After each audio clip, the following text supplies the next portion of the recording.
Hello everyone, I'm very glad that you listened to my story. Please give me a follow and like the video if you enjoyed it. Feel free to comment and provide feedback so I can improve the sound quality.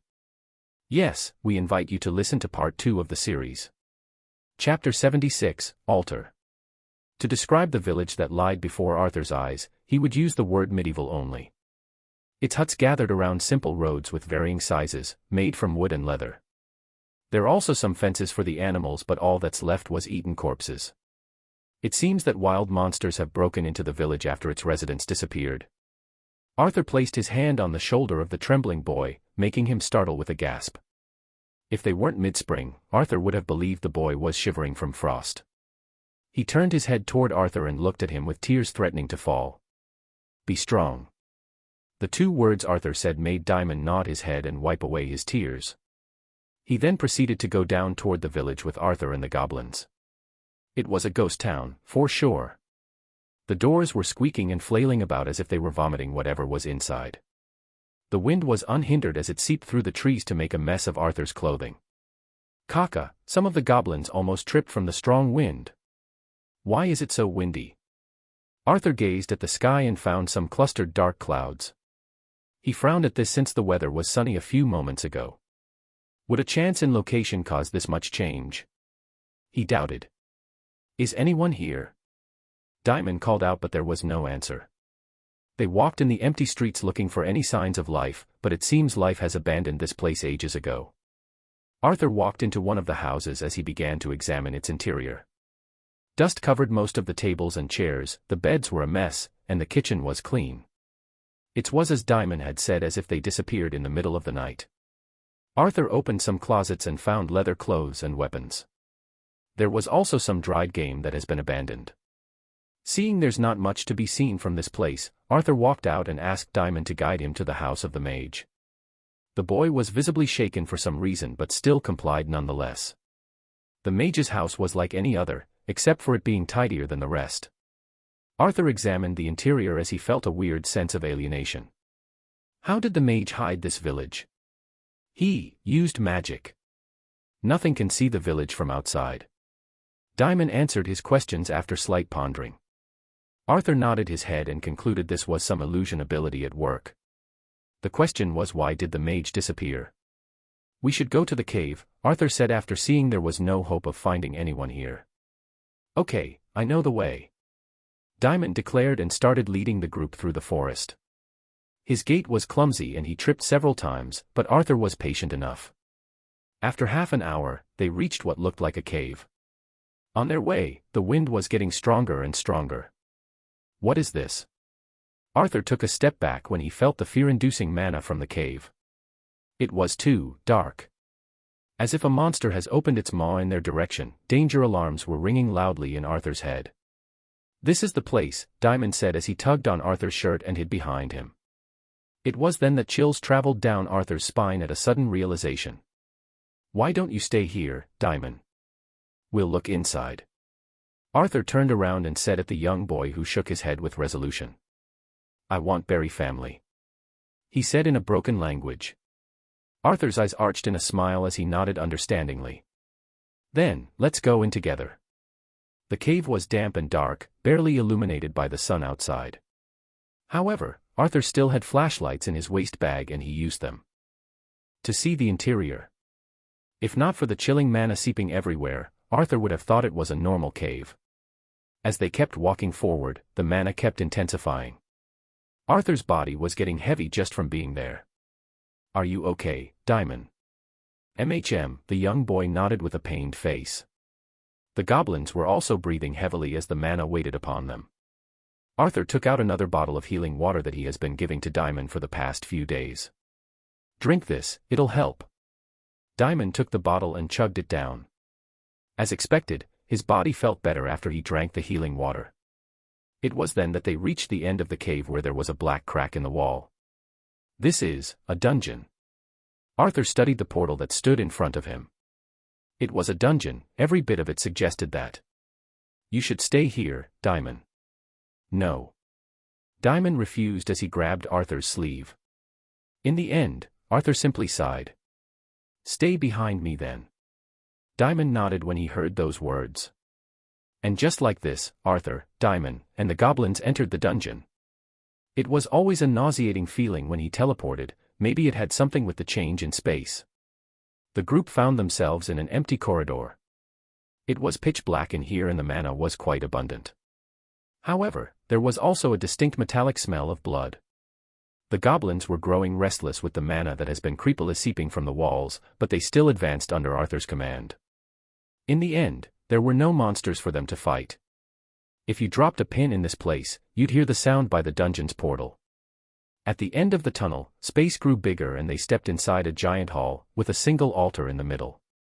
In the middle of the altar, there was a single round shape that was leaking all of that mana. It was a black egg the size of a human head. All around the egg were skeletons of monsters and humans. Ka. The goblins were frightened at this sight and retreated. Arthur stood there as he felt his heart get crushed at the sight of the human skeletons. Small ones and large ones, there were so many. So, it's true, I hoped it wasn't. Arthur let go of a sigh he didn't know he was holding. Why did you do it, Diamond? The boy looked at him with a confused look. Arthur slashed at him with his sword before he could react and managed to injure his abdomen before he retreated. Aya! The boy screamed as he looked at the wound in his abdomen with horror. However, Arthur didn't care. I should have used detection earlier to realize the truth, I'm still too inexperienced, Arthur mumbled to himself. When Diamond looked at Arthur with confusion, the latter simply sighed again. I already know it was you who killed them, Diamond. If that was your real name. When the boy heard those words, his terror-struck expression morphed into apathy as he stood up, letting the blood gush out. H-O-W. Each letter in the word sounded so different because of the change of Diamond's voice as his form changed from a young boy to a robe-wearing man. There was still a wound on his abdomen, but it was not that deep now. How did I know? I didn't until we arrived here. I could barely stand in front of the cave, yet you were fine. Can't be this dumb, man. Although you almost fooled me, I somehow managed to make it in the end. Ha ha ha. The man started laughing heartily as he heard Arthur. It's true, I've done it so many times that I took fooling people for granted. However, is that truly all? He grinned at Arthur as mana began to emerge from his body. No, there were other signs.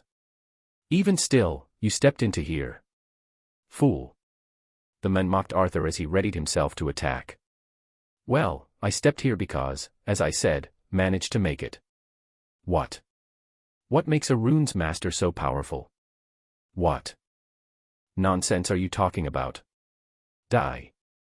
The man attacked suddenly and Arthur shook his head. Wrong, it's because of their control of runes. With a snap of Arthur's fingers, the man staggered and fell to the ground. He had his hands on the ground as he vomited blood all over them.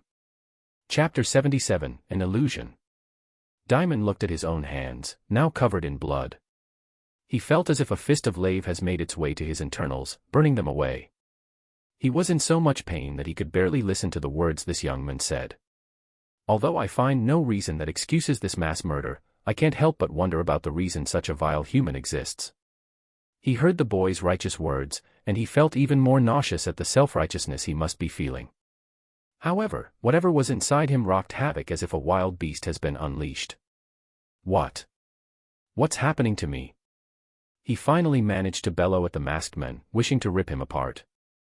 However, what greeted him back was simply two golden, freezingly cold, eyes. He almost had an identity crisis, thinking himself to be an insect because of the way the man looked at him with disgust. What I gave you earlier was healing water for sure, but I also mixed some poison within. Impossible, I felt nothing when I drank it. Diamond screamed in disbelief, yet the pain he felt was very real. He has been poisoned. The masked man massaged his neck as he sighed and started mumbling some things. Through the pain and suffering, Diamond only managed to pick some words like runes and tweaking. Nonetheless, who made you kill so many people? Before he knew it, the masked man had a dagger on his neck while grabbing his head by the hair. Arthur looked at him and sought to leverage any foolish mercy for his escape, but he knew he wouldn't get any. He swallowed his saliva, making a shallow wound appear on his neck by the edge of the dagger. The sharpness and coldness of the weapon sent chills of death down his spine. No one. I did it by myself. Diamond shouted. Then die. Wait. He shouted even more urgently as he felt the dagger cut deeper. Any more than this and he would truly bleed to death.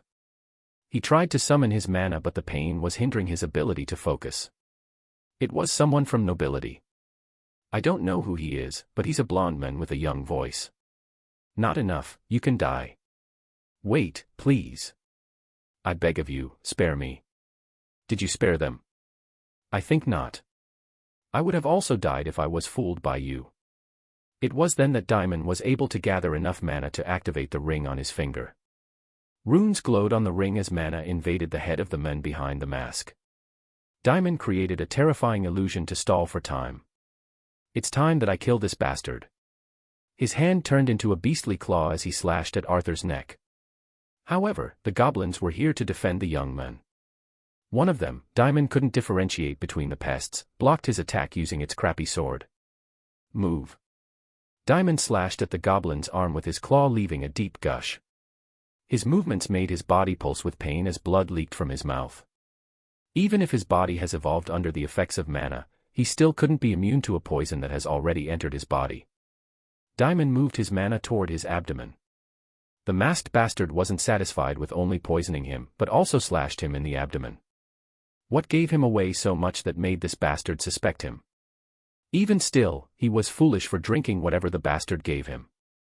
It couldn't be helped since he has been drinking this water for days and trusted the bastard to be a good person. The world is corrupted if people started poisoning kids under suspicion. Ah, what has times turned into? Diamond lamented in his heart as he kept healing himself. The masked man was still in a daze, looking as if his soul has left his body. When Diamond stood behind him in front of the cave, Arthur realized there was something wrong.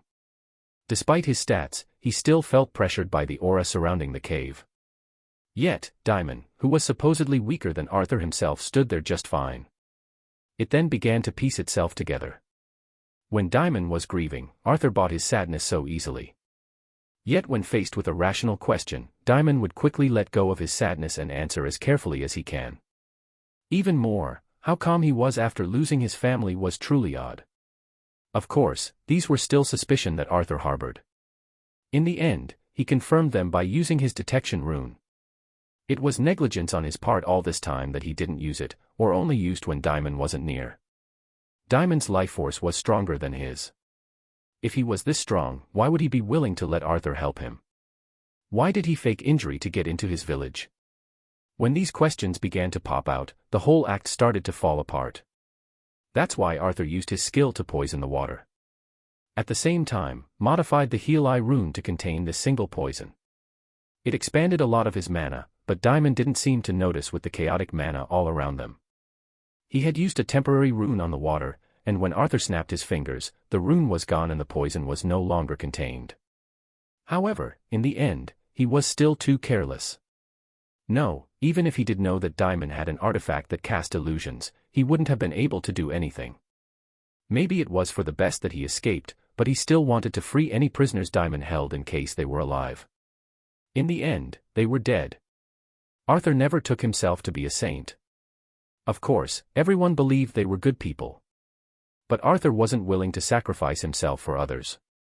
Yet, it wasn't easy to throw away his humanity and act selfishly. Ah, how easy it would be if I just shut up and join the common masses. If I can simply turn a blind eye. What is it that I'm looking for in every act I do? Is it to prove that people are good?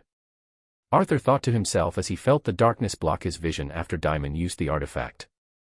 Arthur found himself in a maze. He looked around for Diamond, but he was nowhere to be seen. He started walking forward since he had nowhere else to go, but the maze extended endlessly. After some time, he finally met someone else. It was Oren. "What are you doing here?" Arthur asked, but Oren looked at him with deeply sorrowful eyes. "How could you do this to us?" Oren's voice was weak and tired, laced with bloodlust. Before Arthur could answer, Oren attacked him. "Stop. What are you doing?" Arthur shouted, but his voice wasn't there. His voice was muffled as if he was underwater, and shouting was only a futile struggle. The weapon in his brother's hand struck at him, but Arthur blocked it. He tried to disarm him, but his brother was more powerful than he thought. Oren tried to kill him in any way possible, and Arthur wasn't strong enough to restrain him. In the end, his brother stabbed his heart. He was in the maze again. After walking for several hours, he met someone else. It was his mother, and she also killed him. Then his father. Then his friends.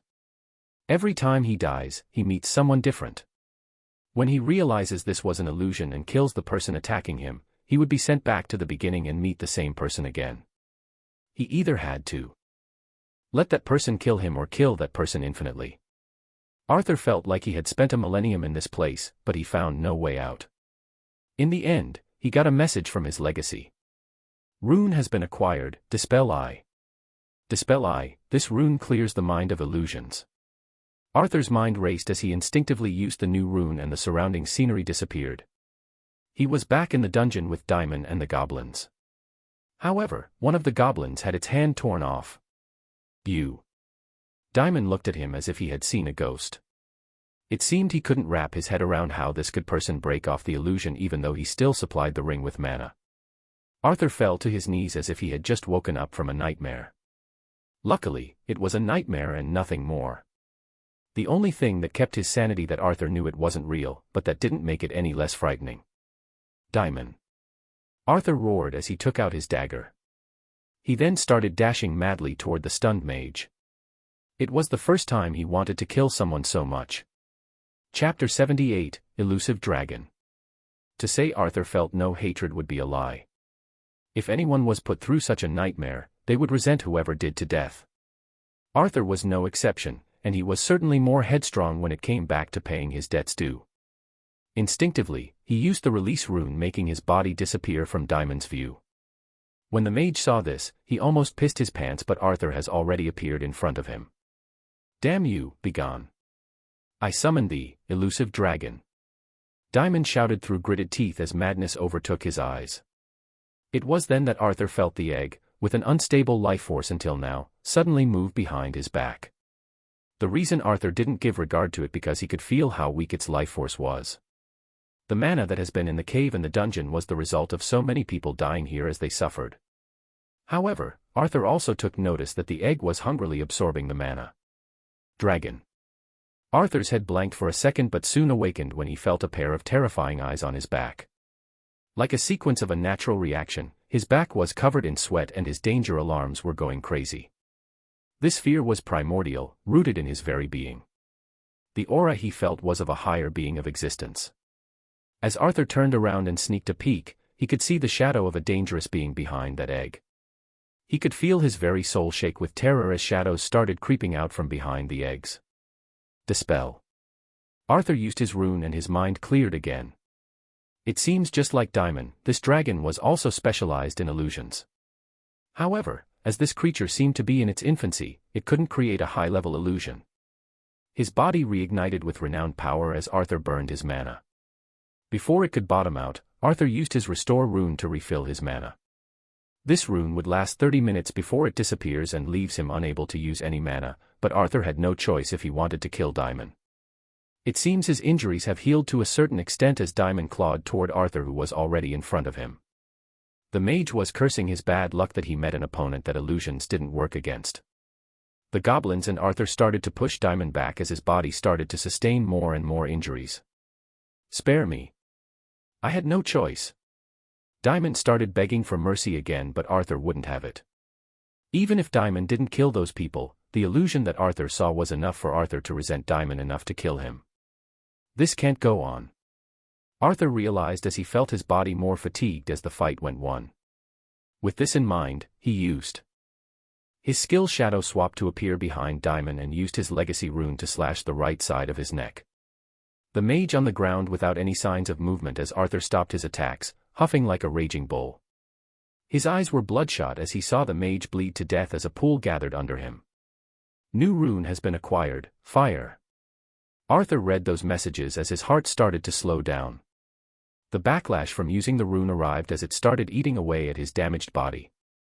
It seemed that the limits of the human body were there to protect us against self-harm, but the release rune undid them and burned mana to fuel instantaneous bursts of mana. Arthur raised his finger as a golden rune appeared on his fingertip. He pointed the rune at Diamond's body and absorbed his essence. Elusive essence has been absorbed. A skill has been absorbed, Monster Claws, D. As he felt his body absorbing the essence, he read the messages that appeared. His mind drew 3 question marks at the name of the essence he absorbed before Arthur felt an intimate cry come from the direction of the altar. As he looked at the egg, Arthur felt like it was calling out to him. He felt the egg was seeking protection under his wing, asking for him to take care of. For a moment, Arthur thought about taking it with him. Should I take such a vile thing that fed on mana from killing humans? He hesitated. Cocken. Marrow came over and looked at him as if pleading to leave this place. Arthur nodded his head and decided to take away the ring Diamond used. When he placed the ring around his finger, he instinctively knew what they did. This ring can cast illusions to either hide things or change how a person looked like. Arthur marveled at the practicality of this ring, despite it not working against people with high perception. He then started making his way toward the skeletons of the people and used the rune he just gained to cremate them. The usage of runes has always been negligible in terms of mana to Arthur since it was his ability. Even other awakeners, their abilities were their lifeline. It gave them an advantage over others in a certain set of power manifestation. That's why when Arthur used the first offensive rune he gained, a raging fire enveloped the ground and turned all the skeletons to dust. I'm sorry. I wish you meet a better fate in the next life. Arthur prayed for them before turning his head back to the egg. He took a few steps towards it and stood in front of it, eyeing it like one would eye a rotten vegetable in the marketplace. Even if this vegetable was free, Arthur hesitated since it was still rotten. Seeing the hard scales making the egg look like a black exotic fruit, Arthur raised his hand to touch it. No matter how vile its nature may be, this creature is just trying to survive. His hands traced the hard scales of the egg. As if answering his touch, the egg started shaking. Is it alive?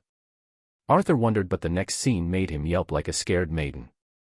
The egg vanished from its spot with no traces left in the world. What is going on? Arthur looked around, but there was nothing. It was then that he felt a stabbing pain in the middle of his stomach, below his navel. Ack! What is going on? Arthur tried to focus his mana around that part to heal it, but realized the pain was exactly in the place his mana usually gathered. As if a greedy worm has taken place, his mana was being sucked by something. Cocken. The goblins were frightened by his sudden shouts and surrounded him in confusion. Arthur had no time to mind them as he tried to ponder what might be the cause. Is it the egg? Stop!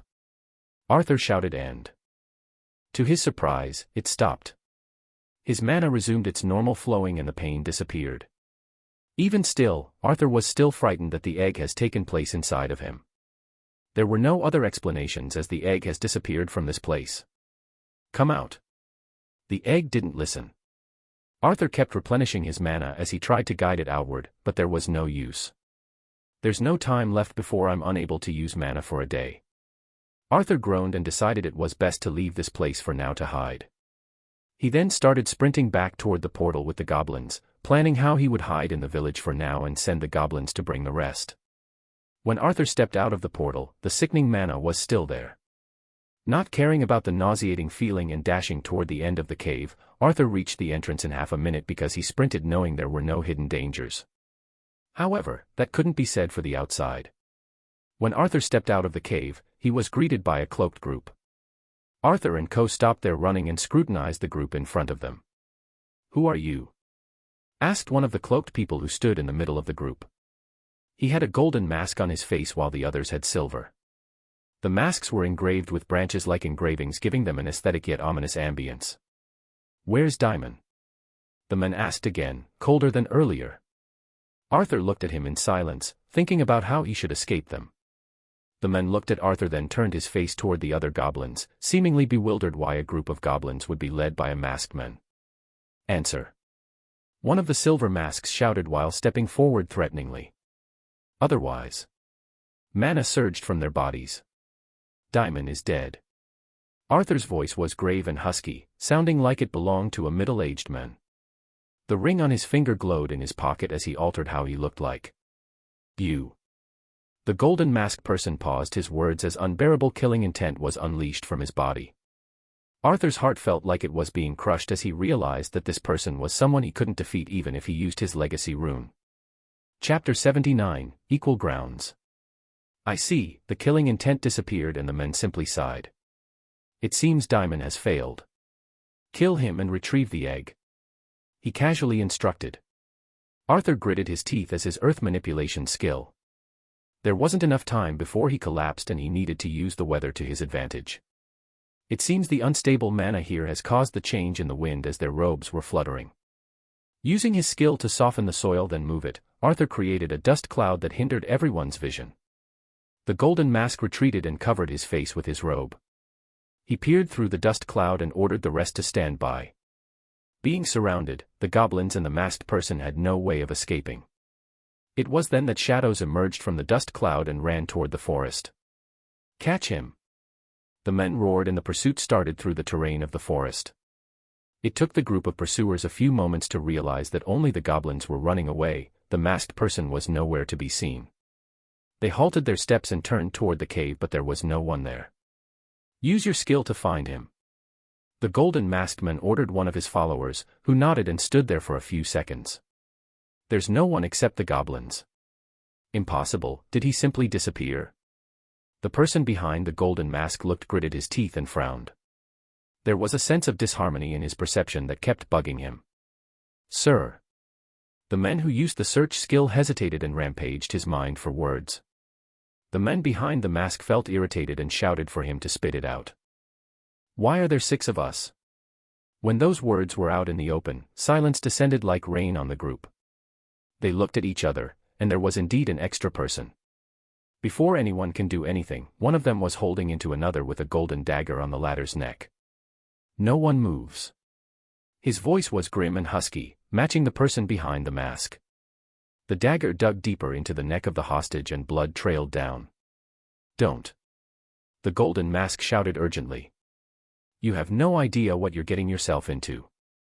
Release him immediately. Well, I doubt you'd let me leave so obediently. My hands are tied too. Arthur studied their agitation in puzzlement. It was a cowardly move to take a hostage, but it was inevitable for his survival. He had picked up the weakest person in the group to hold hostage since the others might break free. Even though his body was approaching its limits, he had no choice but to bite the bullet and endure. We'll let you go if you release him. The men behind the golden mask said with a caution that made Arthur realize the person he held into was more important than he thought. That's a lie, Arthur snorted. You think I'm dumb enough to believe you'd let me leave after what I saw inside? The men in the golden mask stood there silently. Arthur felt like he needed to add one more sentence.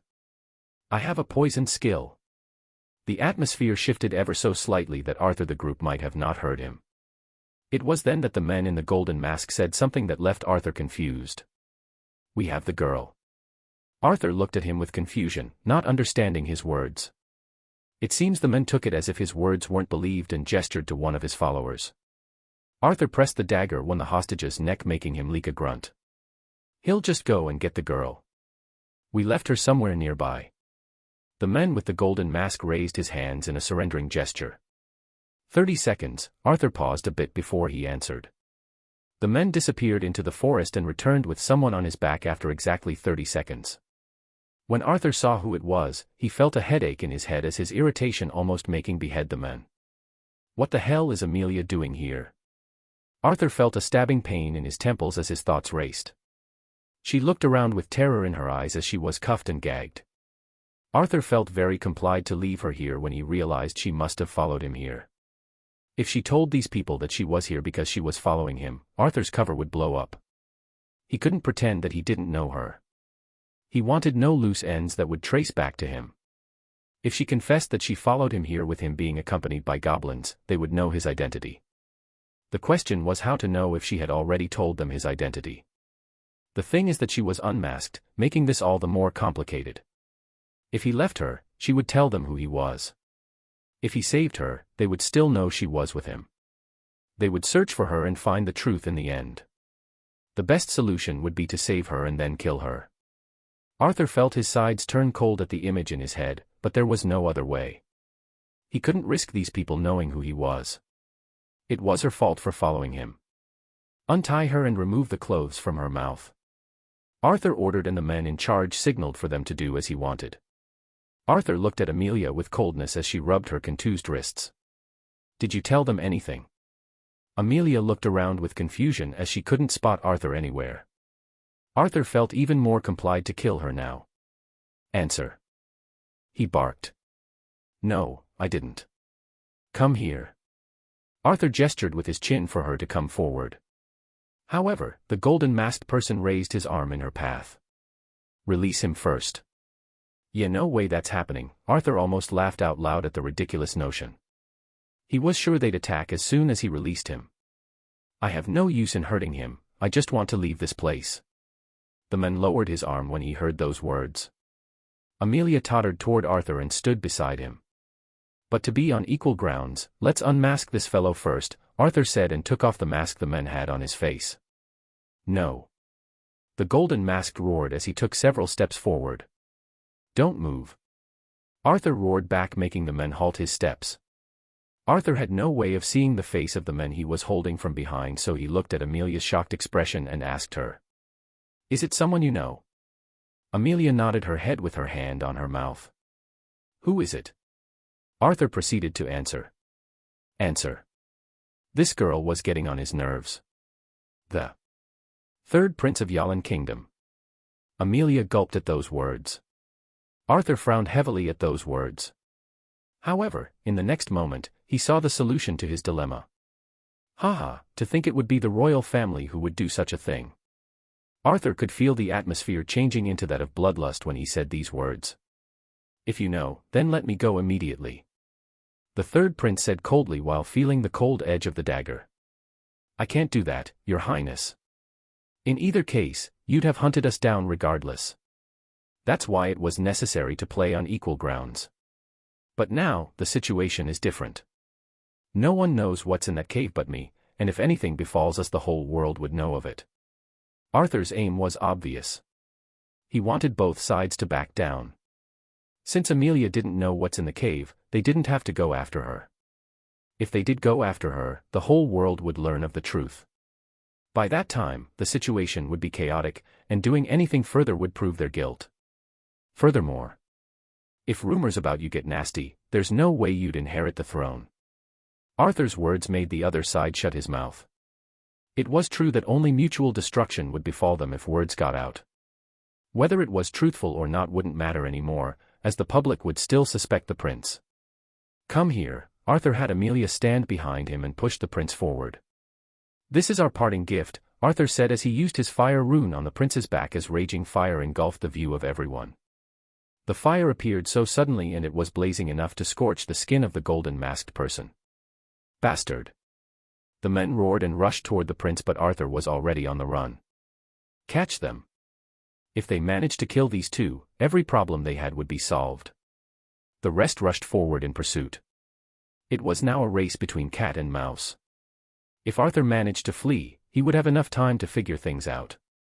The thing is, he wouldn't be able to use mana in a few minutes. Moreover, the backlash from using the release rune would so make him collapse. Chapter 80, Sealing Runic Card. The back Amelia was looking at was nothing like the one she followed yesterday. Even still, she felt they belonged to the same person. Shame burned on her face for not only following him but also getting captured in the process. She was not only a sneaky rat but a very dumb one that would bring plague with it. Ugh, the man groaned and clutched his chest.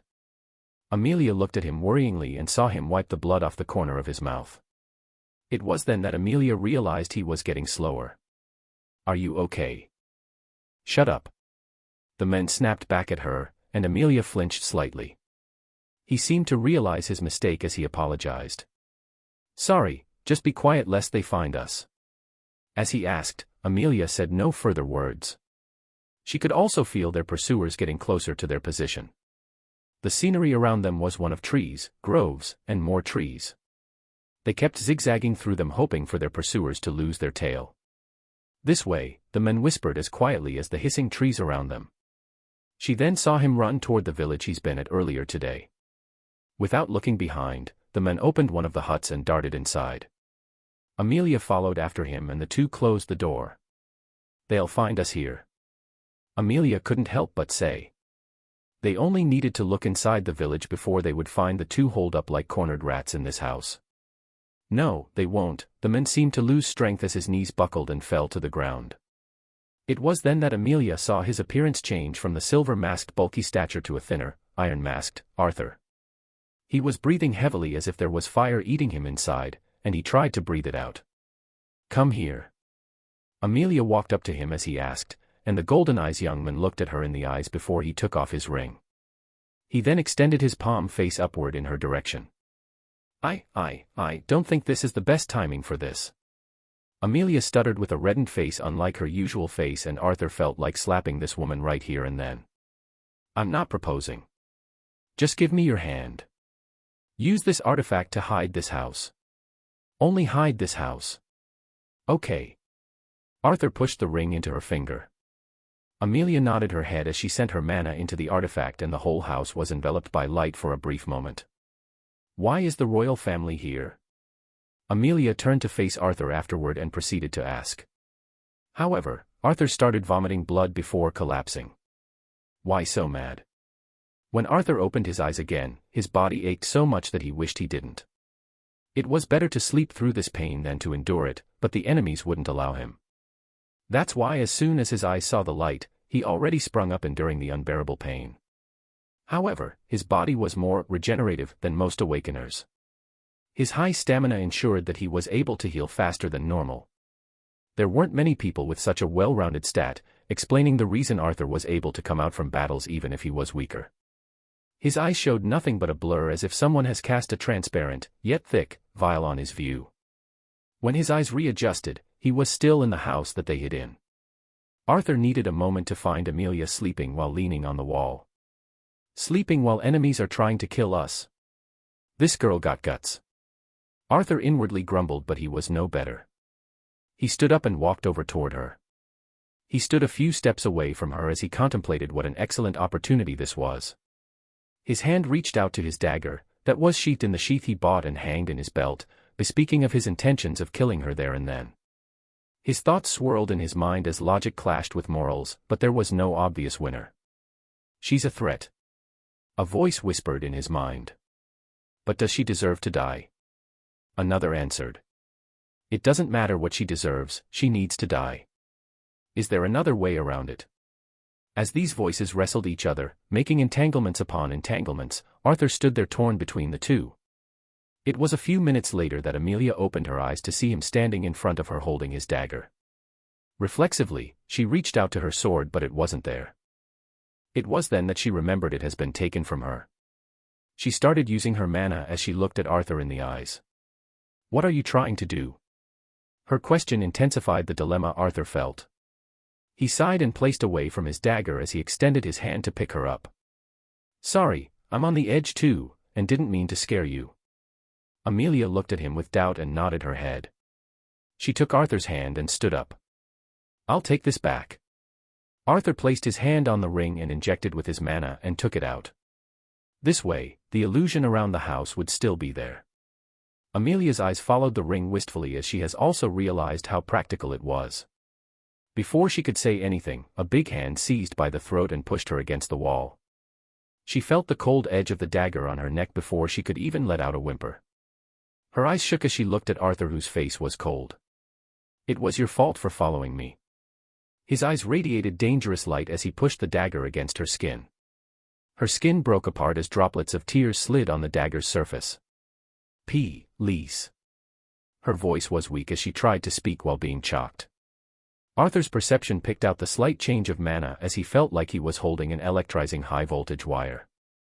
It was then that he remembered her ability forcing him to let go before she used it. Without another word, Arthur slashed at her. He was stronger than her, and he also had many artifacts strengthening him. Even if she had a stronger ability, she would still die. "Wait!" Amelia shouted urgently while rolling to the side. Arthur continued his slashing, but Amelia blocked it with a wrist protector. "Just hear me out. You don't need to kill me." Arthur paused his attacks at those words as he hesitated. He looked at her in the eyes in a way that told her to continue. "I have sealing runic card."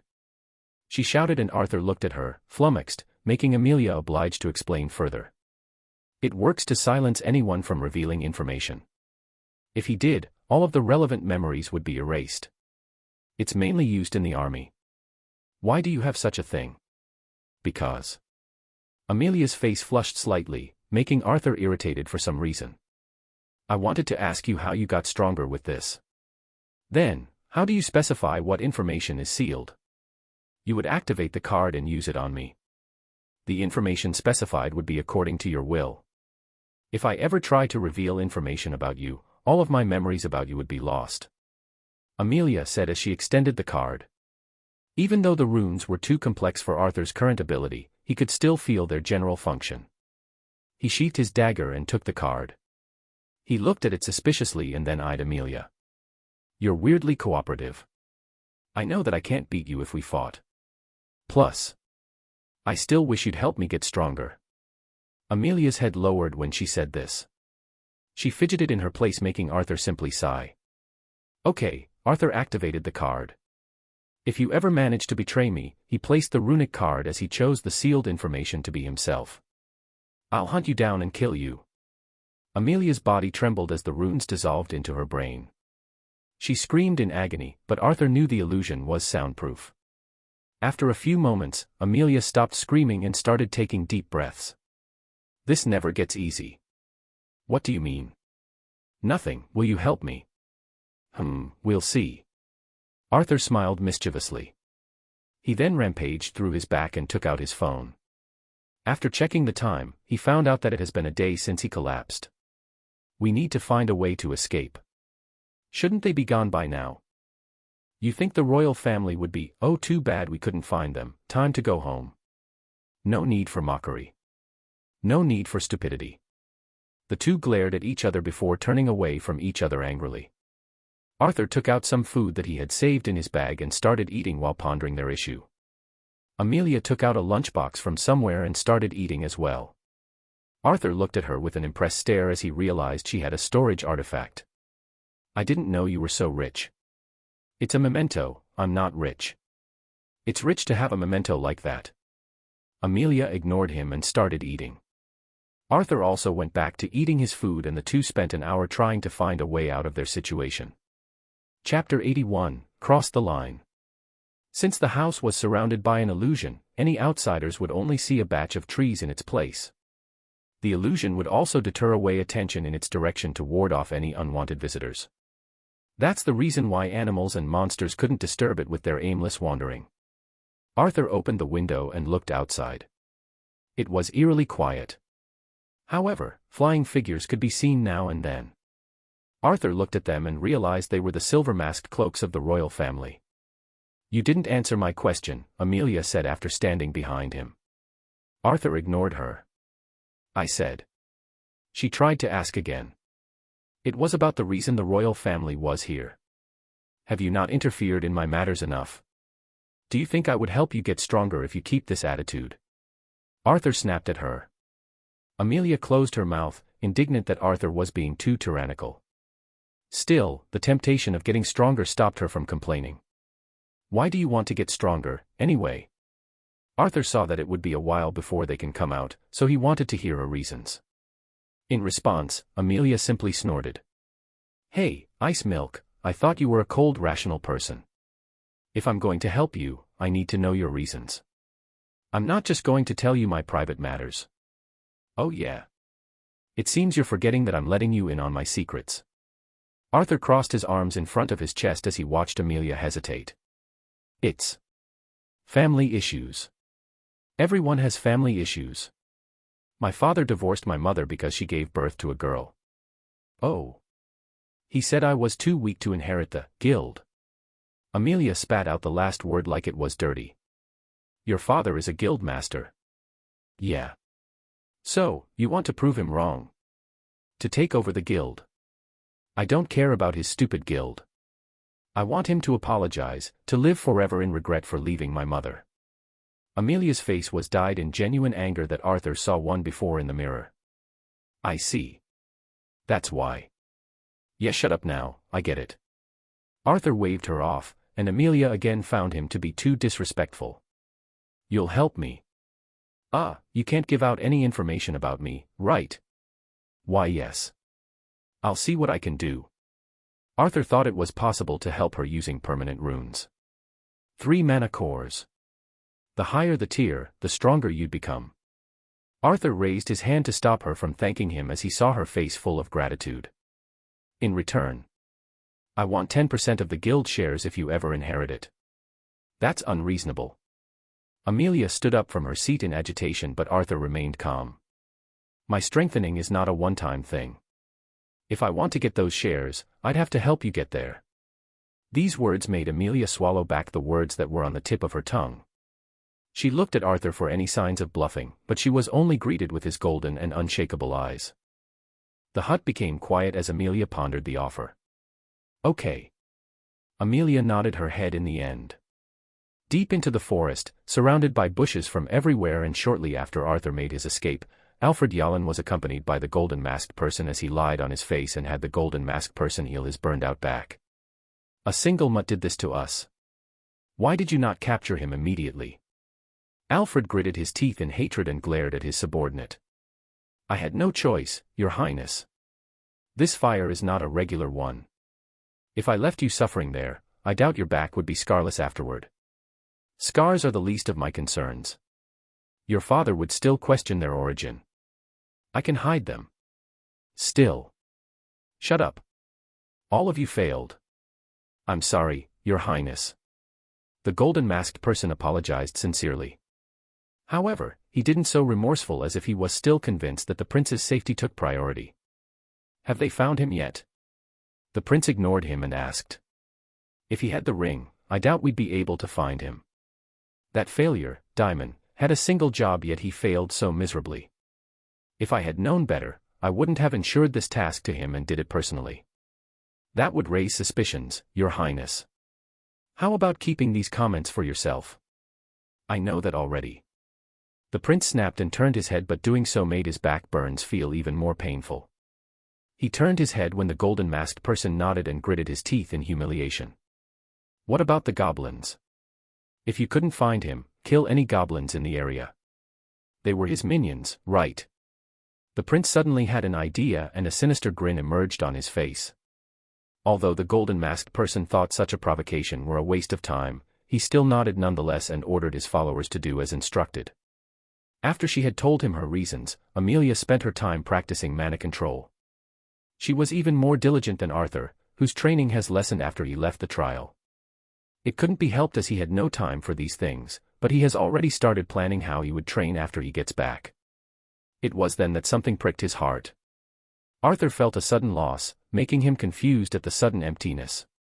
It took him a moment to realize that one of his goblin bonds had been broken. A goblin had died.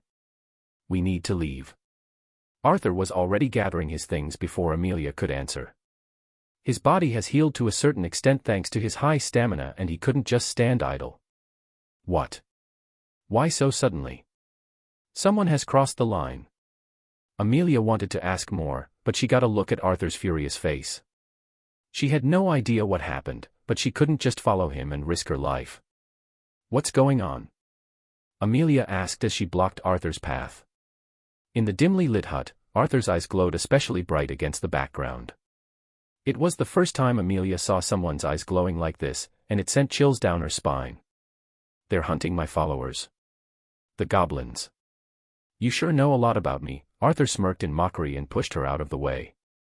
Before he left, he threw the mask at her and asked her to change.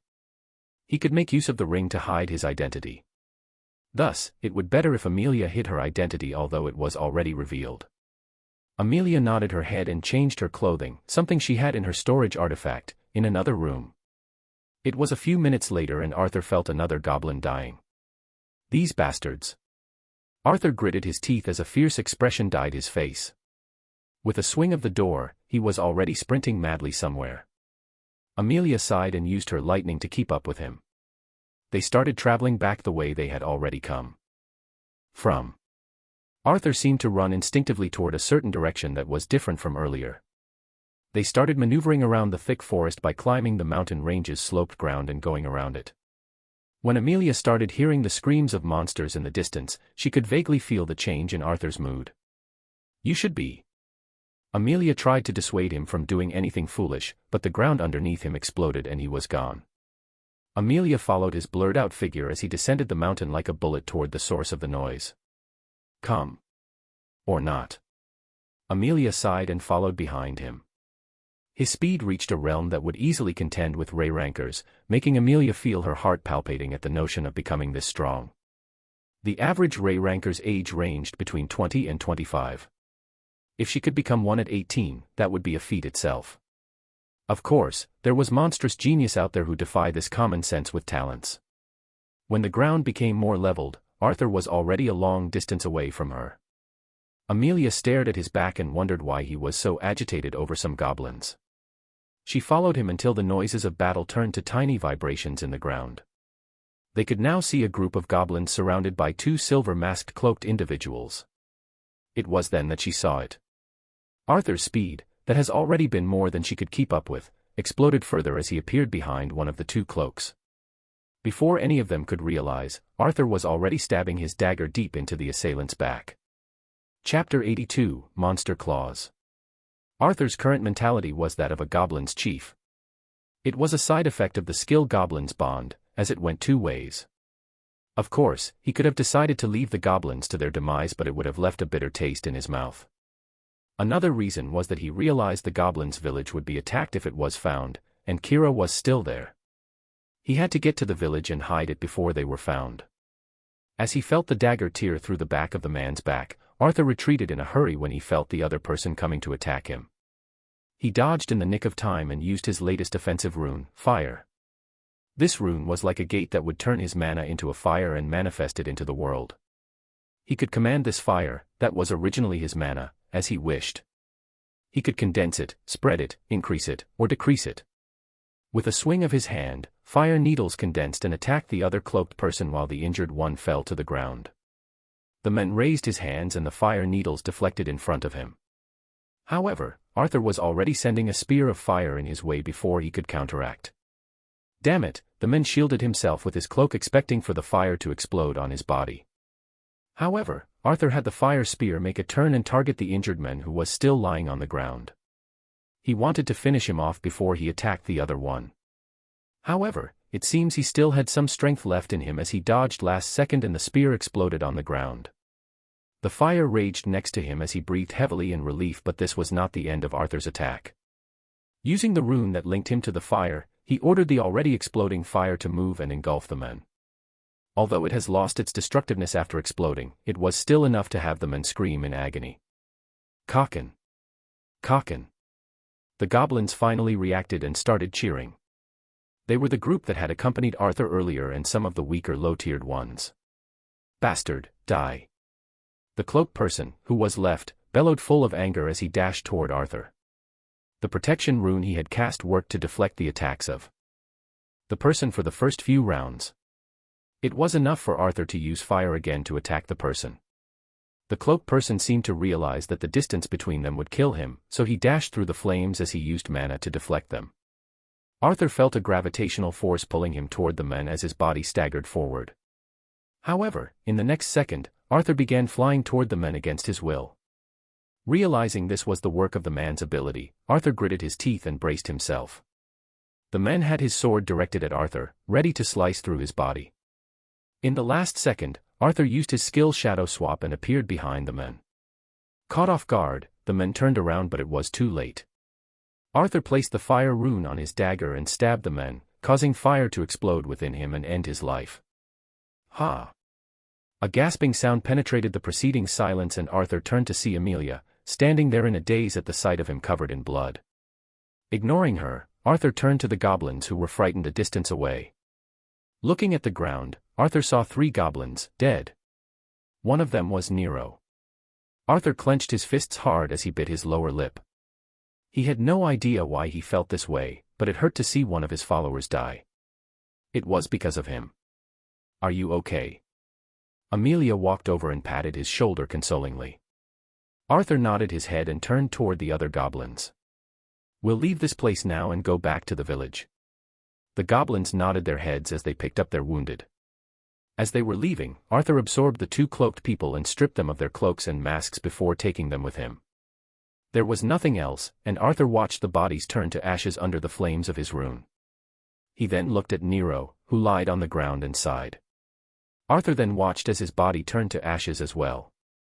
The group then headed toward the location of the village, relieved that it was still undiscovered given the sheer size of the mountain range. Arthur walked into it, greeted by the goblins and Kira, before using his ring to hide the village altogether and replace it with groves. Level 18, 49%. Strength 85, plus 10. Agility 80, plus 10. Stamina 72, plus 10. Perception 60. Mana 40/91. Abilities: Beginner Runes Wordsmith 27%, Usable Runes 14. Skills: Lesser Mana Breathing Skill, F, Poison Strike, F, Camouflage, F, Earth Manipulation, E, Bladeless Wind Slash, E, Shadow Swap, E, Monster Claws, D, Goblin's Bond, Unique. His current stats were after his level up, absorbing Diamond and the two cloaked masks, and using the permanent runes to strengthen himself. To be honest, it was thanks to these armor pieces that Arthur survived until now. His mana has become his highest stat of them all, making Arthur sigh at the difference when his mana was a pathetic 1 point. It was then that he absorbed the skill of Diamond, Monster Claws. What are we to do now? Amelia came and sat on the bedrock next to him in the hut. Arthur pondered over it for a while and expressed his opinion. The royal family shouldn't be able to stay here for long, we need to hide until then. Amelia nodded and looked like she wanted to say something. Arthur was tired and just wanted to rest for now, since his mana was being drained even now because of the illusion. However, it was to the degree that he couldn't handle keeping it active. What is it? Arthur asked at last. Where am I sleeping? Just sleep wherever. Arthur waved her off and lied on the bedrock. He could hear a sigh before the sound of something lying on the floor. He opened his eyes and found Amelia sleeping next to the flat bedrock, on top of a comfy-looking bed. Rich. I'm not rich. Sure. I have another bed. Not rich, not rich. Arthur coughed in embarrassment and Amelia simply laughed and took out the other bed from her storage artifact. Arthur lied on the bed as well. It was then that it occurred to him this was the first time that he slept with a girl in the same room other than his mother. Are you sure you want to sleep here? Arthur asked. However, there was no response. He turned around to find Amelia already sleeping. It was then that he realized how tired she was for being dragged into this mess, having to take care of the injured Arthur, and then being almost killed by him. He felt slightly guilty, but it couldn't be helped. Lying on the bed as well, Arthur used his skill Monster Claws. His hands started morphing and before he knew it, they were covered in fur and his nails turned into sharp claws.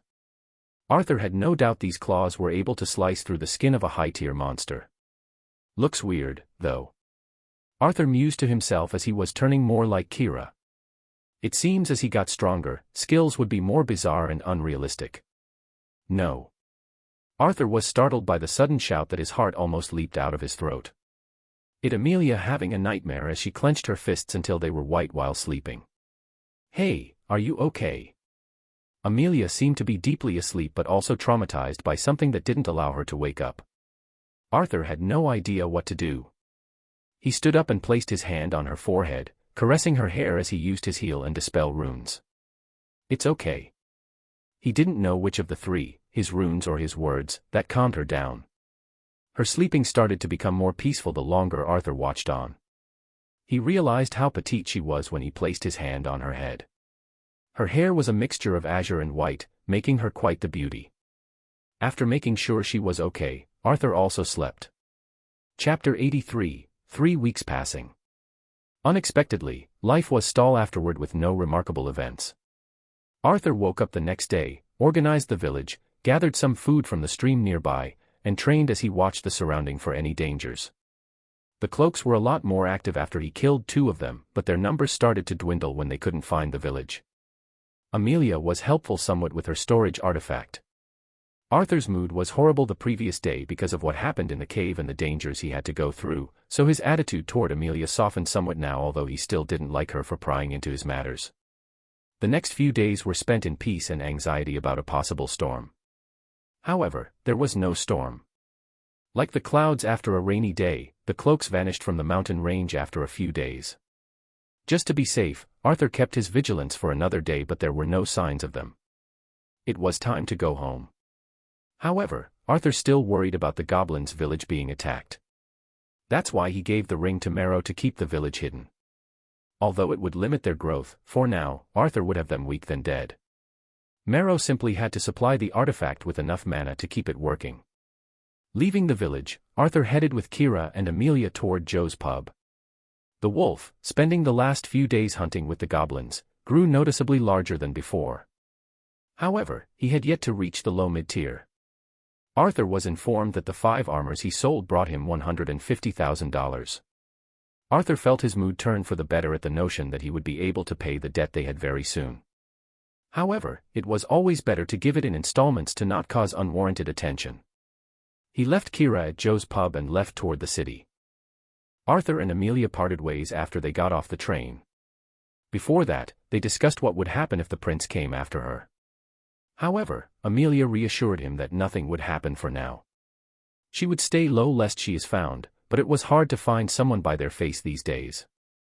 Even if they did, she had ways to delay the inevitable. This is only temporary, Arthur said before leaving her bewildered. After getting home, he opened his messages and found Emma to have sent him a letter saying he was recommended through her family. In return, he would have to wear their robes when he participates in the contest. Arthur then wrote 2 letters to Mr. Tate explaining the prince's wrongdoings in one of them and telling him to release the first letter if something happened to him. Of course, he made sure to ask Mr. Tate to not read the first letter. As Arthur lied on his bed, he finally relaxed his mind. Things have been hectic lately, so he had no time to work on himself. Now, he only needed to prepare for the Runes Apprentice Cup that would be a month away. For that, he would need to visit dungeons, level up, and study under Master Ronan. With that in mind, he sent him a message. 3 weeks passed by. It was the longest peaceful time Arthur enjoyed after his awakening. Their life was getting better by the day as he started making money through selling artifacts and hunting in dungeons. Each day, he would wake up and go to the academy. He decided to study hard from now on. He would spend the time afterward in the library grabbing some books and learning about general topics. He met the girl who was sleeping in the library one day, the next, and the next.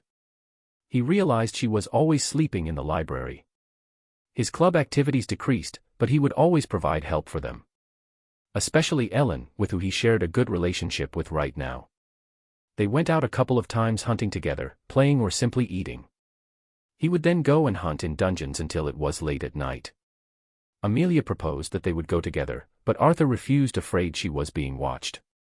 Pouting, she left him alone, leaving him slightly guilty. Afterward, he would drop by at Master Ronan's house to learn about mana control, quintessence, and to make up what he had missed in his years of being a dropout. Arthur learned things about Universal Awakener's laws, the do and do not, and most importantly about the strongest Awakeners in existence. The 7 Lords. They ruled over different lands, leading different families, holding different powers. Not much was learned about the extent of their powers, but their wealth was immense. They were the leading figures behind different cooperates, kingdoms, and nations. Even though the Yalvarin Union, comprised of the Union of 3 Kingdoms, was a federal union of kingdoms where they shared a similar amount of governance, the Yalan family still enjoyed the ruling over the council. Of course, they were a federal union that practiced democracy and elections. The president was someone chosen by the council that was voted by the people. However, that was only on the outside, as the head of the Yalan family was still the indisputable king of the union. Arthur found this information to be shocking, as he had encountered the 3rd prince of Yalan family not so long ago. To word it out simply, he was weak. It was only after a thorough explanation of the union's top figures that Arthur realized how lucky he was. The 3rd prince was the weakest of the candidates to inherit the throne. That brought relief to Arthur's mentality as he realized the 3rd prince didn't enjoy that much presence, to begin with. It seems this was the reason he used such diabolic means of obtaining power, like feeding innocent civilians to a dragon. After their lessons, he would go home and rest. He also started playing games with his brother. It was after a week of his return that Arthur felt a sudden surge of mana in the house. He rushed to his brother's room, opening the door to find his brother on the bed, surrounded by mana. "Orin?" Arthur asked, making his brother turn toward him. "I awakened." His brother, still dazed at the sudden surge of mana, was thrilled as he started jumping up and down. Bang. Stop. However, that simple act crashed the bed's legs as his brother was still using mana unconsciously. Arthur had to shout at him lest he demolishes their house. This didn't happen when he awakened since he had so little mana at that time. However, his brother, he was a living embodiment of being loved by mana. The surrounding mana buzzed and hummed as it danced around his brother, making his skin sparkle like a fairy. Selena would try again after seeing your current appearance. As mana supplied his body, his brother's appearance started improving at a visible rate. His eyes were vibrant with life and his hair became a lighter shade of brown.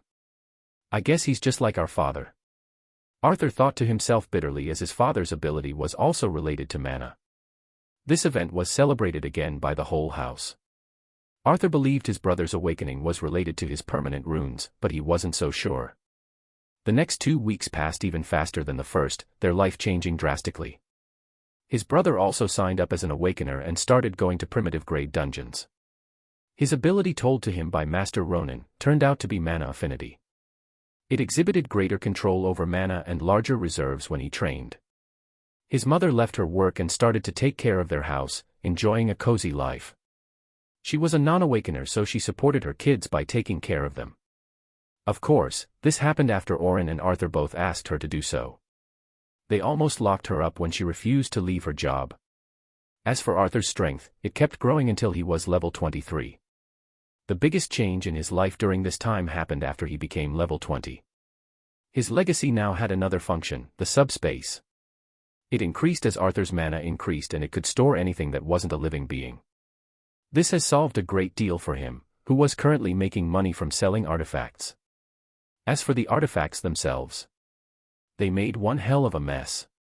Chapter 84, Reality Gate and Rebirth. Normally, artifacts would be found everywhere in the world. They could even be found underground, in a dungeon, or even in a forest. They were the leftovers of ancient civilizations that had inhabited the other world. However, there was always a fine line between artificial artifacts and genuine ones. Rune Grandmasters called it Reality Gate, Arthur read in the library. This gate serves to link the artifact to the real world, using mana to alter the world. The way to create this gate has never been found, causing the artificial artifacts to forever remain artificial, not genuine. The runes would still have a certain function without the gate. Rune's Grandmasters called it the simulating effect. The mana paths that artifacts used can, to a certain extent, simulate a lesser version of Reality Gate to exhibit their effect. When ancient runes of creation were imitated, they had a tendency to forcefully open a path into existence. That was the way Rune's masters used to create artificial artifacts.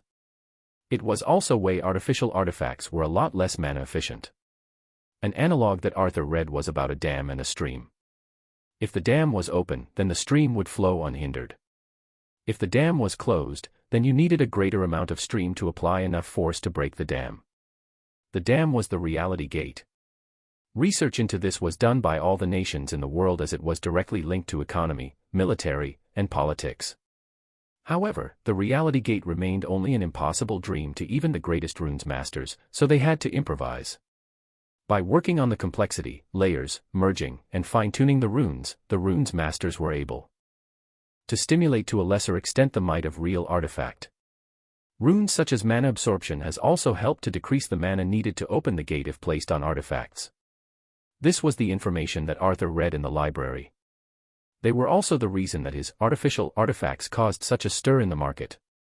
He had, over 3 weeks, made several armors and weapons that had either the protection rune or the fire rune.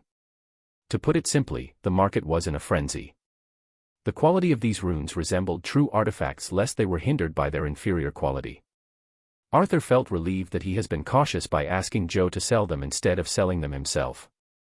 Even Joe didn't know his real name, so Arthur could simply disappear and there would be no further issues. Of course, he didn't plan to stop. He had an ability that resembled a money printing machine, and he had no plans of not using it. It might cause some problems in the future, and he might be kidnapped for him to spill the beans, but he would still grit his teeth through it. He had no plans to keep hiding forever. Runes masters were respected by both guilds and the government.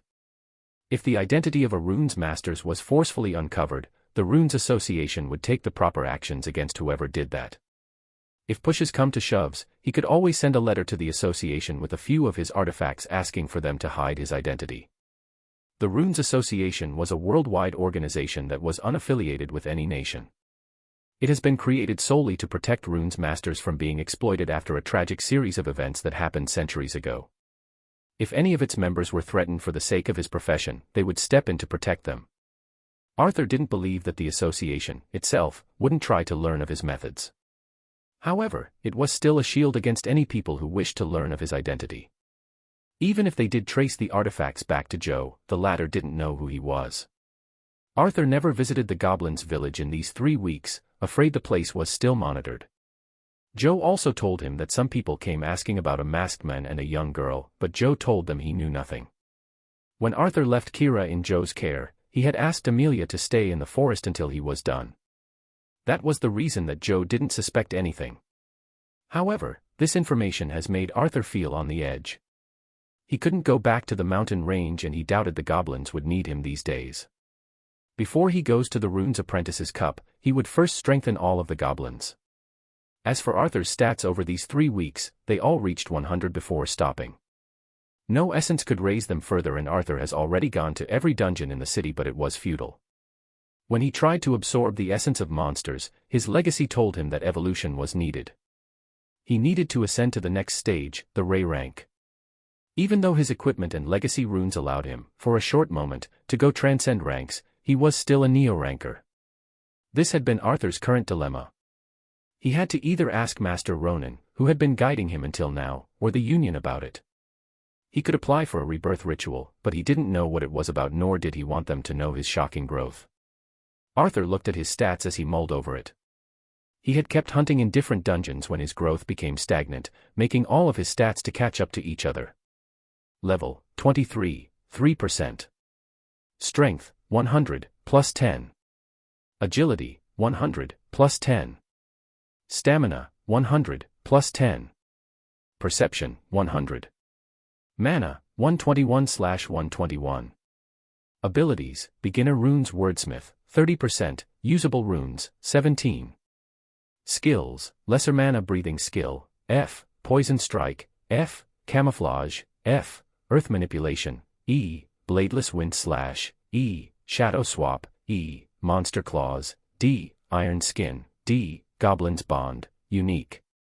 His mana was the sole exception as it kept growing. However, he could still feel that his body was at its limit in terms of hosting mana. Like a container that was already full, his body was showing signs of overflowing of mana. That's why he needed to evolve to allow mana to further increase his growth. Arthur remembered what Miko told him in the underground cave. The more they battled, the higher was their growth.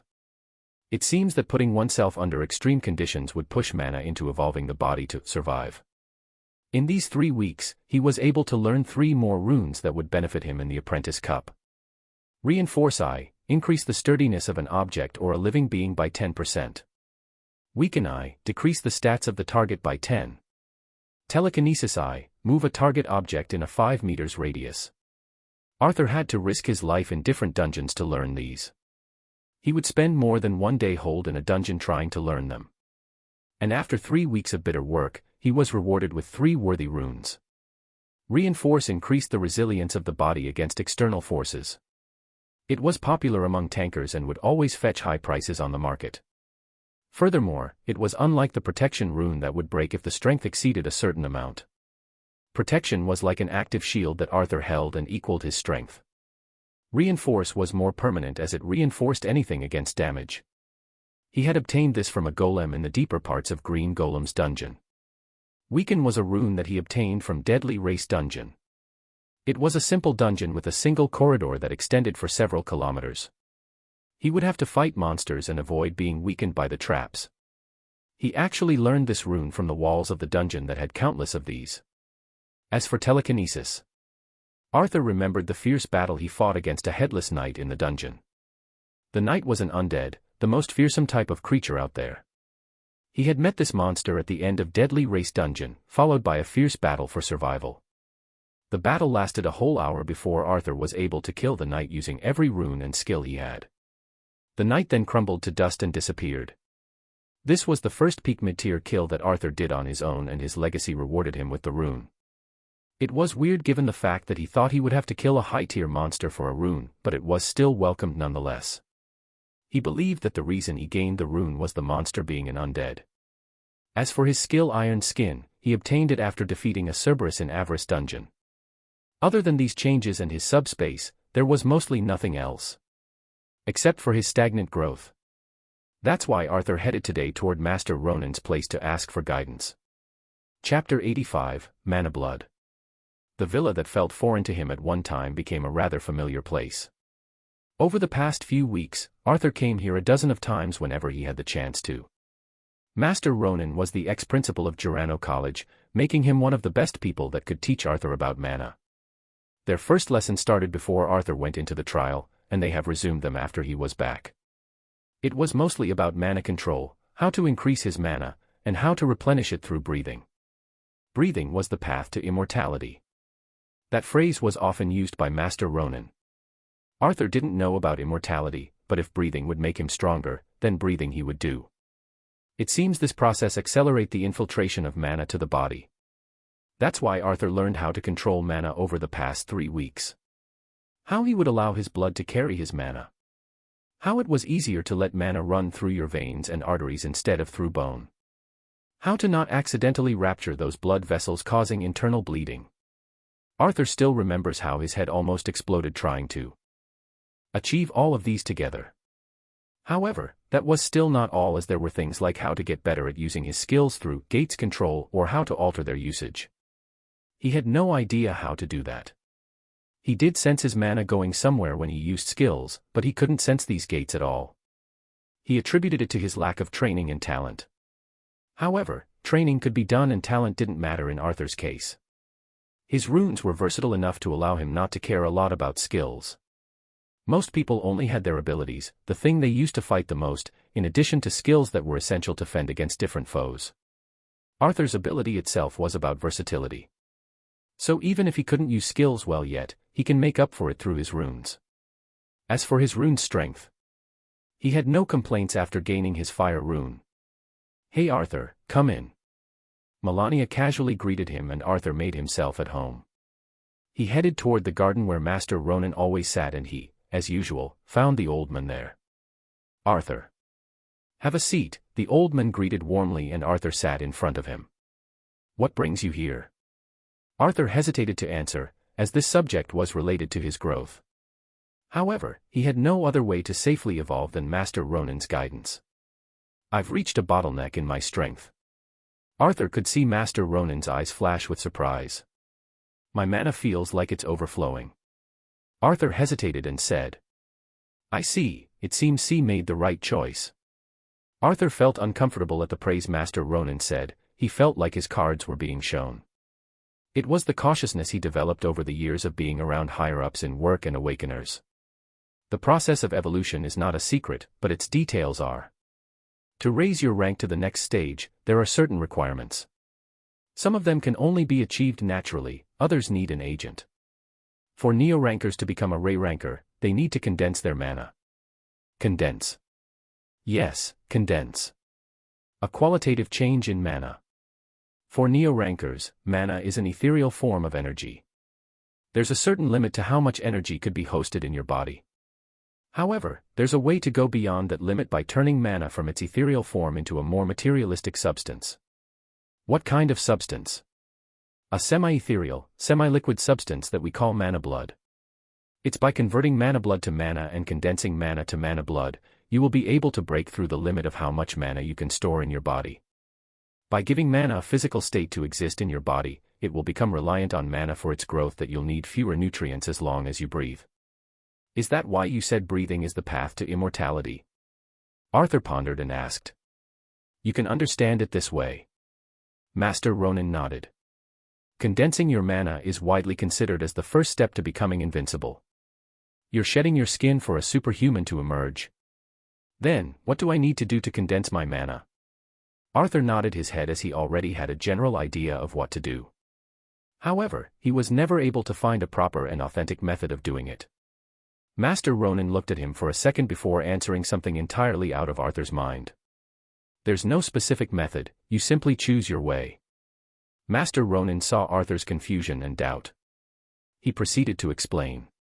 Some people, the general public, do it by gathering mana below their navel, in an area called the mana sea. It's where most of your mana tend to gather because it represents the core of your body. They keep gathering it until they lose control of their mana, and redo it over and over until a mana blood is formed. Doesn't that mean it would take time? It would, yes. The mana blood produced would also be of a lighter shade. The darker the color of mana blood, the more condensed mana it would have. It would also depend on how much mana you can gather. Doesn't that mean if I want my mana to be abundant in the future, I need to keep condensing it?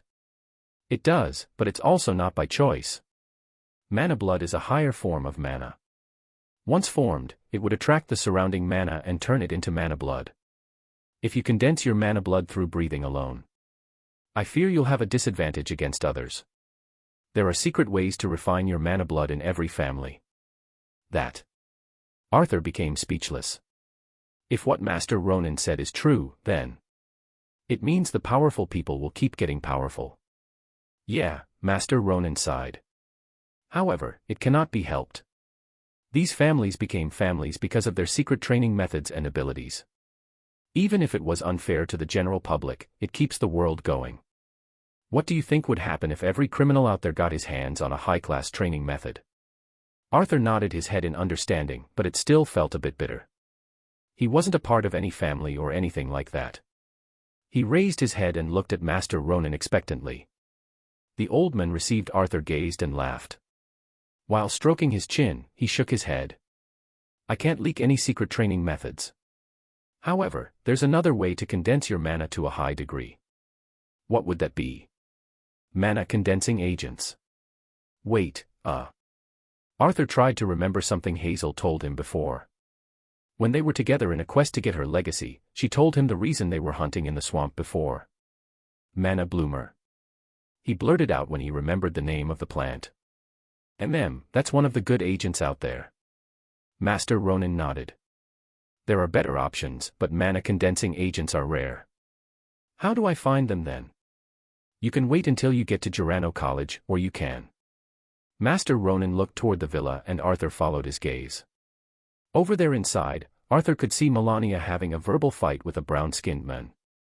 There's a reason why his family is one of the 7 families despite them having fewer combat abilities than others.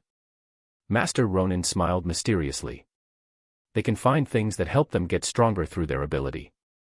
I don't think we should interrupt them now. After one glance at how irritated Melania was, Arthur decided it was best against calling C over now. Yeah, even I fear her in that state. Master Ronan coughed and Arthur could see some sweat over his bald head. Is everything okay between the two? Let's say that C's mind-reading ability had made him quite popular with the ladies. Oh. Arthur's head blanked as he never realized Melania had such feelings. The fight kept going until C was kicked out into the garden. Bang. The sliding door was slammed and the whole house was shaking. Cutting a sorry figure, C walked over to them downcast. Hello Arthur. He tried to look composed and dignified as nothing happened. Arthur gave him an "I have seen it all" stare that made C cough in embarrassment and Master Ronan burst into laughter. You shouldn't have allowed it to get this far, C. Master Ronan said with an amused expression. Seeing his image crumble, C sulked on the side until Master Ronan broke the news to him. Arthur needs to go through rebirth. Already. C's expression morphed into one of surprise and delight. Arthur nodded his head and C laughed while grabbing his shoulders. I knew there was something about you. Yeah. My shoulder will be dislocated. Arthur grumbled. Haha, my bad. Then. C let go of him and turned to Master Ronan. We need your help. Master Ronan nodded his head. C, on the other hand, sat cross-legged in front of them and grinned at Arthur. There's a reason people follow me, he said while keeping eye contact with Arthur. I always give them what they need. Arthur could feel the excitement in his eyes. I heard you're going to participate in the Runes Apprentice Cup. After you're done with that, I'll let you meet my family. Not the bastard who abandoned me, but my sworn brothers and sisters. Together with them, we'll get you one of the finest condensing agents out there. Chapter 86, Oren's Worries.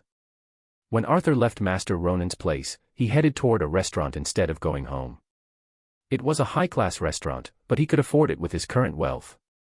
On a side note, it was a lot. He had already procured $1 million from selling his artifacts.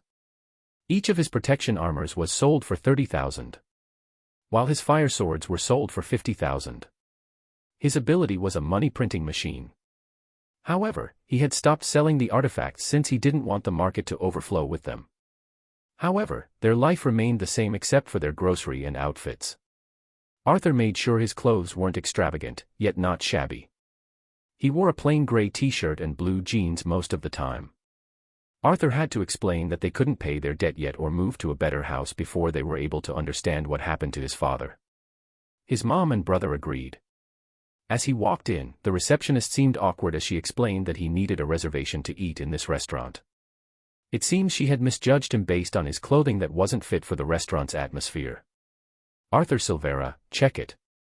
Arthur furrowed his brows at her and the receptionist started checking the list. After finding his name, her eyes turned round as she started apologizing. Arthur waved it off and the receptionist guided him to the VIP table on a raised platform than the rest and a view showing the whole city. PFT, you know how to pick your clothing. Emma laughed when she saw him coming and Arthur's brow twitched. Are you mocking me? He asked as he pulled the chair without waiting for the receptionist to do so, making her even more awkward before she hurriedly left. Not at all, I like simplicity. Wish I could do the same, Emma said, seeming slightly ruthful that she had to wear a dress. Then why didn't you? Arthur asked, studying her simple, yet elegant, black dress. It was then that he felt slightly alienated by his simple clothing. However, he didn't care. Mem, my butler wouldn't allow me. Oh. Lives of daughters from wealthy families are sure rough. Ha ha ha, they are. We need to mind this and mind that, I'm sick of it. That's why I'm excited to leave this city next week. Emma's face was dyed with excitement, making Arthur's heart also beat a bit faster at the notion of leaving. What day are we leaving? Tuesday, if nothing happens. I thought the Runes Apprentice Cup starts on Friday. Yeah, but we'll spend a few days in our workshop in the capital. You'll get to see how my family works since you'll be representing us. And your family just agreed? Arthur asked, slightly nervous that her family might realize his runes were different. Yeah, they did after I convinced them. It was hard to do so without you giving me any of your works. I was kind of busy, sorry. That busy. Emma perked her lips as she went into deep pondering. After a while, the waiter came and they ordered the best course meal the restaurant had. Since I was the one who asked for us to meet, I'll be paying.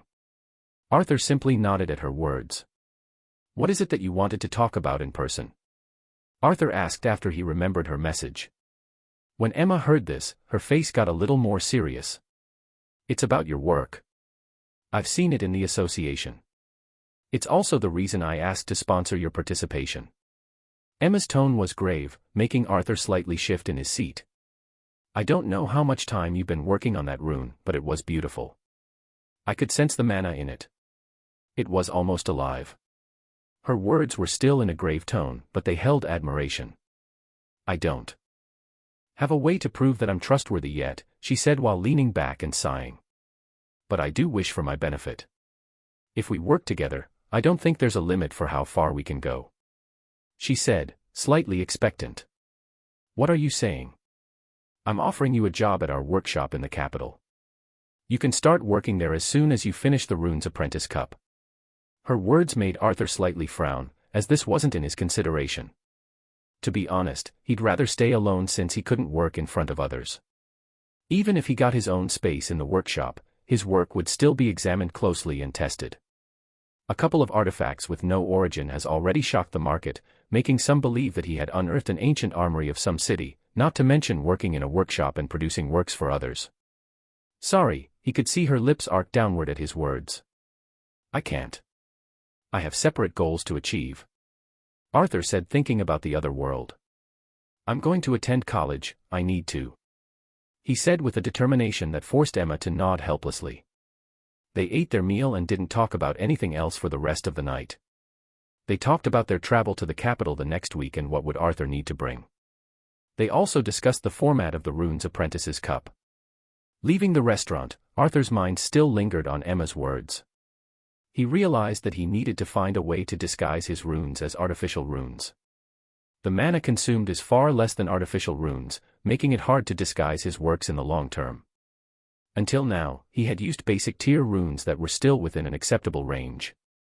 If his runes evolve and he keeps sending them into the world, it would become more apparent. The only relieving factor is that his runes, except for their lower mana consumption and higher output, were similar to artificial runes. If he kept using basic runes, maybe he could pull it off. Arthur shook his head. He was torn between showing too much and showing too little. He didn't want to suffer because he feared what the world would think. However, he also didn't want to attract unwarranted attention to himself that might spell his doom. His head ached as he went back home. Oren opened his eyes to the familiar, slightly cracked, ceiling. It was just like any other day, but his life was forever changed after he became aware of mana. His brother explained that abilities, told to him by Master Ronan, awaken when the gate finally opens. Oren could feel those gates distinctly, deep within his very beings. He removed the sheets and sat up, still feeling drowsy. He had spent all night on the phone with Selena. She had been his crush until she confessed to him that she liked him, making Oren turn tails and run. He knew he wasn't worthy, it would be an unbalanced relationship. Furthermore, he was still young, only turning 16 next winter. However, his awakening and his brother gave him a boost in self-confidence. He could feel his body getting stronger as he hunted in dungeons. He did so mostly with Selena and a few others, who didn't like Oren a lot but were friends with Selena. He wore the armor his brother gave him as he remembered his words. Oren didn't know much about equipment, but he was taught about artifacts. His brother said that there were runes on his armor and sword that would help him if he ever gets in trouble. His brother was worried sick about him hunting on his own and only allowed him to hunt in primitive-grade dungeons for now. However, Oren planned on heading to a higher-tier dungeon today to test his limits. It wasn't that he wanted to disobey his brother, but it was just that he wished to get stronger. Fighting in a mana-rich environment has been proven to be beneficial. He wore his armor and left the room, passing by Arthur's door. As he was a few feet away, he heard his brother shouting through the door. "I did it." Finally. Oren didn't know what was going on, but his brother was participating in a competition in a few days. He came back the other day and holed himself up in his room, unwilling to leave, saying he had important training to do. Smiling that his brother was making progress, Oren was more pumped to hunt today to get stronger. He left his house and headed to a dungeon of the mid-tier rank. They would hunt low mid-tier monsters there with Selena and her friends. To make things clearer, Selena and her friends were the top students in his grade. Oren had no idea why Selena was into him like he was into her. He did ask this question when she told him that she liked him. "I like you." "Huh? Why?" His face burned as he remembered his lame answer. However, she never told him the reason why. She would always smile and say, "Just because," leaving Oren even more confused. Am I getting pranked? Oren wondered as he boarded the runic train toward the city's downtown. No matter how long he waited for her to tell him, "Aha. You fool, it was a prank," she didn't say or act in that way at all. All he got from her was unconditional care. Even if Oren was suspicious of her reasons, he still wanted to get close to her since she was his crush ever since he saw her. He braced his heart for today, thinking it might be the day he returns home crying for being fooled. Chapter 87, Going Around Problems. It was quite ironic that Arthur, an uneducated person who had to drop out of school, would receive an ability containing the word wordsmith. After his dinner with Emma, Arthur came back home and looked the word up. Wordsmith, someone who skillfully uses words. If he combined that meaning with runes, that his ability would mean someone who skillfully uses runes. Another word that popped out was a writer. Arthur has always used his runes like skills, but past incidents proved otherwise. When he was in the trial, he was able to set conditions for the ring to alert him of incoming monsters. When he saved Hazel, he altered his detection rune's range of work by expending mana. With Diamond, he targeted a specific poison using his heal rune. It has been obvious all along, but Arthur failed to see it. His runes weren't items to be used, they were his ability. To put it simply, his runes didn't have a separate gate each. His knowledge of runes, engraved deeply in his mind, would allow him to access the reality gate that was in his soul. To put it more simply, his runes weren't skills. They were his ability, a unique gate to himself. The researching for the past 3 weeks wasn't for nothing, he had learned many things that could solve his questions. Abilities were gates unique to each person. Some people would have a gate that generates fire, others control gravity. Arthur's gate was unique in that it controlled runes, the ancient language of the world. The language of creation itself. He spent a whole day to think these things through. He had a hypothesis in his mind that would serve as a way for him to lie his way through the world and hide his ability. His ability was like an onion. The more he peeled, the more layers he would find. He had already discovered that he could set conditions of activation, or range of activation, or target of activation for temporary runes. What about permanent ones? Can he alter those too? His time was limited, and he spent days sitting in his room to find a method. He started by picking up the first core, looking at it like a surgeon would look at his tools right before surgery. Time to see what are the limits of my ability. Arthur breathed in. With a flick of his hand, a fire rune appeared. The rune floated gently, emitting a bright red color as if it was made of flames themselves. Arthur controlled the rune and it danced around him like a firefly. Arthur then brought the rune in front of him, not to the core. With his 2 hands, he fused the two, and just like before, the core broke down and turned ethereal as the rune enveloped it. It looked like a ball of red lines for the observer. This was a permanent rune. Instead of fusing the rune into a sword or someplace else, Arthur tried to expand the rune. At first, he only used his will to look into the rune or change it. His attempts were a failure as the rune wouldn't budge, only moving as he willed it. He scratched his head in a dilemma, not knowing where to go from here. Remembering that mana was needed for temporary runes, Arthur used his mana and allowed it to seep into the rune. Like an exploding star, bright colors dyed his vision as his consciousness shifted toward the inside of the rune. Like a holographic sphere surrounding him, Arthur saw the rune from the inside. He felt as if he was standing in jelly-like water, observing the surrounding. This change needed a few moments for Arthur to take in. He studied his surrounding, feeling like being surrounded by snakes as the runic lines twisted and turned. He felt them be so familiar like he would feel toward his kin. In the middle of this world, surrounded by the rune, existed a single gate. It raged with fire like it would burn anything that passed through it. It would even burn mana. Arthur realized this was the reality gate that would turn mana into the fire. However, he still couldn't move his body as he wished. Furthermore, he had no idea how to alter the permanent rune. His goal was simple. Staring at the gate, Arthur knew exactly what to do. He needed to destroy this gate. This was the method he would use to create artificial runes when he needed to. However, looking at it, he realized it wouldn't be that easy.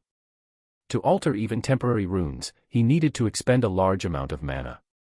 As for eliminating the gate itself, Arthur looked at the ancient-looking gate, created from pillars of fire and twisting flames in absolute amazement. Fascinating. He wouldn't be able to witness such a sight in the real world. This was the source of runes and held the power to alter the reality behind it. However, this masterpiece of nature needed to be destroyed. Arthur gathered his mana and sent it into the rune. His blue-hued mana enveloped the surrounding gently and then crashed like a fierce, angry wave at the gate of fire. The gate distorted and the whole space started shaking. His mana was draining as Arthur tried to brutally destroy the gate. Almost empty of mana, the gate finally showed signs of cracks, making Arthur's heart leap with joy. The gate crumbled the next second, to Arthur's great relief. However, the relief proved to be too early as the whole space started shaking. Like a house without pillars, the runic lines cracked and crumbled as Arthur was sent outside the space. In his hand, the rune crumbled to nothingness and only the remains of the core proved that it ever existed. What just happened? Arthur asked himself incredulously.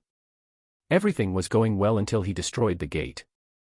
Did the foundation of the rune rely on the gate itself? Is that why it took runes masters so much time and mana to construct the rune by itself without the gate? Ah, how do I go from here then? Should I just practice using artificial runes? Arthur had his hand on his temples as he pondered the possible paths. The runes apprentice's cup was only next week and he sucked at mana control. Master Ronan was even amazed at how much he was brought with his mana, using it in an on and off manner. As for runes inscription, it required even more control. He sat there for a while before deciding to give it another go. He replenished his mana and did the same thing again, but also failed. He replenished his mana again and decided to use mana to support the runic lines themselves while simultaneously destroying the gate. He saw some success at this as the space was held longer before crumbling when his mana was no longer supporting it. Ugh! Arthur threw himself on the bed and shouted with his pillow covering his face. He then started rolling back and forth on the bed as he tried to think of what to do. This is more difficult than I imagined. But there was no other way. For the next few days, Arthur kept trying to construct the lines while destroying the gate. His efforts proved futile as it was Monday morning, a day before his travel, and he saw no luck. He listlessly sat on the bed while thinking of what to do. How could he destroy the gate if the gate's existence was essential for the rune to exist? While lying on the bed, Arthur closed his eyes to rest. It has been some stressful few days that Arthur couldn't sleep peacefully. Luckily, his mana increased a bit with all of the usage and replenishment. That was the only good thing about it. Arthur opened his phone and wanted to do something to relax. He started browsing through articles on the latest news that were trendy, like new awakeners and how much potential they had. He skimmed through most of the glorifying of the awakeners, the guilds they belonged to, or the government, and looked up some names he was familiar with. Miko was one such name. He missed her, even though they didn't spend years together as friends, she was still a good friend of his. She used to teach him the things he lacked and go through life and death battles for his sake. He sighed when the results were mostly of people he didn't know and closed his phone. He regretted fighting her when he agreed to help Hazel. He wondered why he thought he had to help her, it only resulted in him being stabbed in the back. Did I want others to help me in return, being alone there? Or was it simply the loneliness that made me try to win others? He didn't know. He shook his head as thinking about these wouldn't help. His thoughts drifted further into the past as memories kept rolling like a movie tape, unceasing. Arthur opened his eyes. He checked the time and an hour has already passed by. He decided to try a new approach to the issue of the gate since this one didn't work. Unlike before, he doesn't need to overcome problems. Sometimes it was okay to go around. Arthur decided that instead of destroying the gate, he would try to close it. Chapter 88, Selena's Love and Fire. Her ginger hair flawlessly swung with her waving, making Oren doubt if she was sparkling. Even at such a distance, he could see her blue eyes glistering in contrast to her white skin. However, if someone asked Oren about the thing that he liked the most about Selena, it would be her freckles. They turned her beautiful features into one of cuteness. He tottered to the group that was waiting for him, albeit the rest not being as welcoming as Oren. He stood closer to Selena since she was the only friend he had in the group. "This armor suits you, Oren," Selena said, grinning in either mockery or delight. Oren had a hard time telling which of the two it was, but he still became bashful at her words.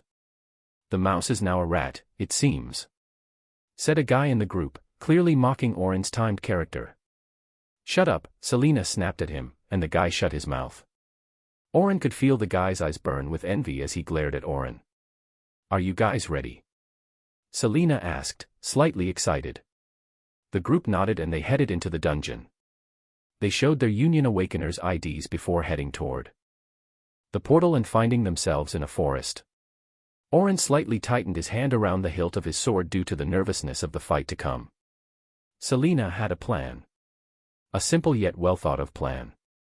The only reason she agreed to hunt in this dungeon, at the suggestion of another group member, was that she wanted to show how capable she was to Oren. She was a girl with a crush, after all. If anyone told her that she would like someone like Oren a year ago, she would call them liars. However, the reality was sometimes stranger than fiction. That's why when you notice someone, you can't help but starting to develop feelings for them. It was all about noticing them in a certain way, that is. It was a boring day at the academy, another routine she had to go through despite all the boredom she felt. Many of the students, male students mostly, flocked around her as she was a powerful awakener from a renowned background. It was boring. Their ways and their games. They're showing off at every possible chance. It was not appealing the first time, and it wasn't any appealing now. That's why she hated school. She hated her father as well, for throwing her in this school with her older brother. She knew she could go somewhere better, but her father sent her here to discipline her behavior, although he was met with little success. She had a wild nature, she had to admit. That's why it was rather understandable, not really, that she would fall for Oren that was so unlike her. Yet he was so different from others. It happened on that boring day when she fled to sit on the roof. Her eyes reflected the sky as she was pondering the reason that she had to suffer here instead of fighting an exciting battle. She heard a whimper, a scream, and laughter. Anything was enough to pull away from her already bored self, so she peeked from the roof to see what was going on. Bullying, as always. A guy was getting mocked and shoved by a gang of thugs that called themselves students. Selena had some ideas of going down there and showing them true strength, but she knew better than that. If she intervened, the life of the bullied students would get harsher and harsher. They wouldn't be able to touch her, so they would lash out their anger on the student when she was not around. It happened before. However, it seems someone wasn't as wise as she was. He stuttered, telling them it was wrong to treat him like this. The gang roared in laughter after a slight pause. Selena was taken aback as well, as this student was a non-awakener. What did he step out for? Foolish, she thought. He couldn't even stand probably, and he was soon beaten like the other student. However, unlike the first and unlike what Selena expected, the guy kept standing up. Since she was looking at them from an angle, she could see the guy's face. Bruised, blood-smudged, and so unwilling to step away. He was like a mouse standing in front of a lion yet still daring to meet its gaze. Selena saw his gaze and her skin was covered with goosebumps from the defiant look he had. It was a look she was familiar with. One of certain helplessness yet unwillingness to be trampled. That was how she noticed him. He was also cute. Selena. His voice broke her reverie of the past. Why are you smiling like this? He asked with puzzlement. She had to cover her face in embarrassment for grinning at her memory. His puzzled expression made her want to ruffle his head so badly, but she held back. He had already rejected her, it was better to play it safe for now. Nothing, let's keep going, she said as the group made its way through the trees. This was a peculiar dungeon because there was a forest inside. However, it was still a mid-tier dungeon, so the danger was simply a goblin's village. They planned on hunting the patrols of the village.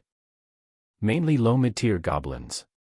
They didn't want to push their luck as they were neo-rankers. Their team had 2 swordsmen, 1 mage, 1 tanker, and 1 healer. The swordsmen were Oren and the student that had mocked him earlier, the mage was Selena, the tanker was another quiet male student, the healer was a female friend of Selena. Selena continued to fantasize about the way Oren would look at her after she showed him the side of her that he had shown her of himself. She wanted him to notice her too. It was then she felt someone grab her wrist, and Selena turned around displeased at the interruption of her thoughts. However, seeing it was Oren, her face mellowed. What's wrong? She asked. I think there's something nearby, Oren said with furrowed brows and uncertainty. Something that could be dangerous. Dangerous? The most we would find here is low mid-tier. The guy from earlier interrupted. If you're scared, you can go back. He mocked while stealing glanced at Selena's grabbed wrist. Oren shook his head and let go. It's better if we do, Oren said, feeling uneasy. Coward. The tanker spat with displeasure. Want me to beat the living hell out of you? Selena glared at him, feeling rageful. The tanker shrunk back while clutching his teeth. Selena turned to Oren as she tried to assure him. If any dangerous monster appears, I can take care of it, she said with confidence that forced Oren to nod his head. The group kept advancing until they heard low murmurs of monsters. It was a goblin patrol like they had expected. They were all low mid-tier wearing shabby armor and holding rusted and irregular swords. Attack like we usually do, assume formation, Selena ordered and the rest obeyed. They surrounded the goblins stealthily before launching their attacks. Sword slashes and blade-like water descended as the goblins' screams echoed. Oren used his mana to cover his sword, and it made a huge amplification to his powers as his mana was rich and abundant.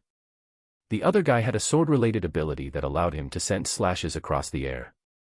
As for Selena, she was a water mage with exceptional control that could command water to cut through steel. The goblins were dead after a few attacks and counterattacks between the two sides. In the end, the group came out triumphant and the healer tended to their wounds. "That's what scared you?" The swordsman whispered in a way that only Oren could hear, but the latter ignored him as he felt the continuous dread pile in his heart. Selena kept stealing glances at Oren, expecting him to praise her ability, but she found him brooding. She sighed and the group kept advancing after harvesting the cores. They met another group of goblins and were also successful in using teamwork and numbers to emerge victoriously.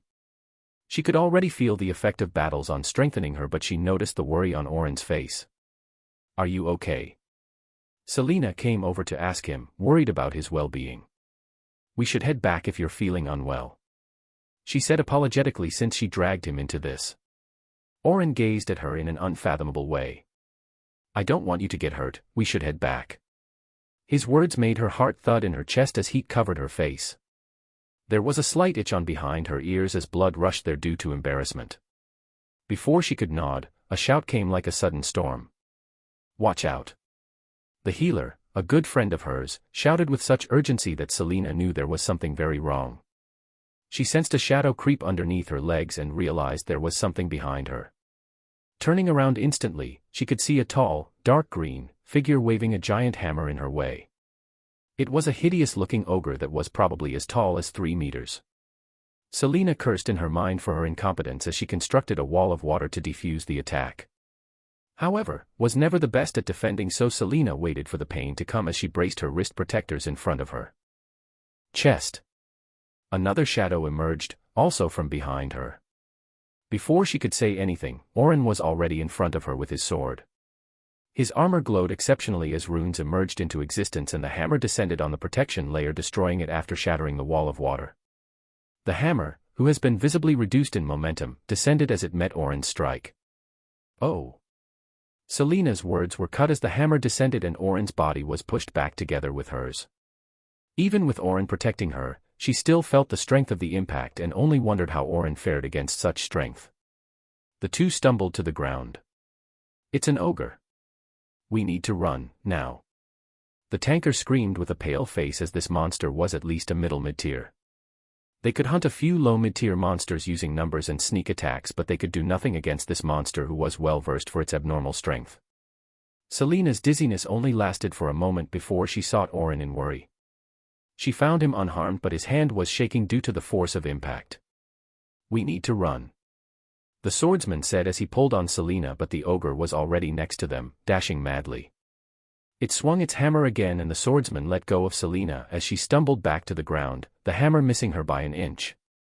"Shit," the swordsman cursed as he turned and fled.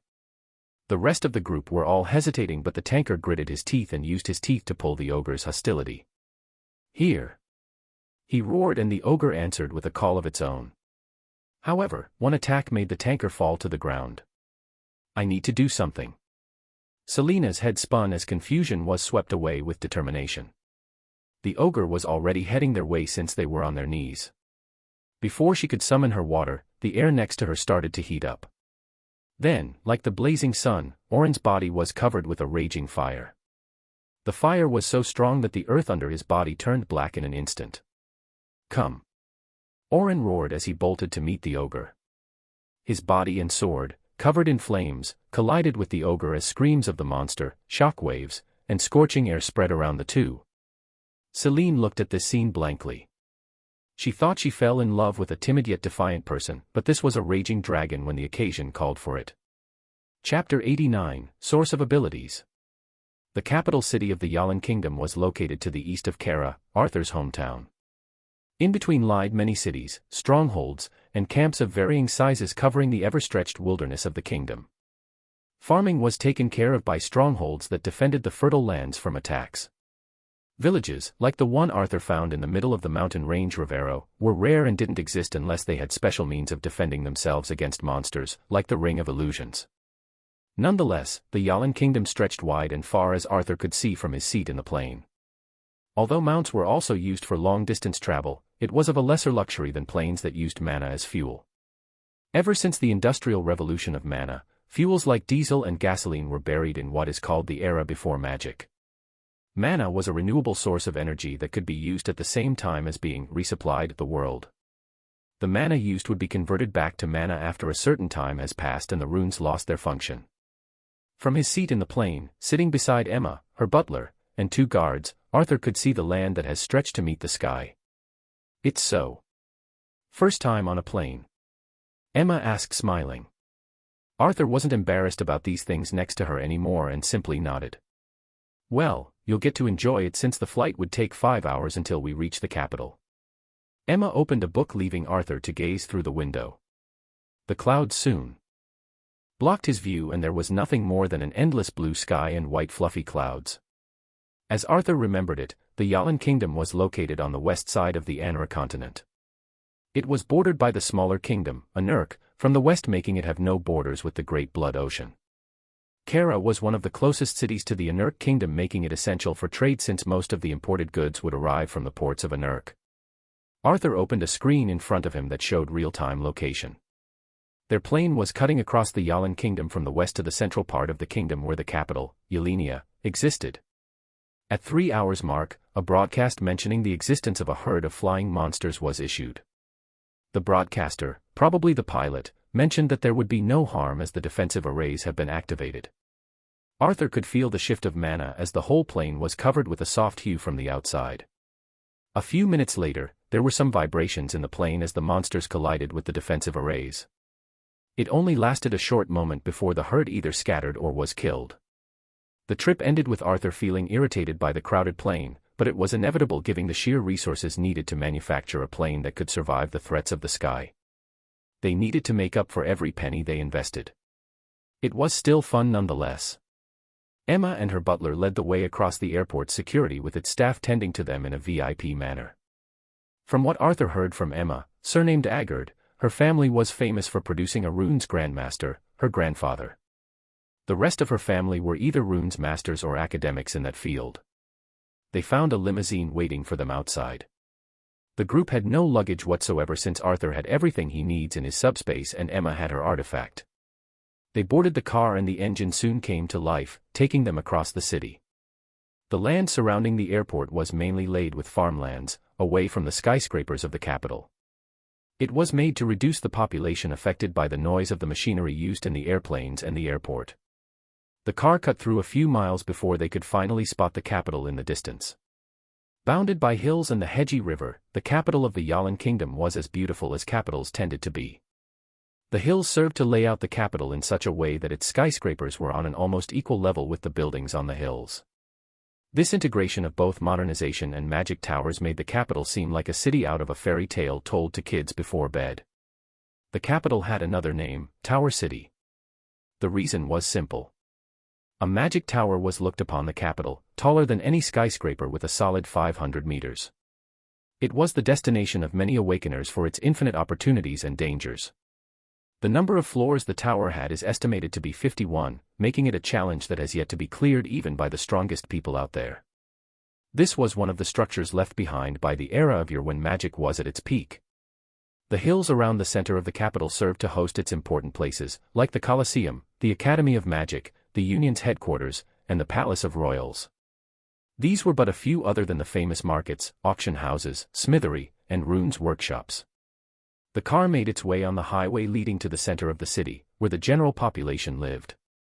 They stopped at a hotel where their stay was arranged until the Runes Apprentice Cup would take place. It wouldn't be happening in the capital, but the teleportation circle that transported them there would be in the palace. We have time until next week. We'll get to go around and have fun, visit the workshop, and learn, and rest until then, Emma said as her heels clanked the marble floor of the hotel. Arthur followed as he glanced around the foyer and its giant chandelier. They arrived at the reception and Emma showed him her ID. The receptionist quickly produced the magnetic room's keys for Arthur, Emma, and their entourage. You can rest in your room for the rest of the day, maybe you can go sightseeing. I need to meet a few friends and business partners. We'll go to the workshop early the next morning. Emma informed him, and Arthur nodded while bidding her goodbye. After a few short moments of taking the elevator and searching for his room, Arthur found himself lying on the comfy king-sized bed in his room. It had a simple decor with a great view of the city. Arthur kept staring through the balcony at the bustling capital with all of its lights, rotating buildings, and flying mounts and artifacts. He mulled over which place he should visit since he had half of the day off. It was then that his phone rang. It was his brother. "Hey, Oren. I just got here." The video call connected and Oren's face filled the screen. It took Arthur a few moments to notice there was something wrong. "What happened?" he asked as he saw Oren's haggard and tired expression. "Hey, bro," Oren said weakly. Arthur could see the background, and Oren was in their house. "I just wanted to ask you about something. Today, I headed to a dungeon with friends." Oren then proceeded to tell Arthur what happened. As the story went on, Arthur's face betrayed his anger and disappointment. "I told you to keep hunting in primitive tier dungeons for now." Oren flinched at Arthur's shout, bespeaking his anger. Arthur was calmed by his shout and breathed heavily. "You know I'm just worried about you." "I do. I'm sorry," Oren said, downcast. Arthur had no choice but to tell him it was okay. "After the ogre appeared, we were in a pinch and I had to do something. So, I just tried attacking Anne." His brother's voice trailed. "And I was suddenly controlling fire." "Is this what you told me about? The fire skill?" "Yeah. It's the reason your impulsiveness hasn't killed you yet," Arthur said, slightly irritated. Oren nodded, but he was still at a loss for words. "What?" Arthur had no choice but to ask. "I thought it was a skill, like the one I received before from the dungeon. But, it was different." His brother's words made Arthur straighten his back and listen attentively. "It was as if I had another ability." "What ability? That can't be." Arthur stopped talking as a sudden realization struck him. He has never given another person a skill except for the goblins. He has always considered them to be a skill, but were they? Arthur remembered the reality gate he managed to close after relentless training for a day before coming here. He had managed to close the gate and turn the artifact created into an artificial one. However, what if he gave the rune with the closed gate to a person? Skills are artificial abilities. Arthur exclaimed in surprise as goosebumps covered his skin. His irises shook at this sudden realization. This was the main difference between skills and abilities. Whether the gate was opened or not would determine everything. What? His brother couldn't understand what he meant. Arthur regained his composure as his heart was beating loudly in his chest. "It's okay, we'll talk about this when I get back. Don't do something as reckless again, okay?" Arthur warned and closed the call after he saw Oren nod his head. He then sat on the bed as his whole body was trembling. It was the same. Artificial runes were skill if given to a person, and artificial artifacts if given to an object. As for real, genuine rune with an opened reality gate, it gave abilities. It explained why Arthur couldn't give himself the permanent runes. He didn't have to turn the rune into a skill because runes were genuine abilities on their own. His ability was the source of every ability out there. Chapter 90, Pure Loath. The Magic Tower of Yalin, it was called. You could see why, as the royal family has possession of the tower and taxed all of the people that would venture into it. Markets were cramped around it to buy or sell anything tower-related. The crowd was bustling and many foreigners moved about, dyeing the crowd with their unique traits. Some were exceptionally tall, bronzed, carrying a darker skin tone. Others were exceedingly pale, having sharp features and pointy noses with slitty eyes. As Arthur roamed around in the crowd, he could hear the languages of many merging into a song of diversity. The Eastern tongue Janaea with their fast language, the brute but concise words of Hallan of Giants, and the modern Yalvaran language. These were some of the languages Arthur managed to pick up in the crowd. The Yalvaran language was one shared by the merge of three kingdoms in a union, facilitating the trade among the three and the shared knowledge. It was one of the most important languages to learn in the Anara continent since many magic books were written in this language. There was also the fact that the Anurk kingdom bordered the Great Blood Ocean, hosting one of the most important harbors for Anura's trade. Anurk was called as such because it was the gateway to the Anura continent. Arthur ate from a few stands that specialized in mana-roasted meat and Kirin fruits, a specialty of the Yalan kingdom that was a fruit with a mild honey taste. Arthur got to enjoy those delicacies as he walked around the capital for the first time and headed toward the tower. He had no plans of entering the tower since he couldn't get stronger at the moment, but he did want to see it for himself. As the buildings started to appear less frequently, replaced by many defensive measures to assure the citizens, Arthur could see the tower getting closer. Eventually, to see the top of the tower, Arthur had to crane his neck that his chin pointed upward. Even then, the clouds blocked his view. Whirling around the tower as if they were possessed, slight fog permeated the surrounding. A high wall circularly besieged the tower. Markets and booths were all around the walls, selling essential supplies like potions from Genia or swords from Alan. It was the first time Arthur saw products from other countries, making it even more appealing. As he made his way through the gate engraved with illustrations of mythical beasts, arcing the only entrance to the tower grounds, Arthur felt like he was a pilgrim as everyone headed there. There was a sense of unity as Arthur walked among people determined to change their lives. He could almost feel the blood-boiling passion of rising against the odds of life. However, he had no plans of entering. It would be a waste of time for the current him. He had to wait for Seer to find him the mana-condensing agent that he mentioned. It was then that his nose picked up on a foul smell. He thought it came from someone who hadn't bathed for ages, but there was Northwest one close to him. He peered through the crowd as he saw the origin of this stench. His skin crawled and shivered as sweat started pouring from his back. Standing in the middle of the crowd was a single figure. However, the word figure was not the best word for it. It was a pitch-black entity from head to toe with tar-like substance dancing like flames flickering around it. It had the general outline of a human or a humanoid creature, but Arthur couldn't sense anything human or alive about it. It stood there silently gazing at the tower with someone else with their backs to Arthur. As if it had sensed his gaze, the pitch-black figure turned around and returned Arthur's gaze. Strangely enough, its face was the only human-like thing about him. However, this could only be said about the general outline of it. The white of his eyes were also black. His skin was cracked at many places as if it was barely containing what streamed out of it. As if trying to break free, there was also flame dancing like tar substance that resembled miniature snakes. His irises were strangely red that it gave Arthur the feeling of looking at a wild beast. Arthur stood there as the figure scrutinized him, unable to move a muscle. He saw the figure's mouth move as if he was talking to the person next to him. The other person, with a normal-looking appearance, turned around to look at Arthur as well. For some reason, Arthur activated his camouflage skill instinctively as if he wanted to hide. With the crowd serving as a distraction, he began to move before the other person could spot him. Luckily, he managed to lose them before they were able to identify him. Through the gaps between the crowd's heads, Arthur was able to see the face of the other person. He was stunned when he was able to recognize it. It was the face of an enemy of his. A beautiful face but a vile character. It was Turin, the person who wanted Arthur's dagger so bad that he sent people after him. If not for Euron's presence at that time, Arthur doubted if he would have been able to keep his dagger or his life. Turin looked among the crowd, seemingly for Arthur, but he was unable to find him. Arthur saw Turin turn around and head into the tower.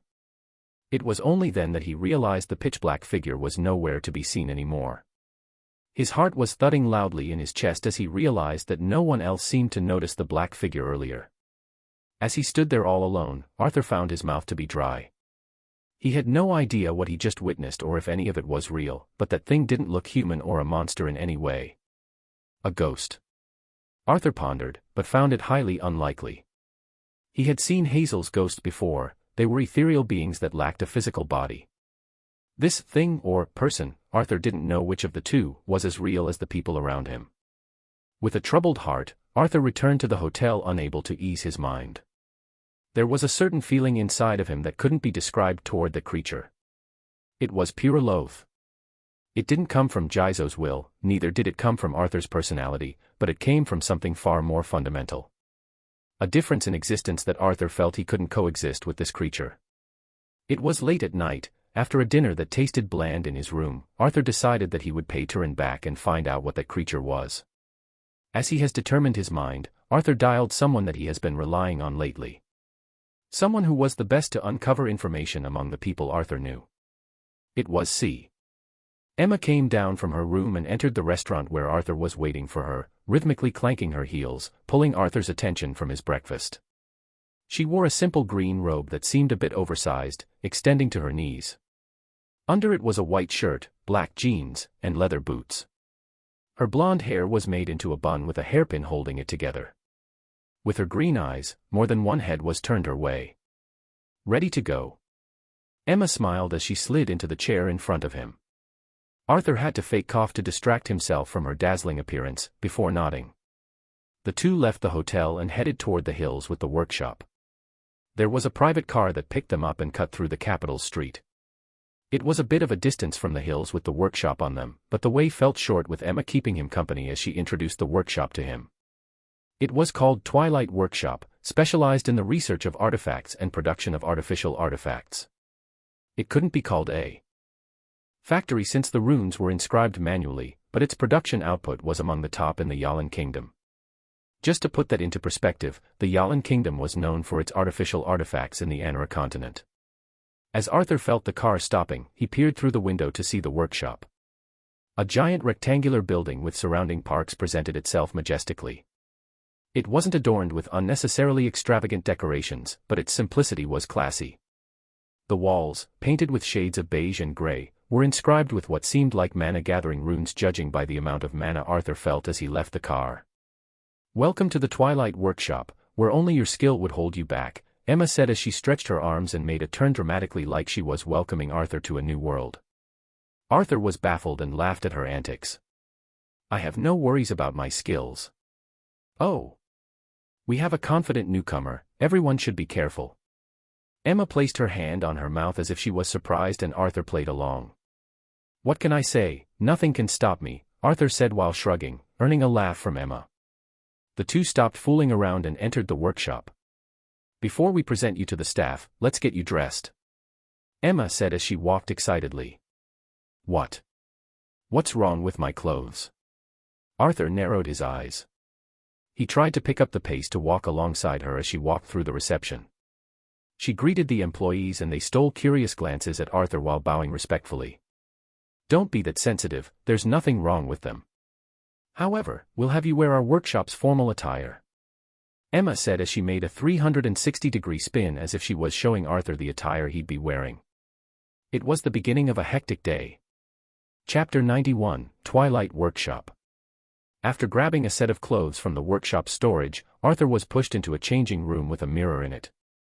Along the way, he got to witness the workshop dust-clean corridors, the fountains that gave a refreshing ambience, and the green-robed runes master going in and out of rooms. A sigh left his mouth after Emma left him alone in the room. He started to slowly undress as his stomach churned at the thought of meeting all of these runes masters. However, he felt better when he remembered his latest achievement in controlling the reality gate in permanent runes. He was successful in closing the gate. Right now, his control over mana was too lousy for him to be able to open it.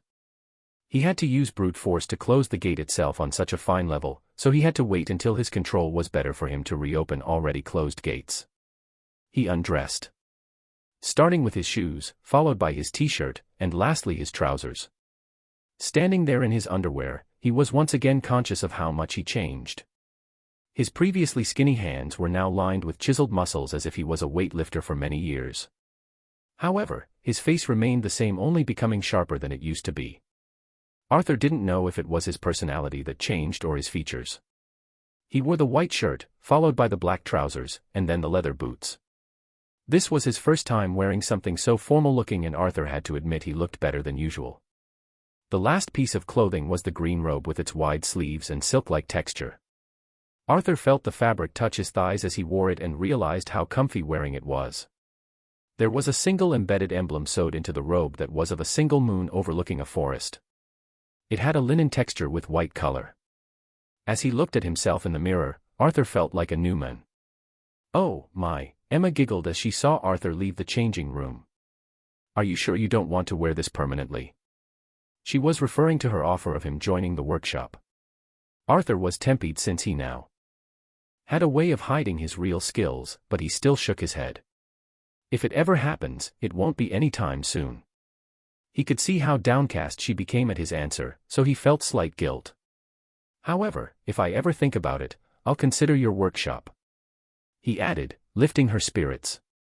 We need to meet the rest. She pulled onto his arm and guided him through the hallways. Employees carrying supplies or documents looked at the two curiously. They passed through several giant halls that were probably for research, a cafeteria for lunch, and Emma even showed him the dormitory where some masters resided.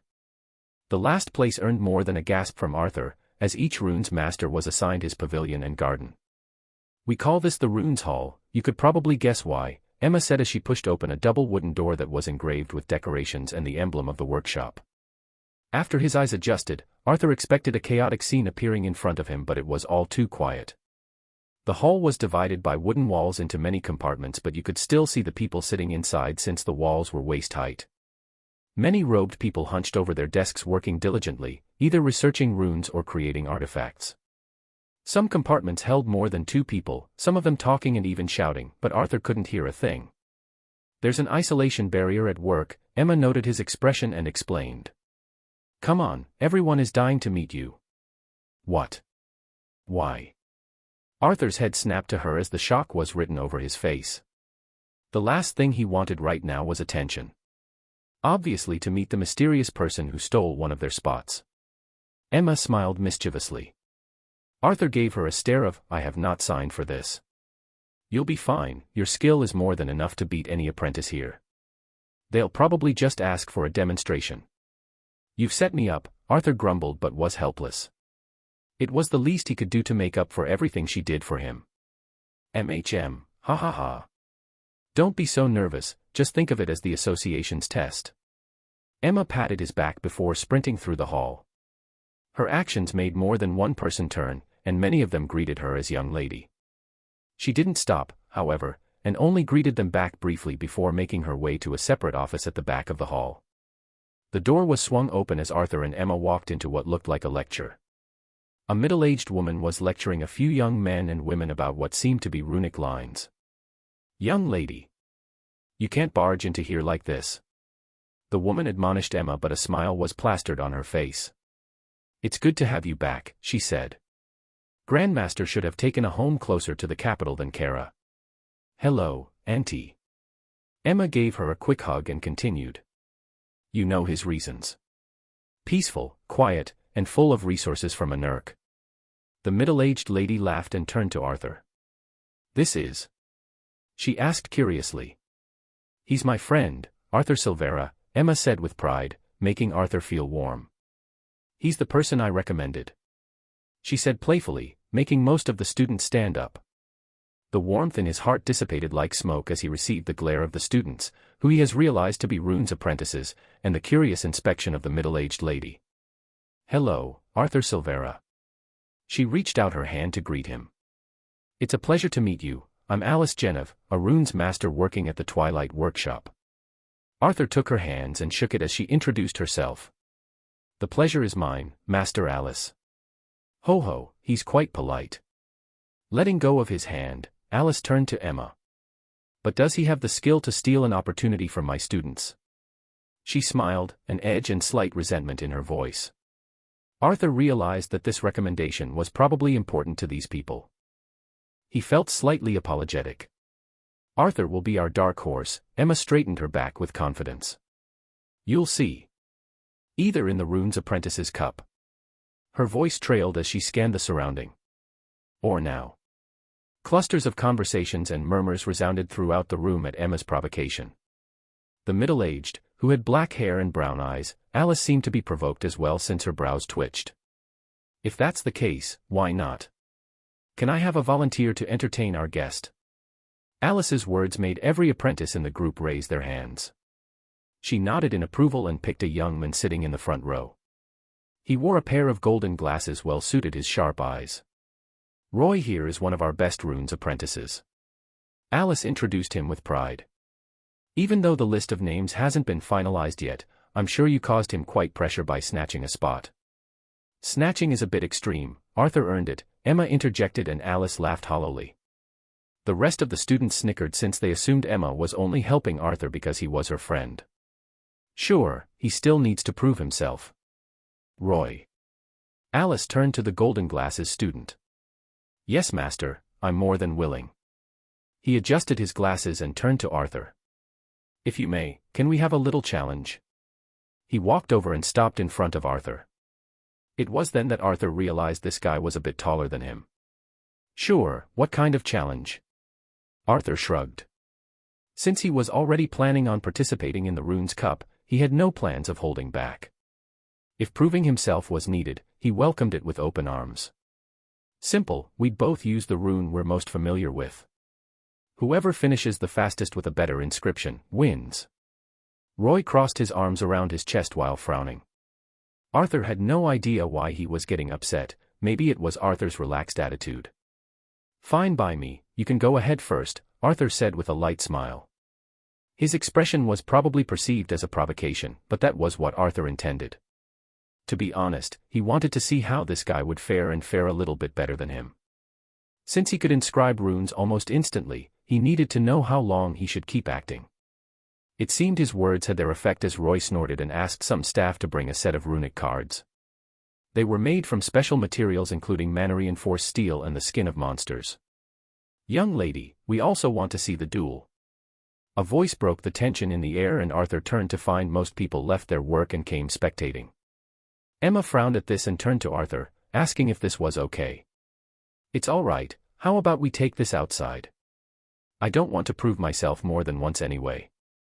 Soon, 2 tables were arranged outside with proper sets of runic cards, brushes, and mana liquid. The whole workshop stopped their work to come and see the challenge between 2 apprentices. How nosy can you guys be? Arthur thought inwardly. Chapter 92, To be recognized. If Arthur hasn't been told this was a workshop, he would have believed this was a family gathering. Too bad he was the outsider that the runes masters, discarding their images, rooted for Roy to win. Roy kept thanking them by a slight bow every time they did and the whole scene was too funny for Arthur to hold back his laughter. You won't get to be that relaxed in a bit, adjusting his golden glass, Roy pointed at him. His actions were so serious that they didn't look serious at all. They gathered around and Roy got to start first. He took a seat on his table and the crowd quieted down. It was the first sign of professionalism that Arthur saw until now, as everyone seemed to realize how focusing was essential for their work. As expected from one of the best apprentices in the workshop, Roy had a laser-like focus. He treated the brush and liquid so sacredly that Arthur believed he was going to kowtow to them the next moment. Dipping the brush into the liquid, Roy proceeded to inscribe the rune on the card. The liquid started glowing faintly as the inscribing process began. To be honest, Arthur felt slight inferiority as he witnessed the level of control Roy had over his mana. He was able to give the right amount of mana that the liquid blended perfectly to the runic card. After only half an hour, he was done and ready to use the rune. The association's exam was too easy compared to this. Arthur furrowed his brows and looked toward Emma. He could see a slight blush as she avoided his gaze. Behold. Roy got all worked up in presenting his work. I've made a basic tier stealth rune. It could be used to hide one's presence to a certain level unless a highly perceptive awakener was involved. Arthur could see the rune's master nodding with approval at Roy's finished work. They looked like uncles and aunts that encouraged the antics of a young child, supporting him in whatever he did. Arthur liked the amiable atmosphere but he had no plans to lose here. Master Alice, please. Roy presented the runic card to Master Alice with both hands. She nodded with a smile and took the card before examining it. She was joined by several other runes master as they studied the rune that has been inscribed while nodding in approval. When she activated the card, Master Alice's figure was distorted as it started to blend into the background. Arthur could still perceive her presence with his perception stat, but it was still amazing how light bent to avoid her body and allowed her to blend into the surroundings. However, it was still a basic tier rune that could be seen through by powerful awakeners, but it was enough against weak monsters. The crowd started clapping and nodding in approval. Arthur joined as well since he had to admit the time and control Roy showed was admirable. Roy turned in his direction and nodded seriously, making Arthur have the impression he was acknowledging him. Being stared at by the crowd, Arthur had no choice but to head toward the table and sit down. His back was sweating in slight nervousness at the thought of being seen through. However, he breathed in and out as he tried thinking of what rune to use. He picked up his brush and dipped it into the mana liquid. Since the rune was in his legacy, Arthur had full knowledge of how it looked like and was drawn. He proceeded to inscribe the rune while trying to maintain the amount of mana that he used. It was a total disaster, in everybody's opinion. The light glowing from the brush itself was unstable, inconsistent, and would be too bright at certain times. However, the inscription was still going even despite their doubts about the final result. After 20 minutes, Arthur placed down the brush and sighed. It was always tiring to act like he was inscribing artificial runes. However, he believed he managed with his current mana control. Arthur stood up from his seat and presented the card to Master Alice. "Are you serious?" Master Alice asked with disbelief. The process couldn't be said to be flawless like she has expected. Roy treated every step with such caution that he would take a few moments before drawing a single line. However, Arthur simply drew it like he was painting, unrestrained. "Do I even need to appraise this? It's obviously." She swallowed her words back. The rune in her hand was different from what she had anticipated. She had her doubts about it working, to begin with, but she had to admit it was beautiful. The details in every line made her wonder if the rune wasn't already inscribed on the card by the force of Mother Nature. Despite how fine Roy's lines were, he still had a few mistakes. This, however, was marvelous. "A fellow." Rune's master commented as he stole a peek. Yes, that was the word she wanted to use. However, her pride didn't allow her. She tried to pick a fault with it, but there was none. The other runes masters also gathered and started throwing heaps of praises at Arthur's work. The person in question simply stood in his place fidgeting, not used to being praised so openly. Some might say he was cheating his way through, but this was his ability. "It's a telekinesis rune," Arthur said, making the group turn to face him in amazement. "You can use it on light objects and move them in a 5 meters radius. Quick, use it."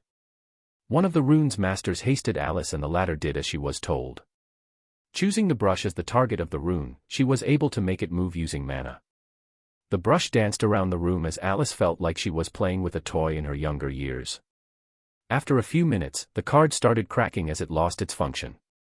Despite it being a permanent rune, it was still a one-time usage because the material involved couldn't handle more than one activation. This also made it easier than engraving artifacts since the mana required were a lot less.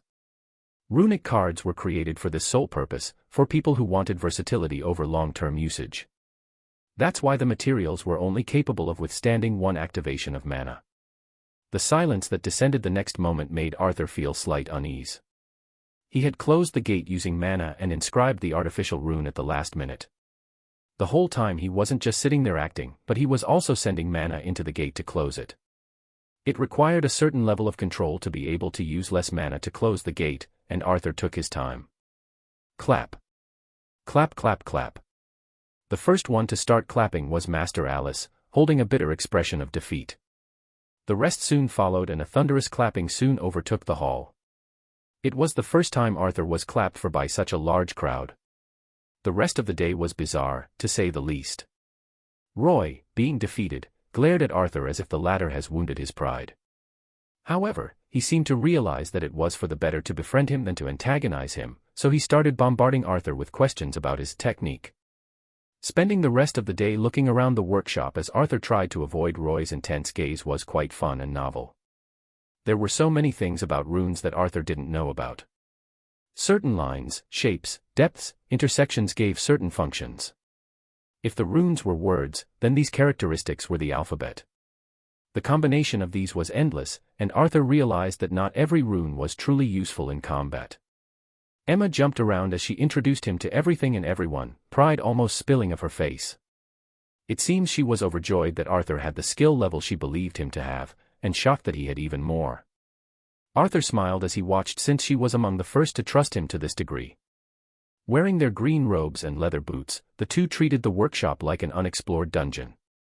However, the curtains of the night soon descended and it was time to go back. "Do you want to come back here tomorrow?" Emma asked after settling into the car's seat. Arthur pondered her question for a second before shaking his head. "Sorry, there are things I need to do." Like figuring out what Turin was up to with that creature. Emma's face instantly lost its glimmer as she nodded with a forced smile. How about only the morning? Arthur scratched his cheeks. Hee, deal. Emma laughed in a way that made Arthur feel like he was tricked, but it wasn't such a bad feeling. After they returned to the hotel, they shared dinner as they talked about the workshop and runes. It was past 8 when Arthur returned to his room. He undressed and wore his comfy pajamas as he took out his phone. There was a missed call from C. However, it was only an hour ago. Arthur called back and C's face filled the screen. Hey Arthur, I guess you're having fun at the Capitol. A grin was etched on C's face and Arthur laughed awkwardly. Sorry, I had some things to do. Did you find anything? Always down to business, C sighed in a sad but comical tone. I did, not a lot though. Oh, so nothing is going on. Arthur furrowed his brows. It's the opposite. If nothing was going on, then I would have found a lot. Something is interfering with my ability. I could only see bits and pieces. Anything suspicious? Everything I saw was, C's expression suddenly changed. I suspect there's another nation work here. He met with a few questionable people. Their topic was about. C hesitated. Arthur slightly shifted in his seat as he waited for him. A weapon of mass destruction of some sort. The words made Arthur's very being get shaken. He tried to process what C said, but he was distracted by a message from his legacy. Enough information has been gained, a legacy quest has been initiated. Chapter 93, Eavesdrop. His mouth felt dry, he had to gulp and let go of a breath that he didn't know he was holding. It was here, the price he had to pay for this power. The price he had to pay for the abilities he gained from the legacy. A legacy quest. The concept was simple. How did a legacy owner specify what they wanted to be achieved? Through legacy quests. If the legacy receiver failed to do the quest, their legacy would be gone. I don't know why you have asked for information about this particular person, Arthur. C continued speaking. However, it's best for you to not get involved. This thing reeks of danger, and you have no reason to butt in. He warned, but Arthur couldn't hear what he was saying. Can you tell me their next whereabouts? He interjected. C gave him the stare of someone whose warning has just been ignored. He sighed and sent Arthur a location and time. His ability didn't only work on the present, so this much was easy to obtain. Arthur. I know, C. I'll be careful. This is just something I need to do. Arthur saw that C was about to warn him again, so he quickly said and ended the call. Alone with his quest now, Arthur proceeded to read the rest of the messages. Learn the Ender's goal and stop them from achieving it. The Enders. Was the black being Arthur saw near the tower one of them? Were they the mastermind behind whatever is going to happen? A weapon of mass destruction. This was bad. If these creatures were a part of the reason Jizo wanted him to stop the era of Ur from coming back, it spelled doom. He had no idea how Turin would fit into such a grand scheme, but he was his only lead right now to learn of the Ender's goal. Arthur rested his hand on his left chest, his heart was beating rapidly. He was nervous, scared, and excited. He hated that he couldn't get stronger right now due to his evolution, but he could train. He sat on the couch, cross-legged, as he began his mana control training just like Master Ronin taught him. It was past midnight that Arthur decided to sleep. Morning of the next, Arthur wore his workshop attire and left his room. He was glad that he had agreed to Emma's invitation since he realized he would be needed to learn a new rune. It might sound rude to ask her to share some of their runes databases, but Arthur will see how it goes since he didn't want to go unprepared. Sure, I doubt you'll get any studying done right before the competition though, Emma said as she sliced the egg with her knife and ate it. Your skill level would represent us in the competition, don't worry about our support. She chewed on her food. There will also be a monetary award depending on your rank in the competition. There's no need, Arthur waved his hand. You have already done so much for me. The minimum is $1 million Yalvarin. Only the selfish turn down the generous, Arthur's face turned serious. I can't turn such generosity down. PFT, ha ha ha. Emma laughed heartily at his change in character and Arthur laughed as well. They finished their breakfast before heading toward the workshop. On the way, Emma told him he could access the virtual library once he was there. He'd be able to learn about any basic tier rune he wanted, but only one. This worked for the rest of the apprentices since no one needed to research more than one rune per day unless they were runes masters. Being more familiar with the workshop today, Arthur chatted with some people and Roy before heading with Emma toward a dome-shaped building. It was highly guarded and Emma used her card to let them in. Inside, there were many virtual cabinets with some furniture and refreshments. "Can I see the real rune at work later?" "Sure, just call me when you're done studying here and I'll take you to the laboratory," Emma said and left. Arthur sat in one of the cabinets and logged in with the guest card Emma gave him. The scenery changed and he found himself in the middle of an empty room. A holographic list appeared in front of him, containing all the basic tier runes he could choose from. Once he did choose, he wouldn't be able to learn something different. Arthur's purpose in coming here is to prepare to follow Turin and find out his motives. He didn't need any combat rune but one suited for information gathering.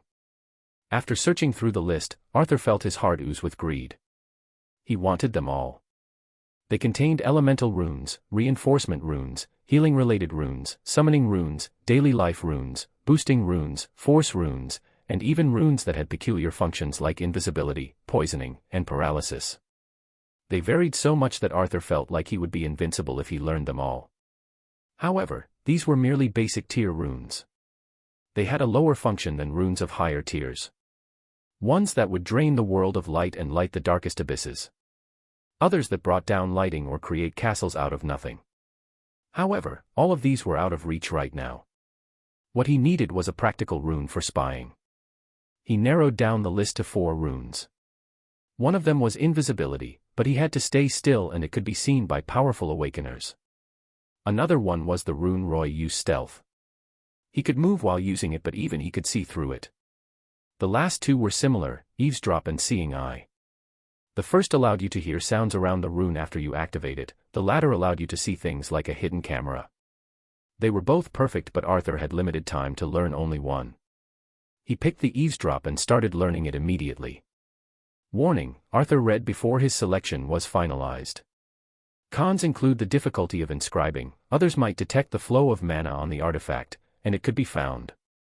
There were other warnings about this rune was unsuitable for practical use since it was difficult to inscribe yet needed to be a one-time use since they would have to destroy the evidence. Even more, it might get detected because the mana flow could be sensed. Others were lore-related as the use of this rune, if found, could cause legal complications. Arthur dismissed the warnings on after the other as he had no such problems if he learned the rune. He could use it instantly and only have it as a temporary rune without a medium. If someone could find it, that means Arthur messed with the wrong person. Arthur started learning the lines, the function, how it worked, the mana waves involved, the distance and how it traveled, how it would be inscribed, and everything related to the rune in great detail. As he did, his legacy was slowly learning the rune as well. He spent the morning and into the afternoon learning it. The information provided allowed him to hasten his learning speed and there was also the fact that this was a basic tier rune. Arthur called Emma and she came to pick him up and guided him toward the laboratory. It was a separate building where runes were tested. The runes researchers had to take out an artifact, a genuine one, and show how it worked to Arthur. After a lengthy study of the rune as well, Arthur finally learned it by the time the sun had set. Eavesdrop eye, transmit sound waves around the rune to the user in a 30 meters radius. Since this was the first tier of the rune, Arthur was sure that it would be much more powerful when evolved. If at some point, he could have these runes eavesdrop for him miles away, he would have his spying network. Dinner? Emma asked, but Arthur shook his head. I've already wasted a lot of time. I need to go. Arthur planned to only stay here until noon, but his calculations were wrong. I'll be late to come back, see you tomorrow. What, is it a woman? Emma had her hand covering her face as she made a ho-ho laugh with an I knew it stare. Ouch. Arthur flicked her head and started heading outside. She followed after him in mock anger, stomping her feet. The car gave them a ride back to the hotel where Arthur wore something less conspicuous than his workshop attire. Since the capital was so big, he had to order a taxi toward the district the meeting would be. It was scheduled to be at 6 p.m. today in a bar at a lower district. Arthur left the taxi the moment he reached the district and traveled on foot. He found the bar using the location C had sent him and started wandering around the surroundings. After finding nothing wrong, he headed into the bar before it was 6 p.m. Chapter 94, Shocking Discovery. The bar was mostly empty, lest for a few drunken men chatting and playing darts.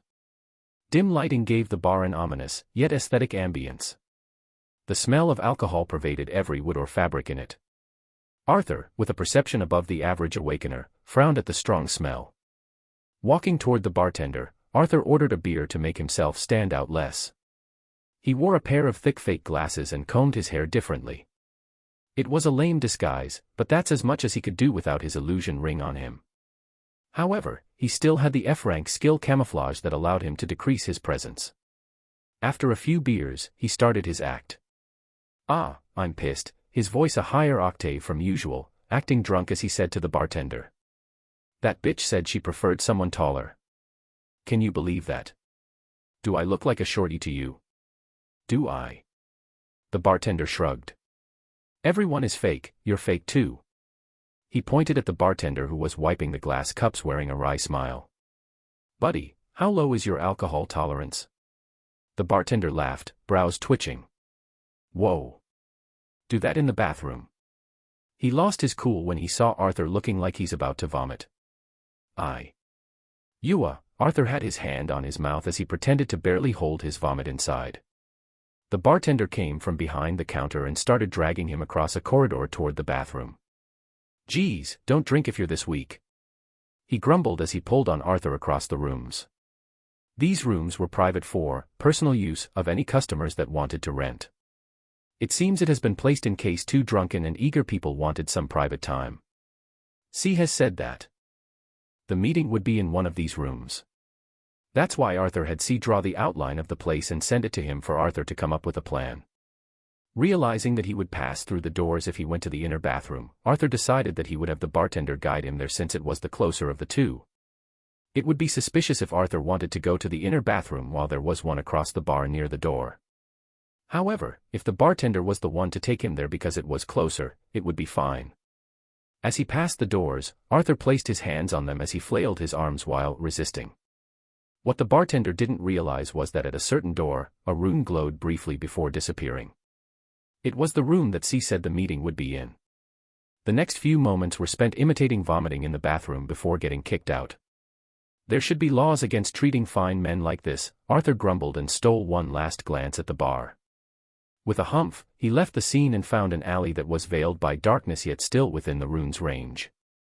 "Let's see what you can do," Arthur shared the connection with the rune as he allowed the voices to enter his mind.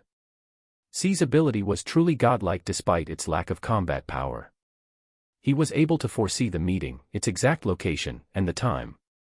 However, he said that something was obscuring his vision. That's why Arthur had to get here himself. It was essential to learn about the Ender's goal. Voices from all over the bar started appearing in his mind as he was wearing invisible earphones. He realized that some of them were the sound of the darts hitting the board, the low music, the bartender grumbling as he flushed Arthur's vomit, and the bar's door opening. Looking at his watch, it was 5:59 p.m. As he watched the clock turn to 6, a bell on the counter rang. "A room, please. Nice and warm." The voice was familiar.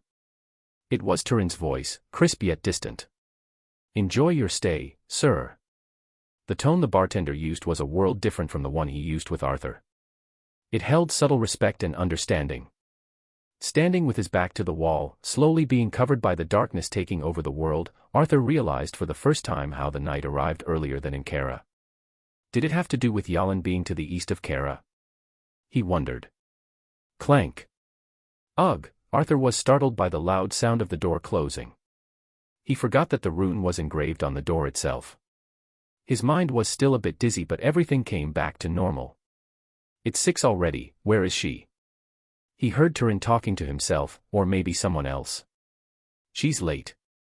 He was impatient. Arthur looked at his watch and found that it was 6:01 p.m. Was Turin scared of something? "Were we found? We need to leave." He said "we" instead of "I." This made a chill run through Arthur's spine. Was he with that hideous black creature? The ender? However, Turin didn't leave and started to pace around the room, judging by the sound of his steps. Arthur could even hear him biting something, probably his fingernails. Creak. The window creaked while the sound of footsteps was still going. It meant someone else opened the window. As if answering his questions, a different voice appeared in his mind. "Why so anxious, young man?" It was a mature feminine voice with a slight accent. The wooden floor creaked as if someone stepped on it. Then, slower and more stable footsteps followed. "You're late, we could have been found out," Turin said, unhappy. No one likes an impatient man," Arthur heard her say in a flirtatious tone, the sound of skin being caressed, and heard a sharp breath being taken. Was this guy meeting a lover? What kind of weapon of mass destruction did C foresee exactly? "Stop it," Turin snapped. And it sounded like he slapped her hand away. "Give me the artifact. Tomorrow is the time we... Don't dare to disrespect me, little boy." Her tone changed as she cut him off. Arthur could hear the threatening tone she had and Turin went mute. After a few moments, his voice came out like a whisper. "I'm sorry, I know you fear for your life, but no risk is unrewarded when you work for our Lord," the newcomer said.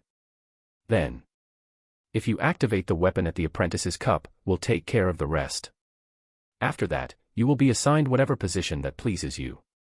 The Yalan kingdom will be ours, and we shan't be ungenerous with those who help us." Her accent was distinct as if the Yalvaran was a foreign language for her. Arthur's body shivered with goosebumps covering him from head to toe. He could hear a gulping sound, the rattling of clothes, and the silence that followed. His rune's time ended. "Sneaking is bad," a voice as hoarse as a rusted engine came from his back. Arthur could feel the darkness swirl around him, trying to swallow him. Was he found? Is this the ender? How? Without even thinking, Arthur used his fire rune. With his hand facing the wall, it exploded with raging fire as the creature hissed and Arthur was launched forward.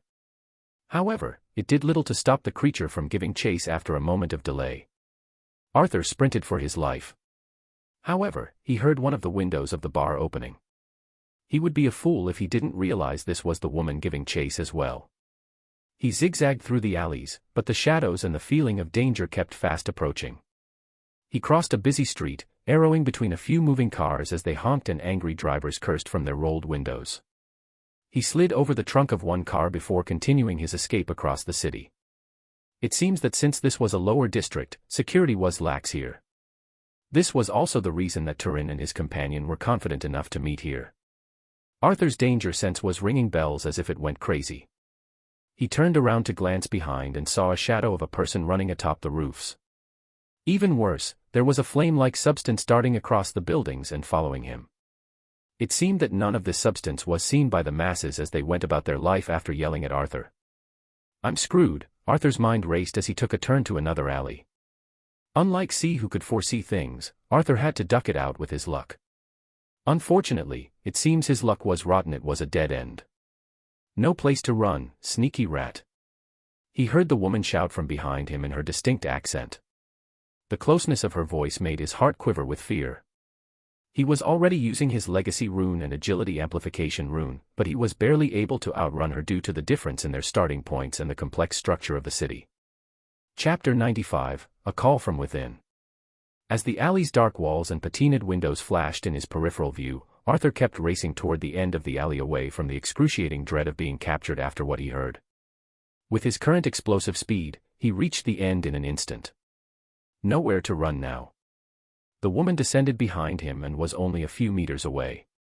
Arthur didn't stop at the end of the alley and simply kept rushing forward. From an outsider's point of view, Arthur was simply mad. However, before he reached the wall by a few inches, he disappeared into the shadows on the wall and re-emerged from the other side. "What the, wait!" The woman was stunned before she screamed again. Arthur could hear her surprise even despite her accent. "Are you mad? As if I'll wait just for you to grill me alive," Arthur thought to himself as he found himself inside an apartment. He had no luxury of feeling apologetic for intruding on this home. He dashed toward the door and crashed into it, breaking through. At the same time, he felt the whole building shake as a crumbling sound came from behind him. No way, he looked behind him and he could see a shadow lunge itself at him from the dust cloud the broken wall left behind. Shit, his protection's runes activated on its own as he tried to dodge being cuffed by the giant hand that had reached out for him. To his amazement, the hand was black-tainted and had sharp, claws-like, nails. If this thing even scratched his head, he would have a head no longer. The protection runes broke as Arthur miserably rolled on the side. It had been more the work of luck than skill that his head was still intact. Arthur started his sprint again as he heard the sound of running water nearby. A canal. He saw a silver lining of losing his pursuer and Arthur jumped across a park toward the location of the water canal. There was a pavement on each side of the canal after a small strip of grass. Arthur stumbled down the grass and onto the pavement as he tried to jump into the water. He couldn't move. His leg was glued to the ground and Arthur looked down to see the face of the ender grinning at him as he pulled on his legs. To his horror, Arthur realized that his clothes were eroding as they touched the black substance its hands radiated. "Let go!" Arthur cried as he felt the pain slowly invade his leg. His fire rune appeared on his leg making the ender let go of it and dissolve into the ground. Arthur tried to jump but it seems the ender only tried to delay him, and it succeeded. Before he could jump into the water, Arthur felt a strike on his back that made him fall on the ground with his face touching the pavement. His ribs felt like they were crushing as blood was involuntarily vomited. "You rat, finally caught you." He heard the woman's voice from above him and he tried to struggle.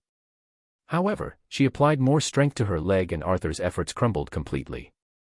His chest felt like it was getting crushed as a groan left his mouth. Without thinking any more, Arthur tried using his skill shadow swap again, tried being the keyword. The ender was already holding onto him again, not allowing him to blend into the shadows. As his mind raced, all of his skills and runes were useless at the moment. "I guess I have no choice," Arthur gritted his teeth as he decided to burn all of his mana for the briefest moment. This would bring him enough strength, hopefully, to break loose and dive in the water. Golden light enveloped Arthur as strength filled his body as he placed his hands on the ground and started pushing against the woman's leg. "Oh." She seemed genuinely surprised as if the rat proved itself to be a squirrel. Not so fast, she applied greater strength with her leg that slammed Arthur back to the ground. However, he was still struggling. Arthur gritted his teeth until he could taste his blood. His teeth rattled against each other as he felt like a mountain crushing his body. The only thing he could see was his hands trembling against the great force pinning him down. "Burn!" He roared so loudly and desperately that his voice became hoarse. His mana disappeared like it never existed, supplying strength into his body. For that briefest moment, Arthur was able to contend against the woman's strength and elbow her leg away from his back. As if he was drowning and now resurfaced, he gasped for breath as he tried to claw his way into the water, but there was no strength left to do anything. "Not so fast," the woman's voice came from behind him. His body shuddered as the looming of death felt ever so close. It was then that something inside of him called out to his mana, to Arthur, to release it. As if it was also scared of dying, it reached out to his mana as it devoured it greedily, eating away what little mana he had. It demanded more, but more he didn't have. The area below his navel burned. He knew it was not because of his internal bleeding. It was something much more powerful. Arthur let out a cry as violet and chaotic mana burst out from within him. The mana surrounded Arthur and he felt his body turn semi-ethereal. A memory flashed in his mind when he was alone with Diamond's body in the underground cave, stunned at the disappearance of the egg. It was the elusive dragon helping him, he realized. No, it was defending its host. A scythe, which was the woman's arm, slashed into Arthur's flesh. However, it passed through it as if Arthur no longer existed, only a projection of his physical body. Arthur could feel the mana trying to take him away, carry him into the spring's breeze, but it wasn't enough. After a while, it disappeared. More. Arthur could feel the dragon demanding mana, but he had none. If this was his only means of escape, he would use the restore rune. However, he can wave the rune's apprentice's cup goodbye if he did. He would be unable to use mana for a day and would be unable to compete tomorrow. His life, however, was more important at the moment. Die already.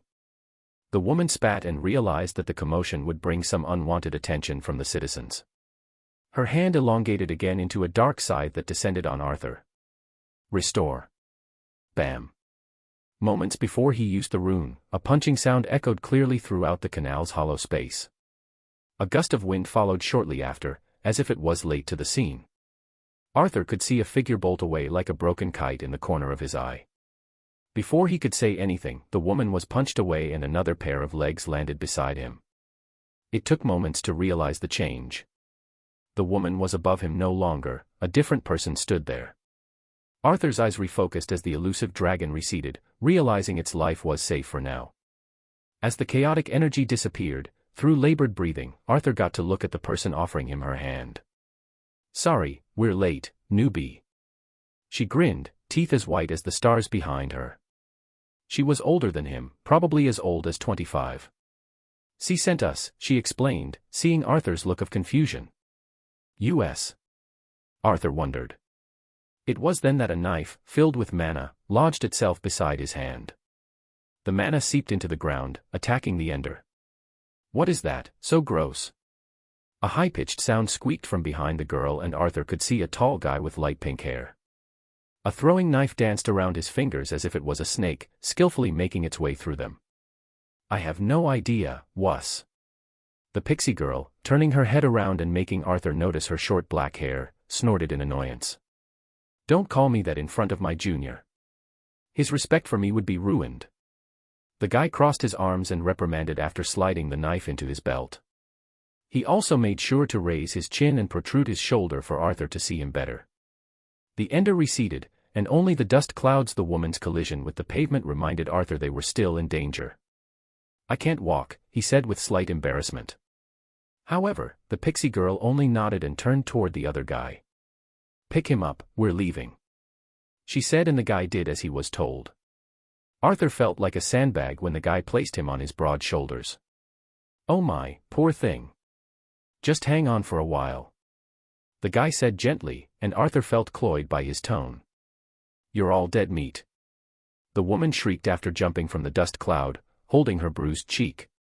Her eyes glowed dangerously as hysteria and anger boiled in them. She wanted to say something more, but it seems someone called the cops when they heard the commotions as the sirens resounded in the group's ears. Chapter 96, Dumb Newbie. The woman clicked her tongue and hissed before she fled. It seems that the kingdom hearing of this incident was the last thing she wanted to happen. As she vanished like smoke and only Arthur, Pixie Head, and Tall Guy were left.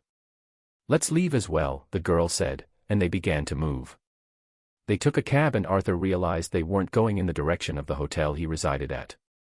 When he asked, they said it would raise suspicion if he went back like this. The group headed into a mansion, one of many, in a district beside a hill that was for residential purposes. The mansion was gigantic, its facade was so tall and wide that Arthur could line a couple of houses similar to his in it. It had ash green paint that was contrasted by the gray pillars attached to it. The group walked inside and Arthur's expectations of finding an elegant house were ruined. It was chaotic. The foyer of the mansion, where a dusty chandelier hung from the ceiling, had many planters of carnation and herbs lying about. There was an armor, a few pans and cooking utensils, blankets, and a heap of clothing on the ground. Don't mind the mess." The pixie girl coughed in embarrassment as she looked away. "It's your mess," the light pink-haired guy supporting Arthur muttered. When the girl glared at him, he shut his mouth and started blathering to Arthur. "Let's take you inside, you need to heal your wounds." Watch your steps, I'll clean the mess afterward." And kept going until they entered a guest room to the side. Arthur lied down on a black couch with a velvet texture. When he groaned, the guy apologized gently while reassuring him he would be okay. Compared to his wounds, Arthur found the way he treated him more unbearable. He talked too affectionately and sweetly. "Our healer will be here shortly. We call him Uncle, but you can call him Vihan, or Vi, or anything you like. I doubt he'll care. He might be grumpy, but he's good at his job. He'll get you fixed up in no time." Okay. What about you?" "I'm the best at my job, dear Junior. I can deceive anyone under the heavens." "Not that I'm deceiving you now, dear Junior." The guy was suddenly enthusiastic and pounded on his chest in an assuring manner. "No, I just meant your name." Arthur could feel his energy, whatever that was left of it at least, leaving him as he dealt with this guy. "Oh. Call me Reese. Your name is Arthur, right? Arthur nodded, and before Reese could keep on talking, the pixie-cut girl cut him off. We call him Wuss since he's such a coward. She sat on the chair opposite Arthur and unspoled her legs in front of her. You're the only one who'd call me that, vermin. Race, or Wuss, or whatever he was called, dramatically stood up and pointed. However, it took but a scowl from the girl for him to shrink back. Go and call the drunken bastard, this guy needs to heal before tomorrow. She ordered, and Reese threw a few more threats while backing away and leaving the room. It was only Arthur and the girl now. She had taken off her gauntlets, making her appear less threatening. However, her sharp glare kept Arthur at bay. I'm Ivy, she curtly said. Arthur was about to introduce himself, but she cut him off while pointing at him. And you'd be dumb newbie. Huh. Arthur frowned, but his lack of strength made his voice appear weak. Even at this moment, as he lied on the couch, his body was aching, especially in his chest area.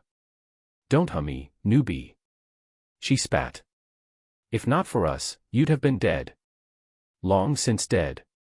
We would have to bury you in the nearest cemetery. I could have managed on my own, Arthur said with the little strength he had. I never asked for your help. He would have used his restore rune and either used the dragon's powers or his legacy rune again. And we didn't offer it either, C asked us. He knew you'd get yourself into trouble. C is always right, but I don't know if he's right about choosing you. Ivy seemed unfazed by Arthur's displeasure. I needed to do this, he said, remembering his legacy quest. If he doesn't complete it, his powers would be gone. What would he be then? The slightly stronger than average Neo-Awakener. Of course, you did, I would have killed you myself if you did it for fun. Ivy paused and added. Doesn't make you stupid any less. I didn't think I'd be caught, Arthur protested. He still had no idea how he was caught, but he attributed it mostly to the Ender's ability. But you were, and how did that end up? What was your backup plan? Your escape routes? Did you have any traps in case someone followed you? Did you have any protection artifacts on you? Did you have a diversion? A decoy? Nothing. You had nothing. And when things went south, you started running away as they beat you up. You're impulsive and overconfident, and you'll die because of that. She blustered in Arthur's face, her face slightly too agitated. Arthur found himself unable to say anything except clutch his fists until his knuckle blenched. He wanted to thank them before she came in, but now he couldn't bring himself to it. He lost blood and he was injured that he couldn't think about her words. Seeing him go silent, the girl snorted and left the room. At the same time, Reese and a 30-something man with dark green hair and a stippled beard walked in. The frustration in Arthur's heart left his body with a sigh, as he was too weak for it right now. He looked at the men who came in with Reese. He had dark circles under his eyes and looked nothing that an awakener should look like. His beard, what had grown of it, was messy and his lips slightly parted to hold a lit cigarette. Sorry Arthur, something happened before with Ivy that made her say these things, Reese said referring to Ivy. Arthur kept his silence. Is this the shrimp? He's younger than I thought. Do I also need to change his diapers too? Nowadays, anyone that shits Vihan needs to do the wiping. The man, Vihan, was as grumpy as Reese had said, if not more. Reese just put it more nicely. Vihan threw his leathered suitcase on the table and opened it while grumbling. Arthur, lying horizontally, decided it was best not to antagonize this man whose body reeked of alcohol. He watched as Vihan took out black canisters from his suitcase. The man then butted out his cigarette and sat beside Arthur on the table and held his wrist. Waves of gentle mana percolated through him, looking for the location of his injury. They gathered in his chest before Vihan let go of his wrist and started opening a few canisters. An herbal aroma spread through the room instantly. Arthur saw Vihan more focused than a meditating monk as he started mixing some liquids in certain ratios. Undress, Vihan ordered, and Arthur tried to sit up but his chest ached badly. He knew he couldn't take off his shirt like this. Seeing this, Vihan sighed and called out for Reese. Help the boy. I'll be gentle. Arthur shivered at Reese's gentle tone. For some reason, he also felt a slight shiver from Vihan. Man, you're still creeping me out with this personality. That's rude, Reese grumbled while taking off Arthur's shirt. After some painful twists and grimaces, Arthur was topless and Vihan started his treatment. He dipped his fingers in the chemicals and started tracing them on Arthur's body. His fingertips were unusually cold and Arthur flinched when it touched his skin. Vihan complained about that as well. You're lucky that C saw something in you, my treatments are never cheap. His chest was now covered in chemicals and Vihan wiped away the chemicals from his hand while lighting another cigarette. He then hovered his hands above Arthur's bare chest by a few inches and green mana started descending from them. They crashed into Arthur's body like hot lava, blending with the liquid, and seeping into his body. Arthur's screams reverberated throughout the house while Rhys held him down. He was in so much pain that he almost passed out. He could hear his broken ribs mending themselves while his injured organs were burning as a prickling sensation overtook them. It lasted for a few minutes before it stopped. When it ended, Arthur's consciousness faded as he had no strength left in him. He slept deeply that night. Waking up from sleep came just as peaceful as his treatment had been torturous. When his eyelids parted, the first thought he had was how warm and cozy it felt. He stood up and realized there was no more pain. A blanket had warmed him throughout the night, probably Rhys doing. He flexed his body and marveled at how fast it healed. Well, someone came back from the dead. Ivy walked on Arthur, topless. However, she didn't seem to care as she examined him from head to toe. Arthur picked up the new shirt, probably also Rhys doing, from the table and put it on. I wasn't dead, Arthur rebuked but continued before she could say anything. Thanks to you guys, she seemed taken aback with his gratitude. You were right, I was reckless. Ooh, it's good that you realized your mistakes, but your nickname stays unchanged. Sorry. Despite her mean words, Ivy was grinning. However, C could have sent you guys with me before I was caught. He noted, looking at Ivy blankly. He wanted me to feel grateful for your help, for his help. He wanted me to feel helpless and then you'd come to my rescue. Arthur could see Ivy's expression freezing before a playful and sly smile was painted on her lips. The dumb newbie is not that dumb, it seems. Chapter 97, Uncertainty and Doubts. As soon as the words left his mouth, Arthur regretted that he had let them out. However, the pebble was already in the water and he felt suddenly exhausted. He slumped to the couch tiredly as he stared at Ivy with a tilted head. So, what if I don't join you guys? Would you kill me? Break my legs and fix them and expect me to be happy? Arthur knew they helped him, it just left a bitter taste in his mouth to be manipulated. C is a good person, newbie. Ivy pulled a wooden chair from the side and sat on it backward. She leaned forward and continued. He asked us to help you, and we were late for that. Maybe it was as you say, that he wanted you to feel grateful. It doesn't change that you need him, we all do. He needs you too. For what? For his revenge, for his ambitions. He can offer you what you want if you help with what he wants. You know his ability. I do, Arthur nodded. That's why you could be telling me this on his command. Feed me these truths or lies. He saw her expression change, he realized the rest should be buried in his heart. I already told C that I would help him as long as he helps me, no need for ploys. Don't you think so, C? There was a brief silence. Arthur's phone rang. You're right. C's voice came out from the speaker after Arthur accepted the call. However, I never intended for you to get hurt. If something did arise, that they would have helped you immediately. I'm sorry that it became this way. C's tone was apologetic, but Arthur didn't know how much of it was planned as well. Immediately after breaking a few ribs, Arthur's sarcasm made Ivy clench her fist. He knew that it was time to change his stance. Even still, you helped me with what I asked for in the mess I made. I owe you one. No, that's what a family does. C's tone was sincere, yet there was a weird tone of disappointment in it. Arthur had no idea why exactly. Maybe things were not as they seemed. It was then that he realized Ivy gritting her teeth. It was you. Arthur looked at Ivy and laughed at how ridiculous it was. You decided I needed to be beaten up at first. C remained silent, suggesting he also realized it but hoped Arthur would blame it on him. As for Arthur himself, he was torn between blaming her and blaming his weakness. He was the one who was caught, she had no obligation to help him. I just hope you weren't the one who made them catch me. No. I'll never do such a thing. Ivy stood up from her chair, agitated. I'll never do things such as betrayal. She sounded offended. Ivy, C's voice was soaked with disappointment.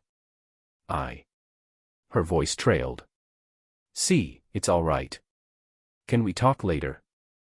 I still have a competition to catch up to. Arthur had no interest in witnessing their drama. Very well. However, did you discover anything yesterday? This question made Arthur pause as his mind raced. Should he tell C about the attack that's going to happen to the Yalvarin kingdom? Should he tell anyone? Did he have anyone to tell, to begin with? Who could change anything about it? Who can warn the Yalvarin kingdom? Did he even need to take the risk of involving himself? His head throbbed with pain. Then it dawned at him. C should already know what's going on.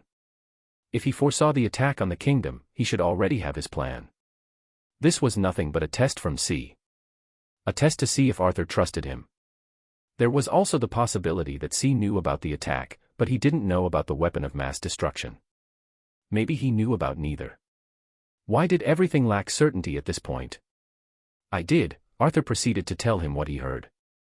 The weapon needing to be activated in the apprentice's cup. The person who was supposed to activate it. Everything that he heard. When he was done, C sighed. Thank you, he said, in a sincere voice that Arthur lacked the evidence to doubt. Master Ronan and I have been seeing visions about a calamity to come. However, we had no idea when it would happen or what it is. Arthur's guess was right, C knew there was something that was going on. But how far did he see? We should try to track Turin, capture, even, kill him if necessary. Such a weapon shouldn't be activated. Arthur suggested. I agree, but I doubt they would just let him be taken when their whole plan relies on him. If the kingdom faces an attack, we need to know from who and when. I'll see what I can do about the kingdom's preparations. What about the weapon? Right now, we have no idea what that is. We don't know where Turin is. I tried seeing where he was, but there was nothing, black and endless darkness. As black as an ender, Arthur thought. Then we're doing nothing. Arthur furrowed his brows. If his home was attacked, would he be able to protect his mother, his brother, or himself? Ivy and Reese will help you, in trying to gather clues in the apprentice's cup. Without much evidence, I doubt anyone would believe this story. If we knew what the weapon is, where it was, or how it would be activated, then we might be able to convince someone. Right now, our hands are tied. We can only warn the kingdom and hope for the best. Okay, Arthur was again reminded of his legacy quest. Was the attack the Ender's goal? Was it the weapon of mass destruction? He didn't know. However, that wouldn't last for long. He bid C farewell and closed the call. Ivy was still standing there, listening quietly. Why did you do it, though? Arthur checked the time and there was still a bit left before he needed to go and meet Emma at the hotel. Ivy stood there rooted, seeming to ponder about what to say. A lesson for you, she paused. I needed you to realize how reckless it was without us. Arthur found it reasonable, but wouldn't excuse her extreme method. I also thought it would push you to trust C. Ah, okay. I'm leaving. Arthur stood up. He could sit here and argue with her, but he didn't feel like it was a good time. Furthermore, he still didn't know how much of this was true. Whether she was the one who tried to gain his trust by playing the let's save the damsel in distress trope or if it was C's doing, he couldn't know for sure. He already thanked them and needed to leave. Okay, Ivy seemed to want to say a few more things but withheld them. We'll follow you to the competition on our own. As they walked to the door, Arthur suddenly thought about something. Why are they so willing to help me in return for something uncertain? He had no doubt this girl could slap the life out of him in seconds. However, she was trying to explain and gain his trust. Was it something related to their goal? He didn't know, but for now, he would use them as they use him. Arthur took a cab to the hotel where he found Emma, worried that Arthur didn't answer her calls or return to the hotel. He explained that nothing happened, he just got drunk with a friend. He did earn another round of teasing but nothing else. We need to leave, we're going to be late, she said, leading Arthur to the limousine again. Where are we going? Arthur said after he sat in the car, dressed in the official robes of the workshop. The fabric danced with the wind from the rolled-down window. He felt like he was being dressed up for a ball instead of a competition. The Runes Association branch of the Yalvarin Union. They have a teleportation circle that would lead us to the 3 regions. 3 regions of runes. I read that the competition would be happening there. Yeah. It's a forgotten land. A wilderness that they use to host the competition each year. They send Runes Master from the headquarters of the association to supervise the Runes Apprentice Cup. Isn't that dangerous? To hold this in the middle of nowhere. Every participating nation needs to send its forces to help keep things at bay. If anyone tries anything, they would be subjected. If not by the nations, then by the runes of the association. Emma shrugged and then added. There would also be a runes grandmaster there. I bet every nation would be fighting to earn his favor. She chuckled and Arthur simply smiled. He looked outside the window and saw the Hedgie River, running parallel to the road they were taking outside the city toward one of the hills where the association was. The water danced and the sun reflected on its surface. The breeze brushed against his hair, and Arthur's spirits were slightly lifted. The events of last night had changed the reason he's going to the competition. I still need to beat up Turin, though. Arthur smiled to himself. Chapter 98, Teleporting. It took all of Arthur's effort not to have his jaws unhinged as they walked through the association's branch. Grounds that cleaned themselves, fountains with water rotating around statues like a solar system, trees of changing colors, and flying wooden floors getting people between places were things that were of the few marvels at the association. These guys are bored, Arthur thought to himself, as he realized that they showed off runes at every juncture or corner. However, what amazed him was not any of these. It was the hall they entered when they planned on using the teleportation circle. It was a circular hall adorned with engravings and windows. Every bit of the hall was inscribed with runes and Arthur could feel the buzz and dance across the walls. The hall was able to fit more than 1,000 without them being cramped. Is this some circus or a festival? Arthur almost blurted out loud. Robes of varying colors contended with each other, each carrying a different emblem. Arthur would have mocked them if not for the fact he also wore one of those robes. Not all of them hailed from workshops, some of them were ones that had been sponsored after the preliminary rounds by workshops or guilds. Arthur would have stood in their shoes if Emma didn't recommend him. Arthur met Roy and 2 others in the crowd. It seems that being one of the top workshops in the Yalan Kingdom, the Twilight Workshop was able to recommend 5 people. The other 2 were also apprentices that Arthur met the other day, a young man and woman of about similar age, they were around their mid-20s. There was also Alice Jenniff to take care of Emma and the other 4, but she was chatting with other runes masters. Arthur realized he was one of the younger participants. Even Emma was older than him by 1 year. It was only then that he realized why Emma had recommended him. If not for his current talent, then it would be for his growth potential. How old do you need to be to participate? Arthur asked while chatting with the group from the Twilight Workshop. Younger than 25. The male apprentice answered, scratching his head awkwardly since he was barely eligible. Arthur felt bad for pointing it out but didn't know how to fix things up. Not all of us are geniuses, dear Arthur, Emma came to his rescue as she started teasing. The rest also sighed helplessly and threw comments about how unfair the world was. Arthur protested and the group had a good laugh. Such a joyous atmosphere, another group walked over, and one of them commented. Arthur could feel the tension between the 2 groups as they glared at each other. Only Emma's expression remained relatively mellow. Ah, if it isn't the ancient dear. Welcome, you have brightened our days. Emma. Ancient stag. The guy furrowed his brows with displeasure. Ah yeah, that was the name. Sorry, my memory is a bit hazy. Emma sighed but her tone was not apologetic at all. The girl apprentice whispered to Arthur that these belonged to another workshop, one at odds with their Twilight Workshop over a feud in the past. More than hostility, it was a rivalry between the top workshops in the kingdom. As the conversation went on, Arthur realized it was true. Even though they bickered, there was no real hostility between them. There was also a sense of unity between them since they would compete against other nations. A ripple of noise went through the crowd as their chatter increased. A hush followed shortly after. Arthur looked around and saw many people were looking toward the door.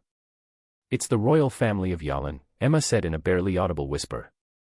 Arthur followed her gaze and was able to peer through the crowd and see the people who have just entered. Heads of blonde hair tore through the crowd as everyone came to say their greetings. A group of 5 people of varying statures, blonde hair as their shared trait, made their entrance. To his surprise and ill-forbidding, Arthur recognized one of them. Alfred Yalin, 3rd Prince of the Kingdom, with who Arthur had an encounter almost a month ago. Are they all participating in the competition? Arthur furrowed his brows. He didn't think the prince would be here. Not all, they're a diplomatic envoy, they're to make favor with the association and other nations. However, I did hear that the 4th princess shows great promise in the ancient languages of the era of yore. This has helped her in learning runes faster than others. However. Arthur's eyes followed the group with great caution as he repeated. She's only 16 this year. I never knew she would participate in this cup. Emma said with some hesitation, looking at a short person in the crowd. Arthur found her immediately as she was a foot shorter than the rest of the group. She wore red robes with white gloves, the emblem of the royal family printed on her back, one of 2 hands holding a sun. She walked a few steps behind the group, unwilling to interact with people. She seems harmless, Arthur thought, and his focus went back to Alfred. He was slightly nervous, but there wouldn't be anything that gave him away. Hopefully, the group would leave them be. It should be obvious that his hopes were soon thrown under a train to be crushed. The group headed their way as soon as they spotted them. Arthur retreated slightly to the back to avoid them, but they stopped when they were in front of the group. Unlike earlier, Alice was now standing with them after coming back to welcome the royals. She bowed in courtesy and so did the rest, Arthur included. Strange world we live in, bowing to someone I've beaten a month ago. Arthur thought to himself, a small smirk on his mouth. Master Alice. A pleasure to meet you, said a middle-aged person escorting the royal family. And you as well, Miss Emma. He greeted with respect. Likewise, Prince Cal, Alice greeted back. When Arthur heard her, he realized this man was probably the current king's brother. Your Grace has blessed our day, she kept throwing praises and pleasantries with him back and forth. His Majesty wishes some of our honor is back after the last Runes Apprentices Cup, Prince Cal sighed sadly. This time, we have our young princess to participate as well. Her age is on the younger side, but it seems she's not the only one. He glanced at Arthur, who still had some immature features. Ah, yes. He's our youngest participant this year. However, his skills are up to par. We'll hopefully meet His Majesty's expectations. Alice replied somewhat awkwardly, diverting the conversation back to the competition and other. Arthur panicked when he was mentioned, but luckily, he was soon forgotten. He felt a stare and thought it was Alfred, but it turned out to be the young princess examining him. Alice and Prince Cal said something about leaving the youngsters to themselves and headed to chat with the other rune masters. The other 4, 2 teenagers, Alfred, and the princess remained to chat. A group soon formed around them as they seemed to know each other. Sister Emma, Alfred called out. It has been so long since we met, my brother misses you dearly, I'm sure. Are you joining us next year? Your Highness, Emma was formal, unlike her usual self. It's an honor to be missed by the second prince, please send him my regards. Arthur could hear her puking in her mind at the way she talked and he almost laughed. As per our family's arrangement, I think I'll have that honor. Hearing her talk like this, Arthur realized it was better if he kept quiet. He would rather spend the whole competition mute than talk this way to others. Just by listening, his body felt drained. A few others gathered around Emma and Alfred to chat. Arthur learned that the 2 others with the prince and princess were the sons of Prince Cal, also princes. They were a boy and a girl with similar features to their father. Soon, the hall turned noisy.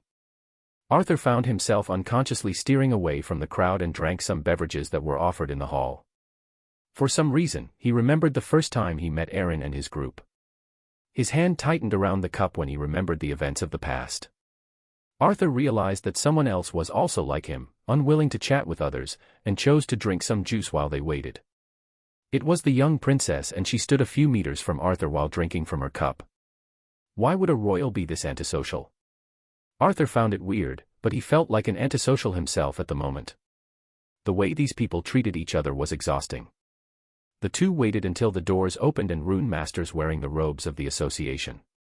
Their emblem of 2 circles joined by 4 streaks glistered under the hall's lights. They stood together and their entrance made the hall turn silent. "Hello, everyone," said a middle-aged man wearing the association's robes.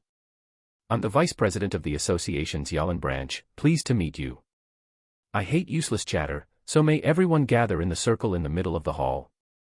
We'll start the teleportation soon."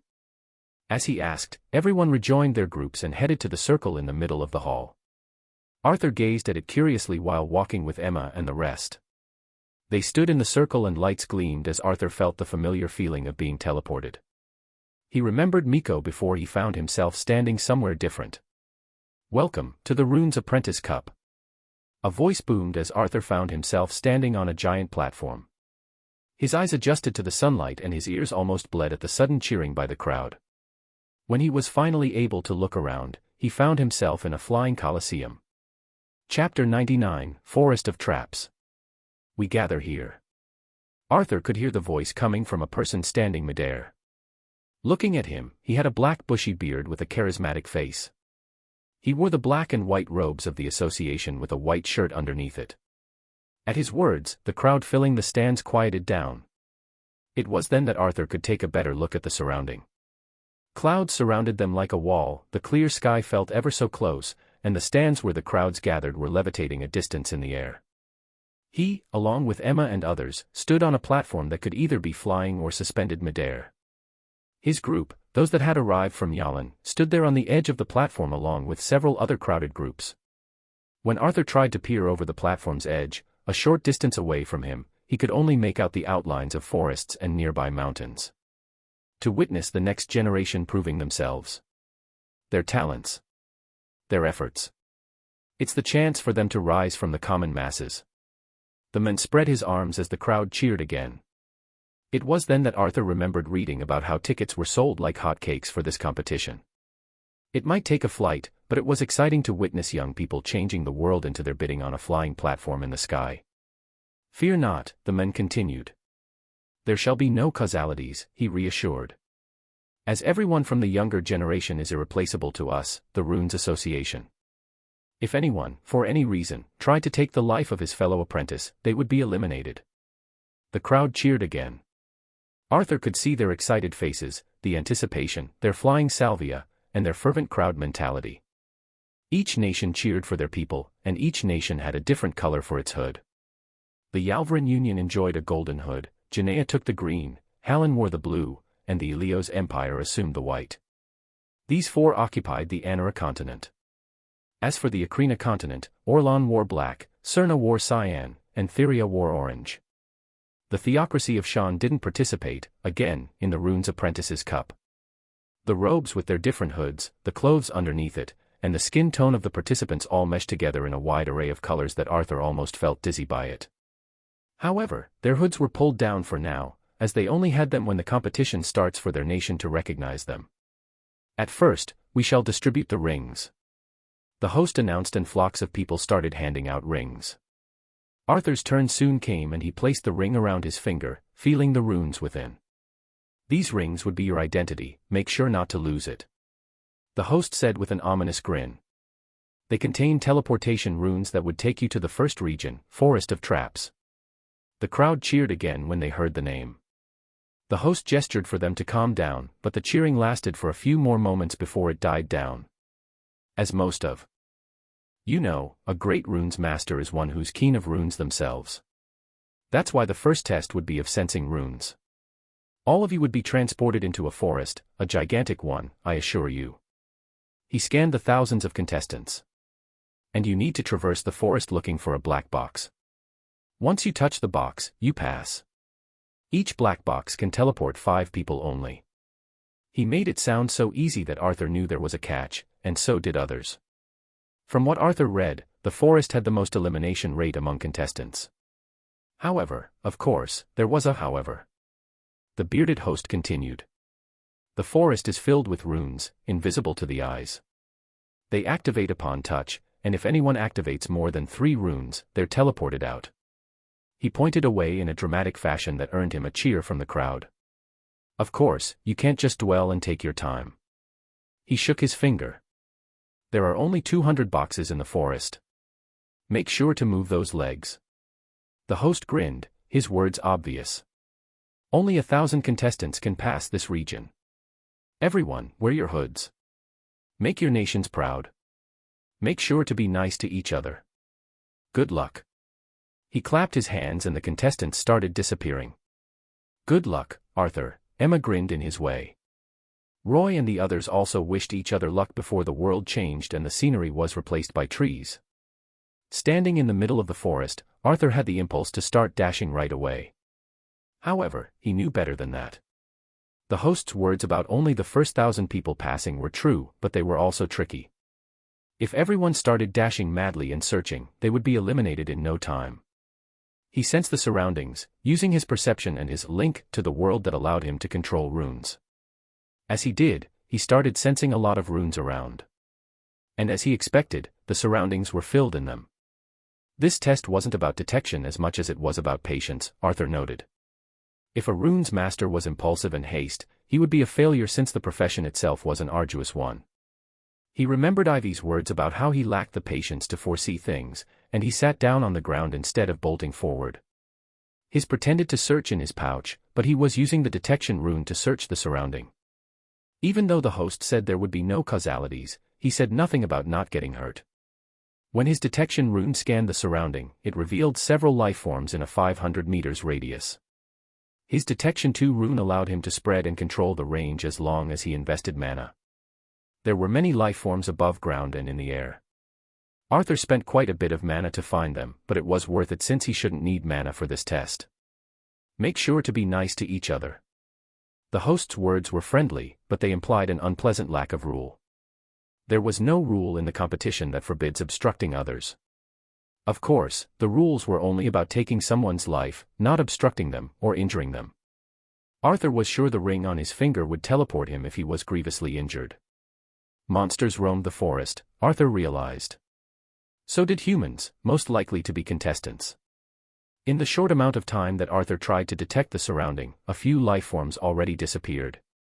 Eliminated. Arthur frowned, but soon realized that most contestants needed a sharp perception and strong familiarity with runes to be able to sense their unique mana waves. However, he also realized that the host's warning had pushed them into rushing forward.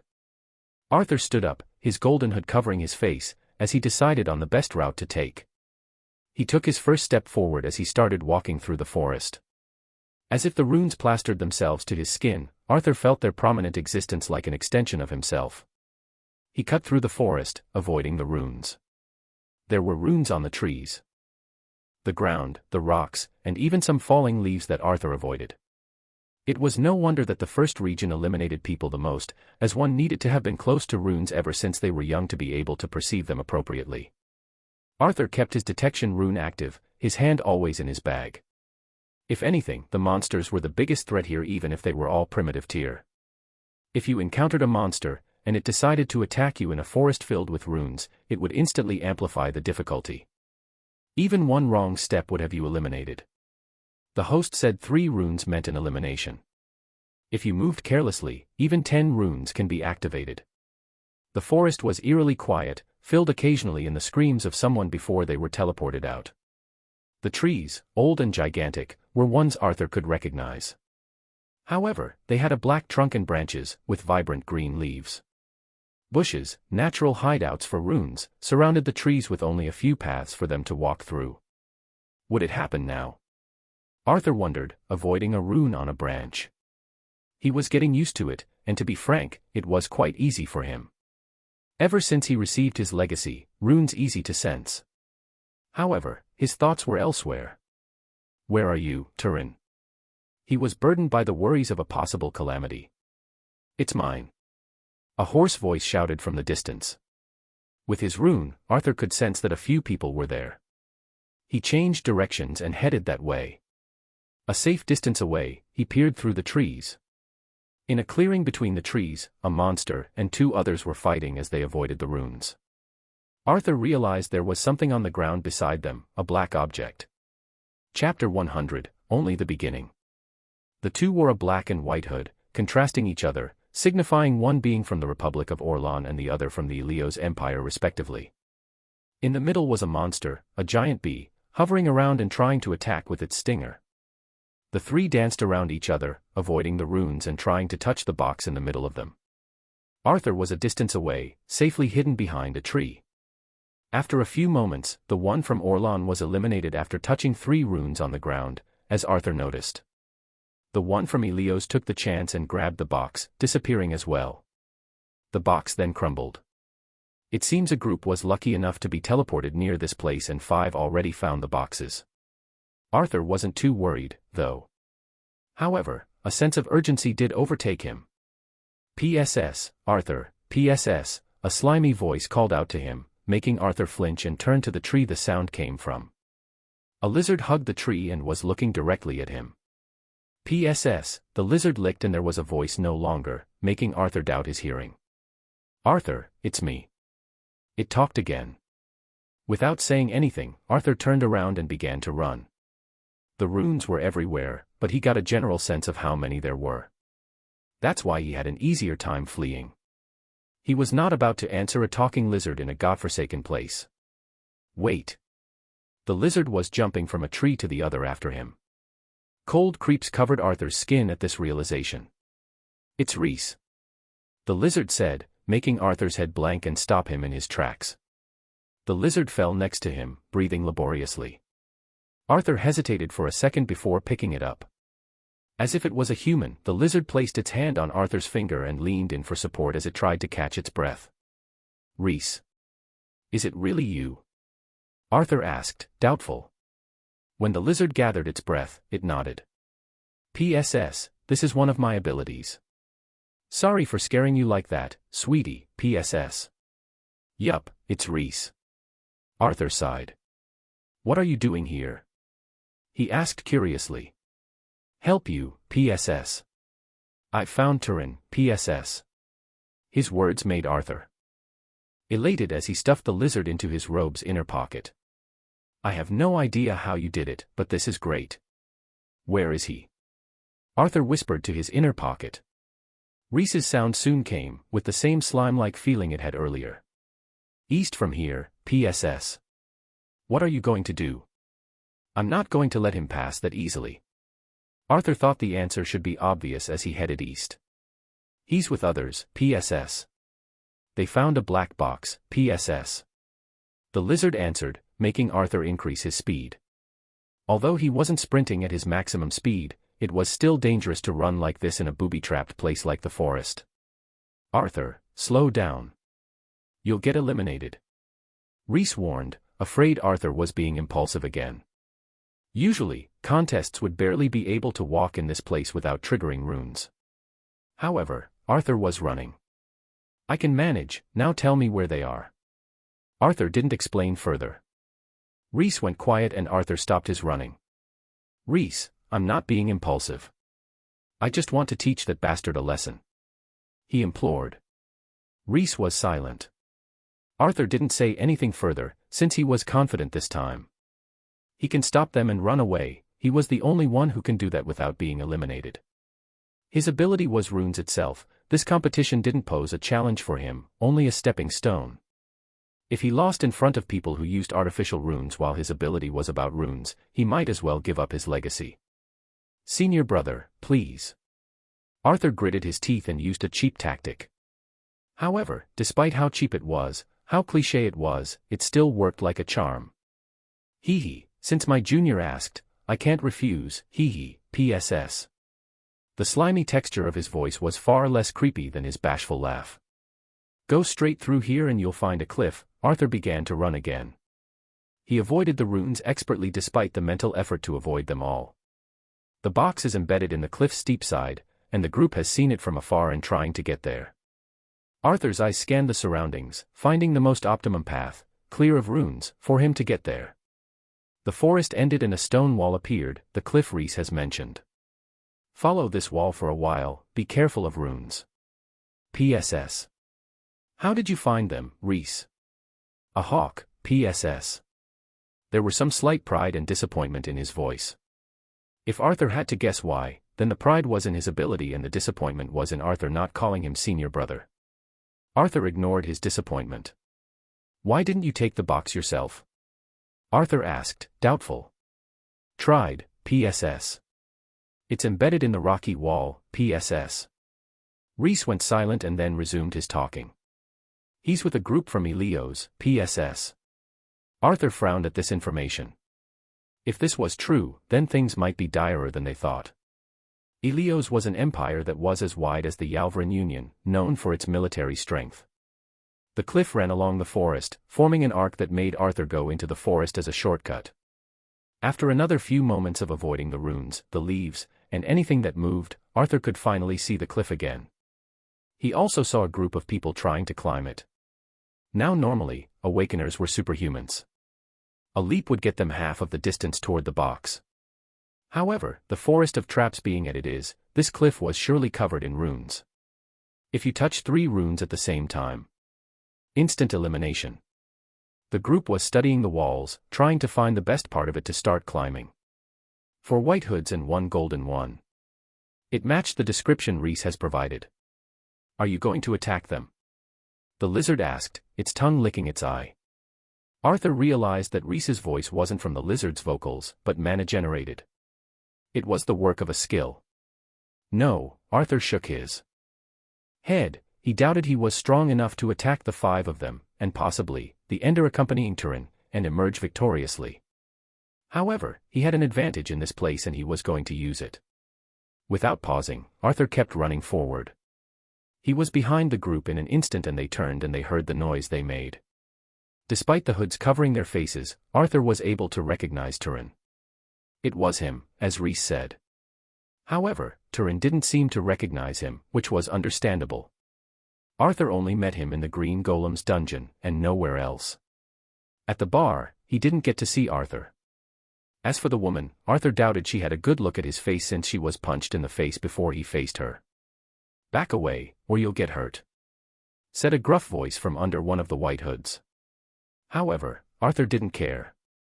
He sprinted in their direction faster. Their faces turned pale since facing an enemy, no matter how weaker the enemy was deadly in this forest. They stared as Arthur sprinted, stepping beside Rune by a few inches, unafraid of being eliminated. Unexpected by them, Arthur had no plans of fighting them. As they braced themselves, Arthur simply passed them by and sat foot on the wall, and it sank as if he was stepping on sandy ground. The first step propelled him forward, he used his other foot and it also sank to the wall as if the wall absorbed it. This was the work of his skill, earth manipulation. He started running up the wall as fast as he could, feeling the earth's gravity pull him to his fall. "What? Stop him!" the gruff voice ordered again, and the group followed to use the holes Arthur left in the wall to climb. They were aware that if Arthur touched the cube, one of them wouldn't be able to get teleported like the others. Turin seemed unfazed, probably thinking that he would never be the one left behind. However, Arthur had different plans. Halfway from the box, Arthur had to jump and start climbing with his hands. He did all of this while avoiding the runes. The places he used to climb were the safest on the cliff. As expected, he reached the box before the others were able to catch up. Instead of touching the box and disappearing, Arthur used his skill earth manipulation to cover the box with dirt before hardening it. He ended with a cube-shaped rock, and he grabbed it without being teleported outside. "Don't you dare!" the man in the white hood bellowed, finally losing his cool. As for Turin, his face was pale with anger when he saw Arthur's action. "This is only the beginning, Turin." Arthur grinned at them and kept the box in his leather bag. He continued his climbing and reached the edge of the cliff before pulling himself atop of it. It was time to flee with the box as the 5 raged after him in pursuit. Chapter 101, Ghost. Arthur asked Rhys to find Emma and the rest, although he expected him to be unable to. After all, Rhys never met them. To his amazement, Rhys agreed and left Arthur's pocket and headed somewhere along the forest atop the cliff. Before he left, he told Arthur that he saw them with him in the teleportation hall. Arthur kept running atop the cliff and could see 2 pursuing him from behind while 3 did the same from below. After a few minutes of pursuit, one of the 3 below was eliminated. "Yeah, follow me. Hunt me down in the forest of traps." Arthur laughed to himself as he avoided another rune. An owl flew over his head and glided toward the forest. Arthur had a hunch this was Reese since it had cooed at him as it flew by.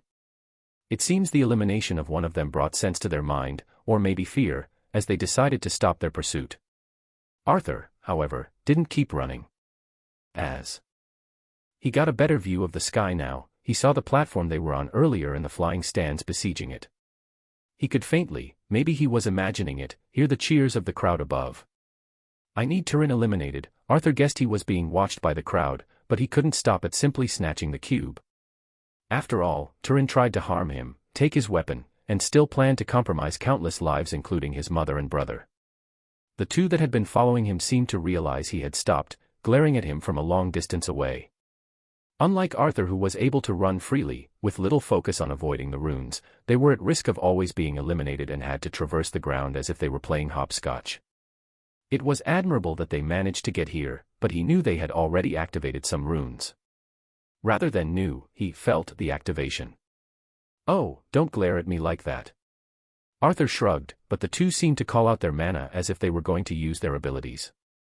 Arthur wouldn't allow them. He sent several bladeless wind slashes at them, a skill he got at the trial. After a couple of minutes, pitiful was the least you could say about their state. They tried to evade the slashes and the runes, but Arthur was ruthless against them. In his defense, Arthur did so because they were helping Turin, so they probably had something to do with the attack on the Yalvran Union. Really, it was all self-defense. You bastard, come here and fight me. One of the two bellowed, his clothes ragged revealing superficial wounds underneath. The other was of an equal pitiful state as several wounds covered his body. Arthur wanted to say he was sorry, but knew it would anger them to death.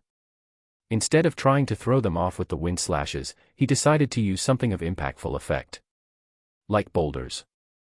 It was purely self-defense, for the public good. Arthur eased his guilt using these words as he eliminated the two by throwing boulders at them. After he did so, he looked down and found Turin and the White Hood trembling with rage. He grinned. In their eyes, Arthur saw the terror of something incomprehensible. Terror of something they couldn't wrap their senses around. If this was a normal environment, they would probably outpower Arthur. However, here. How was he able to walk freely like this? Arthur expected them to wonder. He wouldn't allow them to think this for too long, as he started sending boulder their way too using his earth manipulation skill. The White Hood stepped forward and clapped his hands together. His hand turned a hazy glow as he slashed the boulders apart easily. Is this all you've got? Throwing rocks. He roared and slashed a couple more boulders. A smirk emerged on his face, seeming to realize how futile Arthur's effort was. PFF, idiot. Arthur laughed when the White Hood slashed the last boulder. He frowned when he heard Arthur laughing, but the realization was that something was amiss came too late. His body began to disappear as the teleportation runes activated on the ring. He was eliminated. Arthur had kept the boulders with runes on them for this guy, and now there was only Turin and him left beside the cliff. Arthur turned toward him and his beautiful face was contorted by fear. Without saying anything further, Arthur descended the cliff in pursuit. It took a while for him to do so, as he couldn't climb down and allow himself to be an easy target. He had to run atop the cliff until it started going downhill. He had his detection rune activated as he kept tabs on Turin fumbling through the forest, running. It was a long distance when he was able to enter the forest, but he was not worried as he again started running after Turin. He might not be a match to Turin or the Ender, but all he needed was to eliminate Turin out of the competition.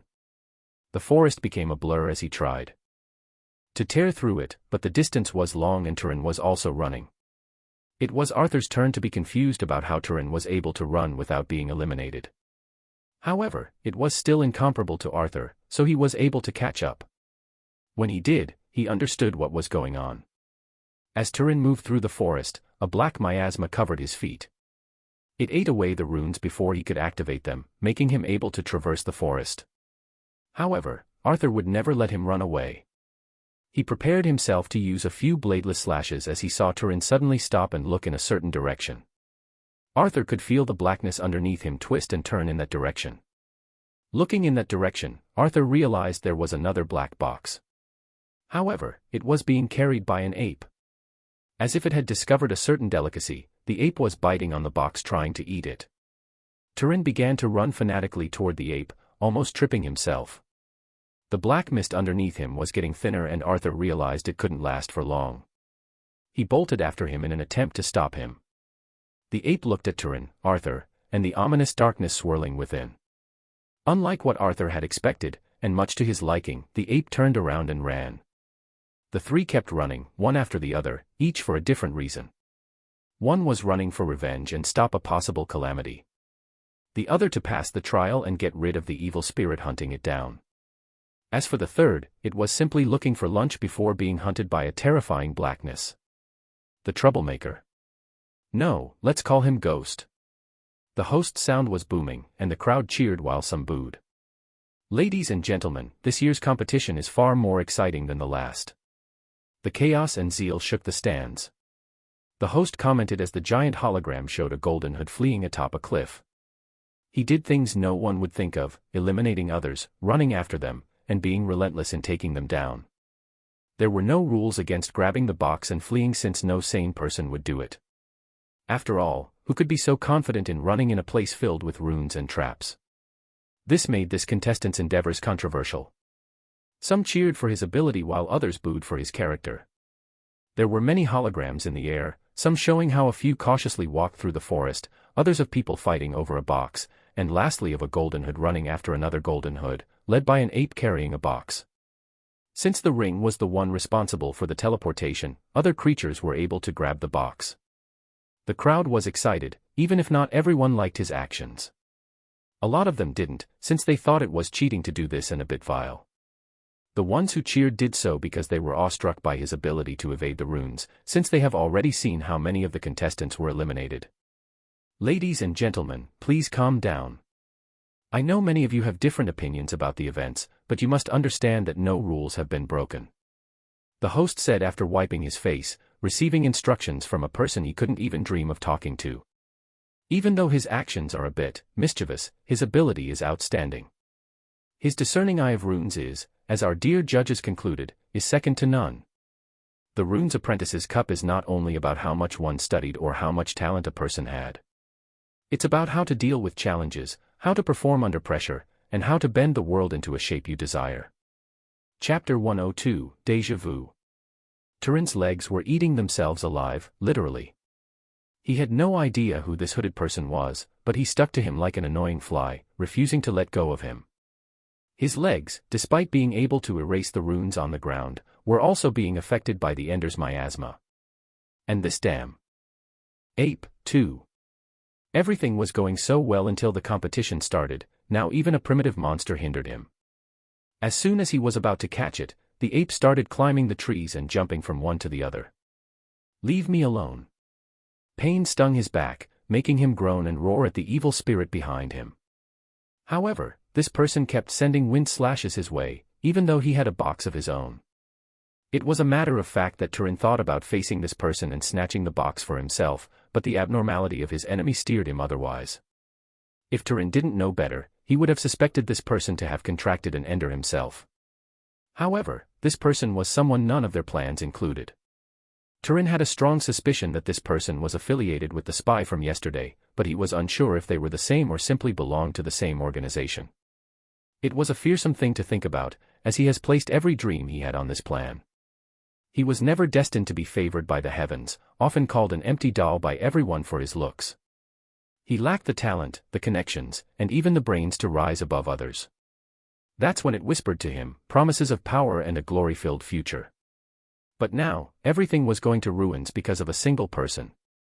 Anger rose in his heart as he thought of how much risk he has taken, how much pain he endured, and how dreams he had planned being ruined by this person. He decided to stop running and the darkness within him obliged.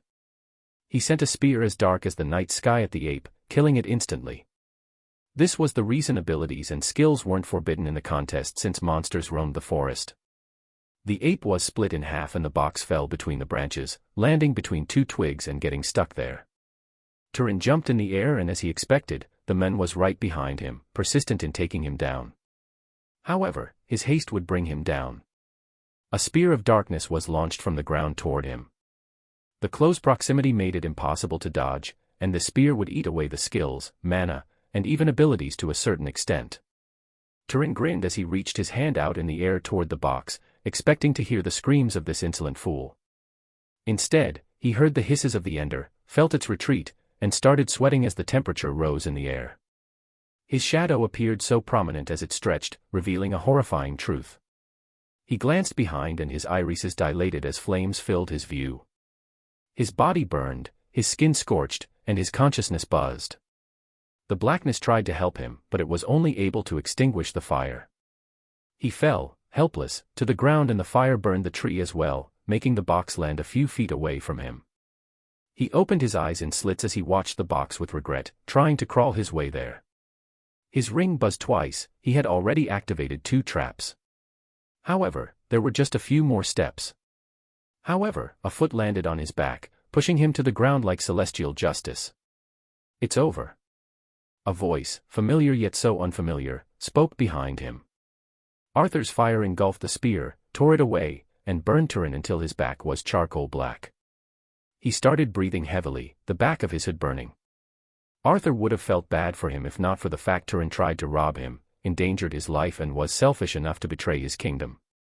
This was the fate of those who sold their souls and morals. Turin tried to grab the box, to crawl over to it, but Arthur pushed him to the ground with his foot. He didn't plan on killing him, but to eliminate him. "It's over." Arthur glanced at the rune next to them, shining ever so brightly in his eyes yet so hidden for the masses. As he was about to kick Turin's body to the side, a whistling came from his right. His perception allowed him to sense the change in air pressure and Arthur had to duck instantly. An arrow passed over his head by a few inches. Arthur sensed several others that he tried to dodge in time. However, one of them struck his shoulder. There was no pain as the arrow passed right through him, only mana seeping through his body, stopping him from moving. It was a paralyzing arrow. Sliding from behind the trees was a petite figure with a golden hood. Judging by their body frame and curves, it was a girl. As Arthur peered closer, he was able to see golden hair beneath the hood. It took moments to realize this was the 4th princess of the Yalan kingdom. "He's from the same kingdom as you are, why would you treat him this way?" she said with an imposing self-righteousness, appearing to have witnessed the whole pursuit. "Damn it, this is not the time for your heroic bullshit." Arthur gritted his teeth, and his eyes snapped toward Turin trying to crawl toward the box. He used his legacy rune and broke free, for a short amount of time, as his hand reached out to push the crawling piece of charcoal toward one of the traps. Another arrow of paralysis landed on him, and he was delayed for another moment before he broke free. At that moment, however, Turin's fingertip touched the box and he disappeared, passing the first round. Cold anger washed Arthur's body like waves preceding a violent storm. The forest, shadowed by the platform with barely illuminated trees and uneven grounds, felt a lot colder all of a sudden. "You." Arthur looked at her, stupefied at how someone could bring calamity into their doorsteps. Even at this moment, he had a weird sense of déjà vu. This was familiar, yet not that familiar. "I've done the same thing before with Aaron," Arthur realized to himself. He hated Aaron and would kill him himself if he had the chance, but this wasn't important. He looked at the girl after he stood up, the paralysis wearing off. "I was so childish," he realized. "Playing the hero as if I can decide who was the villain and who was the victim. What kind of arrogance did I have to determine good and bad?" He couldn't be angry anymore. If he did get angry, it would be toward himself. He played the hero before, getting his nose into other people's business. He was lucky that Aaron was a bastard, but what if he wasn't? What if things were just like now where the other person didn't deserve mercy or saving? What if his actions led to far more dire circumstances because he sought the self-satisfaction of helping others using his newfound strength? His mind was chaotic. Did that mean he wouldn't help those who need help? However, what right did he have to determine who needs help? Who gave him the right to decide? He looked silently at the princess before starting to walk away. Somehow, her childishness had taught him a lesson. He never knew what people's reasons were and should never act without knowing. "Stop. I won't allow you to obstruct others." She knocked her arrow again, threatening. This time the air changed, and Arthur felt this was not a simple paralysis arrow. He stopped in his tracks, his chaotic mind calmed a bit. "I have no plans to do such a thing, princess," he said, making her flinch at her identity being revealed. I had my reasons for this one, he sincerely said, but he doubted she would trust him. Even still, if a fight is what you wish, you'll get hurt. His tone changed into one of threatening. Her hand trembled slightly, but she lowered it eventually. She started walking toward the black box on the ground while avoiding the runes. Arthur's surprise was genuine at how she was able to evade them, albeit slightly inferior to him. She disappeared. Arthur stood there silently, thinking about his earlier realization. After a few moments, he saw some movements in the trees and another figure appeared, a tall one wearing a blue hood.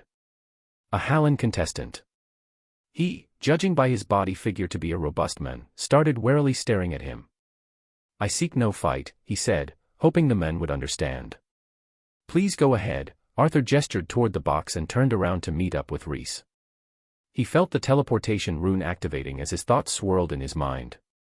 Chapter 103, Regret. The best place to wait for Rhys was in the most dangerous, too.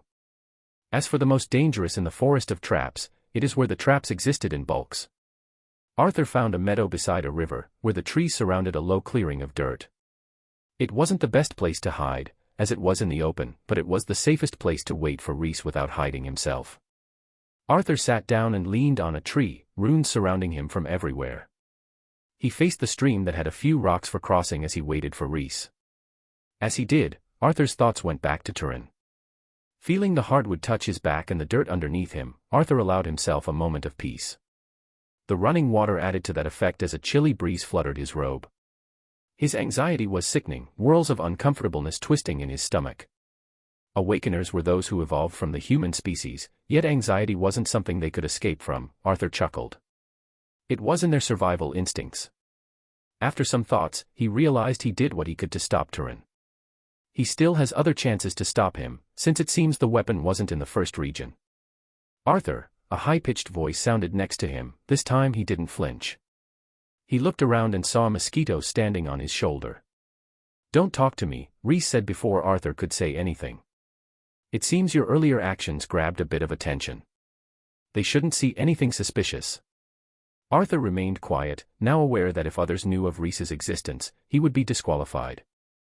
Even though he had already proved his ability by evading the traps, it was Rhys who told him about the location of the box. He could find one himself, as he just did earlier without Rhys's help, but it was to stop Turin from easily passing.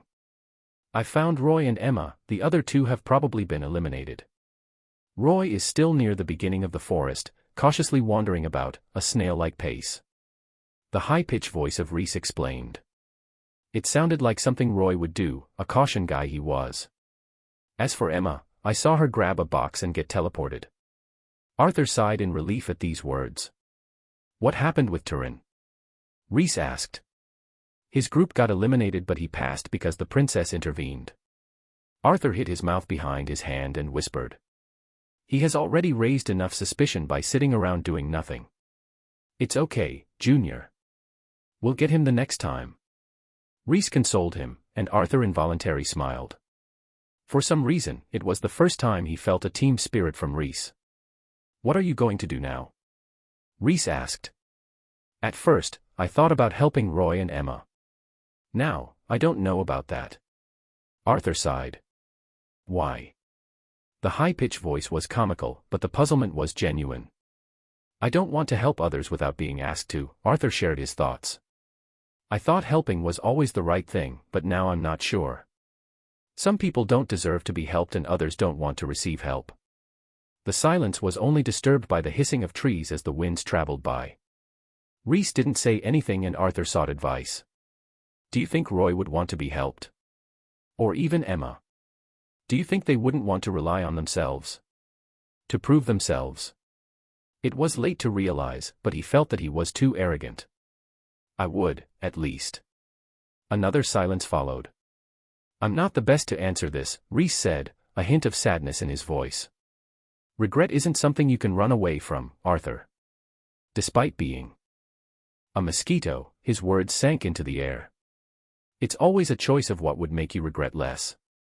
As for the best way to deal with regret, it's to give yourself the excuse of doing what you felt was right. The words, high-pitched and in a whisper, made Arthur sigh and stand up.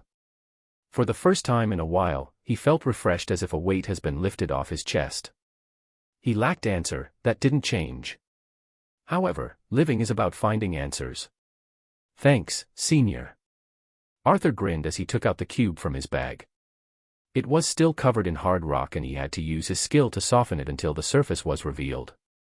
Hee, anytime, dear Junior. Even with the respect he felt, Arthur was still creeped out by his tone and laugh. Without saying anything else, Arthur touched the cube.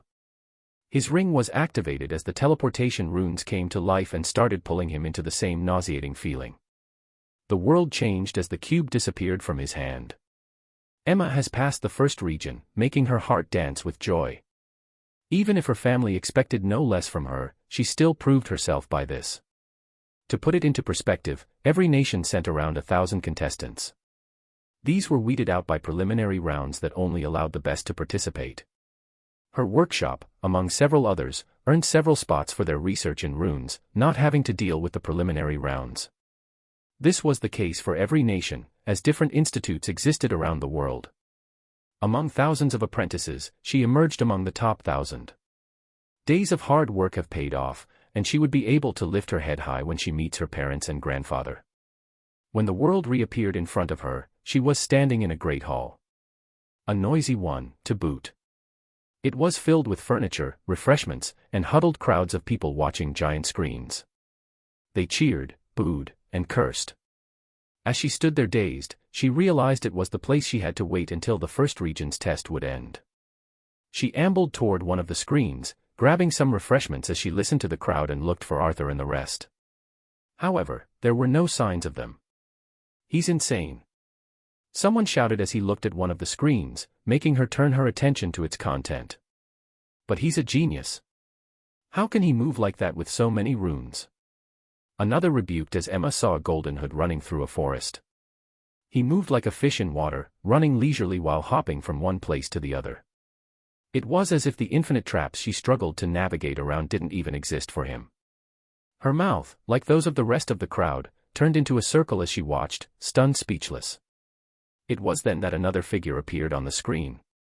The next series of events turned the hall chaotic. The person, who everyone referred to as Ghost, attacked another golden hood before someone intervened and saved him. He then allowed that person to teleport away, and they appeared in the hall. Miss Emma. The person who teleported just now turned out to be the fourth princess of the Yalan Kingdom, and she sought refuge in the only person she recognized. Your Highness. You can call me by my name. Miss Nera, I'm glad you're safe. Emma corrected as she bowed slightly. Nera nodded as she held her left arm with the other. Yeah, same to you. She was disquieted, probably by the earlier incident if Emma had to guess. Her childish voice and stature made Emma want to hug her and tell her it's all right, but she dared not to. He allowed the Halinyan to use the box. This doesn't make sense. Another round of chaos erupted and Nera and Emma inched toward the screens. Emma knew that despite being royalty, Nera was a shut-in who only studies and never got into actual fights. That's why she seemed shaken by the earlier events. Now, she stood next to Emma as they watched the person referred to as Ghost allow a Halinyan use the box Nera just used. Was it a personal feud?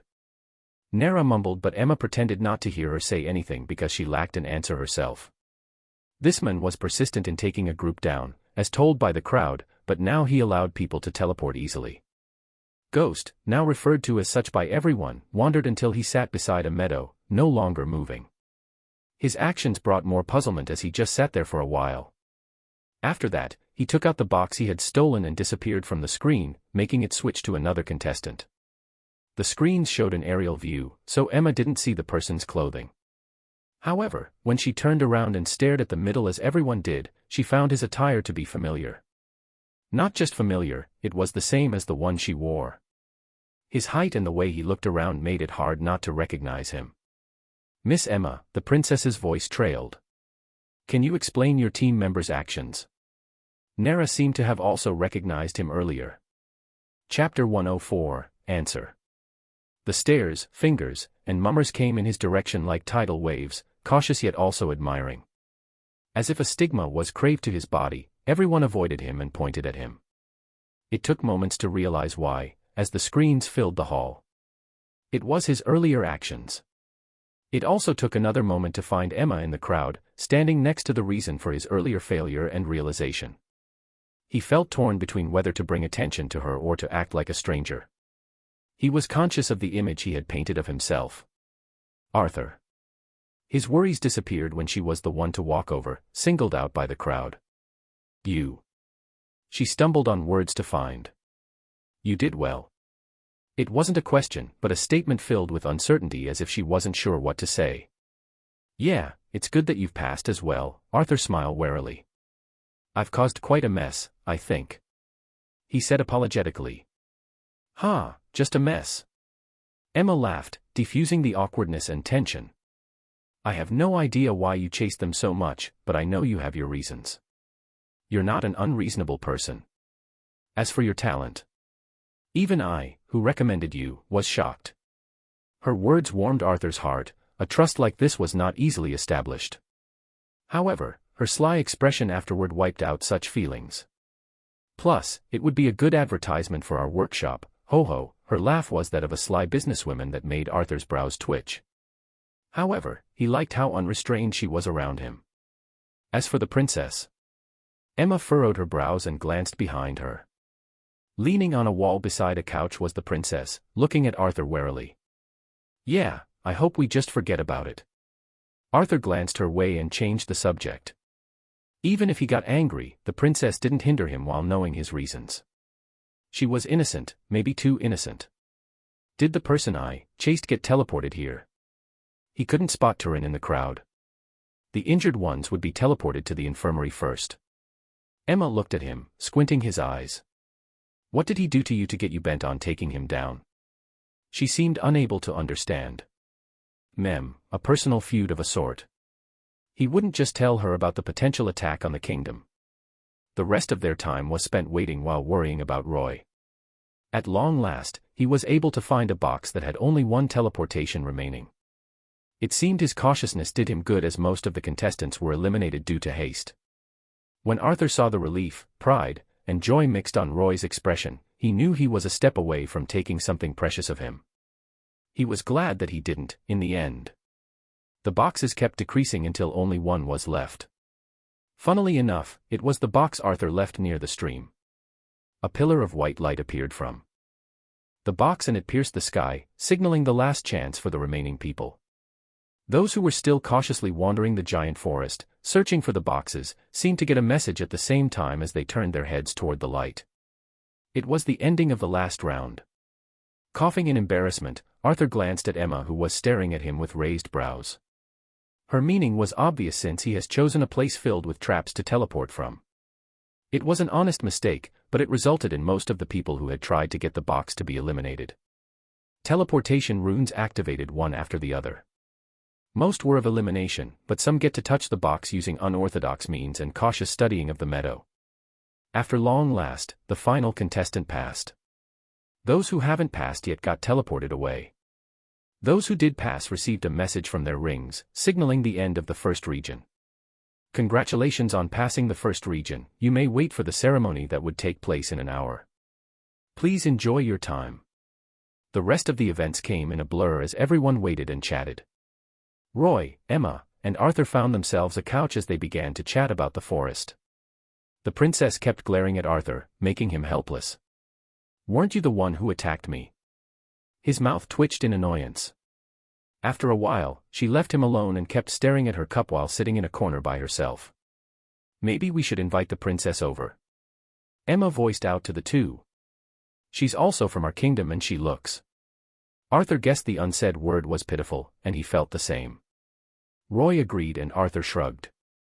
After a few moments, Emma was back with Princess Nera, who Arthur got to know her name from Roy. They all sat down together and an awkward silence accompanied them. So, Arthur, tell us what happened to you in the test. Roy, appearing quite satisfied with his social skill and conversation maneuvering, picked out the worst topic to talk about. Nothing worth mentioning, Arthur smiled, feeling the princess grip her cup tighten. Took care of a couple of annoying flies, that's all. Flies. I didn't know such a monster existed in the forest. Roy adjusted his glasses innocently. He was about to continue showing off his social skills to the princess, but she slammed the cup on the table. "How can you talk this way about people from your kingdom?" Princess Nera seemed genuinely furious as she admonished him. "I can, and I did. Stop with this childishness, princess. My business has nothing to do with you." Arthur glared and the princess glared back. Their bodies spewed off a dangerous aura as if they were getting into a fight the next moment. "How dare you?" The princess's face was frosty, her tone threatening. However, Arthur didn't back away as well, and the tension rose until it was as thick as Roy's head, who tried to intervene and say something about their kingdom having no species of flies. Emma tried to calm the two down as well, but it was the rings that had stopped their fight as they buzzed and informed them that they would be teleported. Everyone stood up, not wanting to fall as soon as they appeared in front of the crowd. Their world changed again and they appeared on the platform, the sun hazy with its colors, late in the afternoon. As soon as they did appear, the host grandly welcomed them again. "Tomorrow," he said after some congratulations for those who passed. "Only 100 of you would be left. As for today, the world shall know your glory." When his words ended, their rings glowed like miniature stars as their color changed and some engravings appeared. Their earlier black appearance disappeared and was replaced by a bronze metallic surface. One word was engraved on it too. RAC 101. Runes Apprentice Cups, the first after the 100th. This was a sign of glory. It represented being one of the top 1,000 runes apprentices in the world. It might sound undeserved, but reaching this place was simply too tough. If you didn't have a recommendation, you needed to go through the preliminary rounds. As for the forest, it encompassed an essential factor, and that was your perception of runes. This could only be harnessed by years of working around runes and studying them. Them standing here was proof of their hard work and talent. Everyone got emotional, except for Arthur himself. He stood there blankly as he received the applause of the crowd. He listened blankly as the host told them they would receive a room for the night and they could enjoy their time in the inner structure of the Colosseum. He listlessly walked with Emma and Roy as they headed to their rooms, where their numbers could be known through their ring. And when Emma asked him what's wrong, he flinched as he only realized that there was actually something wrong. "It feels undeserved," he thought to himself, and a round of blackness appeared in his chest. After he told Emma everything was okay and he bid them farewell, Arthur walked back to his room. He felt neither happiness nor pride in his achievement, he dared not to. His ability was given to him by the legacy, something he stumbled upon after Jizo saw something in him. He suffered all those years, but it was unrelated to his current achievement. Memories flooded his mind as he remembered a part of the conversation that he had with Jizo under that black sky. The reason he has been given so much. "So, you want me to stop the world from going back to that era? The era of yore?" he asked Jizo, bewildered as that era was said to be the peak of humankind. There was no threat of mythical monsters and humans regained supreme. It was all tales, but it seemed true since Jizo asked him to stop its reappearance. To reach that era, humans will open gates and venture to the other world. They can't, history can't repeat itself. They dream of greatness, of omnipotence, but they're foolish. The only thing waiting for those who dream of such is the end of things. I can't stop the whole world, it's absurd. Maybe, Jizo smiled. But I chose you to try. Why? He asked after being stupefied. That's an answer you'll find yourself. Chapter 105, Late. The room had whitewashed ceramic tiles, a window with a starry night, a varnished king-sized bed with a giant futon on top, a leather couch, a few chairs beside a table with warm food, and lastly a separate bath. It wasn't a big room that the association provided, but it was cozy that you wouldn't believe you were in a flying coliseum. Arthur closed the wooden door that he opened using his ring and threw himself on the bed immediately. He felt the fluffiness of the bed eat away at his fatigued body and mind, making him almost sleep right there. There were distant sounds of a bustling crowd, probably also leaving the Colosseum to spend the night in their rooms. Of course, no matter how big the Colosseum was, its internal structure could only host so much. Arthur was sure a space-expanding rune, like the one used in storage artifacts, was inscribed as well to provide space. There was also the sound of running water, a sound Arthur always found it easier to sleep while listening to because of its comforting ambience. Wait, running water. Arthur snapped his eyes open as he realized there shouldn't be a sound like this. His ears found the source immediately as he stared at the bathroom's door. The sound of splashing steps got nearer to the door, and it was then flung open to reveal a naked brown-skinned man with dreadlocked hair. The two stared at each other for a while. "Hi, Junior. Is it you, Reese?" Arthur looked at him blankly, too tired to be surprised even. The brown-skinned man nodded with a grin, and Arthur sighed and slumped back. "Stop scaring the hell out of me like this." Sorry. Reese, or the men with Reese controlling him, clapped his hands together and nodded twice. "And wear some clothes. I don't enjoy seeing naked strangers," Arthur mumbled while waving his hand. He heard the sound of flesh meeting fabric and looked at Reese after it stopped. "Your ability is scaring the hell out of me, Reese." Arthur hugged the pillow as he furrowed his brows and examined the men in front of him. "Do you change shapes, or?" TSK. "Abilities are our trade secret, Junior. You'll have to get closer to my heart before I tell you." Reese winked coyly, and Arthur regretted asking. Yeah. How about when I met you in the capital? That was the handsome me, of course." He winked again, and it was too much for Arthur to handle. "I thought Ivy would be here as well." Arthur changed the subject. "She is, just not here. She can't easily slip inside like me." Reese lied on the couch and started eating some grapes. As for the rest of the food, it seemed the plates had some runes that would keep it warm. "Yeah, that's for the best." Arthur humphed and picked up a plate that had a warm soup with veggies and meat. It warmed his body, and he felt his mana replenishing faster. "I heard what happened, some of it." Reese leaned on his arm as he looked at Arthur. "I mean, I was also there." He mumbled. "Yeah, thanks for reminding me." Arthur scowled. "Junior. I was just following orders." Reese pushed himself up and protested with a sincere expression. "And you know I'm not the fighting type, too." "It's okay, Reese. I don't resent any of you for it." Arthur said that even though he felt conflicted.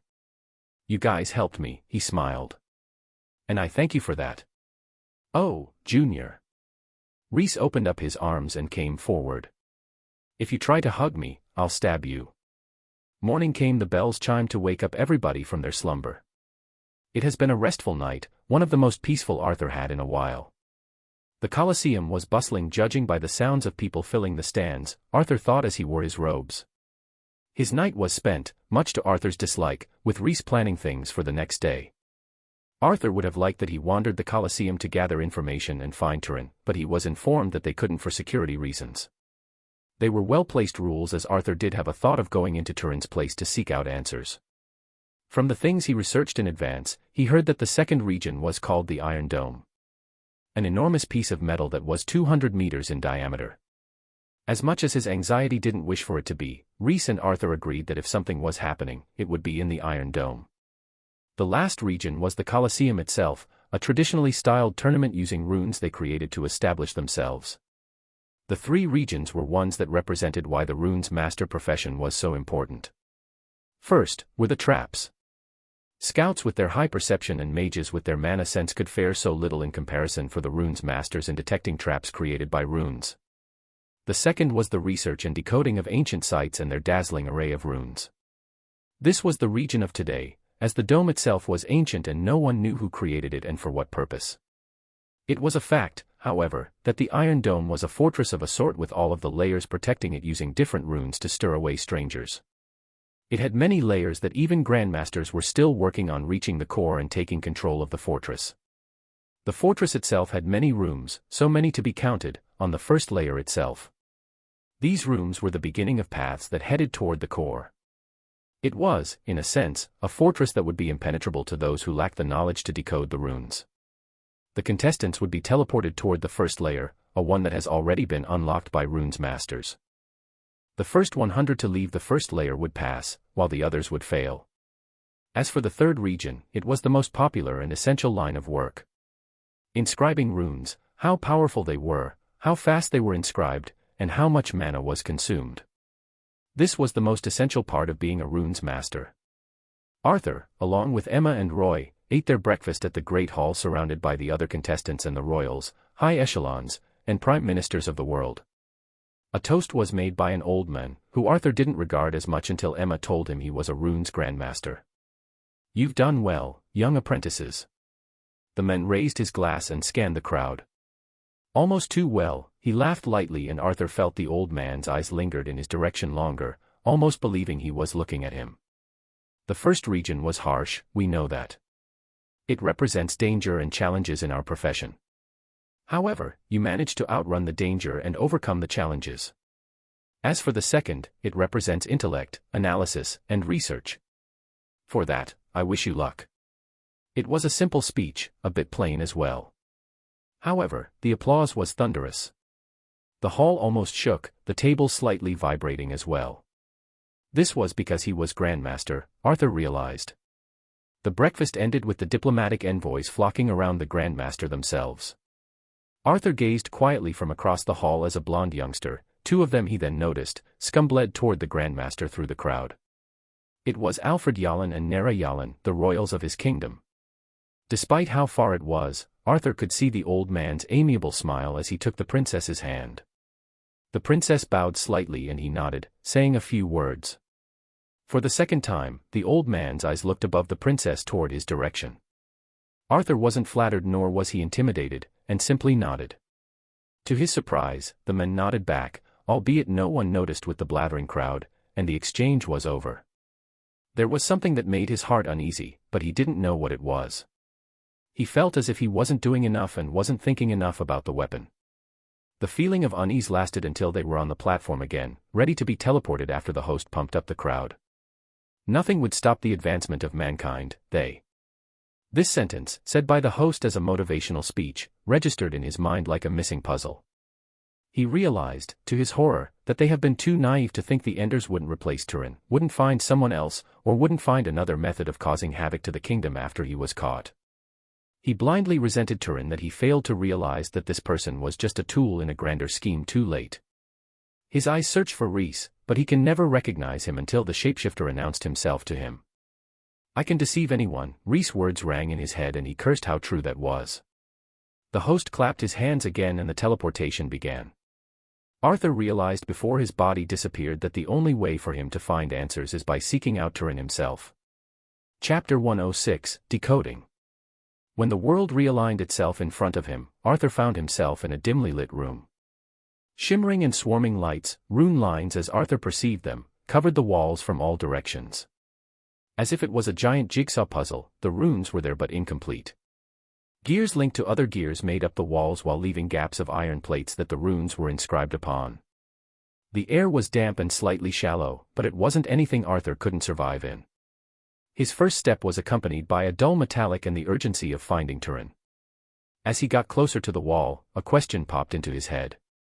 Did C know about this? Did he make a mistake?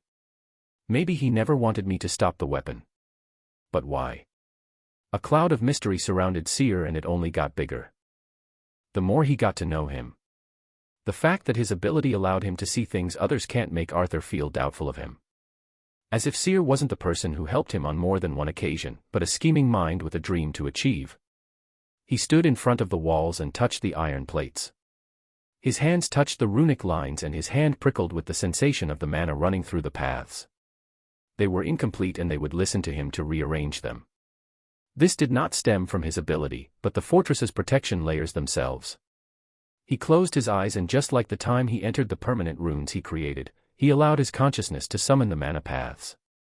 This trial was of seeing the wholeness of the runes. To see the way they slung into each other, how they interacted with each other, and to analyze their natural order. It would take years of studying runes, solving their patterns, and understanding how their function came into existence to be able to decode the runes and impair the defenses the fortress had set up. Broken lines and misplaced runes were like encryption that only the inscriber knew their real form. And they were in such an arrangement that they bond to each other, not allowing anyone to reach the layers underneath. A layer of encryption that hid the layer underneath, to deny access for those who were unable to decode it. When Arthur saw the runic lines, he remembered the advice a kid told him in elementary school. Don't scribble over the words you want to hide, he told him. Write over them. They would be more unrecognizable. He smiled with his eyes closed, feeling this analogy befitting of the occasion. It would indeed be a difficult task to unearth the layer underneath without years of experience. However, his ability was a cheat in this field, to be honest. He was aware of how much advantage it gave him. Runes were an extension of himself, and he was not separate from runes. Just like how his ability became a part of him, the runes followed along to be as well. The lines dashed, they realigned and fitted into one another as the layer was broken. The gears shifted and a door slid away from his view, revealing a long corridor like a monster opening its maw. A thought, so irrelevant yet so greed-inducing, filled his mind at that time. He wouldn't allow it to blind him and make him overestimate himself, but he couldn't stop himself from getting excited. How many ancient ruins, filled with treasures, could he unearth using his ability? He banished these images from his mind, as he knew he had a greater task at hand. The question was how to find Turin. In an iron fortress where he needed to look among 1,000 contestants, it was near impossible to find him in time. The question was what would he do after he finds him? He could safely assume that Turin would face difficulty in passing the first room, not to mention the first layer. Even though the encryption runes were all basic tier, they would still require a normal contestant a considerable amount of time. He saw doors like the one that he passed through earlier. He thought about opening them himself until he found Turin, but he quickly let go of that idea after a bit of consideration. If he started letting people out, 100 would pass the region without him and he would fail. Why do I need to search for him? Arthur realized. He would undoubtedly head toward the first layer.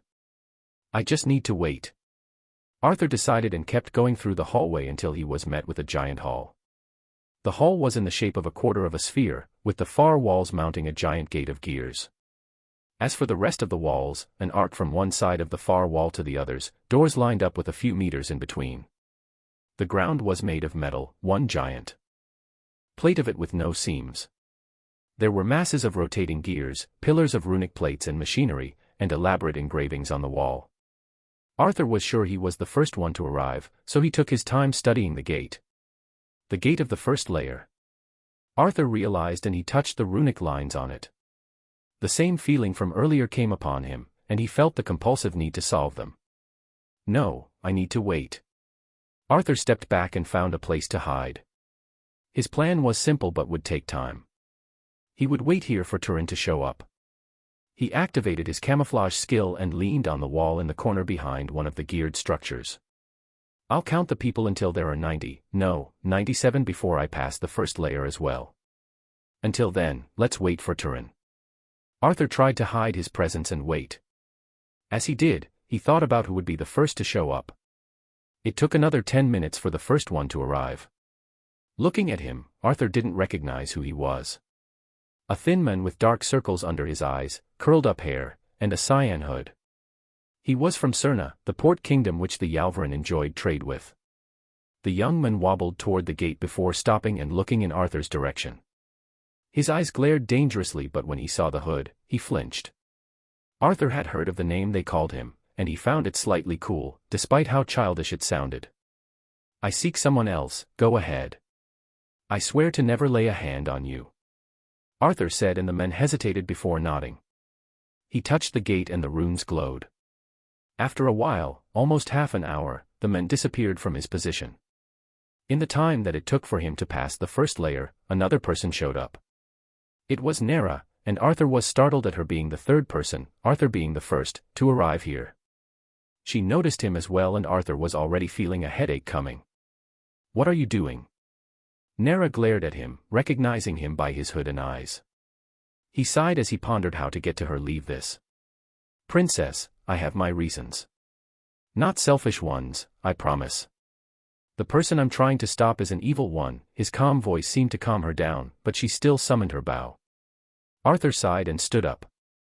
I guess I'll have to break your legs, princess. Would you rather if they were your arms? Nose. He threatened and activated his legacy rune for a moment, a pressure pressing on Nera, who shook. She took a step back and unsummoned her bow, and Arthur stepped back as well. She glared at him cautiously, but Arthur didn't do anything until she disappeared as well. Contestants kept coming and going, some noticing Arthur and some did not. Arthur then thought of something, making him worry. What if people from the Ilios Empire attack me?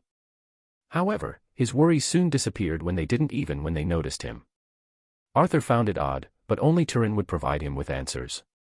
The Count was already 30 when Arthur saw someone he knew. "Go ahead," he said to Emma before she could call his name out. Emma hesitated and offered to help him, but Arthur shook his head. He didn't want to drag her into this, not after all the things she's done to him.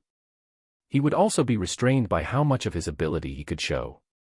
Emma left after Arthur convinced her to, and he was alone again. Roy passed as well, being the 50th person to do so. He didn't notice him, making it easier for Arthur. When Arthur's patience grew thinner, the star of the show finally arrived. Before Turin could step into the hall, Arthur was already dashing toward him. He would take the battle elsewhere. Chapter 107, Villainous. It seems even Turin didn't know what befell him as he was grabbed by the throat and slammed against a wall. He let out a sound like a scared animal as he winced, but Arthur was already throwing him into one of the rooms. Turin's body rolled on the ground before colliding with a wall. "I don't have time, Turin." Arthur touched the door and closed it just like he opened the one before. He walked as the beautiful boy was coughing and gasping for air. He needs to end this quickly so he could pass the region. "Where's the artifact?" "Who are you?" Turin looked at him with fear and despair. It seems he couldn't wrap his head around the identity of this person. Without saying anything, Arthur took out the golden dagger from his subspace. Seeing its golden shimmer in the air, Turin's eyes widened with realization. He pointed his finger at Arthur, trembling visibly. Arthur brought his dagger downward as it dug to Turin's hand on the ground, fastening it to the ground. "Ag!" Turin howled. He grabbed the dagger's handle and tried to pull it out. "Is this because of what happened?" "Please, I'm sorry. Leave me alone." Turin's face contorted as he begged. "Where is the artifact?" Arthur knew he was running out of time, so he twisted the dagger a bit and Turin howled again. He begged as he said he knew nothing. Arthur's patience was wearing thin, so he activated his fire rune. Condensing it into a needle, Arthur brought the fire to the wound he just inflicted after removing the dagger. The condensed fire started closing the wound as a hideous scar formed. Turin's screams resounded through the room, and a deafening silence soon followed. "You don't want your face scarred like this, right?" Arthur said as Turin held his hand with the other. As he did, he noticed that swirling blackness was appearing from underneath Turin. With another flick, the fire spread on the ground, and the darkness receded. For some reason, Arthur realized that the ender feared his runes. It was still a powerful entity on its own with its ability to merge into things, use the black substance to attack, and its ability to erode things. However, in front of his runes, the ender was scared. When Turin heard Arthur's words, he began shaking visibly. If Arthur had a mind-reading rune, he would be sure that he had struck a chord. Turin, panting, pulled himself away from the spreading fire and started talking. "I don't have it, I swear. I know that. You're just a tool, Turin. They won't trust you with this." Arthur picked up the dagger and fire surrounded the golden weapon. Turin gritted his teeth as tears threatened to spill from his eyes. However, he seemed to realize that Arthur wouldn't stop with his hand. "Where is the artifact? Who is planning this attack? What's their reason?" Arthur asked. "If you don't answer, I'll scar your face with every question until you do. Please, no. Please. Please. I'm sorry."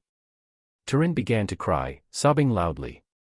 Arthur kicked him in the stomach and asked him to talk. At last, Turin seemed to break down as he finally did. "The artifact is with someone else. I heard that they were giving it to someone from the Yalan Kingdom as well. However, the only thing I know is that they're not a contestant. I swear." "What about the other questions?" Arthur brought the dagger close to his face. Turin shrieked and kept talking. "It's the Elios Empire. They'll use the weapon, this fortress, to launch an attack on both sides of the Union.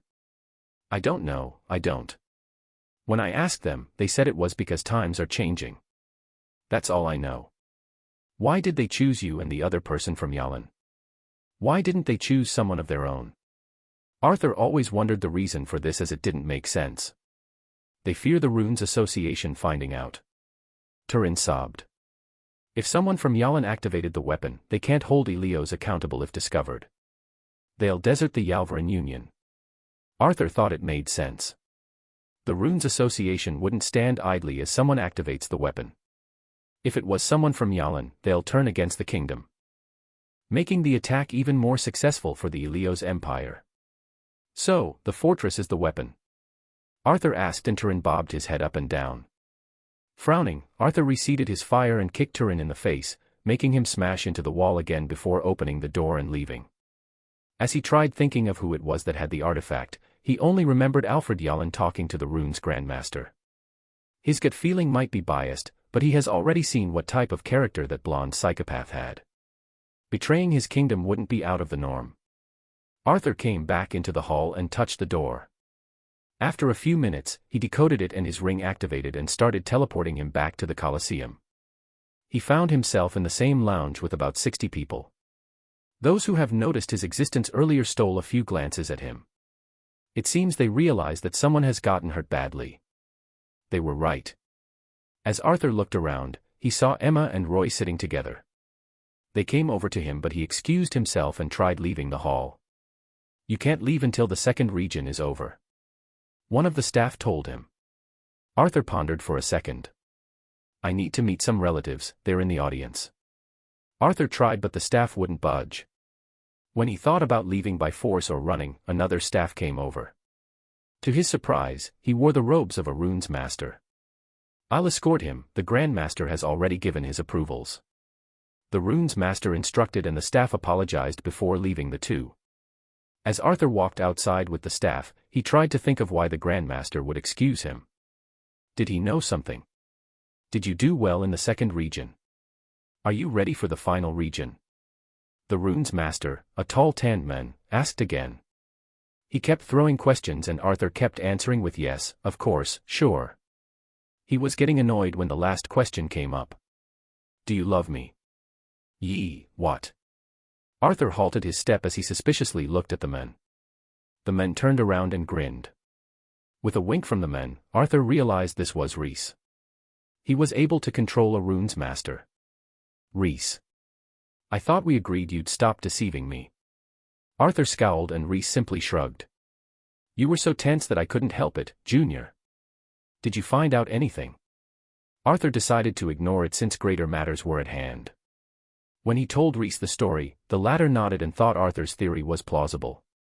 "Your suspicions are well placed," Rhys said as the two moved through the corridors of the Colosseum. "The third prince, Alfred Yalin, is known to be desperate since he'll never inherit his father's position. I wouldn't think it's abnormal if he truly betrayed the kingdom. Then, we need to find him. I've already gathered information about that." Rhys nodded as he opened a large set of doors that led to the stands of the Colosseum. The Grandmaster, at the request of Alfred Yalin and a few other envoys, has decided to take them to see the layers of the Iron Dome in person. "It seems that the artifact is with Alfred, then." His voice was slightly drowned by the crowd's cheering. As he looked from the stands, he saw many screens showing the contestants at work. Although there wasn't much to see, the crowd seemed excited. "It's your earlier actions, Junior." Arthur was startled. "Don't worry, they didn't hear what was going on. They only saw you beating someone up. Ah, by the way, most of them hate you now." "Yeah, I don't care. They call you Villainous Ghost," Rhys laughed. Seer would laugh a lot about this nickname. "Hey," Arthur moved with Rhys to another set of doors where they entered another corridor. "Why didn't Seer inform us about Alfred?" he asked, probing. However, Rhys's answer was casual. "Some have a misconception about Seer's ability, including you." Rhys stopped talking when another Runes Master passed by. "He's not omniscient, Arthur. There's a price for everything and his ability is limited." These words made Arthur sigh in relief as some doubt was cleared. The two reached a room with someone familiar standing by the door. "You've done quite the show there, noob," Ivy smirked while leaning on the wall. "This face suits you well, wuss. You should keep it. Let's leave your tantrums for later, vermin. We've found something." Well, Arthur did at the expense of his reputation. "After what he did to Turin, I started thinking he's a little sadistic. Glad it fruited something." Ivy had a playful smile, but Arthur ignored her comments. Rhys then told her what was going on and she nodded. They entered the room and Arthur found a teleportation circle with a staff standing there. They planned to enter the fortress alone and try to stop Turin, although they had a very small chance of succeeding. Chapter 108, Iron Dome. They moved quickly and efficiently. Rhys produced the association's badge that allowed them to use the teleportation circle. When they informed the staff of their destination, he frowned and asked them what they wanted to do there. "Do you know this person?" Rhys gestured toward Arthur, to which the staff looked at him suspiciously before shaking his head. "It's the villainous ghost." Rhys's tone was sharp, like he was admonishing the staff. "The Grandmaster has asked to see him. You've probably heard of the interest he's taken in him." Yes. "I'm sorry, please step inside the circle." As for this person." To Arthur's surprise, the staff became pale and started activating the circle. He then looked at Ivy curiously. "She's the contestant's mom," Rhys said without batting an eye. The staff nodded his head in understanding, as if he was wondering how he couldn't see it. "I'll kill you," Ivy whispered to Rhys while the three stood inside the circle, and Arthur could already imagine how much the shapeshifter would suffer. The ground glowed and the world changed again, and Arthur found himself back in the fortress. Before anyone could say anything, Ivy made a spin and punched Rhys in the gut. It was a light punch that sent Rhys to his knees. "Do I look that old to you?" Ivy kicked Rhys in the thigh and then turned to Arthur. "Do I?" Arthur shook his head vigorously. After Rhys complained and whined, the three started running through the corridors. The second layer was different from the first, having halls and wide rooms, unlike the cramped first layer. It seemed to stretch as long as the dome itself, a circle like an onion layer, interrupted only by rooms, grandiose halls, and machinery. "You know we can't pass the second layer, right?" Ivy remarked as the three ran through the corridors. Arthur and Rhys glanced at each and the former just shrugged. "It seems you haven't seen the first two regions," Rhys said to Ivy's displeasure. "Obviously, why would I waste my time on that? I was looking for any suspicious people." "Yeah, it's better that you see it for yourself." Rhys snickered and waited for the good show. Ivy humphed and didn't say anything more. After a while, the trio finally reached one of the giant gates that led to the third layer. "You better have a way in, or I'll kick your ass." Ivy glared at Rhys. Without delaying things further, Arthur stepped forward. Just like the encryption of the first layer, there was a layer of shifting runes to hide the mechanism underneath. Despite it being complicated and a bit beyond Arthur's understanding, he was still able to decode it, albeit barely. It took him 15 minutes at his fastest speed. A rumbling sound echoed and the giant gate slid to the side as gears shifted. It seemed the association has marked the decoding of the first layer as the prerequisite for teleportation. The three were awed as lighted shimmer from beyond the gate to reveal stretching fields. Space expansion at its finest, Rhys walked in and whistled with awe as he looked around. They felt like it was a different world as giant gears floated in the air and clunking sounds echoed from them. They were like beastly roars, as if something dormant lived within them. The ceiling stretched far in an intradu shape, marking the interior part of the dome. Further from the gate they had just entered was another smaller dome with gears of many kinds. It was the gate for the fourth layer. Bright lights danced on the walls and in the air as the whole spaces vibrated with the inscribed runes. Arthur took a deep breath inside and felt like his ability was resonating with this place as if he was finally home. "Seer is right again," Ivy's sound came from behind him and he turned to see her look at him with amazement. "I heard the second layer can only be opened by runes masters, yet you did so effortlessly." "I guess I'm not such a newbie now," Arthur grinned.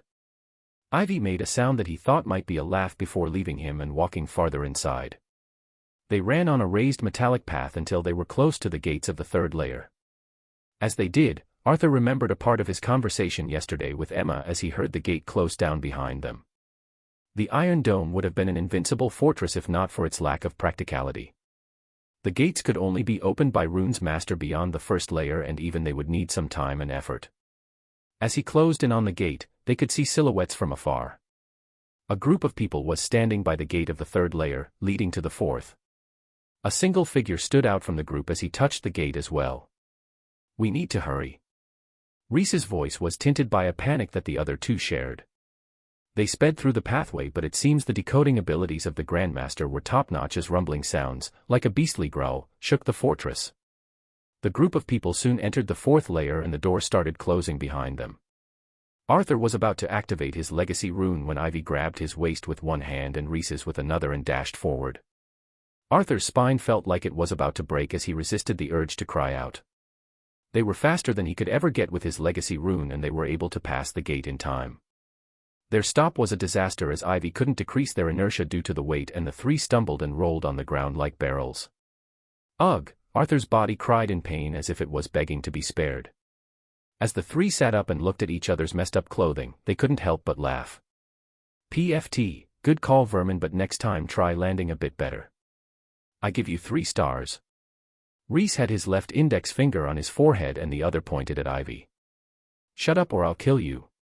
Despite her words, Ivy was laughing as well and she reached out to help Arthur get up. He remembered the day they met and he took her hand and stood up.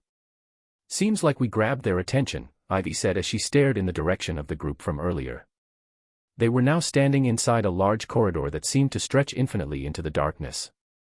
The group, a mix of runes masters and envoys, were standing there looking at them due to the earlier commotion.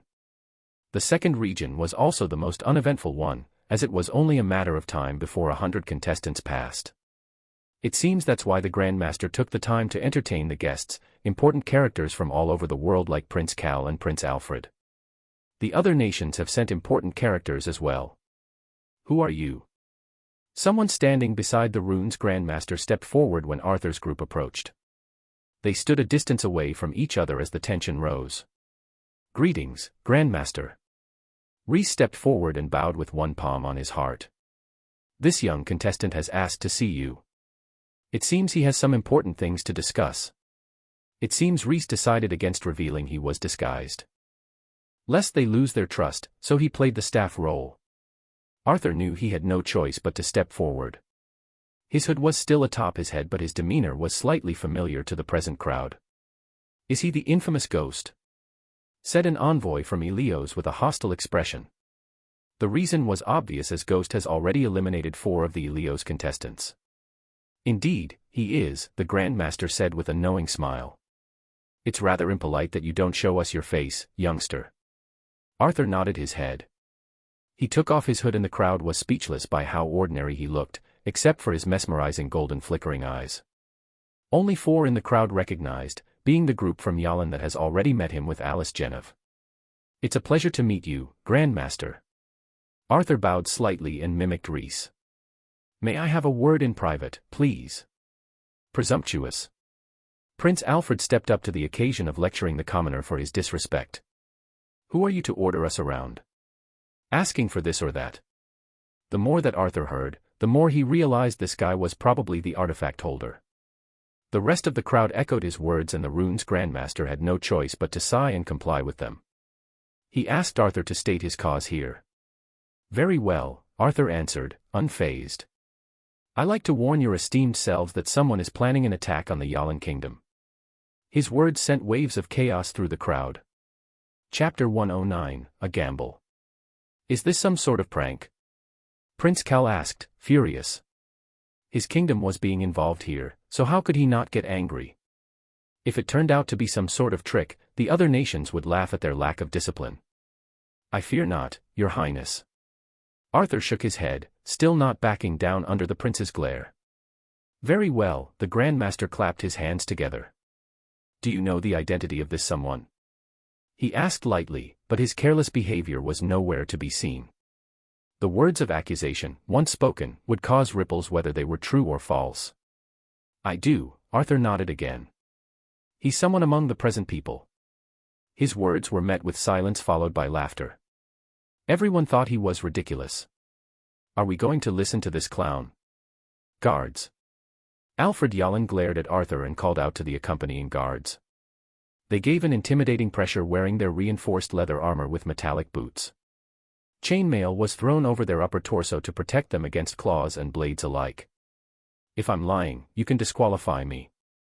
Arthur didn't retreat and looked at the Grandmaster in the eyes. Meeting his gaze, the old man paused and lifted his hand as a soft command was issued. Stop. The guards would never dream about disobeying the Grandmaster, and they stopped in their tracks. It was clear that here, the Grandmaster enjoyed a greater authority than the prince. That's not enough for a price, young man. The Grandmaster continued. I can let you off with a disqualification, but whoever you accuse here can make a living hell of your life later on. He keenly observed Arthur's reaction. If I'm mistaken only, that is. Arthur returned his gaze with confidence. He only had theories until now, before he came here. He suspected Alfred Yallen merely by the fact he knew how ruthless he can be. However, now that he was here, he sensed it. The anxiety of Alfred, his desperation of obstructing him, and most of all the stench of Enders. He masked it well on the outside, but in the iron dome full of runes, Arthur's senses, or his instinctive hate, picked it up clearly. It's good that you're confident, the old man nodded.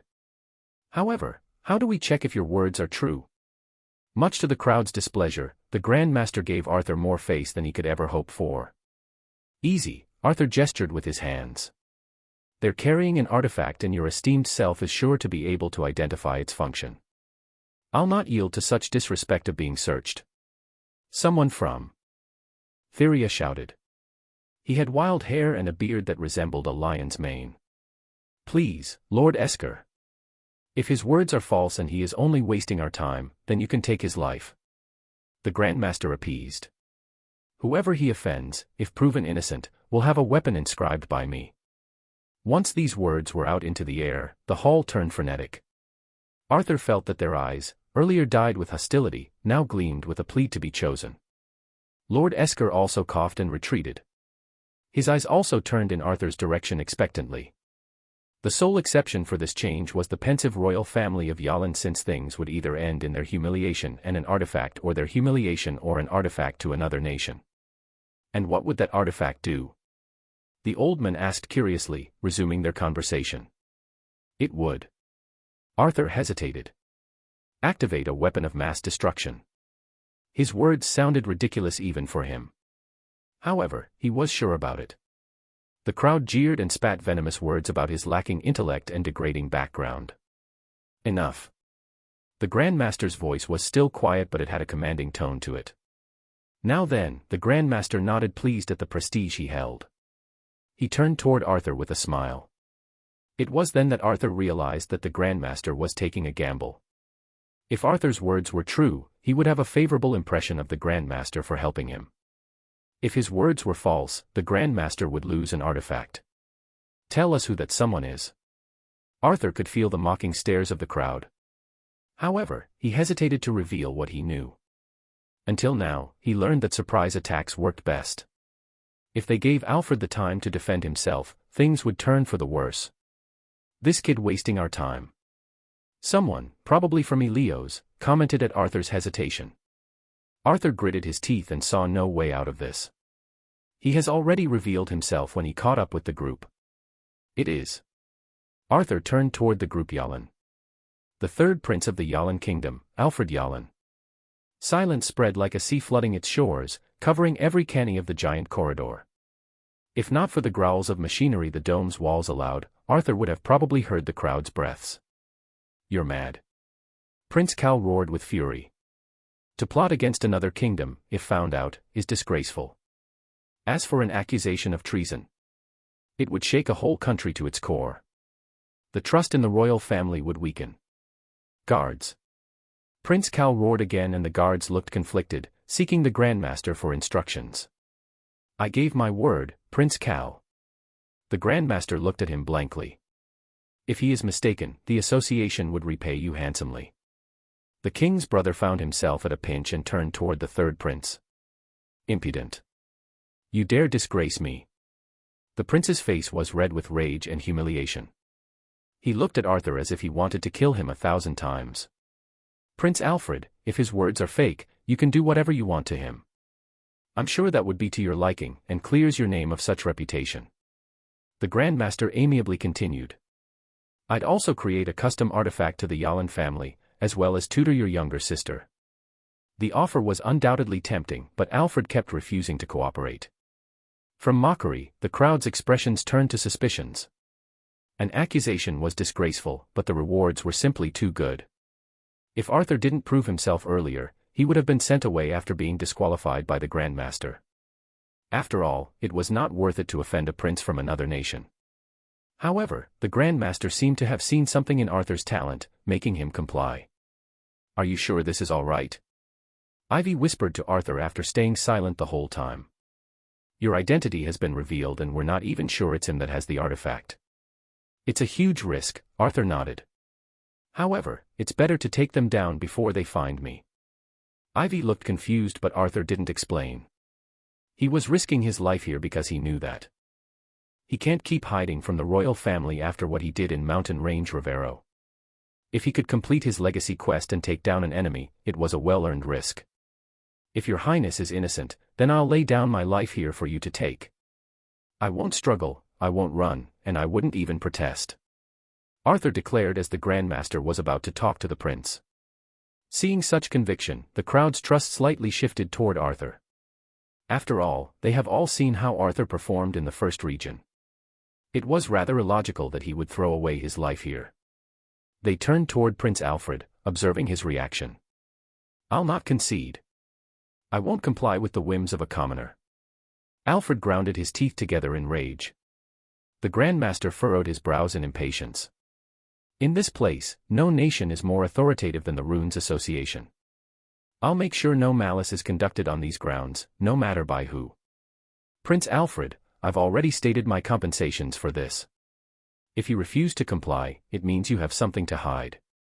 Another silence followed as the crowd waited for the prince's response. It was then that Arthur's senses rang in alarm. The atmosphere changed drastically as ominous energy filled the air. "Watch out!" he roared. As if a bolt of black lightning struck the prince, his body was dyed in dark energy as the same tar-like substances started to erode the surroundings. The pressure created by this energy was so powerful that it pushed the envoys away. "Guards!" The Grandmaster's voice changed from gentleness to a beastly roar that shook the core of whoever heard it. The guards surrounded the prince, who was now covered from head to toe with dark energy as he levitated midair. "You'll regret this, mortal." A hoarse sound like a fork scratching a plate came from Alfred's mouth. He was looking directly at Arthur before bolting toward the gate of the fourth gate. "Stop him. He's trying to activate the weapon." Arthur's voice betrayed his panic as he realized this ender was different from the one that he met before. He was more powerful and the dark energy was more chaotic. Chapter 110, Fisher. "What the hell is this?" Ivy's voice came from beside him. Arthur, inappropriate to the question, wondered if others have never seen an ender before. Although he would not describe Alfred's current appearance to be like an ender, as he was a mix of his human appearance with the ominous features of the ender, making his appearance even more frightening. His eyes were bloodshot and irises as bleak and black as they can be, if not more. His skin held cracks as if a clay mold that was several years old, starting to chip away before it would fall completely. His hair had turned a darker shade of blonde, sticky and slimy to his face as the tar substance covered it. Luckily, the guards were able to obstruct him, striking him with mana and their abilities. It managed to push the ender, or Alfred, back at the expense of being devoured like they never existed. As Arthur saw this, he was struck with a conclusion that was too terrifying for him to accept. Until now, the enders were dangerous creatures that a legacy quest appeared when he learned of their existence. Were their capabilities only limited to disappearing and eroding things? As he saw how the fires were extinguished, the ice disappeared, the earth spears disintegrating, and mana falling into the darkness, he realized it was not all they could do. Even if they were pushed back, they weren't harmed by magic. They were immune to it.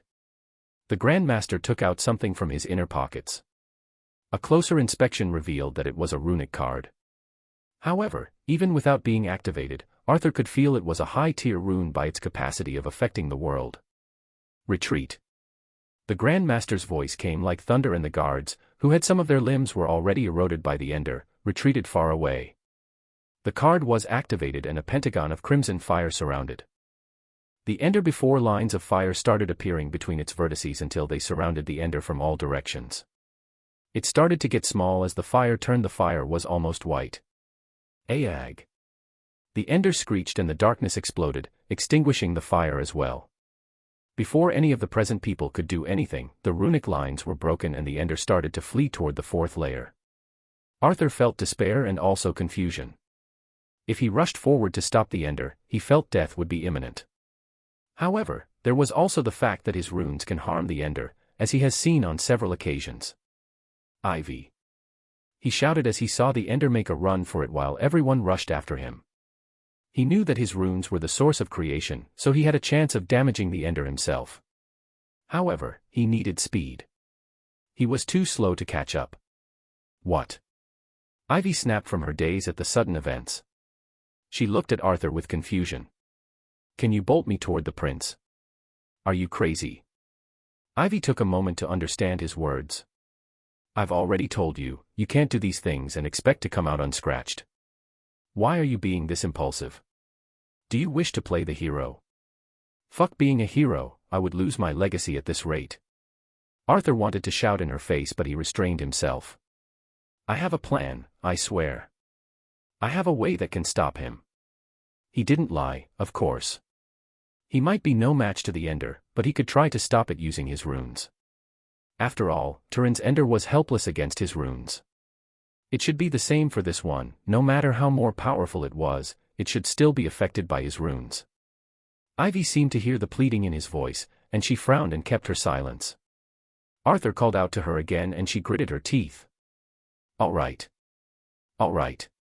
Just, please, don't kill yourself. Ivy looked at him with a complex gaze that Arthur couldn't decipher, but he nodded anyway. He stood in front of Ivy and he felt the mana behind him.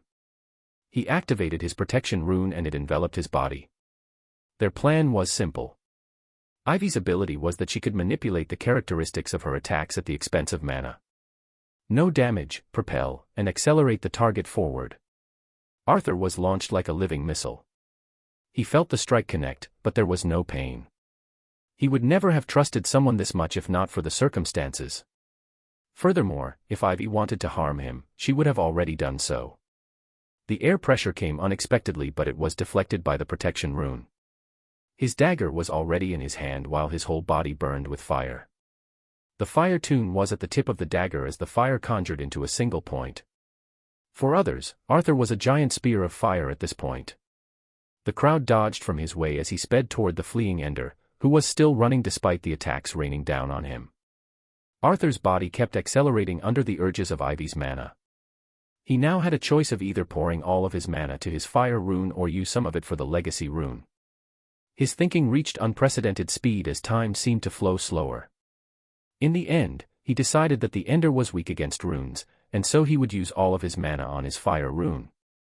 A tornado of fire was created around him as all of it started concentrating at the tip of his dagger. The scenery turned into a blur as Arthur saw the back of Alfred's back approaching. Please, let this be enough.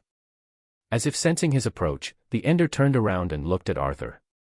He stopped fleeing and waved both of his hands upward. Darkness poured out and it enveloped the world. The tip of the blazing dagger glowed orange as the fire gathered in one point, creating a tiny sun. The two sides collided, and Arthur's figure was devoured by the darkness. The crowd who was seeing these events held their breath unknowingly. The world came to a standstill as the prince kept his hands up to control the sphere of darkness that enveloped Arthur. A few moments passed that felt like ages for Ivy, whose stomach twisted in regret as she imagined the fate that awaited her junior. Her mind, as if the inappropriateness of the occasion was the condition for it, showed her scenes from the past. It was just like then that she trusted the words of her junior before he died. Would it be the same now? A groan broke the silence. A hoarse, like rusted gears, groan leaked from the prince's mouth. The sphere of darkness started to crack as a golden light appeared from within. Arthur, his eyes glowing as bright as the fire surrounding him, carried on with a weakened momentum a ferocious expression. As if an arrow was launched after the bow's string was pulled to its limit, Arthur's descent on the prince was of astonishing speed as the dagger dug into the prince's right chest. No.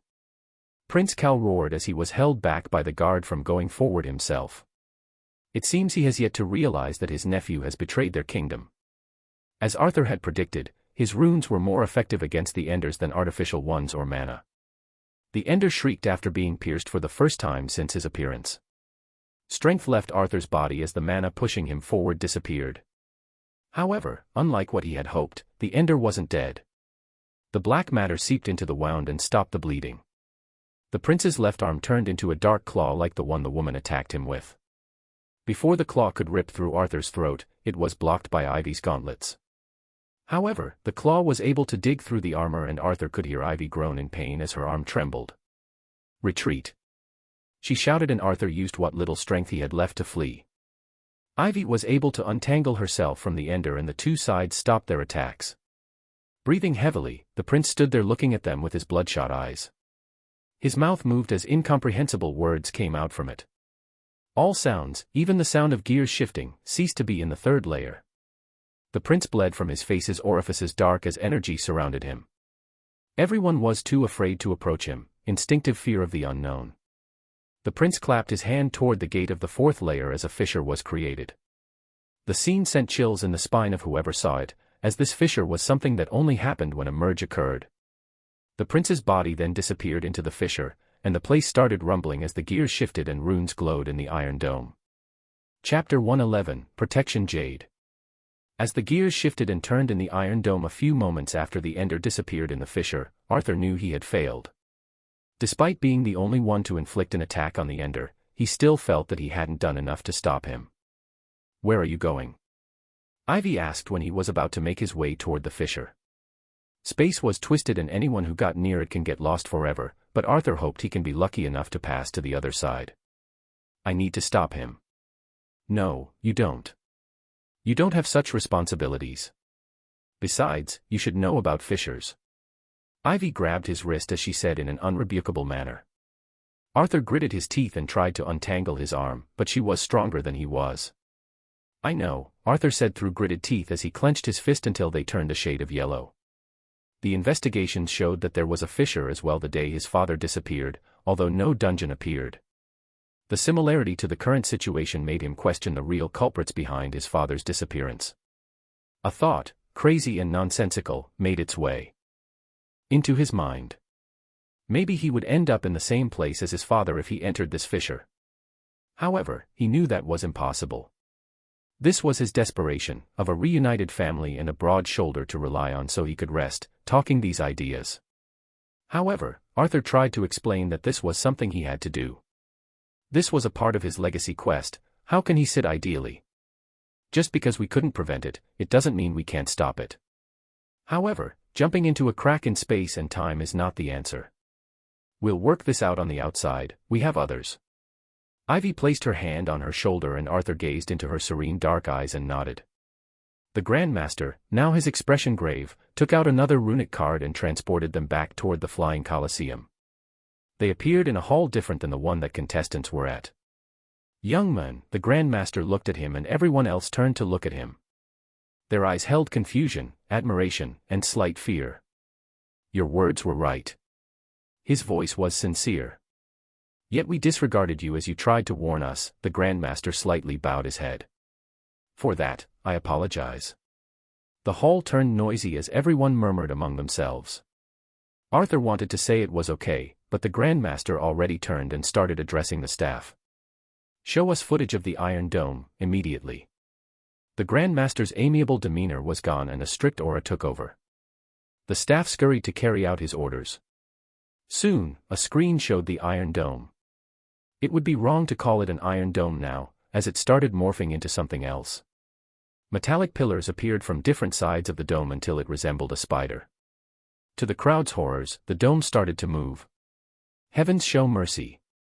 A man standing close to Arthur started praying. However, Arthur knew that the heavens wouldn't do anything for them. They were the ones responsible for stopping it. Stop the Enders from achieving their goal. His legacy quest was updated after he learned of the Enders' goal, and that was to attack Yalin. However, what for? Even with the weapon activating, the kingdom should be able to stop it. Did he need to intervene?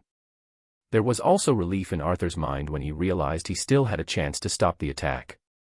The Iron Dome was beneath the flying Colosseum and the screen showed that it stopped. Then, from its round surface, many gates opened and Arthur realized they were the rooms they started at.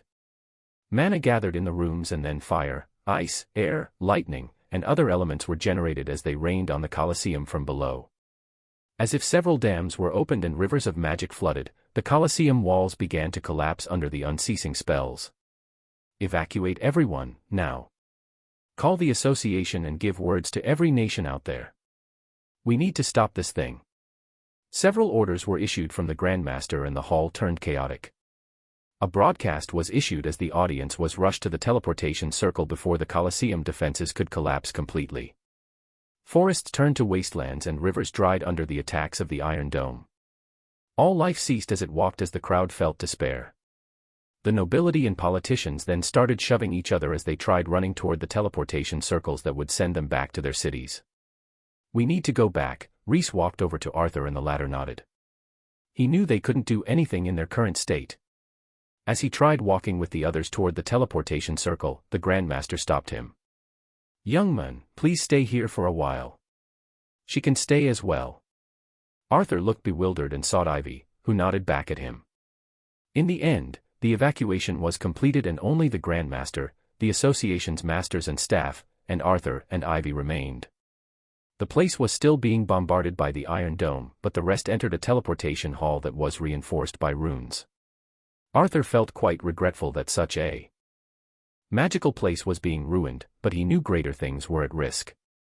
"Young man, you've tried to warn us at the cost of endangering yourself. How would you handle the aftermaths of your actions?"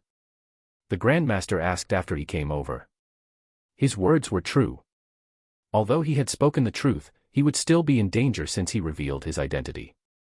First was the royal family, who might not think Alfred betrayed them and would try to shift the blame to him. The second was the 7 families realizing he was the one who broke the trial. However, Arthur was helpless this time. He tried to act cautiously, but his legacy quest has forced him to reveal himself now, even if he came out as the hero. For the Yalan royal family, Arthur wasn't that afraid of them. After all, most nations have now witnessed his honesty, even if they were doubtful of the source of his information. As for the 7 families and the trial, he can do nothing but stay low and have an escape plan for him and his family. He was sure that C would help him escape if pushes came to shoves, and there was also Euron. "I have no choice but to fend for myself," Arthur answered with determination. He could always hide in the mountains with the goblins until he grew stronger. "That's true, but it doesn't need to be this way." The Grandmaster nodded with a smile. "You've shown your capabilities in runes, and that's all the association cares about. Sadly, we'll have to delay the last region for now, but I believe you would emerge victoriously." Everything the Grandmaster said sounded sincere and Arthur nodded thankfully. Now that he looked at him, the Grandmaster somehow reminded him of Mr. Tate with his thin hair and wrinkles under his eyes, making Arthur trust him instinctively. "That's why, please keep this." The Grandmaster took out a jade badge from his robes and handed it over. The association's emblem was carved on it and it radiated the power of runes.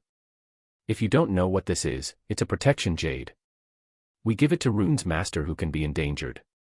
"This. Thank you." Arthur mumbled a few incoherent words, but the Grandmaster shook his head. "You've earned it," the Grandmaster said with a smile. "Activating it will teleport you and anyone you choose to the Rune City, Runera, where you'll be safe. If anyone asks about its origin, tell them it was Grandmaster Chiron." "I feel nothing but honor and gratitude, Grandmaster Chiron." Arthur held the badge with gratitude as he bowed slightly. "It's a bit late, but my name is Arthur Silvera." He felt that he needed to introduce himself. "Haha, I already know that, young man. Take care of yourself until we meet again." The Grandmaster said and guided him and Ivy toward one of the teleportation circles that would send them back to Yalan. "Another thing is..." Grandmaster Chiron hesitated. "The Iron Dome is heading toward Yalan, as you have expected. Can you tell me how did you learn of that?" "Oh," Arthur blanked for a second. "I simply overheard that conversation walking through Yelenia." The Grandmaster looked at him meaningfully and then asked something else. "As for your actions in the first region?" The Grandmaster asked and Arthur nodded his head. "It's a shame, but Turin, the person you've tried stopping, has disappeared amid the chaos. Please be careful. I'll send word to the branch in Yalan to arrest him if they see him." The teleportation then activated and the hall glowed bright light pink. Arthur looked at Rhys the moment before they were teleported, but the man who Rhys controlled was holding his head and looking around confused. "Goodbye, Arthur Silvera. If we ever meet again, let's work together on some projects." Grandmaster Chiron smiled before Arthur and Ivy got teleported back to Yalan. Chapter 112, Summoned by the King.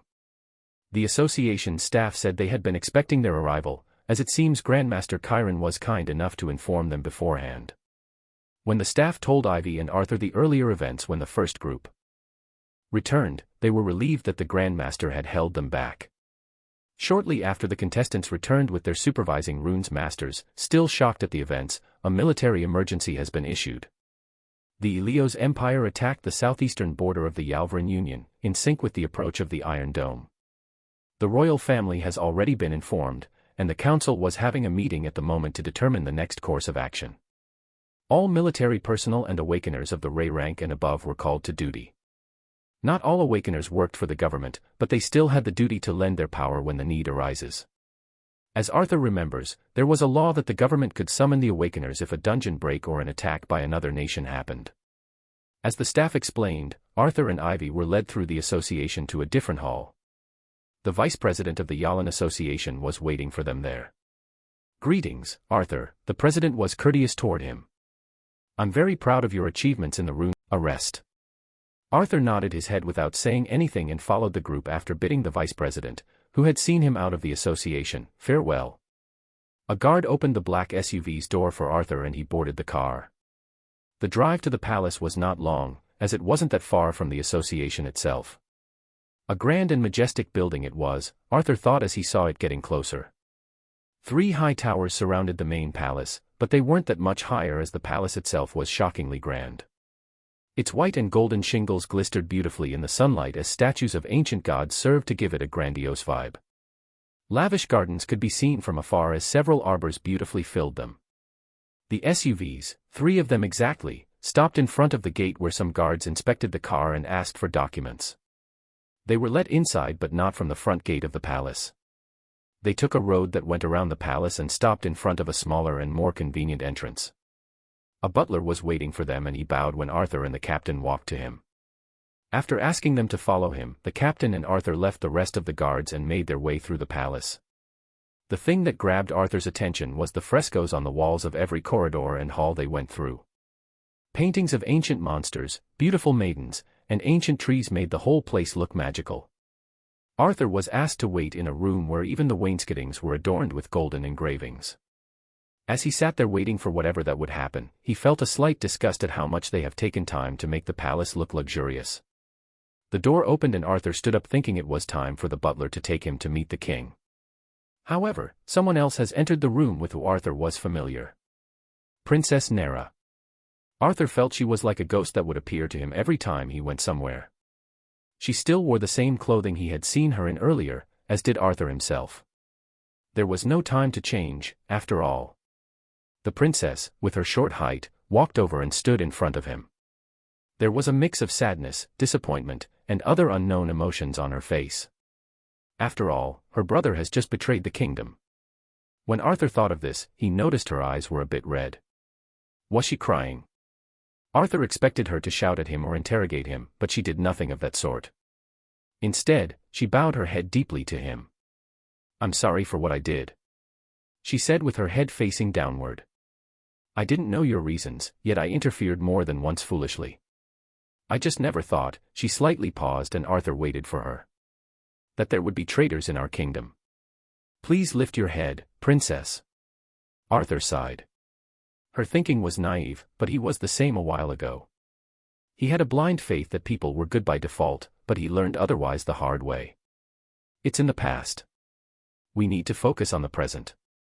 The princess lifted her head and thanked him, her eyes again blurry as if she would cry. She excused herself and Arthur was left alone again until the butler came in, saying the king was ready to meet him. His hands were slightly sweaty, as this was the first time that he would meet someone of such a high position. The king of a nation, how many ways would he have to get rid of Arthur? Calm down, you can always run away. Furthermore, he wouldn't do anything of that sort. You did well. Arthur calmed himself down as the butler opened a double door leading to a grand hall. It was almost 50 meters in length and almost 30 in width, with a single raised platform where a throne sat there prominently. The throne and the entrance were connected by a red carpet that divided the hall in half. Each half had 3 tables where many people sat, a few feet apart from each other. "Arthur Silvera is here, Your Majesty," the butler declared as he stood on the side of the double door and dared not enter, a subtle message for Arthur to walk alone. The hall turned quiet as all eyes were focused on him. Taking a deep breath, Arthur walked inside under the gazes of the most powerful people in the kingdom. Chapter 113, Shocking Revelation. The king was more normal-looking than Arthur thought, although what he expected was probably influenced by his nervousness. A mix of gray and blonde hair covered his head, a thin mustache under his celestial-shaped nose, and dark violet unfathomable eyes. As Arthur started walking on the red carpet, the king examined him with his hand supporting his chin as his elbow leaned on the armchair of the throne. "Arthur Silvera at your service, your majesty." Arthur kneeled on one knee and placed his hand on his heart in greeting. The king made a sound like affirmation and Arthur stood up. Now that he was facing the throne, he realized there were some chairs beside it. 5 chairs, to be exact. 3 of them were empty and 2 of them had 2 people sitting on them. One of them was Nera and the other was a young man that resembled Alfred, although a bit older. "Give it to me." Not breaking eye contact with Arthur, the king extended his hand. Someone came forward hurriedly and gave him a file. The king started skimming through it, reading aloud sometimes. "A son of a thief, huh?" The king's lips drew a thin smile as Arthur realized this file was about him. He gritted his teeth as his father was called a thief but didn't say anything. "Not long since you've awakened. Your latest achievement was the skillfulness you showed in the rune's path. A champion candidate, huh?" The king's voice was full of disinterest. Even though his words lacked the emotions to be considered ridicule, Arthur still felt they were. The king skimmed over the rest of his file and closed it. He then looked at Arthur again while someone took the file from his hand. "Can you retell the events of what happened and how you found out that my son was a traitor?" The king squinted his eyes. So, retelling he did. He didn't say anything about the Enders or how he found the meeting place. He had a personal grudge with Turin, who tried to harm him before. He followed Turin after seeing him in the capital and ended up hearing something he shouldn't have. Fleeing for his life, he tried to stop the attack that was going to befall the Yalvarin Union. As he told the story, Arthur was impressed by how heroic it sounded. How he had taken it upon himself to protect the kingdom. How would they react if they knew he simply didn't want to lose his legacy, the source of his power, and rise? Arthur would never get to find out, as the audience started nodding approvingly at his deeds. It was an undying loyalty to the kingdom that moved them the most. Even the king's expression turned gentler than before. "How is this related to my son, however?" "In the second region, I waited for Turin to appear so I could interrogate him. He told me who had the artifact to activate the weapon, your majesty. The rest of the events unfolded as you have already heard." Arthur didn't tell them about the personal grudge he had with the prince. As they heard how Arthur, as skillful as he was with runes, decided to forsake his personal well-being and risk his win in the contest to stop the attack, the crowd began whispering in approval. Silence, a single word from the king ended the noisiness. "It matches the information we've gathered, but how do we know you're not lying?" The king remained unaffected and asked. As he did, his eyes started glowing violet when a pain assaulted Arthur's head. As if something was trying to invade his mind, Arthur felt like something was prying into his head, trying to get in. However, before it managed to succeed, the double doors behind him were flung open. "I beg your forgiveness for the intrusion, your majesty." A familiar voice came from behind him.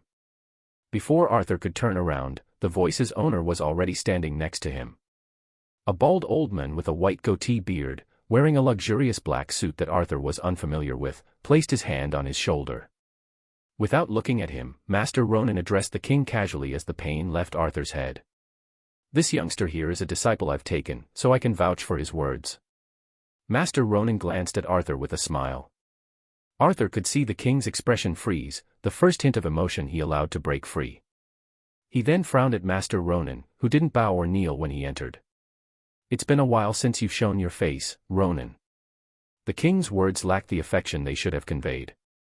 "I always question your choice of disciples." He glanced at Arthur with a scowl. "However, I can't just allow him to. It's better to give this young hero what he deserves than to treat him like a villain, your majesty." Master Ronan interrupted the king, whose face turned gloomy. "Unless you want a national sensation. His story and deeds are already making waves in the news outlet." In a period of unrest, where the Union is being attacked from both sides, people need a beacon of hope." His words made the king's entourage and ministers buzz with both fear and anxiety. The king, who was glaring at Ronan, sighed. "We have more important matters at hand than deciding whether he was a hero or not. For now, he'll stay in the palace until the issue is over." "I think not, he'll be staying with me." Master Ronan grabbed his shoulder. "When the whole thing is over, I'll make sure to bring him here to receive his proper reward." The king sighed again and waved his hands in dismissal. Arthur and Master Ronan left the hall together, where the discussion already started about the possible countermeasures against the current crisis. As they left the palace and boarded Master Ronan's car, where a private chauffeur was waiting for them, the whole ordeal ended so quickly and so well that Arthur, even after leaving the gate of the palace, sat there gaping. He then turned to Master Ronan, who was already throwing his tie away like it was a venomous snake. "So, Master is the help Ivy mentioned." "Haha, yeah, sort of." Master Ronan smiled. "Boy, you've caused quite the stir on the first time you've left." "Not that I hate what you did." Master Ronan started unbuttoning his sleeves as well. "This attire is too suffocating." He sighed. "I mean, you should already have an idea. The king should have one as well." Arthur said after remembering that C also knew what was going on. "We did," Master Ronan nodded. "The king did as well, he's just really petty. He casually insulted like he was talking about someone ordinary. He's also quite cynical about everything. Before you came in, I felt like there was." Arthur tried to describe what he felt. "Yeah, that was the king's ability. But that means C is the king's son." Master Ronan nodded and sighed again. "Don't mention the subject in front of C, not now at least." He turned toward Arthur and smiled. "Treat this as a way to learn things about C and his past. So, his father also has the same ability." "No, a lesser version of it. One with more limitations but also fewer consequences. His father is only able to read minds, not truly see everything. Nera could see things 100 kilometers away easy, making her a terrifying archer." "What about Alfred?" Arthur asked, now hesitant to believe all of this. After all, C's appearance was so different from the king's or the rest. "That boy always said he saw things none of us could see. I don't know if he's simply untalented or there are things that we're unaware of." Master Ronan's words made Arthur think of a single possibility, the Enders. Even though people have seen traces of them, a manifestation, none of them could see the creatures for who they really were. As for C's appearance, the car made a turn across the hedgy river and Master Ronan gazed through the window. After a sigh, he answered. "He resembles his mother," he said. "It's such a heartbreaking thing to be shunned because you look like the person you love the most. His mother was the first queen. However, C's lack of talent in his earlier years made her fall from grace. The king turned his back to her, making C feel responsible for this." Oh, Arthur didn't know what to say. He felt slightly bad for this, as C had tried to help him many times. However, he remained doubtful of his motives. Now that he was learning them, he was unable to decide what to think.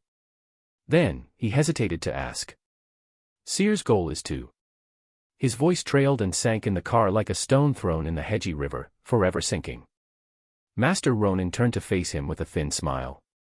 "To overthrow the king." Chapter 114, Mistletoe. The words Master Ronan said before they arrived at the mansion still lingered in his mind. After all, how could someone accept such a revelation easily? To overthrow the king. That meant C was planning a rebellion. However, Arthur didn't feel any loyalty to the kingdom or the Union. After all, what had the Union given him except watch Everlasting Stream rob him and label his father a thief? He still remembers how C and he had agreed to mutually help each other in their goals. C would help Arthur find his father as Arthur would help C overthrow his father. Somehow, it felt befitting.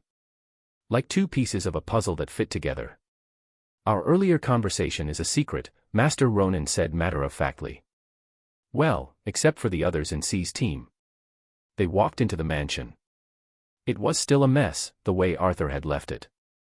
Master Ronan frowned as he avoided the clumps of herbs and clothes on the ground like avoiding a plague. They reached a room where several people waited there. "C, are you smoking again?" The moment Master Ronan opened the door, the acidic scent of cigarettes assailed their noses. C was sitting holding a cigarette that he butted out the moment he saw Master Ronan. "Ah, no, no. It's just an old habit to smoke when I'm nervous." C tried to wave the smoke away as he sent a sign to Rhys to open the window. When Arthur saw this, he smiled involuntarily. He remembered that the first time he met Seer, he was smoking as well. Master Ronan gave C a displeased look before sitting on one of the couches, right opposite C. When Arthur was able to see everyone in the room, there were two people he hadn't met before. There was Rhys with his eye-catching pink hair, Ivy waving at Arthur to sit next to her, Vihan drinking from a bottle, and two other people Arthur didn't recognize. One of them was a masked person with a sword on his waist and the other was a pale and frail-looking young man who looked like he's about to die at any second. "Welcome, Arthur." C grinned at him when he entered. Arthur wasn't that good at socializing in a group and simply nodded back. "Our meeting should have been after your contest, but things took a sudden turn. These people, like I told you before, are my family." C grinned and gestured toward the others. Arthur could feel how proud they were when C said the word family. Ivy was giddy with joy, Rhys smiling shyly for the first time, the dead-looking person hiding his mouth behind his knees as he hugged them, and the standing masked person's back straightening up. They were all proud and happy about being a part of this, it seems. This fact made Arthur let down his guard a little around them. He looked at C, the person who was responsible for gathering these people, and pondered. C has already told him that their meeting wasn't a coincidence. It means he had used his ability to foresee and scout every person in this room to make them a part of a self-created family. Arthur was a part of it as well, and it made him feel slightly flattered. "Nice to meet you, everyone." Arthur scanned the room and nodded with a sincere smile. Rhys tried to come forward and hug him but Ivy kicked him away. The dead-looking person nodded back at him and the masked person gave him a thumbs up. "We have a name," C said, and Arthur turned to him. "It's not the best of names, but it describes us perfectly. There are other members who you have yet to meet, but I think it's time for you to join us."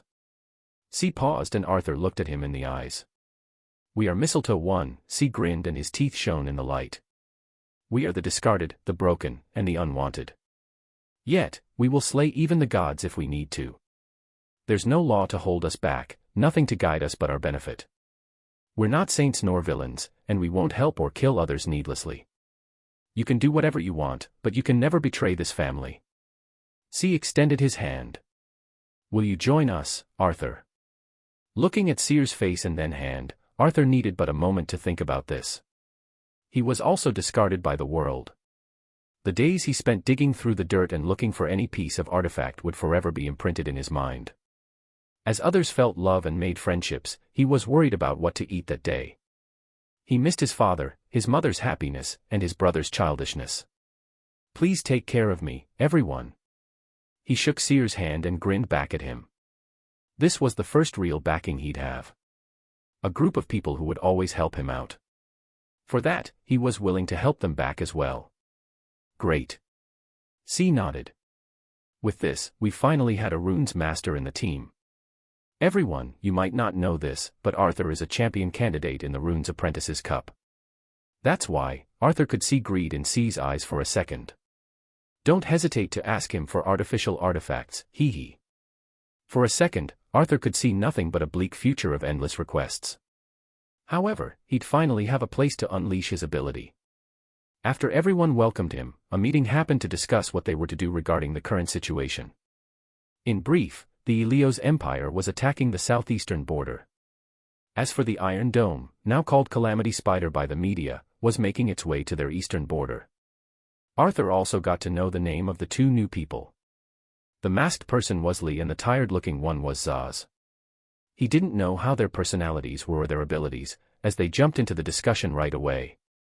As he listened to their discussion, Arthur realized that this wasn't a meeting about how to help the kingdom, an obvious thing that he had missed to consider, but to plan how to benefit from this calamity.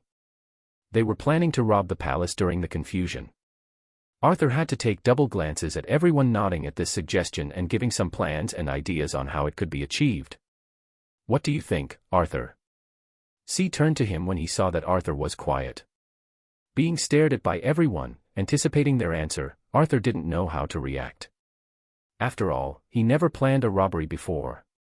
However, he wasn't staggered by morals at this. He didn't think it was wrong, as he has already seen how extravagant the palace was. He also didn't like the king himself, who had labeled his father a thief and tried to read his mind by force. For personal reasons, I need to stop the calamity spiders. He could sense some disappointment from the others, as they probably thought he was trying to act heroically. However, Arthur didn't know how to explain this. In return, I can create a network of eavesdropping artifacts inside the palace. I simply need to gain access to a warehouse of items that would be shipped to the palace. Everyone's eyes brightened when they heard this. After all, who could achieve such a feat? They could probably buy some of these in the black market, but how would they get them to the palace without being found them? If they were able to inscribe such runes on the palace's items themselves, it would be a perfect spying system. However, C should already be able to do this. Arthur hesitated as he looked at Seer, who had this ability already. No. It's perfect.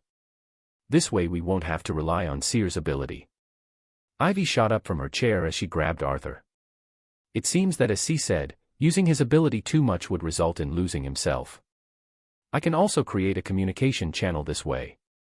I just need several rings for each person, or an earring or something. Arthur continued and the crowd's zeal was apparent. Arthur didn't know if this was because it was useful, since he doubted that they didn't have an alternative, or if his ability opened new possibilities for them. After all, artifacts were not that common. Why do you want to stop the calamity spider, Arthur? C, the only person silent until now and composed, asked him suddenly. Arthur stared back at him and he realized that C was testing him. He wanted to see if Arthur was someone who would risk himself for others without receiving anything in return. He didn't know what sort of reaction would C have if Arthur was such a person. Thinking about it, Arthur was doing it for both reasons. He wanted to keep his legacy and stop the calamity spider from destroying the kingdom. After all, he was not a heartless person. However, he wouldn't do this if he didn't know he had a chance at it. That's why his legacy gave him this quest, because he could finish it somehow. Well, Arthur stared at C. Wouldn't it be great if we controlled the calamity spider ourselves? This was a notion he harbored ever since his ability proved to be useful in decoding the Iron Dome's defenses. If he could control the Iron Dome after decoding it all, wouldn't he be safe from the outside world? It would be the perfect fortress for mistletoe. Arthur grinned. When the goddess Frigg, in Norse mythology, wanted to keep her son Balder safe from the prophecy of being killed, she asked everything in nature to not harm her son, and they agreed. However, she ignored a single plant, and that was mistletoe, that ended up killing her son. That's why the group had this name, as they were all ignored or abandoned, but still had the ability to slay gods. Chapter 115, The Outsider. The words that Arthur picked wisely worked like a charm to convince C of helping him. When the notion of mistletoe gaining a fortress that was capable of moving and attacking was mentioned, C's eyes gleamed with zeal as if he could already imagine it. That's why he agreed to send people with Arthur to help him. They were Ivy, Zaz, and Lee. Reese had to stay with Master Ronan and C so they could work on their plan of robbing the palace. Since the calamity spider would arrive at the border of the kingdom in a day, the group had to set out immediately. How would you stop that chunk of metal, Arthur? Master Ronan asked him with interest. This was Arthur's current dilemma and he had no choice but to seek guidance from Master Ronan. Zaz, Lee, and Ivy left to prepare for their departure. C and Reese also left to attend an auction, leaving only Master Ronan and Arthur in the mansion. As for Vihan, he was stationed in the mansion all the time since he was solely a healer. They had but one day to head east and meet the calamity spider, so Arthur had to ask something that has been on his mind for a while. Since Master Ronan was the ex-principal of Girano College, he would be the ideal candidate to guide him. Master, please teach me about insignias. It was the next morning when they were ready to leave that Arthur met the others again. He was only human and had to rest after so many things happening, so they had spent 12 hours in preparation and rest. What is this? Arthur asked when he was given a black suitcase by Ivy. Mask and clothes. You'll need them in case you get found out. There's also an identity card there by the Union, in case you need it. What about our plan? Well, that's why we're meeting with C before we leave. Come downstairs after you're done. Ivy left, leaving Arthur to change in his room. He had been given this room yesterday where he could stay in the capital. After taking a bath and changing, Arthur looked suspiciously at the lump of plastic in front of him. A skin-like color, a jelly-like texture, and creepy hair-like projections protruding out of it. The mask was the work of magic technology, but Arthur was uneased by its appearance. At long last, he placed the mask on his face. As if it came alive, the mask embraced his head as it covered all of it. The process was painless and took a few seconds. When Arthur looked in the mirror, what stared back was a handsome man who looked to be in his late 20s. There were also contact lenses that changed Arthur's eyes into a shade of blue. As he touched the skin, it felt so real that Arthur had some thoughts of keeping this face all the time. He laughed to himself before he left the room wearing the uniform of the Yalvarin Awakeners army. Black trousers, black vest over a long-sleeved shirt, and a white robe. YAA was engraved on the back of the robe with the emblem of the Yalvarin Union on it. A hammer with the sun and the sea behind it. Oh, Junior looks so handsome. We should cosplay sometimes. Rhys wiggled like a worm and Arthur avoided him after entering the room. Master Ronan and Vihan were nowhere to be seen and only C sat there with the others. They were having breakfast. Here, C handed him a plate of waffles and cheese. Arthur took it as he studied Ivy, Zaz, and Lee. They were 3 different people sitting there, but he could recognize them. Ivy's tomboyish appearance was nowhere to be seen and was replaced by an elegant lady with long hair. Zaz's hair was combed and he looked like a foreigner. As for Lee, he was an ordinary-looking square-faced man. Ivy, did you need to change how you look? With a bit of makeup, I can turn you into a man. Pang. A fork plunged itself in front of Rhys, still vibrating from the force. He stopped talking right then and started laughing awkwardly before shutting his mouth. The breakfast ended and it was time to plan for their adventure. C cleared his throat before he started explaining. To stop the Calamity Spider, we have 2 choices. We either wait for it at the border's fortress or cross the border into the wilderness. We'll go with the first option since there are a lot of dangers that could hinder you in the wilderness. There will be tons of awakeners there. All summoned by the kingdom to defend the border and the fortress. The army is already fighting the Ilios Empire in the south. If the Calamity Spider manages to make its way into the kingdom, wreaking havoc, then even if the kingdom defends itself against the empire, it would still be weakened greatly. A large batch of awakeners were sent to the fortress in the east, reducing the powers the kingdom has to defend itself against the empire. Is it known why the empire has launched this attack? Arthur asked, genuinely curious as there has been a great period of peace. C paused for a second. Spies has reported that the empire was anxious, as are all nations currently. It seems that after the first trial of the Holy Crown, things have changed drastically, especially since the trial was broken. What? What does it have to do with this? Arthur's eyes widened, but he tried to remain calm. After all, the trial ended because he was responsible for it. Those old geezers are simply going senile. Zaz snorted with his husky voice. They believe in prophecies they don't know of their origins. How many more lives would be ruined because of their whims? Easy, Zaz, Lee said with his genderless voice. Zaz's sudden flare-up suddenly cooled down and he started drinking his coffee. You see, C started explaining. A prophecy was passed down in the 7 families. I don't remember the exact details since it's so old. It's the reason everyone was pushed to train since they're young in the 7 families. C paused in suspense and continued when Arthur looked him in the eyes. The new age shall begin after the Holy Crown's trial is broken by an outsider. Beware of those you don't know, as they would bring doom to the 7 families. The outsider shall seek the crown, and the world will forever be lost. C said in a solemn, yet knowing, voice. As Arthur heard it, his skin crawled. C's eyes were shining violet as if they contained the secrets of the universe. As Arthur met his gaze, he realized that C knew about him. He remembered how C told him that he recruited Arthur because he knew that he's the person who can help him. Memories rushed into his mind the first time he met Layla in the forest when she tried to kill him because he was an outsider. It seems that most of the branch families from the 7 families didn't believe this prophecy, as they weren't on guard as much as Layla did. However, it now made sense. The reason Layla tried to kill him. If C and Master Ronan knew he was the outsider, then that would also explain why they would help him. The enemy of my enemy is my friend, that was their logic. If Arthur was truly the outsider, then being with him would lead them to their revenge. Suddenly, the world looked a lot scarier than before. The word outsider kept repeating itself in Arthur's mind. What would they do to him if they catch him? His legacy was powerful, maybe the most powerful, but was it enough as a price? If there's such an outsider, I'd like to befriend him, huh? Ivy smacked her lips and Arthur snapped from his panic.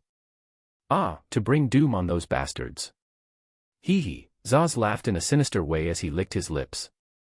Everyone is so scary. Reese shivered. However, I agree. I think it's just bullshit, but I hope it's true. Same for me, she said, and Arthur looked back at him again. Wearing a thin smile, he continued. Whoever that outsider is, he's the ray of hope of every abandoned person by the 7 families. As Arthur saw the rest of them nod their heads in approval and dive back into planning, his heart was filled with relief. Not everyone was his enemy, and he had people who would be happy about his existence. That's why the Leo's empire is trying to gain resources before the new age begins. They are probably after the port of Anurk, the artifacts of Yalin, and the ores of Vernia. If they wish to survive the new age, they have a better chance of doing so if they take over the Yalvran Union. Chapter 116, A Question of How. Doesn't that mean the 7 families are fighting against each other? Arthur asked. Well, yes. Just because they're called the 7 families, it doesn't mean they're united or on good terms with each other. Why would wars happen, in your opinion? Each family wishes to get stronger than the others. Seer said in a helpless tone. However, there's also a balance of power. That's why there hasn't been a family who was exterminated completely. They're like cockroaches, spread everywhere. Ivy snorted, but Arthur disagreed on the inside. Even though Jizo hasn't told him the details, he knew that there were 9 guardians, not 7. He suspected that the 7 families were either the descendants or the followers of the 7 guardians who had either betrayed the people or remained neutral. What happened to Jizo's and the other guardians' followers and family? Arthur wondered to himself. Were they killed or are they hiding? Anyway, let's resume planning. C changed the subject. You'll join the Awakener's army and find a chance to get close to the Calamity Spider. You'll need to find a way to get inside and stop the traitor prince. A flash of sorrow flashed in C's eyes. And kill him if necessary. However, the difficult part is to get into the fortress. Do we need to do it ourselves? Why can't we just rely on the army? Reese asked while eating a cookie. I doubt they'll be able to do anything. The Awakener's army is tasked with hindering the Calamity Spider until the attack from Elio's empire is defended. That's where the high-ranking Awakeners are. For the Black Silk Fortress, where you'll be defending, it'll be mostly Ray and Vetus Ranker. Arthur was slightly awed in his mind. To put it into perspective, Neo-Rankers were those who had just awakened. After that comes Ray Rank, Vetus Rank, Demi Rank, Aster Rank, and the terrifying Empyrean rank in sequence. Each rank was worlds apart from each other. The might that could be shown in the higher rank was something that could only be imagined by the common people and witnessed by the lucky ones. Now, he was merely a neo-ranker that is trying to break through. He'd join Ray and Vetus Rankers in disguise to stop a possible calamity. Still in thought, he missed that C has turned to face him. Do you think you can do it, Arthur? C asked, hopeful and not without reason since Arthur has shown he had a way yesterday. The fortress was made of runes moving the gears. If Arthur, the inheritor of the Scholar Guardian and Master or runes, couldn't get inside, then it would be unrealistic. That's why it wasn't a question of whether he could do it or not, but a question of how. As for how, Arthur had a couple of plans on his own. However, it would be the first time he would confidently declare something he wasn't certain of. I can, Arthur nodded. If everyone is willing to trust me, then I promise that even if we didn't succeed, no one would get hurt. The room fell silent at his bold declaration. However, Arthur wasn't confident for no reason. After all, he could always do what he did before. They left 10 hours before the Calamity Spider was expected to reach the Black Silk Fortress or the border in general. The army would advance from Black Silk toward Dried Lands, an expanse of low ground that was thought to be a sea that evaporated by a dragon. Want to drive? Ivy, under disguise, asked Arthur as she played with the keys. However, Arthur shrugged and told her he never bothered to get a driver's license. They headed toward the Union's headquarters where every awakener was registered. There was also the temple, who handled criminal awakeners' matters. The ride was rather light-hearted despite no one saying anything. It seems that all of them realized that this mission was rather dangerous, so they tried to meditate beforehand. The silence was there but not as bothering. The Union's headquarters was just like Arthur expected it to be, simply grand. It was like a miniature city with a skyscraper in the middle and different facilities lying around it. There was even housing for the staff with a hospital, school, and parks for their children. It was a district on its own, Arthur noted. The group flashed their fake IDs and gained access immediately. They joined a giant crowd of awakeners who were far disorganized to be called an army. A platform was erected in the middle that Arthur noticed when a middle-aged man stood upon it. The crowd grew silent. It was the president of the Union, a high-ranking awakener that was thought to be at the Astra rank. As he stood there, a majestic aura was subconsciously emitted by him. That gave a feeling to any onlooker that the world was bowing down. He had white hair that was in no way a sign of old age, but of an ability called the amplifiers. "Thank you for coming here." His voice was deep and eyes-piercing yet righteous. "The Yalvarin Union needs you right now, and it's time to defend our home against other humans as we do against monsters. I won't try to motivate you or raise your morale, as I know that everyone is aware that our kingdom's survivability is on the line." His words fell on the crow, turning their expression grim. He scanned them with his ruby eyes before saluting them with a hand on his heart. Everyone did the same. Groups slowly formed with rankings as a basis. Arthur got separated from the rest because they were disguised as Vetus rankers to gain access to higher facilities. However, Arthur was sure that their actual rank was above that. He was assigned to a squad that had 10 people including him, one of them being staff from the association that was responsible for relaying commands. "Everyone, please follow me."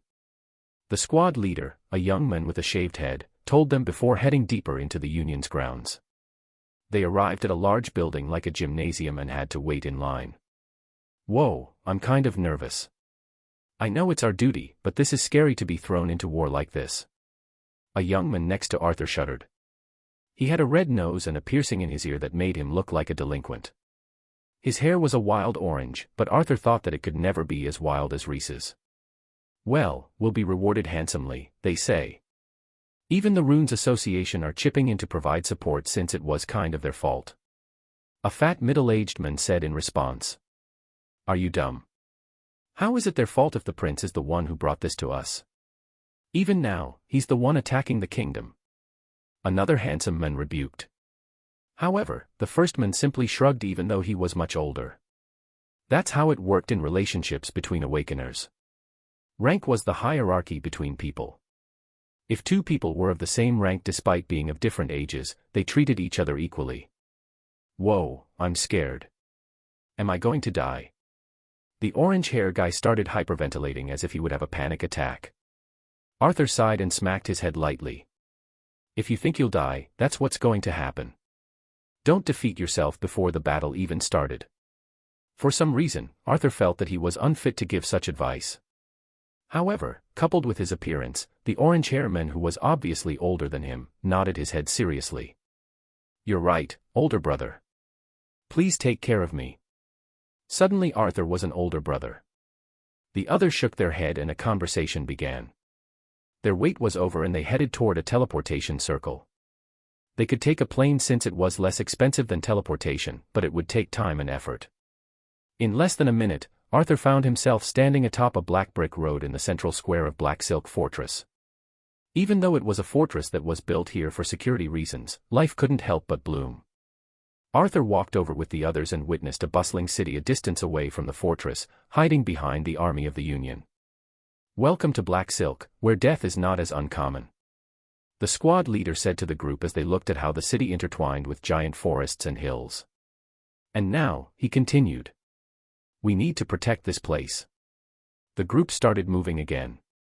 They gathered in a giant field in front of the fortress that was black as charcoal and stood anciently in its place, protecting the lands.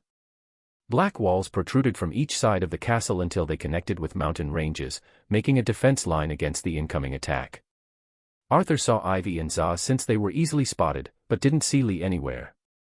they waited in front of the fortress's wall until an old man came forward, accompanied by the President of the Union. "I am General Rowe. A giant bug is threatening to take away our land and is now marching toward us. Today, we'll prove to everyone who dares to harbor ill against us that they've made a deadly mistake. For the kingdom and for our families, we shall emerge victoriously." His words sent waves in the crowd who started cheering. Humans were always stronger in packs as they made them feel stronger. A bloodthirst excitement spread in the army as a battle that was against the odds would soon commence. Chapter 117, Stealing a Mecha. After the speech by General Rowe, they were guided toward the storage rooms where each squad made another line waiting. As word circulated, they heard that the Runes Association had provided artificial artifacts to combat the Calamity Spider. Arthur had no plans to take any, and it wasn't mandatory. So, he left his squad after the leader reminded him that he needs to be at the gate in 3 hours. Although there was a lot of time left, they were afraid some would desert at the last seconds. Too bad that it was Mistletoe's plan all along. That's why he wanted to meet with Ivy and the rest to see how their plan would unfold. As he walking through the fortress, a hand grabbed him from the shadows and pulled him into a corner hidden from view. It was Ivy, a few inches away from him, holding his mouth so he wouldn't scream. Seeing he wasn't startled, she removed her hand and grinned. "You're getting less newbie-like, newbie." Ivy, with her long curly hair that Arthur wasn't used to, dragged him away from view to another storage room where Zaz and Lee were waiting. It seems they have sneaked away already and were waiting for Arthur to arrive. "Aren't you scared we might be found out if we meet like this?" Arthur asked after he unsnarled his wrist from Ivy's grip. "Relax, even if we are, it's not that uncommon for guild members to meet before the battle. The only reason they separate people is to avoid emotional attachment in deadly situations." Zaz waved his hand. It seems that if guild members joined the same squad, they would either risk the whole squad's formation collapsing or just disobey orders if things turned worse to help their friends. "When are we leaving?" Arthur asked after nodding to Zaz. "Well, we thought we should do it now. However, Ivy says she has a better idea than wasting our energy."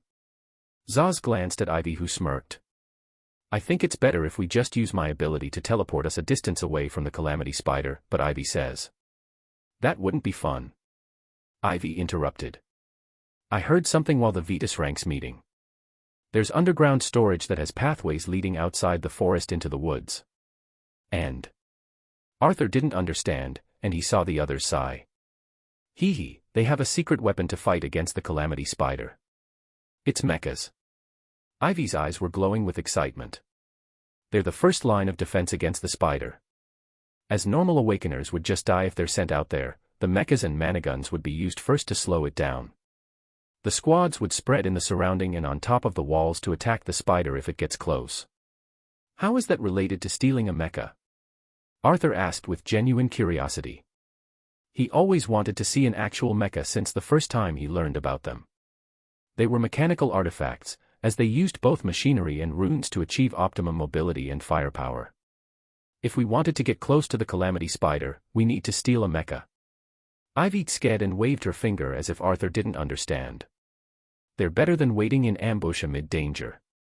"You're scared of wild monsters with Lee with us?" Zaz asked with an "I know your game" scowl. Ivy glared at him with Lee nodding with their squared face. When Arthur asked Ivy before, she said that none of them saw Lee's face before.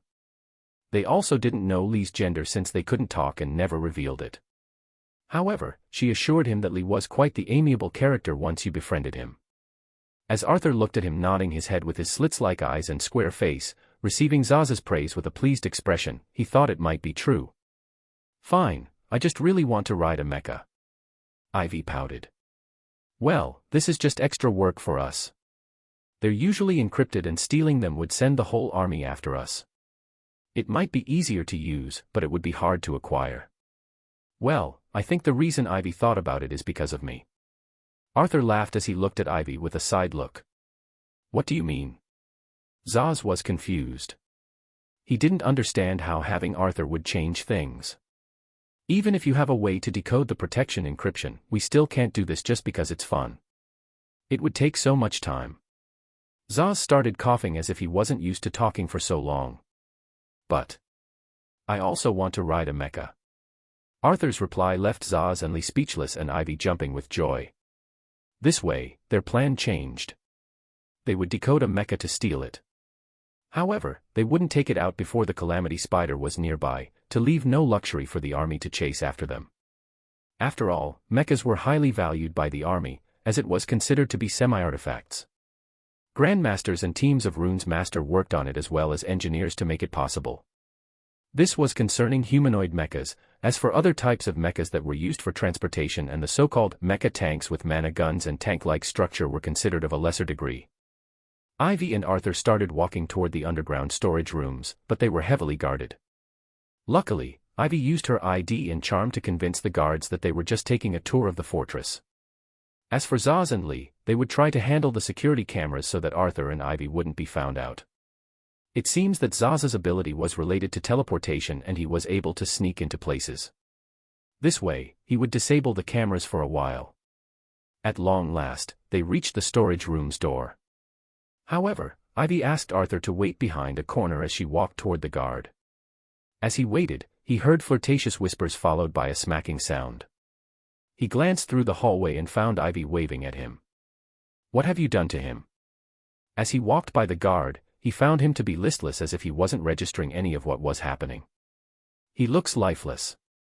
"It's one of my special effects," Ivy said as she tried to open the door. "Damn it, it's locked by runes." She started rampaging through the guard's pockets. However, nothing like IDs worked to open the door. "Move away for a bit." Arthur walked toward the door and touched the runic plate. There was an alarm system in case someone tried to use force, and only a special artifact would resonate with the lock to open it. "Can you do it?" Ivy asked, hesitant.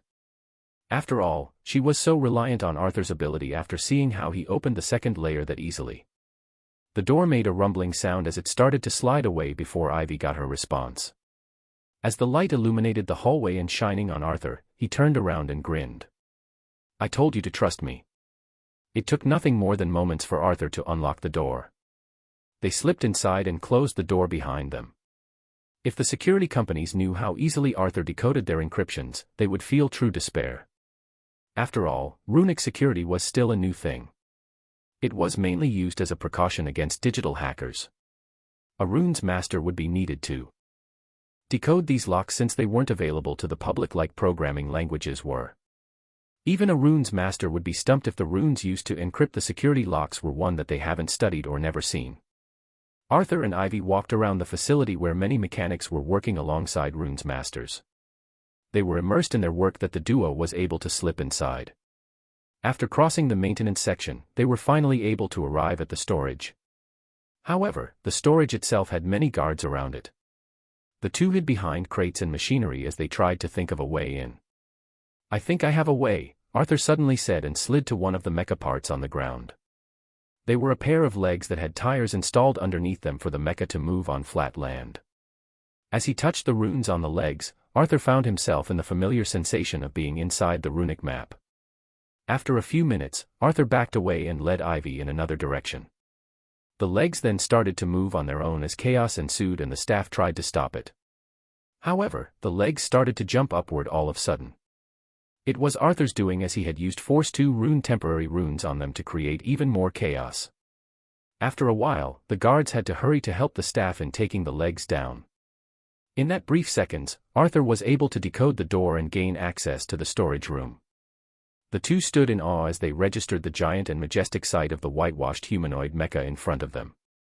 It looked like something out of a sci-fi novel, machines that would battle in space, but they were real thanks to magic. Chapter 118, Runic Hacker. The mecha was just like what Arthur had imagined it to be, although a bit bulkier. He expected a lean and compressed mecha where it resembled a human more, but this one was just as majestic. Its legs were probably a meter in girth, a cylinder with curves like that protruded like muscles and tires barely visible. The head, where most primary sensors were, resembled those he had seen in cartoons as a kid. Two metal plates on each side as if they were horns, protecting the main visual sensors from harm. Its main cabinet, which was half of its torso, was as big as the interior of a sedan car. The other half probably contained the mecha's core and other related machinery and runic circles. Runic circles, runes that were activated in a sequence given a specific command. For example, a rune that would make the mecha fly is before that propels it forward, and in reverse, if it was landing. As Arthur walked over and saw the rows of white and black mechas, he suddenly felt an excitement incomparable to what he was feeling before. Would he be able to create his mecha one day, maybe an army of them? We need to hurry. They are regularly checked. Ivy warned, and Arthur nodded his head in understanding. He stepped toward one of the raised platforms with a ladder to reach the mecha and started clambering his way up. Standing in front of it, Arthur studied the digital panel that had lines and lines of runes inscribed. This was the door to the main cabinet, where he would be able to operate the mecha. He touched the runic lines on top and he suddenly felt a sharp pain in his head. Runic lines wiggled like snakes as they flooded his consciousness, trying to overwhelm him. However, with a simple command, they obeyed and stayed still. It seemed this was another mechanism to stop unaware runes master. Now, Arthur had to rearrange them until they allowed him access to the runes beyond, those that opened the door. The method Arthur used was to gather each runic line with those that were similar to it, like calls to like, and reshape them until they were true runes. Arthur didn't know the runes he was reorganizing them, but he could see them in different colors, some were sharper, some milder, and some felt different. It was the same feeling he had with people when some people had a sweet ambience and others had sour. And he rearranged them, like a simple puzzle. Only it was easier for him than most puzzles, as it was only a matter of time until he gets every line to where it belongs. Before Ivy could even feel urgent, the door to the mecha opened. She looked again at Arthur with amazement, incredulous at her heart. If Arthur's ability to evade runes made people label him as Ghost, then this ability of his would gift him the title of Runic Hacker. As cold vapor left the cabinet, Arthur made his way inside. Low benches were on either side with vests and weapons above them. In the far wall of the cabinet was a single chair with many panels in front of it. Some had runes and some had buttons, as bespeaking the beautiful unity of magic and technology. A large screen was on the wall, but Arthur knew it wasn't for the driver. A headset of virtual reality runes was on top of the chair. It was there to give the driver a virtual sense of controlling the mecha. That's why each driver needed to be familiar with the places of each rune until moving the mecha became second nature to him. Wow, Ivy's voice came from behind as it seemed she was too eager to wait below. Arthur didn't turn around and headed toward the chair. Are you able to gain access? We'll see. Of course, there would be an extra artifact needed to turn the mecha on. Arthur either needed to replicate that artifact or unlock the lock that prevented his access. He sat on the chair and placed his hand on the handle in front. Watching him work, Ivy couldn't help but slightly admire him. She knew his background from C and how his father has been labeled a thief. She knew he had to drop out to support his family and dig through dungeons for any broken artifacts. Even with all of this, he reached this stage where he was able to steal mankind's most dazzling inventions with ease. After a few moments, when she just began to think he would take more time this time, the screen lit up and the cabinet came to life. He turned around to face her and grinned. We're in. Ivy grinned back, but before she could say anything, the door to the storage room opened. A group of awakeners came in and they all, in unison, turned to the mecha they were riding. Ivy could see that they were soldiers from the fortress that she had met earlier, who were all at the Vetus rank. Who's there? A man, who appeared to be the leader of the group with the different colored sachet on his arm, shouted in their direction. This is a forbidden area. Leave the cabinet immediately. Ivy and Arthur exchanged glances. They could read each other's faces and realized that their plan has failed. Now, it was a matter of how to improvise. Should we leave and explain ourselves? Arthur asked, but Ivy shook her head. Explain what? The mecha is already activated. We have no way to explain this. Ivy sat on the bench next to him as she started to wear the safety belt. Seeing her actions, Arthur understood what she wanted to do. Well, should we take it for a test drive? Arthur grinned and Ivy grinned back. The cabinet's door closed on Arthur's command as he leaned back for his head to rest on the headset. Runes glowed as his view changed. Now, his body was the mecha. Seeing him move, the soldiers took out their weapons. Some of them took out semi-mana rifles that used mana instead of gunpowder, and others took out cold weapons. I repeat. Stand down immediately. This is not something you can operate easily. The leader of the soldiers frowned as he saw the mecha move its arms as if it was stretching. After all, each mecha cost tons of resources and connections to make. If someone damaged it by chance, it would take several times his salary to repair it. However, it seems his words fell on deaf ears as the mecha took a step forward. The soldiers raised their guns and weapons to stop it. "What are you doing? Don't damage it. Sound the alarm." The captain reprimanded them and sent one of his soldiers to close down the facility. After all, they could eventually retrieve the mecha as long as he held it confined. As if betraying his hopes, the mecha took another step, then another. Then, as if realizing something, it stopped. Silence permeated through the air for a second as both sides stared at each other. The alarm sounded off as the facility began to shut down. The captain sighed in relief.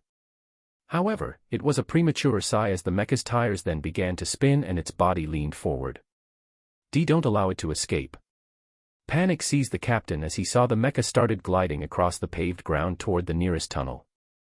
Remembering that each tunnel would lead to the outside world, the captain gritted his teeth and issued another order. Attack its legs to stop it from moving. It was the best they could do. A frustrating feeling rose in his heart. How would he stop something that was his, but stolen, without damaging it? The heavens were unfair. It was the irony that if he wanted to keep the mecha, he had to damage it. However, it was still better than allowing it to be stolen and used by someone else.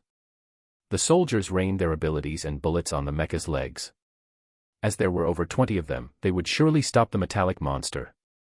Some of them even used skills they had to teleport in front of it and block it. However, as if slapping the captain's words across his face, the mecha evaded their attacks as easily as breathing.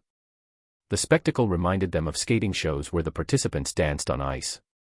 The mecha did a turn and avoided the earth that was collapsing in front of it. The ice spears were narrowly evaded by a smooth twist from the mecha.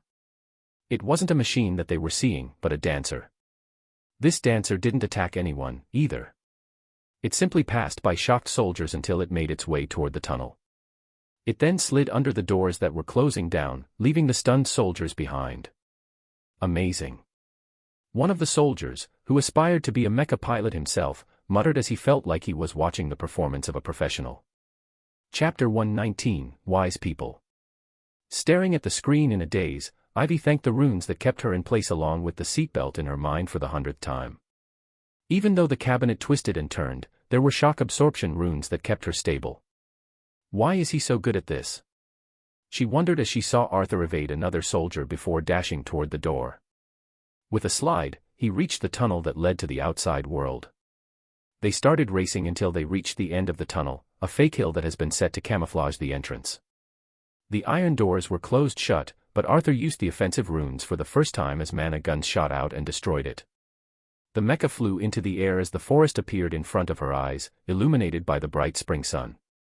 With veteran moves, she saw Arthur change their mobility mode from tires to legs. They started running through the forest and the wilderness as the military alarm rang in their eyes. When Zaz heard the alarm, he knew they messed up. After all, they had no time to gather information about the actual schedule of the soldiers guarding the mechas. They had to go in blindly and hope for Arthur to prove himself capable enough. "Everyone, please gather in the main conference room. General Rowe will be waiting there." Someone came into the hall and announced, starting numerous discussions among the Vetus rank. Awakeners. They were gathered here to discuss strategies and formations to defend against the Calamity Spider, being the elite of the army. Being summoned by the general meant the situation was urgent. Zaz has already taken the time to hinder the work of the cameras by infiltrating the security section of the fortress and switching a few wires and destroying a few artifacts. It would take them a while to find out which wires or runes they need to replace. When they reached the conference hall, the general was already waiting. His face was grim and his mouth making a thin line, a few beads of sweat above his thin mustache. He was facing the screens where a real-time video was playing. "Dear sirs, I'm sorry to interrupt your preparations. However, I need to inform you that someone has stolen a mechanical humanoid vehicle." The general nodded their way and the group shifted their attention to the screens. They showed several mechas chasing after a single target in the distance. "We have no idea who is behind this.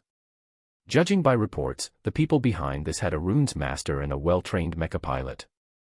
They can be the same person, but that's highly unlikely. As the group watched on, the general resumed talking. The screens showed how the mecha expertly navigated through the terrain and used runes to throw its pursuers off. No matter how they tried, or how much mana they expanded, the mecha was able to evade them last minute nimbly. That's why I've called you over. The mechas are sturdier, but they lack the abilities that would capture the stolen vehicle. The general seemed reluctant to call the stolen mecha, well, a mecha. As if admitting this was too humiliating or painful. After all, they were the pride and treasures of the kingdom.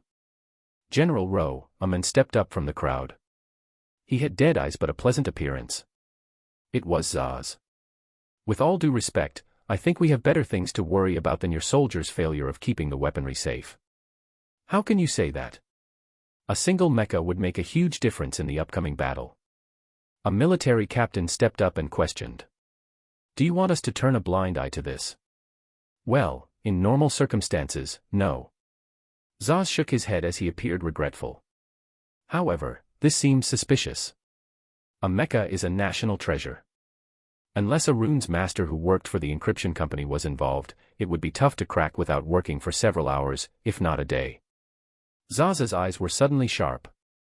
With all due respect, again, I can't help but sense a traitor in our midst.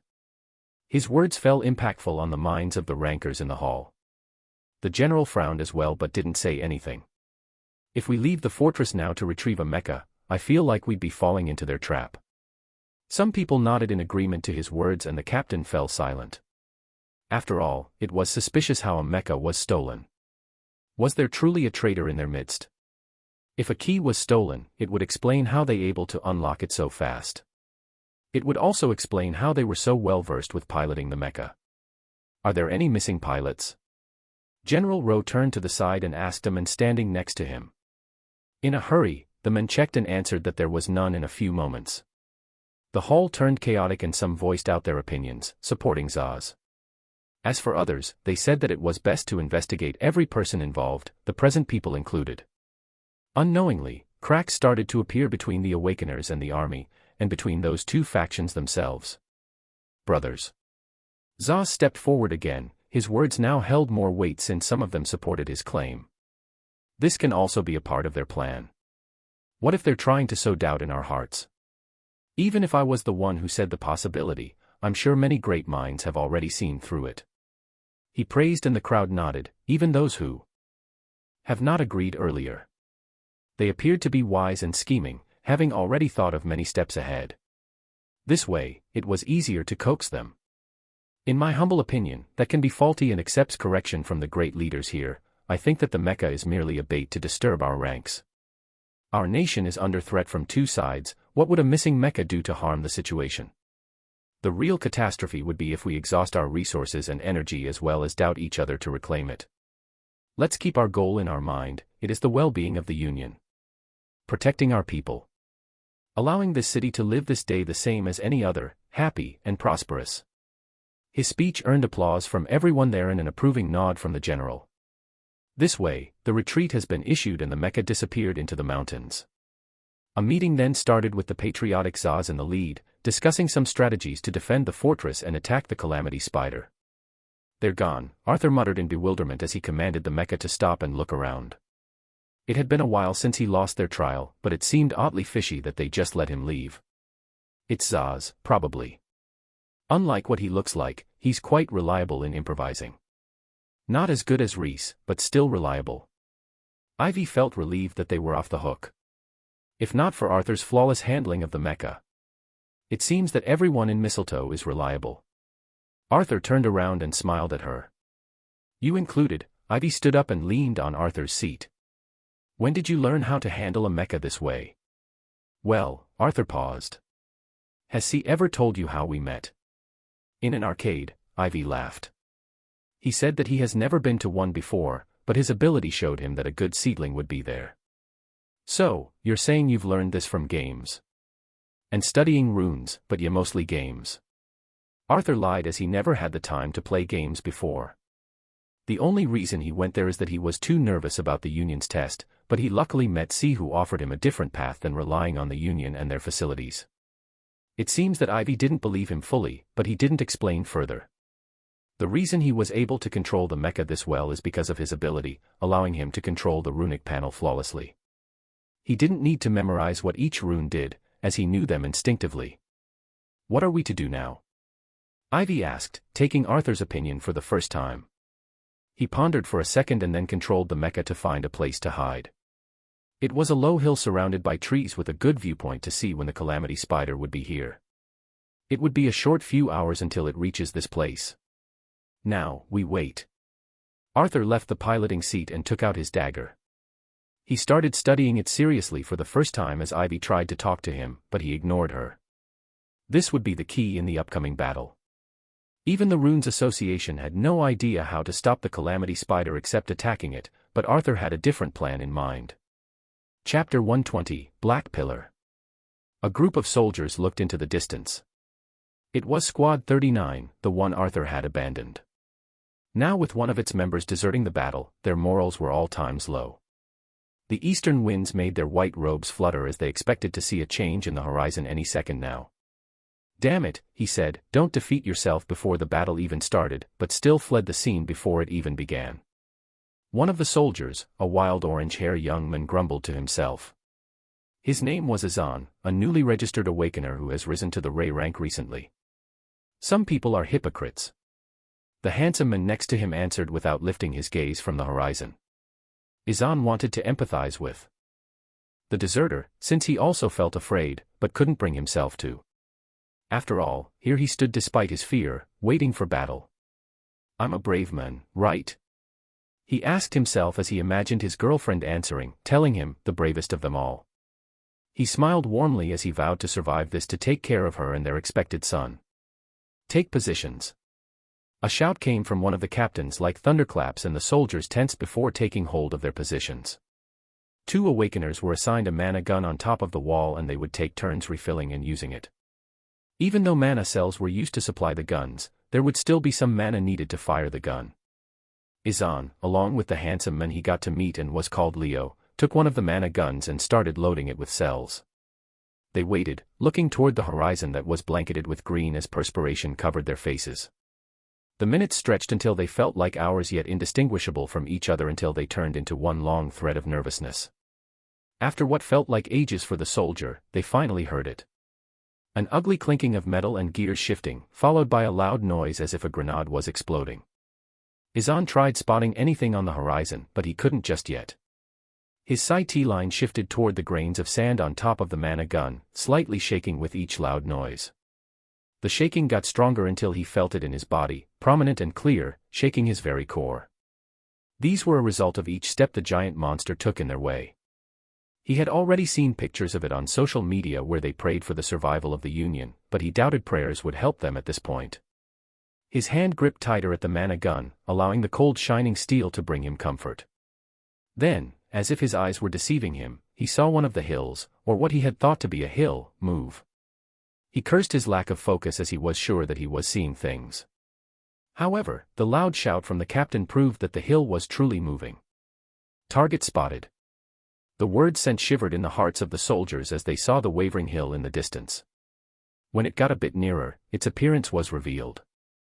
Just like in the photos taken by the drones before they were shot down, the calamity spider looked like a giant piece of broken rubbish with all the gears and metals protruding from its surface. However, even from a distance away, the glimmering lights of runes were there for the world to admire. A dome of gears and runes that moved, how could it not be feared? "Ready your guns." Each squad leader commanded, and Izan gripped the handles tighter as he started sending mana into the gun. However, before they could fire the mana guns, the world was dyed with terrible orange. The fire consumed everything in its path as snake-like pillars poured out of the calamity spider. "Barriers." A shout from behind brought Izan to his senses. The barriers team started pouring out their mana as well as using mana cells to protect the fortress. Even with the golden light protecting it, the fire still seeped through the barriers and damaged soldiers and weapons alike. Luckily, everyone here was a Ray ranker. They protected themselves and were unharmed in the first round of attacks. "Mana guns, fire." The commander shouted again and Izan pulled the trigger. The long barrel that looked like a silver cannon started glowing brightly as he felt his mana ignite the mana bullet. With a collective thundering bang, the guns were filled as thousands of bullets rained on the Calamity Spider. The giant weapon didn't flutter even being bombarded by mana bullets, even though its surface was burned black or dented. Some runes were disabled but the Calamity Spider kept moving, firing another volley of fire. This time, the soldiers weren't that lucky as some of them screamed of being burned by the blazing fire. The two sides kept attacking each other until the Calamity Spider was close enough. Izan reloaded the mana gun as he heard the general's shouts from below the wall. As he peeked, he saw the Vetus rankers dashing toward the Calamity Spider themselves. There were several mechas in the lead that started evading the spider's attacks while landing attacks of their own. They attacked the metallic pillars that the spider used to advance, but the damage was too little to change sides. They were being overwhelmed by the runes the spider used to attack them. However, their mission was to delay the calamity as long as possible. It was expected that the Empire would time its main attack with the weapon, so the king and his vessels were sure to be fending the attack on the southeastern border. They needed to buy time until they were successful and send reinforcements to aid the eastern fortress of Black Silk. At what cost? Izan wondered as he looked at the injured, those still fighting, and the corpses. The families of the fallen would be rewarded handsomely and bestowed with great honor, but it seemed so little to the loss of their loved ones. However, this was their duty to protect the kingdom. Otherwise, the city behind their backs would be one out of many. Suddenly, the spider stopped moving and the fire ceased coming their way. It was a momentary silence that brought dread instead of comfort to everyone present. It was then that gears shifted and turned until 6 giant plates formed a hexagram on the front side of the spider. What happened next made Izan and the soldiers look in horror. Over 200 meters high wave of water appeared in the middle of the grassland, starting to swallow everything in its way. This was no simple water runes, but a circle that summoned a tsunami that would destroy these lands with its impact. Heavens show mercy. Leo, who was standing next to him, muttered in disbelief. Izan knew he was not that religious, and neither was Izan himself, but indeed, may the heavens show mercy. Everyone's despair was unquestionable, but it took moments for them to start raining bullets and constructing shields again. However, they knew it was futile. The tsunami was so terrifying and yet it kept growing as the runes supplying it kept pouring out water. If things kept going this way, it was no doubt that the whole fortress and city would be destroyed by the crashing waves. As tears glistered in Izan's eyes, roaring and shouting bullets after bullets, he heard a rumbling in the sky. However, there was no cloud or any signs of thunder. He, along with everyone else present, turned their heads upward. The sky was clear until, from somewhere unknown, a black pillar of light descended in front of the tsunami. It didn't fade, but the black energy, not mana by any means, started gathering on a lone hill facing the tsunami. As everyone's faces were filled with confusion and questions, they stared into the small hill in the distance. On top of it, a mecha stood there grandly. They could see a figure standing on top of the mecha's head, raising their arm to the sky. Their robes fluttered and they couldn't see anything but their back, but the scene sent chills in their spine. A lone figure facing a crushing tsunami. The contrast in their sizes was so worrisome yet so blood-boiling. A testimony of standing against the odds no matter how life tried to take you down. Then, everyone saw the figure with the white robe slash downward with his dagger. The black pillar followed suit as it descended on the tsunami, cutting it in half. The water split apart as the black energy kept traveling unhindered. The Calamity Spider revealed itself again behind the water, meeting the descending pillar heads-on. There was a moment of pause before the pillar started defragmenting the dome's surface, cutting apart its runes like useless threads. The hexagram was broken and a giant gash appeared in the Calamity Spider. Chapter 121, I Am the Breaker. Half an hour before the Calamity Spider was expected to reach Black Silk, Zaz and Lee teleported to Arthur's location near the hill.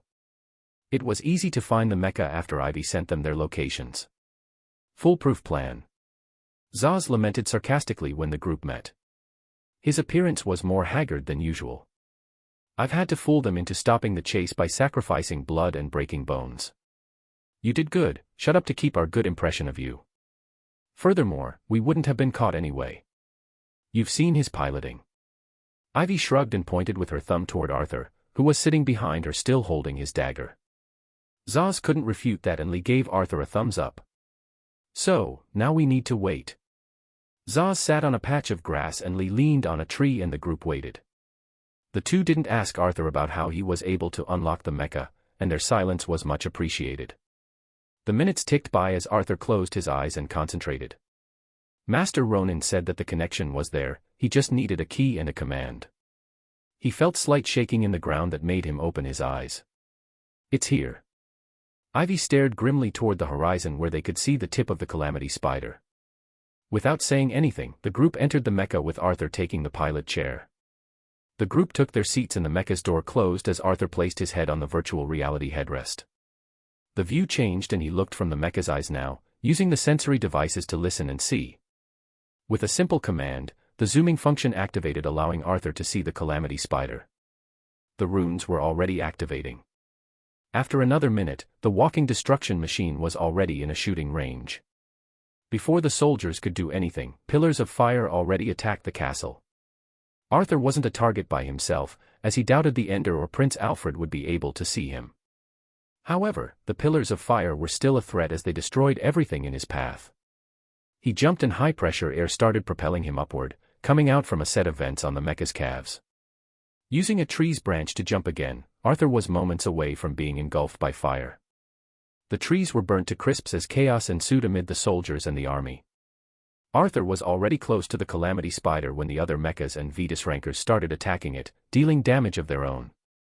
It was then that the Calamity Spider stopped and revealed the hexagram runic circle. Then, a tsunami appeared. Holy! Ivy stared with a daze as she witnessed the great show of power. Arthur, turn back and run away. No, I'll teleport us to a place near the Calamity Spider. Zaz unbuckled his seatbelt to start using his ability. Don't be crazy. You can't possibly teleport the mecha as well. Ivy looked at him with shock. However, Zaz simply shrugged. I can try, even if it means expanding all of my mana. Zaz knew that teleporting a single artifact with genuine runes was difficult and needed more mana. As for teleporting a mecha, it was so mana-draining that not even the kingdom used this method to transport them. However, they needed the mecha if they wished to get close to the Calamity Spider without expanding their mana. After all, the outside was the spider's playfield. Who can pilot the mecha? Arthur interrupted their quarrel as he stopped the mecha on top of a hill. Quickly! He shouted when the group had no answer.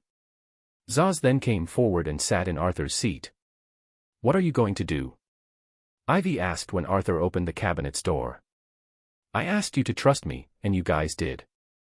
Now it's the time I prove your trust was well placed. Arthur looked at her with a stoic expression before leaving the mecha and jumping on top of its head. He took out his dagger that was fully golden and engraved with drawings he didn't know what they mean. However, the dagger didn't have the power to stop the tsunami or the Calamity Spider. The dagger was merely the key. Insignias are the rewards for completing the first trial of the Holy Crown. Master Ronan said. There are many different kinds of insignias, but they all share a similar function. They aid their owner in gaining the Holy Crown. They're a fraction of the crown's power, given to those who had been acknowledged by the crown. There's not a single way to use it. Some people can use it by saying a phrase, like the healers or the saints. Others would require an item or a weapon. It's all different, but it should be obvious. What did you do when you gained the insignia? That's your answer. Arthur looked at his dagger and raised it high to the sky. This was how he ended the trial. He didn't know what type of powers he was given by the insignia, but his legacy wouldn't show it if he couldn't use it yet. However, the crown is a powerful artifact. Don't use it unless necessary, as insignias use the soul as a medium. Master Ronan told him, and this was the time to use it. As Arthur faced the high-towering tsunami coming his way, his heart was beating with nervousness. He took a deep breath. I am the outsider. His eyes shone golden light.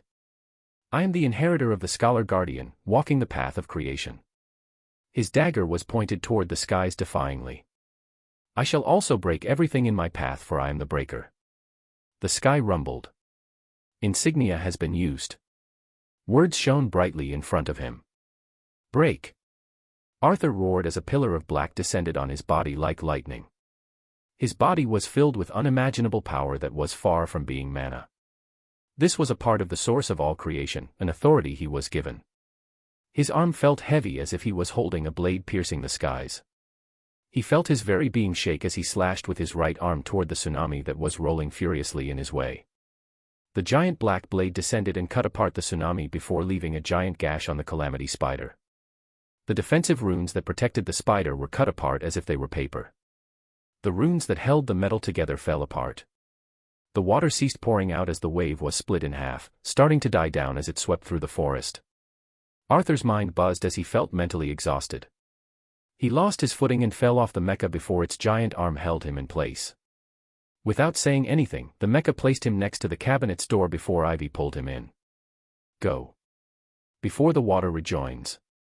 Arthur shouted hoarsely towards Zaz, who operated the mecha clumsily but still functionally, to start running. Luckily, there were some remains of Arthur's slash that allowed them to slip through before the wave rejoined and continued, although it started dying down without any runes supplying it. Heavens, Arthur. Ivy threw him over the bench and fastened the seatbelt in place before sitting next to him. What you did? We'll talk about that later. We still have a prince to take down. Arthur was breathing heavily, but he was slowly recovering. The strain wasn't anything physical, but it felt like his mind was tired. Ivy nodded but still looked at him with a complex look. He knew that what he did was not something he should be able to do, but he needed to complete his legacy quest. This was his plan all along. To use the Breaker's power to get into the Calamity Spider. The only regretful thing is that the outer runes of the Calamity Spider were now partially ruined. However, he could tend to them after he kills the prince and the Ender, even though he didn't know if the latter was killable. Zaz seemed to be barely able to operate the mecha, but he still got them near the Calamity Spider. Now that they were so near, the prince, who was controlling it, was sure to focus its attacks on them after the earlier show of power. Arthur took the seat again instead of Zaz since the runes haven't activated yet. Even though he was tired, there was no helping it since he was the most skillful to drive the mecha. Ice spears started raining down, but Arthur evaded them using the mecha's abilities. This was the reason mechas were so expensive and so appreciated. It allowed skillful but weak pilots to exhibit higher strength by controlling the mecha. Even though Arthur was skillful, he lacked combat experience. Thus, the mecha was hit several times by wind blades that he didn't notice in time. However, he was able to climb the spider's leg to reach the large gap in its defenses left behind by his insignia. Chapter 122, Alfred. As if a monster's maw was forcibly being opened, the giant gash in the Calamity Spider's surface refused to close in. Runes worked and glowed to move the gears and metal plates into place, but Arthur's authority prevented them from doing so. The runes that had held them in place were broken apart as if a paint that was washed off. The mecha climbed the spider's leg while making dents in them, sometimes using the jets to propel itself forward. When Arthur stepped into the gash, he saw that runes were glowing from far away, fire runes to be specific. Like a dragon coming from the pits of hell, the fire spread in the gash completely before blowing the mecha away, burned black. However, Arthur and the rest were already standing inside the Calamity Spider with a tired Zaz on the side. Are you okay? Ivy asked Zaz, who nodded as he was helped to stand by Lee. Zaz had teleported them into the Calamity Spider before the fire was able to reach them. Usually, not even the greatest teleportation abilities were able to teleport inside the artifact that was so filled with runes. Space was locked by specialized runes that prevented teleportation. However, Arthur's insignia allowed Zaz to find a way inside. They were standing in a corridor at the edge of the gash itself. From here on, there wouldn't be any offensive runes to endanger them. However, they needed to advance past the barriers and locked gates to reach the prince's location. Let's go, Zaz said, and the group nodded. Arthur was responsible for decoding the gates from here on. As they advanced, the group felt as if they were being watched.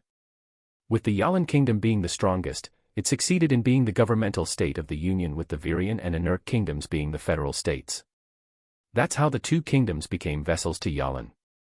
Even though the president of the Union was chosen through elections and there was a council that decided the official matters, the kingdoms retained their original royal families to date. The president would be chosen from the royal family while the council would be chosen by the people. Alfred Yalan was the youngest prince of the current royal family, and his father's term would end soon. That's why the youngest prince sought to boost his image between the people by absorbing a rare essence, a draconic essence of illusions. This would have served to boost his powers and reliability between the public and give him a better chance of becoming the next king of Yalin, controlling the kingdom and its vassal states. However, he failed. He didn't know how, but the person he ensured with the task, a rare magician of illusions, was killed. He couldn't raise the dragon himself, as inexplicable deeds would be needed for that, but he could hire a borrowed knife. The day when he found the dungeon with the dragon inside, he thanked every star in the galaxy for such luck. With this, he would have a chance at becoming the next king, proving himself against his older brother who didn't even bother to look at him. His stars betrayed him and his luck vanished. His dragon egg was stolen and he was humiliated even. Illusions were rare abilities, so he had no way of finding the culprit without spending a lot of time away from the capital. That's why he returned empty-handed and out of luck. A day after his return, he was sitting on the balcony of a servant's room when his father and mother were strolling and talking in the garden. He felt guilty for threatening the servant to sleep with him, afraid his father would see him here. There was also the fact that the servant was a male, too. His father would never give him the throne if he was found out. It was then that he heard the conversation that changed him. His father and mother were talking about this and that, and Alfred was brought up. They called him mentally ill. That he was delusional for believing that shadows could move and that sometimes they talked to him. He would never be given the throne this way. He would forever spend his life hiding in the shadows, bad-mouthed by everyone he knew, and forever alone and unloved. He would forever hide who he is without anything in return. That night, he heard the shadows speak to him again. They were stronger this time and he allowed them to seep into his body. He became one with the shadows, and he never felt more powerful. From then, things started to change. He was stronger and more powerful. He begged his father to be the envoy of Yalin in the Rune's Apprentice's Cup, just like the shadows have asked him. They gave him strength as long as he listened to them. He was given an artifact from a woman in a neighboring kingdom the day before his departure. He knew what he was doing, it was treason. However, he was to become a king if the thing goes well. He did not hesitate again, things were going well. Yet now, someone again was obstructing him. A black pillar descended from the sky as if it meant to split the world in half. It tore through his beloved weapon, the one thing that made him feel powerful, and insects managed to crawl inside. He could feel them inching slowly toward him, taking down walls of runes and codes that would take them hours in mere minutes. Who were these people? Why were they so fearsome? He would show them who he was. He was the next king of Yalin and he was also beloved by the shadows. All of his life, the shadows that only he could see were calling out for him. The only thing that desired him in this world. He couldn't divide his attention. As he couldn't do anything for the insects on the inside, he would teach them a lesson. But first, he had a mission to do. He stretched his arm that was covered in darkness and his fortress moved. Around his neck was a necklace that was the artifact operating the runic fortress. It stuck to his flesh, pulsing like a second heart, fusing with his body. Since he was only on the 4th layer when he used this artifact, there was so little he could do with the fortress. However, this ancient weapon was enough to obliterate the border and wreak havoc in his beloved kingdom. This time, no one would say he was seeing things. He shall let them kneel to his throne of shadows. His fortress moved and he launched the attacks again. Fire, ice, winds, boulders, and lightning rained down on Black Silk Castle. The wave was already flattened by the time it reached the walls, not causing any damage except for the wilderness. His attacks started to diverge from their path as a single figure appeared in the sky. It seemed the big boss has finally shown himself, flying in front of Black Silk Castle. The President of Union's Awakeners. An Astra-rank powerhouse that could fight against a legendary tier monster.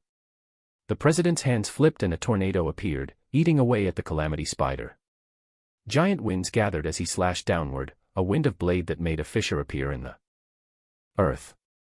The fortress stood strong even with all the damage it had taken. Alfred decided to reveal his trump card against this man.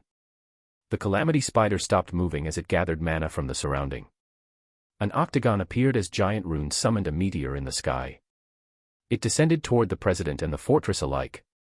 The President hastily constructed a wall of wind to protect Black Silk Castle, but it was torn apart by the meteor. With a deafening roar, the President summoned a giant ethereal eagle to his aid as the two tried to stop the meteor. Die. Die. Die. Alfred kept repeating in his heart when the door toward the fourth layer opened. The meteor exploded as a huge dust cloud covered the surrounding. He turned toward the door and saw that the insects have arrived. Furthermore, one of them was the person who had torn through his shoulder. The two sides looked at each other before Alfred grinned, delighted at the thought of another revenge fulfilled. He spread his arms grandiosely and laughed. "You did well to reach this place, but you will meet your deaths." The group stood there gazing at him. They looked almost disgusted with his current appearance, that was neither that of a human or a monster. Giant black arms protruded from his back as his face was ruined by cracks seeping with tar substances. His handsome face was nowhere to be seen, and what replaced it was a disgusting mix of black blood and hideous cracks like scars. In the middle of his chest was a black necklace that pulsed with a life of its own. "The only one dying is you, filthy scum." One of the robed people spat with loath. His face dripped with disgust. As Alfred looked at him, he recognized those golden eyes filled with the power he hated so much and his shadows feared, the power of creation. Chapter 123, Quest completed. It was here again, the deep loathing Arthur felt by the tower. Even though it was inevitable that he would meet Turin at the tournament, triggering the legacy quest, it was still the first time he had come in contact with an Ender. It had taken him some time to digest, but he realized the source of his deep loathing. It was their existence. The Enders corroded things and ended them, while he created them, giving life. They were polar opposite to each other, and maybe that's why he needed to stop them. The prince's body was beyond human now, as all that was left was an outer shell. Chaotic energy that felt like a deep abyss clashed with mana, spreading cracks in the surrounding space. The prince laughed harder at Arthur's word. "Death is my ally, you ignorant cub. You had barely awakened and now you dare to rush here." His words made sense, but Arthur hadn't come here alone. He had decided to trust Mistletoe because he needed their help as much as they needed his.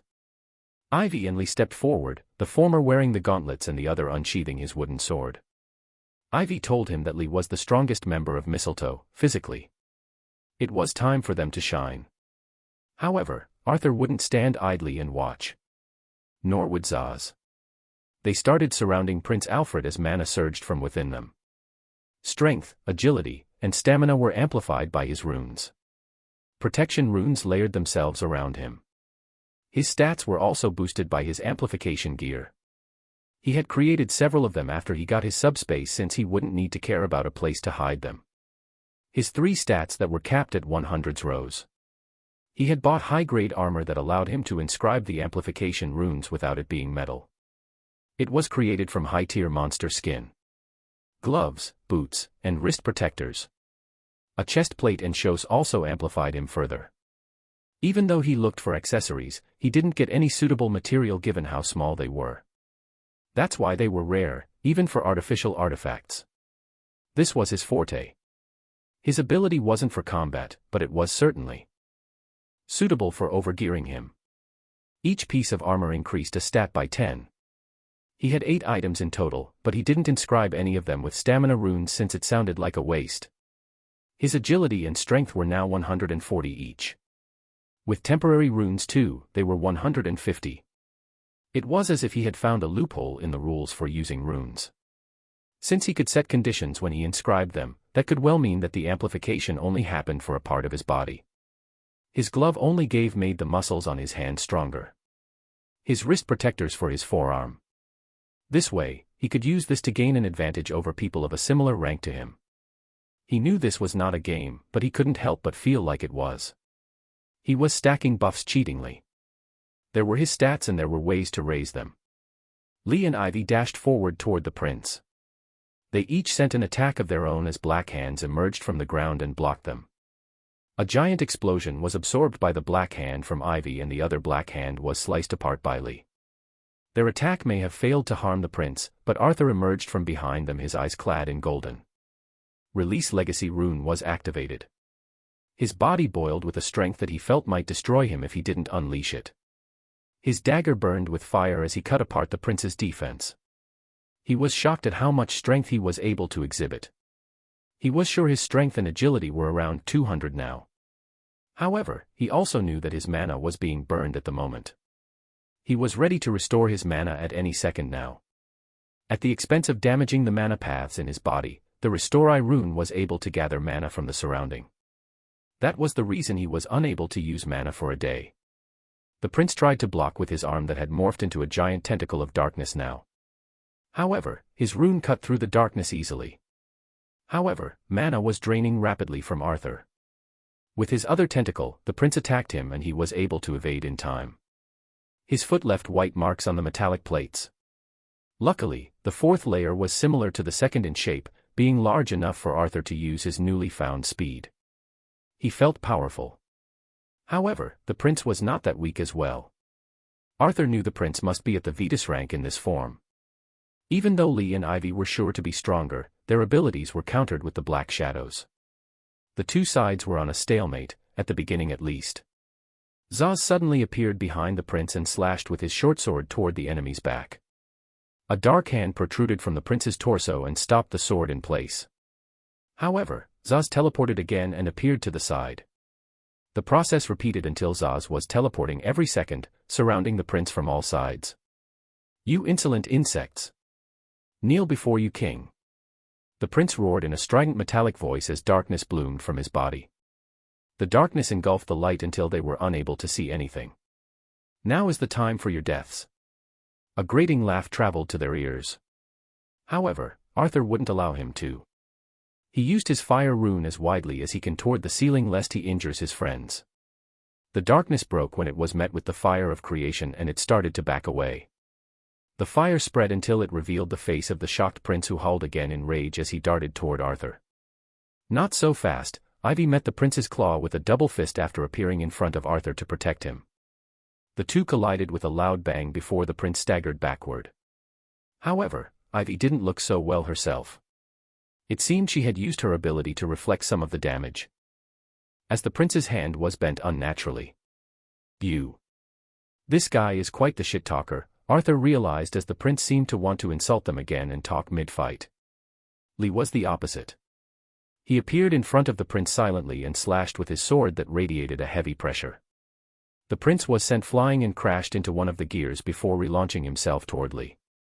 The pressure disappeared from Lee's sword and Arthur lost track of its location for a moment before it reappeared in front of the prince's claw, the two colliding.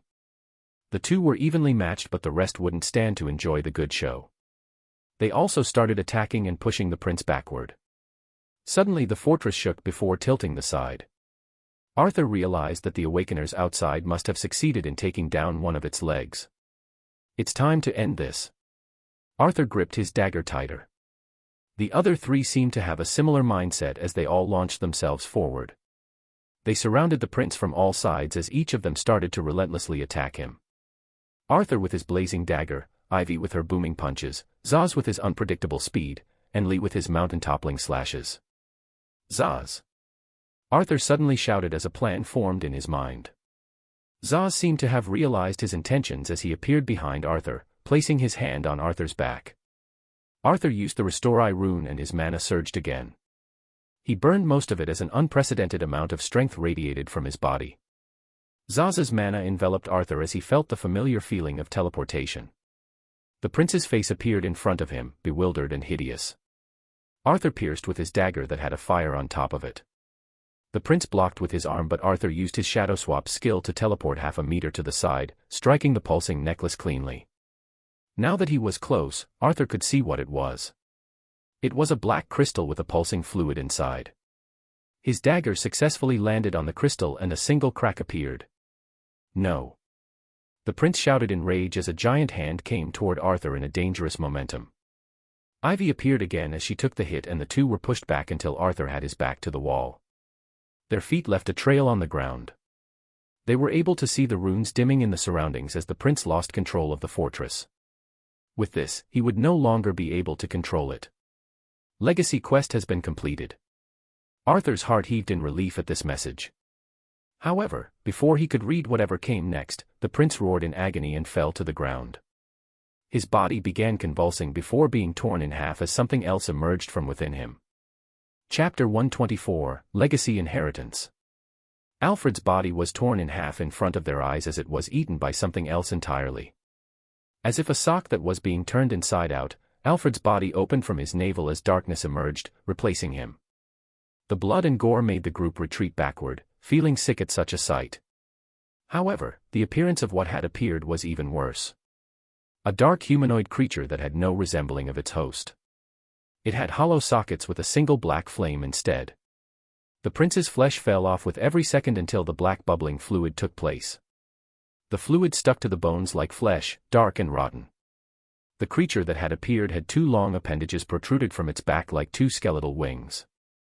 It turned to face the group as it screamed.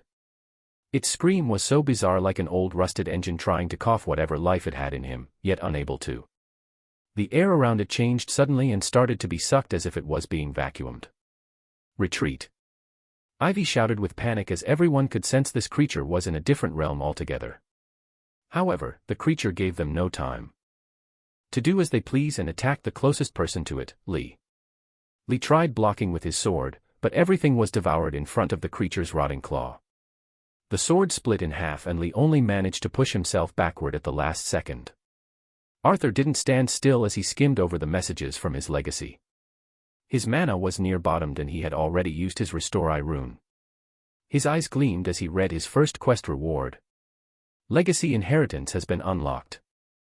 Legacy points can be traded for possessions from the Scholar's Guardian's vault. New rune has been gained. Teleport through the surrounding space in a 1 kilometer radius. It was another active rune. Arthur had no time to check how many legacy points he had currently, so he quickly searched through it. Luckily, the legacy knew what he wanted and showed him the items and their price. He exchanged for a mana replenishing potion and drank it immediately. His stomach felt warm before his body started to hungrily absorb the mana. The 1 hour duration of the Restore rune hadn't passed yet, so he had no problem using it. His mana paths were still in the excited state as they greedily absorbed the mana. The rune itself didn't specify if it could be used on more than one target or not, but it also didn't restrict it. Before the creature, whom Arthur thought to be the Ender, could reach him and Ivy, Arthur used the rune on Ivy and sent her to the first layer. They had no chance against this thing. However, it didn't seem it stood a chance against its own powers as well. The skeleton was crumbling away, devoured as well by the black energy. It reached Arthur in an instant, but he was already gone. He appeared next to Lee and teleported him before teleporting Zaz as well. Zaz should be able to escape on his own, but Arthur couldn't risk him not having enough mana. As for Arthur himself, he needed a negligible amount of mana to use the teleportation rune. As long as it was in a 1 kilometer radius, he would be able to teleport them. Arthur was about to teleport himself before a voice stopped him. You. The black skeleton seemed to realize it couldn't take Arthur down. Won this time. Its voice was hollow and nauseating. However, Arthur could almost see a grin. We found the outsider. As it launched itself toward Arthur along with a dozen spears of darkness, Arthur activated his rune and returned to the first layer. The teleportation was a lot more fluid and instantaneous than what he was used to, but he wasn't that proficient in setting the coordinates. He lost his footing and fell after he appeared in front of the first layer's gate. As he stood up hurriedly, he saw the other 3 also sprawled on the ground clumsily. However, there were only 2 of them. Zaz was nowhere to be seen and Arthur panicked until he heard a groan from a pillar. There was Zaz, lying on a giant gear. Well, Ivy looked around, still unable to process what just happened. That was easy. She looked at Arthur in an expression of bafflement. He could read her thoughts since this time it was Arthur that had saved them. You bastard, what exactly? Zaz teleported himself to the ground as he looked at Arthur with shock. After all, Arthur had just used an ability similar to his. They had all thought that Arthur's ability was related to fire since he used it the most. Now, they weren't so sure. I'll explain later, Arthur held up his arms in a surrendering gesture. But now, we need to flee. The rest paused at this since they remembered that the creature might still be there, chasing after them. From what they had seen, a few runes and metal wouldn't be able to stop it. The group ran toward the fortress's entrance that consisted of many rooms linked to a giant gate. Opening the gate was easy for Arthur. And what greeted them was the blowing wind of the wild. I'll send you to a place beyond the wall, Arthur said toward the others, but Zaz simply snorted and teleported on his own. Arthur sighed and sent Lee and Ivy away. He looked at the destruction the spider had made while they were inside. Parts of the fortress had fallen and a huge crater appeared. The crater had taken down a part of the fortress and Arthur could see many corpses that belonged to soldiers and awakeners alike. He remembered Seer's words when Arthur asked about the reason this happened. It was because of the prophecy of the outsider. Suddenly, he was aware that this was a consequence of his actions. He had already known this, but he had never really realized the magnitude of the impact his existence made on the world. He saw soldiers removing the rubbles, gazing fearfully at the spider. As it had suddenly stopped moving, they were all still afraid another tsunami or worse would appear. He exhaled as he removed the heaviness his heart was feeling before turning and going back into the fortress. Unlike the others, he could instinctively feel the presence of that creature. It was either an ender or something related to it. Since the layers didn't allow teleportation toward the inside, only the outside, he had to make his way back to the fourth layer without using the teleportation rune. Before an hour passed, Arthur managed to return to the scene of their fight. The creature had already crumbled to a mess of charcoal bones without another trace of its existence. His body was tired, but he wouldn't just leave this thing after it had put him in so much trouble. At the very least, he had to understand what he was fighting against. He walked toward the bones and picked up the necklace from it. The bones crumbled to dust at his touch and all that was left was a cracked black crystal. It was unlike anything Arthur had ever seen and his legacy didn't show him any messages. He placed the crystal away in his subspace as he turned to leave. He would come back to the fortress after the 24 hours period ends. With his perception, he was able to see something else sitting on the ground. It was covered in blood and skin, a leftover of the dying prince. A ring. Arthur cleaned it and started studying. Judging by the runes, it was a storage artifact. He grinned at this harvest without feeling any pity toward the prince. After all, the prince was after him. His death was beneficial to Arthur. Now, he didn't need to worry about being hunted down. He could now return to his goblin's village and see Kira again without fearing being spotted. He kept the ring and teleported back to the first layer. He then started teleporting back into the city using his rune more than once until he found himself in an empty hotel room. Before he could send a message to Ivy, he passed out on the bed of the hotel. It was unknown how long he had slept, but when he woke up, his body still felt heavy. Opening his phone, he realized it had been a mere 12 hours since he teleported here. Luckily for him, most citizens were evacuated from the city, so he had no worries about someone entering his room. He picked himself up and sent Ivy a message. "I really can't use mana." This was the first time Arthur felt this way since most of the times he used the Restore I rune, it ended up in him being unconscious for a few days. When he tried to guide mana, his mana paths burned and the mana slipped away. He took out some food from his subspace and ate. He wanted to tell Ivy his location or go to their place, but he felt it was unwise to move around without being able to use mana. After resting for another 12 hours, Arthur's body was a lot better. Days of raising his stamina had proved their worth as his body had a monstrous regeneration rate. He met with Ivy and the rest in a closed-off bar. Things would be different from now. Arthur knew it. He was no longer a weakling or a bottom feeder, but someone with his own ability and worth. As he opened the bar's door, he thought about what he wanted to do next. Well, it's obvious. It's time we take over the fortress. He thought as he looked at the people present. There were more than just 3, Seer was also there with a few others. Chapter 125, Controlling the Fortress. The bar they met at was dilapidated by time and it was obvious that it needed repainting more than once. The inside was cozy with a brightly lit interior. The owner's taste was unique as bars usually were dim and less showy. As Arthur walked into the bar, he recognized Ivy, Lee, Zaz, Reese, and C sitting in a lounge around a table, drinking. There were 3 others that he had never met before, probably members of Mistletoe as well. "Isn't it early to be drinking already?" Arthur asked with amazement as it was still bright outside, the evening a short time from descending. "Never too early for a few shots, genius junior of mine." Reese poured a glass before pushing it into Arthur's face. The group was already sitting and chatting before he got here, but it seemed their attention was redirected at him. "I'm not a genius," Arthur smiled thinly and took the glass, although he had no intention of drinking it. "Well, your actions proved otherwise." C smiled and took a sip of his glass. "To be frank, genius is an understatement. He's just good with runes, a runes nerd." Scowled one of the people Arthur hadn't met before. He was a young man in his 20s with black hair and green eyes. His features were chiseled and defined, making him one of the tops in the handsome guys department. "Shut your trap, William." Ivy glared at him. "If you can do half of the things he did, you wouldn't be so useless." "Huh." William frowned and glared icily at Ivy. "I don't need to do such things because I can take him down with a flick." "Oh. Why don't you try?" Zaz smirked sinisterly, and Arthur didn't know if he was plotting against him or William. However, his provocation went unsuccessful because William simply snorted. "Unless you're scared." Zaz's next words made William stiffen. Before Arthur could say anything, William had already drawn out his gun. Everything happened in the blink of an eye as Arthur felt the change in mana with his perception. Instinctively, he used his new rune and appeared behind William. His dagger was already at hand and cutting through the air. It was his survival instinct after many battles. He reacted instinctively toward the hostility he felt.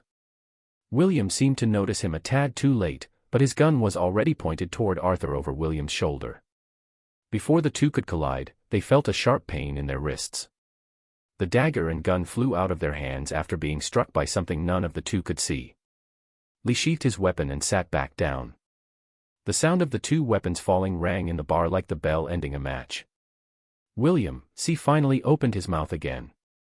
However, his voice was cold and distant, like it came from a stranger. "If you ever do something like that again," C's eyes glowed violet, carrying a pressure that descended on the group. "I'll kill you myself." His words were followed by an uncomfortable silence before William nodded, sweat covering his brows. With something akin to a whisper, he apologized. "I'm sorry." Arthur nodded and sat back in his chair. The silence was still there, but it was soon cut by Reese. "Whoa, C is so scary when he gets mad." Reese held his cheek as turned his head to the sides more than once. His words were like a pin that blew the balloon of tension. "Sorry, but you guys know I hate infighting." C sighed and took another sip from his glass. "Enough of it, let's get to business." He turned toward Arthur. "You did well. I've already heard what happened from Ivy, but let's chat later on. For now, let's plan." He gestured toward the remaining two. "Other than William, you have yet to meet Idris and Hua. Idris is our company's acting executive. The best in his field. Hua is our archer, also one of the best." Arthur greeted the two as he examined them. Idris was a 2 meters tall and bulky black man. His face was grim and serious that Arthur doubted he had ever cracked a joke in his lifetime. He had a scar running down his left cheek, making him look more like a gangster. From his build, Arthur expected him to be a tanker, but turned out that he was a manager. As for Hua, she was a short woman with a seductively outlined figure. She had a dark shade of green and hazel eyes. Her eyes were sharp, almost making half a circle as she looked at Arthur with curiosity. The gaze she shot Arthur sent chills down his spine as he saw her thin smile. He tried to ignore it, but her curious eyes studied him from head to toe. Arthur had no time to chat with them, and he was relieved because of that. C directly started talking about what they wanted to do. "You want us to steal the Calamity Spider?" Idris asked with genuine amazement. "I understand that the lad was able to crack his way open, but this is no simple matter. It belongs to the association," he said with worry. "I know, but they can't do anything if we steal it now." Right now, C proceeded to explain the ongoing war with Elios. It was a chaotic situation, but it was better than a day ago. After the Calamity Spider stopped, the forces that had been deployed here were quickly sent as reinforcements toward the southeastern border. The battles there were still ongoing, but things were looking well, as Elios hadn't managed to breach the walls just yet. The Unbroken Corps, the strongest division in the Yalvaran army, were also deployed. Things turned when Elios sent out their Sunbenders. Elios was known for its fire and light mana essences and arts, boosting both healing and attack power. That's why the Sunbenders were also called Light Paladins. From what Arthur knew, the Unbroken Corps were known for their gear and teamwork. They also had some of the best archers and gunmen in the world, making fighting against them quite difficult. With mechas added to the mix, the Yalvaran Union was pushing the Elios Empire back. However, that won't last for long. We need to act fast to secure the fortress and infiltrate the palace. Right now, the fortress is being handed to the Runes Association. We'll strike tonight and give Arthur enough time to take over the fortress. And how much does he need? Hua turned the conversation toward Arthur. She looked at him expectantly as Arthur tried to seriously think about it. The fortress has 6 layers and the core. The reason that the prince didn't emerge victoriously, Arthur studied C's expression, but it was stoic, was that he tried controlling it from the 4th layer, not being able to utilize it fully. I don't know how he was able to control it without getting to the core. This was the truth. But it won't be easy to take control of it. The association had spent so much resources and manpower since the fortress was found. Although it had only appeared through a fissure 15 years ago, that didn't change the fact that the association still failed to reach the core. Arthur hypothesized that this had to do with the fact that they couldn't control genuine runes. What makes you so confident that you do something not even grandmasters were able to do? William asked, frowning. He had a point since Arthur has yet to reach 19. Because my ability is to control runes themselves. He answered in his mind, but he would never reveal it. He can make others make assumptions, but he would try to hold back as much as possible. There were certainly abilities that boosted not something supernatural, but other fields of knowledge. There were rare mutated abilities that can control machines or give magical effects to paintings, but never runes.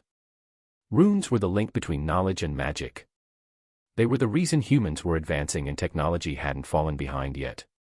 They were the key that made it possible to surpass the limits. He can do it, C answered instead of Arthur. After all, that's the reason I recruited him in the first place. His potential. If abilities had a sign like a dollar sign, C's eyes would be just that as he looked at Arthur like a rare gem. After C said that, no one doubted it any longer. This group has come into existence because of C's ability to see potential in people and convince them. They wore black robes that hid their identities, and Arthur was handed a mask. Each mask was purely white with different engravings on each member's mask. C's mask was engraved with 3 vertical lines and an eye, Ivy's had a bear head, Zaza's had a crow, Hua's had a phoenix, Lee's had a tree, and William's had a serpent. Arthur's mask was purely white, yet to be engraved. The mask had no holes in it and no straps. When he wore it, he was able to see and breathe just fine, as if the mask never existed. C put on his mask and turned to the group. He nodded at them before issuing a command. Let's go. Chapter 126, A Band of Thieves. The events surrounding the Calamity Spider had spread throughout the world. The mysterious rise of the rebellious prince was equally mysteriously resolved. The giant weapon of mass destruction summoned a meteor as its last resort, but it was blocked by the Union's Awakener's president, the Asterank Awakener, and his familiar. However, the battle was closely matched and the odds were looking against them. Opposite to what everyone expected, the Calamity Spider didn't attack again, and they were able to turn the tables and take one of its legs down. After several hours has passed without any movement from the weapon, General Rowe decided that it was best to start infiltrating it to stop the prince. The shock that followed this command was grand to the whole world. Signs of battles were discovered inside the 4th layer, but no other evidence of life or the culprit. The crazed prince was declared missing, and the celebrations spread among the citizens at the news that the fortress has been stopped. A live TV broadcast was shown of one of the association's executives explaining the situation. The Runes Association shared the responsibility of this event with the kingdom by supplying them with artifacts and cards. Together, we were able to fend off the calamity with as few causalities as possible. For those that have fallen, He talked about the compensations that were to be handed to the families of the victim. They were generous and would make their families live with ease for a few generations. What about the Calamity Spider itself? What's going to happen to it? The reporter asked. This could be the only upside about the current situation. The capabilities of the fortress have now been demonstrated to us, unlike earlier. More manpower would now be assigned to take over the core and control the Calamity Spider. Several grandmasters would work together to turn this into one of the trump cards humanity has against monsters. So, do you mean to say that the fortress would stay this way until the core is decoded? Yes, there's no other way. What if someone else tries to take over it? The reporter posed a possibility that was widely feared by the public, and the executive found himself stumped for words. Taking control of the fortress is not as easy as it may sound. The only reason the crazed I mean, the prince was able to do so is because he had his hands on an artifact that worked as a key. Furthermore, the fortress is now protected by our staff and the kingdom's soldiers. The executive gestured toward the fortress in the distance. It looked like a slumping metallic spider as it was tilted to the side after losing one of its legs. Many soldiers and mechas were protecting it just in case, reassuring the reporter in the audience. It was at this moment that flames bloomed from the barricade erected like a flower, followed by the sound of an explosion. What is? The executive turned around in shock. The camera zoomed toward the barricades that have been breached as smoke filled the screen. Several robed people emerged from the smoke and the breached defenses wearing full black with a single emblem on their back. They all wore fully white engraved masks. They are. The reporter stared with shock. The executive gritted his teeth as he waved toward the cameraman to stop shooting. The band of thieves, mistletoe. The broadcast was cut off. As they walked toward the fortress, Arthur wondered if it was a good decision to make such a grand entrance. However, Seer said that Mistletoe wasn't just a group that worked in the dark, but they also earned respect among the mercenaries of the world. Publicity means they get recognized. He has seen William's ability at last as he blew apart the barricade with a single shot. The mana bullet was infused with a special attribute that was as explosive as several packed grenades. The smoke cleared as several mechas rushed toward them. However, most of the mechas have been transported to the southeastern battle, so only a few were left. Arthur got to see C fight for the first time. He had thought he was more like a boss from the shadows, but he was wrong. C used his ability and his mana-infused knives to take down a mecha on his own. He had struck with such precision at the mecha's weak points that they stood no chance against him. Lee was a monster of his own as each time he swung that sword, he would send a mecha flying. That's why, as powerful as mechas were, awakeners were still on demand. Hua's arrows danced around the battlefield like birds as she controlled them at will. They supported everyone and protected Arthur and Zaz who weren't combat-orientated. They were a walking army of monsters. They took down the mechas or disabled them until the soldiers had no choice but to step up. Lee, use it. Seer scanned the soldiers before issuing his command. Lee nodded and stepped forward after sheathing his sword. He spread his arms as a mana field exploded from his body and covered a wide distance around them. It's the rumored domain. Arthur looked with awe as Lee brought his hands down and the soldiers fell to their knees, struggling against the crushing gravity. Mistletoe members walked toward the fortress while passing the soldiers. They ran atop one of the legs and jumped in front of the giant gate. Several awakeners and runes masters were standing there, preparing for the fight. Mistletoe, don't bite more than you can chew. There's nothing to be taken from here. One of the runes masters had his hands behind his back. Arthur recognized him to be the host he saw in the runes apprentice's cup. Really? C tilted his head, his voice changed by the mask. What about the fortress itself? You're crazy. The host spat. You think you can just drive this thing like a car? Ignorance will bring you doom. Oh, I'm not that ignorant. C waved his hand and the group strode forward. We always have a plan in mind. The tension rose between the two until the runes master sighed and unbuttoned his robe. Several lines of cards appeared. This was how runes masters fought, and they wouldn't be underestimated anywhere. We'll hold them back, can you take care of the rest? Seer asked Arthur as the two sides clashed and abilities manifested themselves. I'll send Ivy with you in case you meet any others. Arthur nodded and the group started pushing the awakeners and the runes masters back until he could touch the gate. You think it's that easy? The host activated a card and sent a volley of ice knives at them. Before he could say something else, the gate rumbled and opened. His face turned pale as he shouted. Stop them. They indeed tried, but Ivy and Arthur slipped inside as the rest remained to delay them. With one last look, Arthur closed the gate behind him as the two went inside. It's the first time I saw C trust someone that much. He's usually more cautious. As they ran through the corridors, Ivy matched Arthur's pace. I'm usually that as well. Why did you join us then? She asked with a grin. Even after what I did. Slight guilt was heard in her voice. Reese has told him that there was a member that died 2 years ago without any one of them being able to stop it. Ivy was with him and she was also his senior, that's why she was this way. I need you guys as much as you need me. Your earlier showcase of strength proved that I was right about that. They reached the first layer's gate and Arthur decoded it easily. On the second layer, there was also no one from the association. The two traveled further inside. So, you don't trust C? Ivy probed as the two saw the gate of the second layer. Arthur went silent as he tried to think about it. Jizos will seem to trust C for now, but did he trust C? I never had a reason not to trust him, Arthur said finally as the gate of the second layer opened. Ivy nodded and the two stopped talking. On the third layer, there were some runes master and awakeners.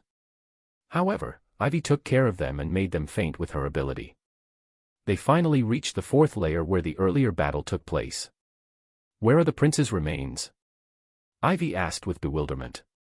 Arthur shrugged but didn't reveal that he was the one who burned them and turned him to ashes. As they stood in front of the gate of the fourth layer, Arthur's progress finally slowed down. It wasn't that he couldn't decode it, but rather that he needed time to do so. It would have been easier if he learned these runes since some of them started to confuse him since they were so similar. However, a few trial and errors solved that issue. After an hour, the two stepped into the fifth layer as they felt the fortress shake. It seemed the battle outside was getting out of hand, so they quickened their pace. Chapter 127, Inheritor. The fifth layer was more like a mansion with many rooms, an indoor garden, an empty library, a dining hall, and other facilities like training rooms and others. The more that they walked through the fortress, the more Arthur realized that someone must have lived here for a while. When you compared each layer to the last, you would realize that more work was done to it in comparison. In the fifth layer, the gears were no longer seen and what remained was tiled floors and varnished wood. However, it seems that the place wasn't probably taken care of, as dust filled the halls and corridors. Just how big is this place? Ivy muttered in fascination as the two made their way through another set of rooms and a hall. Space expansion runes are used excessively, so you can't judge from its outside appearance, Arthur answered as his thoughts drifted elsewhere. Whoever, or whatever, built this was truly proficient in runes. They worked together in such a harmony that Arthur doubted if the fortress had a mind of its own. The fortress shook again, but this time it was less prominent. They reached a set of double doors that were encrypted with runes again. Arthur didn't delay and directly tried to open it. This time, the runes were so numerous and so layered that Arthur had no idea where to start. If the difficulty of the previous gate was a 10, this one was 100. He started shifting through them and arranging them, but each arrangement collapsed. Arthur realized that he needed to decode the layers in a specific sequence, otherwise they would collapse and rearrange themselves. Is something wrong? Ivy asked after seeing how Arthur's face was contorted in a heavy frown. Arthur shook his head and refocused. If he needed to find the specific sequence, he'd need to experiment. However, the layers were so numerous that trying each combination would exhaust him to death, excluding how much time it would need. He felt the runic world and massaged his temples. He sat on the ground and opened his legacy, something he hadn't done for a while. The rows of words appeared. Legacy points, 37. Strength, 100, plus 40. Agility, 100, plus 40. Stamina, 100. Abilities, Beginner Runes Wordsmith, 35%, Usable Runes, 19. Legacy Inheritance. The last row was the only one shining, and Arthur knew it meant he could access it. With a thought, several more rows appeared. Artifacts. Potions. Knowledge. Arts. Skills. Runes. Arthur's eyes gleamed. As expected from the true master of runes, the legacy he created was phenomenal. He had an itch to browse through every category, but he restrained himself. He opened the knowledge category but was disappointed that he didn't have enough points to buy the knowledge necessary to decode the encryption. Even if he did, they were mostly books or scrolls. He would have to study them extensively before being able to wield that knowledge. Arthur ruffled through his head in frustration but calmed down soon after. He was too old to get antsy over a setback, so he kept looking for a way. He opened the artifacts category and the list tripled in size. He was only shown what he could buy with his points, so he had no idea how far the actual list went on. He felt awe at how much possession the Scholar Guardian had before he died. However, it was expected as he was the master of creation and artifacts were simply a matter of materials. As he browsed through the list, his eyes finally picked up on something. An item that was rated among the highest he could buy with his 37 legacy points. They were barely just enough to buy it and he didn't know if Jizo was helping him. It was probably the case. Legacies weren't inanimate objects but living souls living in people's bodies. If a legacy owner can help the user survive, they would. However, Arthur had read some theories on why the power of the legacy owner assimilated gradually instead of instantly. The more the will of the user aligned with the owner, the faster the fusion of soul fragment happened. Soul's existence was still debatable, but legacies couldn't be explained otherwise. So, the more Arthur leveled up, the more Jizo would grant him power. To level up, he needed to do what Jizo asked of him. To get stronger and stop dungeons from remerging the worlds. The Dome Mansion Key, the key to the Scholar Guardian's mansion. A fortress in a dome shape that he used as the first house after he became a guardian. 30 legacy points. Arthur grinned. He had suspected as such, but he didn't dare be sure about it. This place was built by Jizo himself. Now, sitting in front of him was the key to controlling this mansion itself. He was sure that Jizo knew what he needed right now, and he was offering it to him. However, its price was high. It would cost him all of the points he had earned so far. Doing basic math, the 37 points probably came from his leveling up. 9 were earned from leveling to 10, 20 were earned from leveling up to level 20, and another 9 from leveling up to level 23. That makes them 38 points. He had a mana replenishing potion for 1 point against the Ender, making his total 37. It seems as each point held considerable weight since 1 point could get you a mid-tier artifact. Now, he was asked to pay 30 away. It took Arthur nothing but a moment to decide to buy it. As much as he would have loved to decode the gate himself, he knew that his current ability level made it rather difficult. Furthermore, weren't these points a representation of how much he worked? How many enemies he made and how many times he almost died? His legacy was unique from the beginning. He might have been lucky, he might have been the fated one, neither possibilities matter. What he does with this power would decide if he was worthy or not. He bought the key and it manifested in front of him. A golden necklace that looked like a pocket watch. He wore it around his neck as he felt a connection appear to it. He felt Jizo's emotions when he first created this house. The pride, the warmth, and the nostalgia. The necklace disappeared and fused to his body. He touched the gate leading to the 6th layer and the layers of runes reappeared. However, no, he could see it. That single bit of runic line that shone golden light. It was the key to break it apart. The gate rumbled as it opened, revealing the last layer. Arthur walked in with composed steps as Ivy followed along, marveling at the interior. It was a runic world. A sphere with floating platforms that Arthur and Ivy used to walk toward the core. It laid there, a giant runic sphere that would prevent access to anyone. Except for Jizo and his inheritor. Arthur realized that no matter what they did, the association would have never been able to access this place. Even Arthur was like an ant in front of the Scholar Guardian. The only reason he was able to reach this place was his ability and Jizo's fragmented soul living inside of him. He pitted the association working 15 years for naught, but this was his now. Wait, are you sure this is safe? Ivy stopped on the platform as Arthur kept walking without answering. Weirdly, he felt nostalgic to stand in the middle of the runic world. The runes were welcoming him as if they were waiting for a long time. Ivy looked at him from afar with worry as he stepped into the middle of the runic world. He watched the platform turn and the runic lines glow. He felt the runes bow down to him with his very soul. He has never been here before, but he felt like he was home for the first time in years. The world turned bright as he lifted his hands. He could control every rune in this fortress as if it was his own. The fortress started glowing as every unwanted person was teleported or thrown outside. The gears shifted on his command as the fortress stood again. The runes he had cut apart repaired themselves as metals elongated to cover the wound he had inflicted. The gate opened as he felt his group coming inside. He closed the door in front of others as the runes pushed them off. He felt the panic that spread among everyone who witnessed this sight. However, he didn't care. He used the runes that generated wind and those that decreased gravity and the fortress began to levitate. Without another problem occurring, it started flying into the distance. Chapter 128, UFO.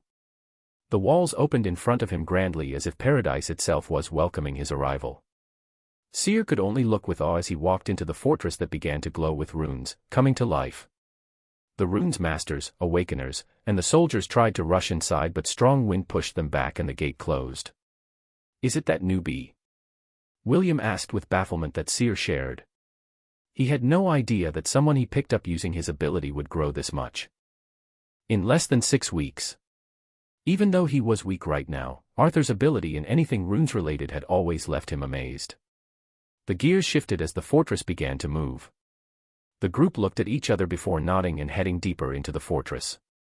The first layer consisted of offensive runes, the second was a wide space, the third was of giant corridors, and the fourth was like the second but only larger.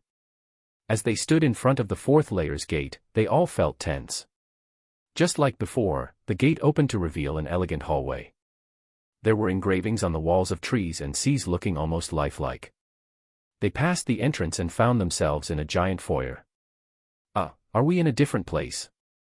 Zaz couldn't help but ask. His confusion was understandable since this place looked more like a mansion than a fortress. A set of doors opened toward a smaller room, but still fairly large. They entered and found Arthur and Ivy sitting inside. It seems they were already having a conversation. They were sitting on a round table that held a sandwatch on top. The room was brightly lit by runes and held a few other pieces of furniture and a long table. A silver chandelier hung from the ceiling and glittered with stars. "Do you think you can do it?" Ivy asked with a convinced but worried tone. "With this fortress, I can," he answered and turned to face Seer and the others. He spread his arms as a grin plastered his face. "Welcome, everyone. Are you the one controlling this place?" William asked with obvious skepticism. Arthur wasn't offended and nodded. "How?" "Simple. I decoded the core this fortress had and had it acknowledge me as its master." "You?" Zaz was startled and glanced at C. It seems everyone thought that the obvious master of Mistletoe's fortress should be Seer, their leader. "Yes, me." Arthur didn't seem to realize their thoughts. "It's not like I can choose someone else. Whoever cracks its shell open would be the one it submits to. Plus, I think I'm the best fit for controlling runes." Everyone's attention was shifted toward C.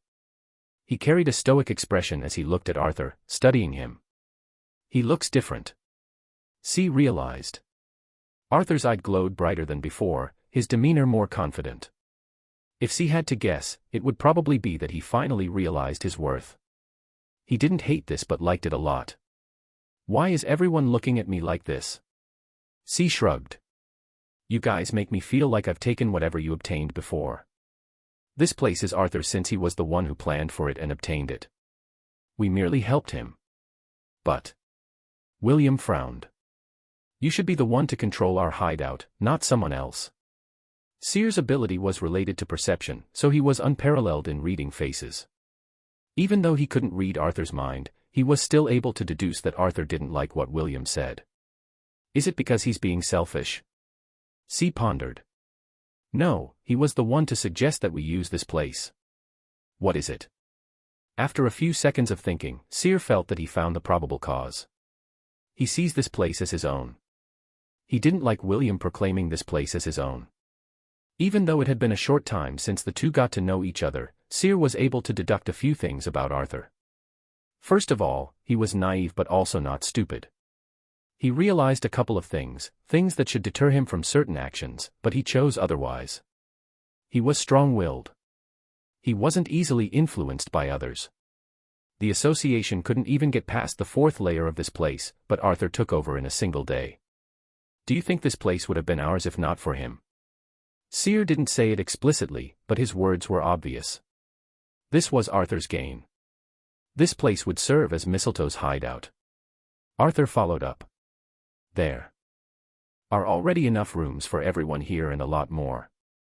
You can rest until we reach the southeastern border." "What? Why are we going there?" Hua turned with shock at Arthur's words. "There's an ongoing war if you haven't noticed." Her accent was subtle yet distinct. The others also turned to Arthur in confusion, C included. Payback is what he says. Ivy shrugged and slumped in her chair. The group stood there standing, so Arthur gestured for them to have a seat. With awkwardness, the group made themselves comfortable. As C had said, public image is important. If we want to be more than just a band of thieves in the public's eyes, we need to prove our principles with actions. That's why I want to use the fortress to aid the army. Weakening the army is beneficial for us, Zaz interjected. Yes, but not in the long run. What use would it be if the kingdom was robbed before we get anything from it? Arthur shook his head. We need to establish a proper public image for later. Right now, the people are untrusting of the royal family. Arthur paused and looked at Seer. What do you think would happen if a group that opposed the royal family worked to guarantee the safety of the people? His words fell on the group. The beginning of a rebellion. C smiled and crossed his hands. He looked at Arthur, knowing that this wasn't Arthur's motive, but an excuse. He still liked his idea nonetheless. This would be a proper beginning toward his dream. It had taken him some time to see through Arthur's real motives behind things, but he didn't mind. He liked this disguised righteousness that Arthur wore. He would always do things that would benefit him and the others. Ending the war would help the soldiers, but it would also give Mistletoe a real shot. He didn't act with only his benefit in mind, and nor did he act with only others' benefit in mind. He acted while thinking of both. Arthur met his eyes and smiled as well. What do you think, C? Arthur probed him and he nodded. Let's do as you say. With this, their next destination was set in stone. Arthur gained access to every rune in the fortress, including the high-tier ones, allowing them to cut across landscapes faster than any plane. In half a day, they were already near the battlefield. We have just received word that the Calamity Spider has been stolen by Mistletoe, a notorious group of thieves that made several debuts in the past over precious resources. We have no idea how they were able to control the fortress, but witnesses have stated that it had flown into the distance half a day ago. All over the Yalvarin Union, the live footage of the war was being watched by the citizens. From simple farmers to rich company CEOs, the event surrounding the war was being monitored by every nation in the world. After all, if the balance gets toppled, then it would be the beginning of the Fourth World War in modern history. News of Mistletoe's theft made its way to the ears of even the cavemen living away from civilizations. Without exception, everyone thought they had crossed the line this time. There was so much more at stake that the public demanded every nation to set bounties on the heads of this gang. The online forums buzzed with activities as theories were constructed around the identity of Mistletoe's members. This wasn't their debut operation, as they had already robbed auctions, museums, and their infamous robbery of one of the top guilds in the world 2 years ago. However, very little could be found about them. The group was known for its evasion of the law without fail every time it gets on their tails. This way, the game of cat and mouse lasted until the present day. Now, their actions threatened every nation in the world. If the Ilios Empire manages to conquer the Yalvarin Union, their targets would shift to the other nations. We have just received footage showing the ongoing war between the two nations. The news anchor stated before footage of the ongoing war was broadcasted. It could be seen that the cameraman was standing a distance away from the battle as the camera showed bright lights exploding and mountains breaking down. Heavens, this is the true might of the Awakeners. The cameraman muttered as he took footage of several figures entangled with each other as they flattened landscapes and beheaded humans. As the camera was rolling, a shadow was cast over that hindered its view. The cameraman cursed his luck silently for being the target of a giant cloud and looked upward. His jaw dropped as he hurriedly lifted the camera toward the sky. The live broadcast showed a giant dome-shaped spaceship-looking object covering the sky as it headed toward the battle. UFO. The cameraman shouted in terror. Chapter 129, End of War. The war so far had been an exhausting one for both Awakeners and soldiers alike. General Rowe and the president of Union's Awakeners Association reached the military base of Raven shortly after the situation of Black Silk subsided. If things go on like this, our losses would be irreversible. Even if we can push the Ilios Empire back, our forces would be too weak to fend against any future threats. The Major General and Captain of Unbroken Corps tapped his finger on the long table. His name was Ilya Purley, one of the strongest people in the Union. He was also the commander of this battle. They were sitting in a war room with maps, monitors, and a hologram simulation of the battle. The squads were already engaging with Eleosian soldiers in skirmish battles as they tried to invade using the complex territory. The reports the scouts gave were quickly analyzed in the command room before soldiers were mobilized. General Rowe saw many other military figures like generals, commanders of defense, agents from intelligence departments, and powerful awakeners. "How about General Ilya steps in personally?" asked one of the younger people in the room with hesitation. Everyone looked at him like he was the stupidest person alive. "You want a battle of such scale happening near our borders? Are you out of your mind? That's the last resort if everything else didn't work," said an assistant of the general with a snap. "The main army of Eleos is organizing its troops and advancing this way as we talk. We already have our hands full with the scouts they're sending and we need to establish a proper plan." Throughout the meeting, it was decided that they would do as General Ilya says. Their army would be split into two wings as they try to use the territory to outflank the enemy. The mechas would be their main attack force in addition to the awakeners. Mana guns and other stationary forces would be spread along the high walls of the border. The reports flooded in signaling the fast approach of the enemy. The land surrounding the border was mostly a flat grassland filled with weed and mottled with trees. There were a few forests and a hill nearby that would be used to outflank the Eleos Empire. The Major General stood with his hands behind his back as he studied the ongoing battle. The drones flew into the sky as they showed the terrain. The incoming army has already dyed the horizons with their gleaming armor. "Prepare the ship." The Major General ordered and the subordinates hurried about. After a few minutes of going through corridors, the commanding personals were already aboard the ship that flew into the sky. It looked like a fighter jet, but it hovered there, surveying the surrounding. A metallic piece of geometry that was the workmanship of engineers and runes masters. The battle began as the two armies met.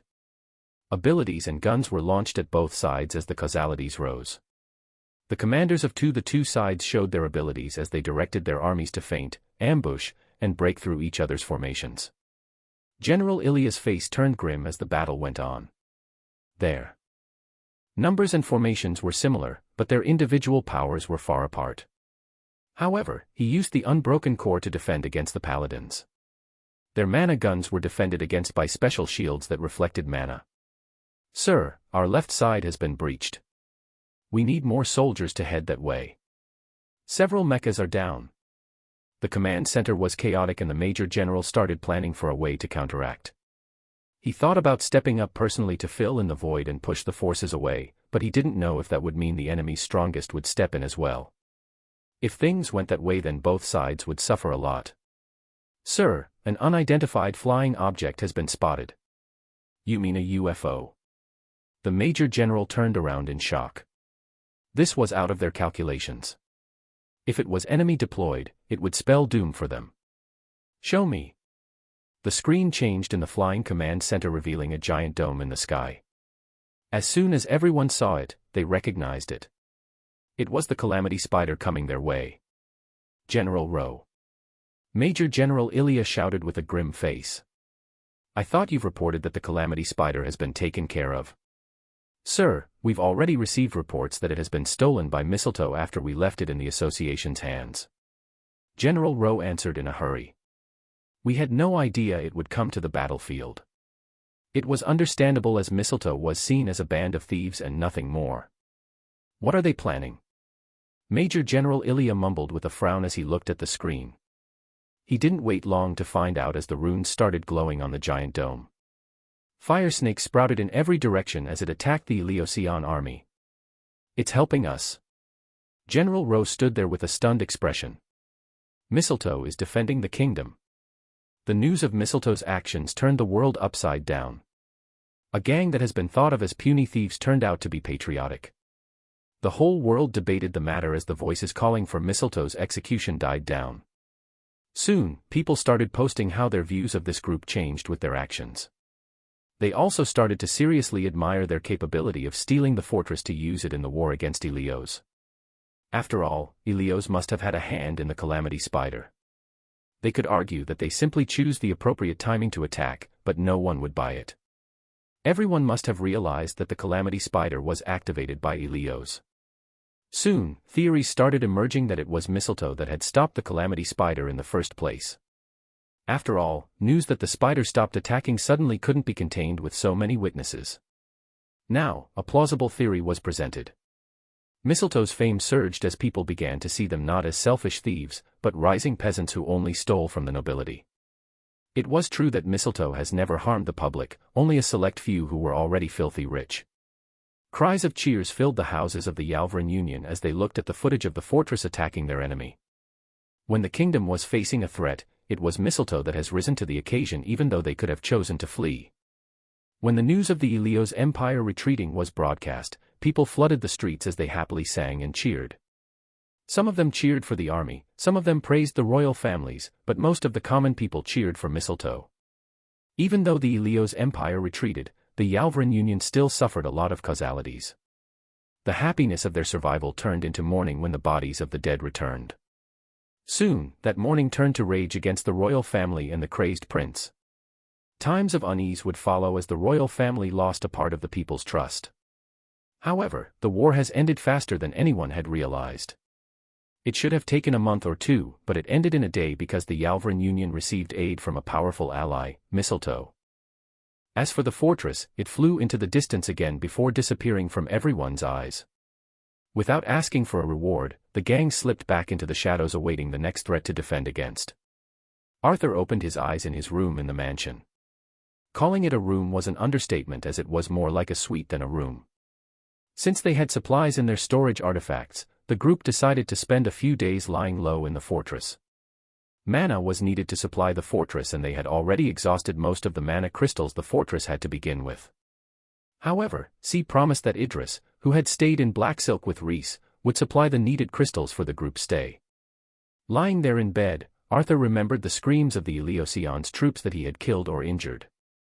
He didn't want to estimate a number as it scared him to know how many lives he had taken. He didn't see any nightmares of hallucinations that one would expect from someone who killed a part of a giant army. He was unusually calm and he had to debate whether he was denying reality or that he had finally accepted that life worked this way. Black Silk City was filled with citizens as well, and the Ilios Empire had no qualms about endangering them all. In a way, his actions have helped more people survive being massacred or refugeed. He sat from his bed. His room was split into a living room and a bedroom. There was also a tub built into the ground where water runes glowed. It was more like a giant hall with each section being either raised or lowered than the rest. The blood on his hands wouldn't be washed away no matter how many times he tried, so he better learns to accept it. After all, if he wanted to save people then he would have to kill others. This time, he was the one to decide who to die, tomorrow could be different. That's why he needed to get stronger to be the one choosing. Chapter 130, Monstrous Stats. Morning, Ivy waved at him as Arthur entered the dining hall. She was sitting on a long table that had several candles with an embedded tablecloth. There was a window that brought sunlight from the outside somehow and brought a refreshing feeling to Arthur's spirit. The dining hall had a kitchen to the side where fire and water runes supplied it. There were also runes to cut apart vegetables and storage runes that kept the meat fresh. Another cabinet where you can grab some ice for refreshments. There was another set of plates next to Ivy. Toasted bread, butter, cheese, eggs, and syrup. A cup of orange juice was also placed on the side. "Is this for me?" Arthur asked with suspicion with a glance at Ivy. She swallowed and nodded, embarrassed. "As a senior, I need to take care of my junior after he does his best." Arthur smiled without saying anything and sat next to Ivy. After forking out a piece of bread drenched in syrup and eating it, he felt Ivy's hand rest on his wrist. "Are you okay after what happened yesterday?" she asked with worry and concern that Arthur didn't experience from a person other than his mother. He paused as he felt slightly awkward and played with his food. "I am," he said as lightly as he can. "It had to be done and it was my suggestion, to begin with. Just because it was your idea, doesn't mean you have to suffer through it alone." Ivy sighed. "We're all here for you, even the bastard William." "Who are you calling a bastard?" A sharp voice came from behind them as William made his entrance and sat next to them. "She's right though. I know newbies have it rough after their first slaughter, but you'll do just fine. Look at me," he said, pointing his thumb to his chest.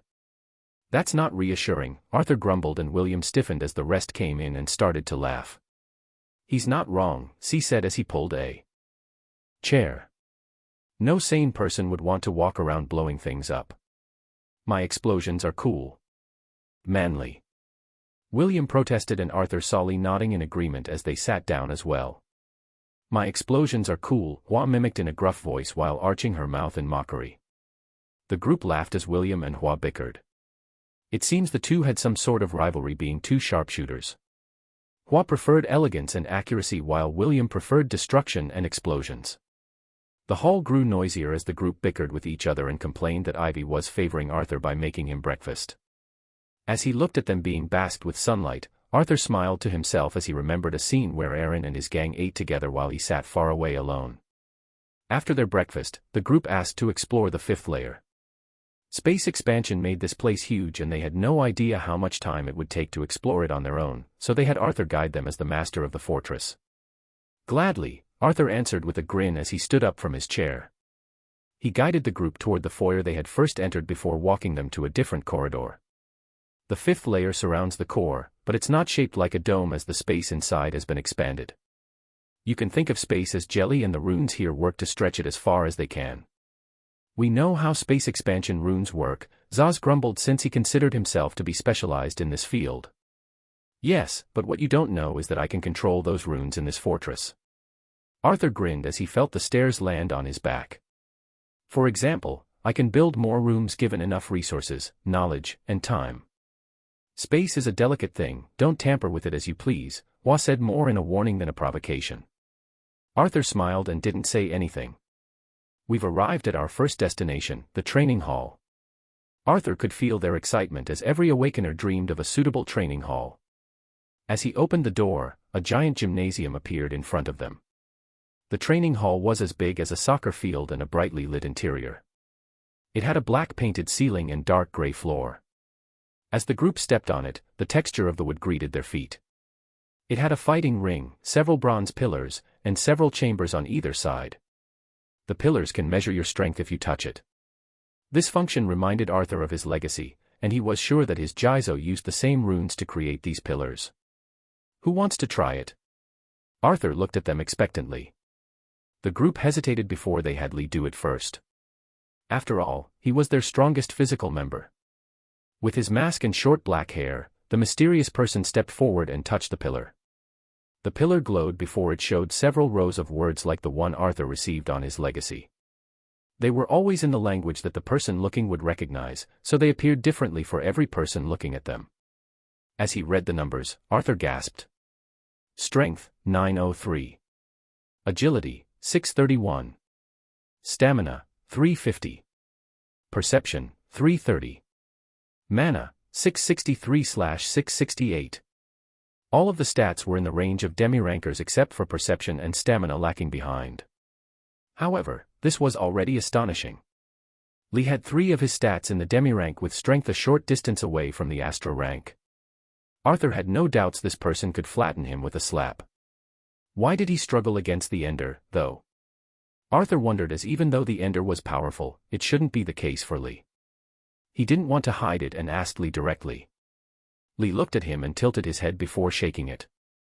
It seemed it was true this person didn't talk at all. However, Ivy was there to answer since she also shared the fight. When we attacked that creature, we felt as if whatever strength we attacked with gets absorbed into a giant pillow. A giant pillow. Arthur was confused by the analogy but nodded nonetheless. You didn't feel it? Zaz asked with a frown. Arthur shook his head and lied. I still lack the control to perceive such things. I was just your average Joe a few months ago. He said with a shrug, and the rest didn't protest. Zaz also didn't ask further as he remembered that Arthur was still a neo-ranker. The real reason was that his runes were effective against the Ender. Arthur's strength was always augmented by runes and his blade was always covered with the fire rune. That's why he didn't feel the Ender being able to do what the others said. There was also the matter of him using the teleportation in front of them even though they thought his ability was related to fire. He had no idea how to explain things to them without revealing that he could control runes, the source of every ability out there. Even though they didn't ask directly, As it was an unspoken rule that abilities shouldn't be forced to reveal, Arthur knew that a certain doubt would forever exist in their hearts if he didn't explain it. However, his well-being mattered more than their trust at the moment, so he left it at that. What's the standards for these numbers? C asked with curiosity as he looked at the pillar. To be honest, Arthur was caught off guard. Luckily, C continued talking. Is it the standardized stats used in some artifacts? Yes, 10 points are the average non-awakener. That doesn't mean 1,000 non-awakener can beat Lee, not in a million years. Maybe they could do some harm if they all struck him at the same time in the same spot, nothing more. The higher these points get, the more strength each point represent. Arthur snickered inwardly as he felt he should provide them with a graph showing how these points didn't represent a strength points equals actual strength function, but rather, strength points asterisk x equals actual strength. He had a vague idea of what x represents, but he knew it wasn't a direct relationship between the points and how much strength a person can wield. It can be dependent on talent, mana, or arts. The rest also hurried to test their stats and Arthur was more shocked. First was Seer with his insane perception. Strength, 536. Agility, 707. Stamina, 423. Perception, 1000. Mana, 402/402. His stats were rather abnormal as 1000 was the limit for demi-rankers. Arthur had no doubts that if C wanted to, he could see anything even if it was thousands of miles away. What worried Arthur was his low mana. Was this the reason he couldn't help him find his father at the moment? Ivy came next and Arthur wasn't as shocked anymore until he saw her mana. He never considered Ivy to be the fighting type of the mage types, since most of her attacks were reliant on her ability or mana. Strength, 630. Agility, 302. Stamina, 399. Perception, 209. Mana, 703/703. She had a higher mana level than Seer and Lee, but she didn't seem proud as she knew that they were stronger than her. The next person to test their stats was Hua, and they were rather ordinary except for mana and perception. Strength, 361. Agility, 588. Stamina, 344. Perception, 699. Mana, 606/606. As for the other two, they declined, saying that numbers didn't mean anything, echoing each other. Arthur smiled and nodded, leading them toward the chambers on the side. Chapter 131, Back to Kara.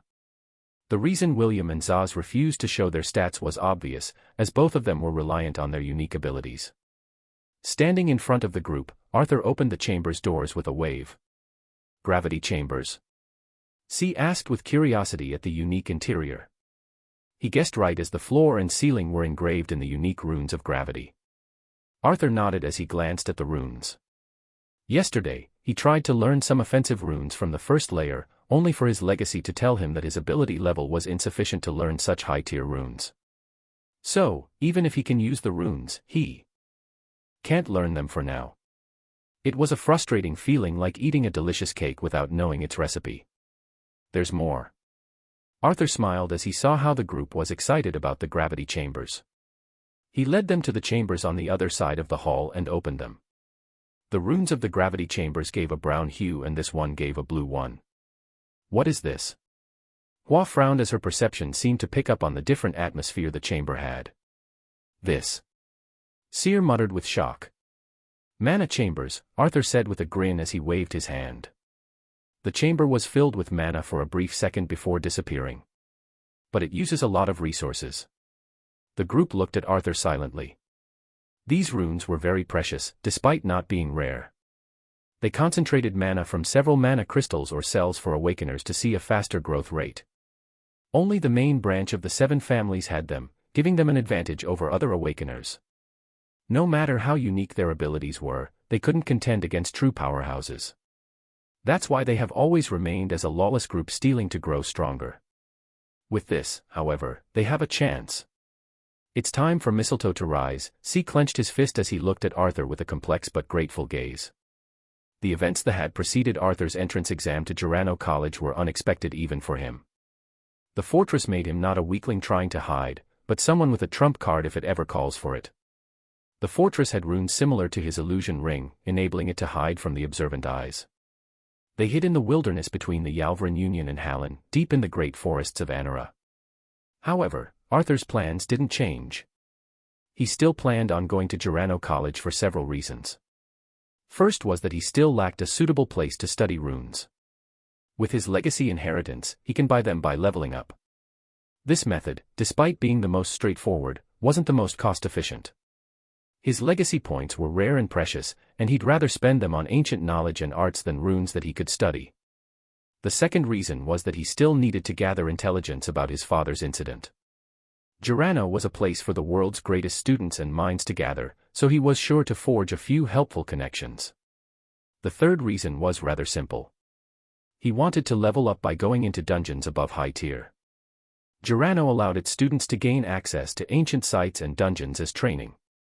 His legacy required him to slay different monsters to absorb their essence, so he couldn't simply hunt in the wilderness if he wanted to grow stronger faster. The last reason was that he wanted to make friends, powerful ones, so that he could have his group following him in the future. As he left the fortress and started teleporting using his teleport rune, Arthur thought about his group of goblins. With Alfred now dead, he could have an easier time in properly strengthening them and giving them skills. His unique skill was created by absorbing the goblin's chief essence and his legacy's reward, so he knew there was no other goblin's bond skill user out there. That made him eager to benefit from his goblin army to both make artifacts and fight for him. He used his teleport rune constantly before he needed to rest and use it again. On the way, Arthur visited forests, mountains, and ruins with a dangerous aura. He marked everything he wanted to explore later on before quickly fleeing. The world was wide and it held many dungeons and hidden dangers. On the other side of danger was fortunes, so Arthur planned on exploring them all. As he used his rune constantly, Arthur imagined the other world. Full of monsters, beasts, mythical creatures, and the remains of the era of yore. He'll go there and grow stronger than anyone else, and no one can stop him or trample on him. It took him half a day to reach Kara, his home. It looked just as prosperous looking at it from its periphery. The unique modernism and magic combined to paint a picture of a magical world. He teleported on top of buildings until he appeared in front of his house, missing its comforts. He unlocked the door and entered as he heard his mother preparing lunch in the kitchen. The smell of cooked rice and chicken soup made his stomach growl. "Mom, I'm home." Arthur took a seat on the dining table as he said. His mother turned and glanced at him before ignoring him. "I'm sorry for not coming back right away. I was with a friend." "You know how to say sorry?" His mother grumbled as she smacked the pot with her ladle, turning around. "Do you know how worried I was when I heard the Calamity Spider appeared at your contest or whatever? You think a simple text saying you're okay would have me go, 'Oh, he's okay, silly me,' is overthinking." He could see his mother's eyes tearing up. He stood up and walked over and hugged even though she tried to push him away. He had been busy with the king, mistletoe, and the mission afterward that he forgot how much his mother would worry. "I'm so sorry, Mom. I really couldn't come back straight afterward." He hugged as he apologized. He could hear her sniff as she talked to him through her sobs. "You and Oren are everything I have in this life after your father went missing. What would I do if something happens to any of you? How would I live?" His mother was crying and Arthur spent an hour trying to make her feel better while feeling heartache. Oren was with his friends, his mother said. She made some remarks about how suspicious he was acting, making her think he must have gotten a girlfriend.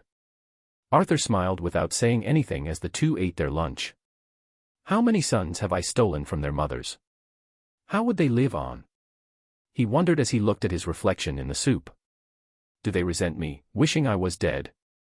They must be." He lost his appetite as he remembered how he burned those soldiers, drowned them, and sent lightning and boulders their way. Instead, he looked at his mother and her few gray hairs as he realized that he did it all to protect this. His mother was unwilling to let him leave the house that evening, so he had to have his goblins wait. Gerano's exam was in 6 weeks and the final exams were in a week, so he needed to study a bit for the final exam. He just needed to pass since he would get a scholarship through the Runes Apprentice's Cup. He received an email regarding the competition being resumed in 10 days, so he had some time to focus on his exams and goblins. He also planned on getting stronger from now on through hunting in dungeons. He longed to pay the Cerberus that almost clawed him to death back, but he couldn't simply walk into Avarice Dungeon. That time, his party consisted of several demi-rankers, so he had no issue going in as a porter. Now that he had awakened, the dungeon wouldn't allow him to go inside. Dungeons were different according to the generation they appeared and their types. Avarice was one of the Sin's dungeons, making it one of the hardest and most rewarding. As evidence, a party of demi-rankers was only able to hunt until the third layer of the dungeon. "I'm lucky to be alive at this point," Arthur sighed as he read through the website. He had been desperate, but it was a crazy gamble. His mother would have fried him if she knew what he did at that time. Is avarice the reason I received this legacy? Or something else that has nothing to do with it? Arthur wondered without a point before dropping it. His brother came back and Arthur could see his brows ease when he saw Arthur unharmed. In the short amount of time Arthur was gone, his brother has grown stronger. Arthur looked with envy at his brother's growth rate due to his ability, even though he couldn't compare to Arthur. This might get dangerous. Arthur realized that their growth might bring them attention from the Union and the Temple, so he handed his brother the protection jade. "What's this?" Orin asked, bewildered. "If anything happens, use this to teleport our mother out of here," Arthur explained what his brother should do in case of emergency. "The world isn't as peaceful," he explained, and his brother squeezed the jade, nodding solemnly. Arthur hated that he couldn't let his brother live a worries-free life, but he knew this was for the best.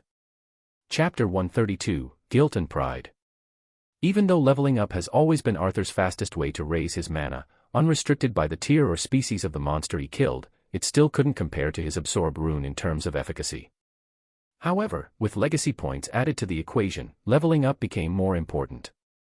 He spent the night going through his legacy inheritance, studying each category and learning what he can buy from them. There were 6 things he currently had access to. Artifacts were, as their names implied, physical items that were engraved with runes. Arthur didn't need to understand the runes to use them and can simply purchase them to help him, like the dome's key. Potions were cheaper than artifact and had mainly a one-time use buff on his body or others. For example, he found that he could use a regeneration potion even though he didn't have enough points to get the same artifacts. Runes that worked on the body to increase its effect were unheard of in the world, with Arthur being the sole person to use it.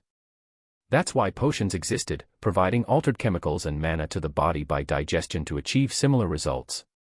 This also posed the question of runic cards and how uncommon they were in the past. It was true that these cards were manufactured using modern technology and it would be very time inefficient to create them by hand instead of creating potions. Arthur remembered how Vihan, the drunk healer from Mistletoe, had used chemicals alongside his ability to heal Arthur's ribs at that time. So even though some runes didn't require a chemical catalyst, others did, like the regeneration potion. After opening knowledge, Arthur was amazed at the wide array it contained. Potion brewing, blacksmithing, magic circles, soul structure, mana properties, essences, painting, calligraphy, etc. They were so diverse, yet Arthur's eyes were grabbed by things like runes decoding and runes arrays that he almost bought them. However, he stopped himself. His points were precious and the cheapest of these fields of knowledge were 3 legacy points. Furthermore, the legacy explained that this knowledge didn't appear instantaneously in his mind, but inscribed on magic tomes that he could read. Of course, reading from magic tomes was similar to imprinting it directly into your mind. When he opened arts, Arthur was greeted with a few items. He already knew what these were. They were techniques of mana manipulation that would generate greater effect than the crude use of mana. For example, if you use your mana through your blood vessels, they would get delivered fast enough without needing to guide them. However, it would give a simple amplification and mana attribute to your attacks at best. There were certain pathways and quantities of mana that can be used to achieve certain effects. For example, there was an art that Arthur could learn right now that would allow him to achieve instant acceleration. It was best to start learning these after one becomes a Ray ranker with more abundant reserves of mana. Thus, Arthur didn't feel the urgency of getting them. Skills and runes were obvious, but Arthur failed to understand why skills were there. However, after a quick through them, he understood Jizo's intentions. They were there as precautions. If Arthur ever faced an emergency, he could buy a skill instead of a rune for a cheaper price. Even though it would need more mana while providing less effect, some of them were useful in certain situations. Most of them were priced at 1 point for D-rank skills. Even the simplest runes were priced at 5 points, so Arthur needed to level up faster. Many would allow him to generate unimaginable wealth, like cure. After checking the inheritance, Arthur turned to the ring he got from the prince. He smiled with anticipation as he started to decode the storage artifact. In a mansion overseeing the ocean from a cliff far away from Kara, all the way across the Great Blood Ocean, Euron knocked on a room's door. There was no answer, but he waited a bit before opening the door. The room was dark and the curtains were shut, not allowing light to seep through. With Euron's perception, he easily walked through the room and sat by the bed. Shallow, quick, and laborious breaths echoed in the silent room, the only sign of life coming from the person on the bed. It was hard to call them a person, though. Their skin has already rotted and corroded. Their limbs were bent and bleeding as the gauzes were dying visibly. IVs and cannulas worked their best to supply as a healing array was placed on the bed. The person's hair had already fallen and what was left was pus-filled contusions. Mother. Euron touched the wrist in front of him, but even a simple touch made the skin rupture and bleed. He sighed and took out a potion and applied it. Even the simplest form of intimacy brought his mother pain. She let out a weak and hollow scream as the potion touched her, but her wounds were healed. Meeting his mother's lifeless gaze, Euron knew she was asking him for a merciful death. He was tempted to oblige, but he didn't do so. Because I found a way to cure you, mother. Euron smiled as he stared at the bed and his mother's bony wrist. He almost touched her again but retracted his hand. I've found someone who got the saint insignia. I had already made a deal with him regarding curing you, but it will take some time. Euron met his mother's lifeless gaze and hollow eye sockets, that looked like someone had spooned the flesh out of them, and chose that his mother's eyes were a bit joyous, despite being urgent. Hurry. She would tell him if she can. Euron nodded with determination as he vowed to bring his mother back to the way she used to be. He apologized that he needed to leave and stepped outside. He walked toward the study as his face morphed into a cold one. He opened the door to find an old man in a formal butler attire standing by the study desk. Euron slipped into the chair as he sighed. Anything? He glanced at the old man. The old man shook his head in a regretful frown. Nothing, young master. The old man took out a few files and spread them in front of Euron as he continued. Seraph Silvera seemed to have disappeared without a trail leading to his current whereabouts. These are reports from our investigators, but they provide very little other than the unusualness of his son, Arthur Silvera. What's about his son? Euron asked with a bit of guilt looming over his heart. He remembered that young scavenger who had risked his life to save and thanked him so warmly later in the trial. He's showing a shocking growth. Not in strength, but in runes. He's even a likely candidate to be the champion of this year's Runes Apprentices Cup. Due to the Calamity Spider, they had to delay the competition until 10 days from now. Euron nodded, proud of Arthur. It was a conflicting feeling as he both cared for Arthur and tried to kill his father at the same time. However, he wished that Arthur would never know that he did it. Even more, he hoped that Arthur would have long since considered his father dead. Furthermore, the butler added uncertainly. Euron turned to see him frowning until his brows were almost touching each other. He continued. It seems that Arthur had an encounter with them.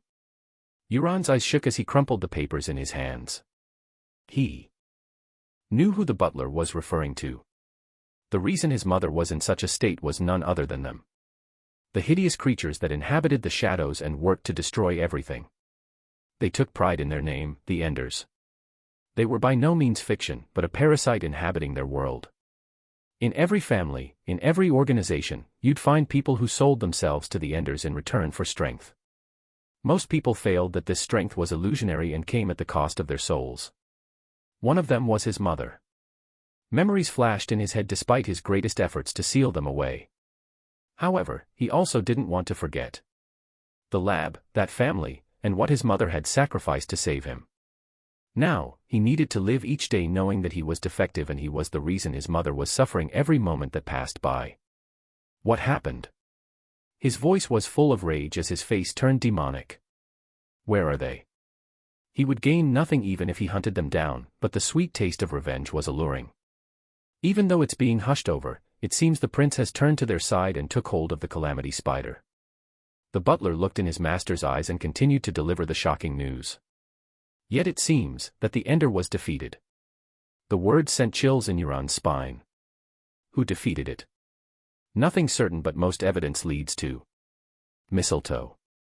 Chapter 133, Fate. The next day, Arthur couldn't go see his goblin followers as well. That's because Master Ronan had asked him to visit his villa, so Arthur had to oblige. Melania opened the door as usual, but she was sweating and breathless. "Hey Arthur, come in. Grandpa is waiting in the garden as usual." It seemed that the backyard was Master Ronan's favorite place, as he spent most of his time at home there. "Are you okay?" Arthur asked as he slipped inside, seeing Melania wiping away her sweat as she tried to breathe. "Yeah, I was training before you knocked." Arthur wondered what kind of training would leave an awakener so breathless, but he didn't pry further. Master Ronan was sitting under the tree like usual with his white robes swaying gently in the wind. "Greetings, Master."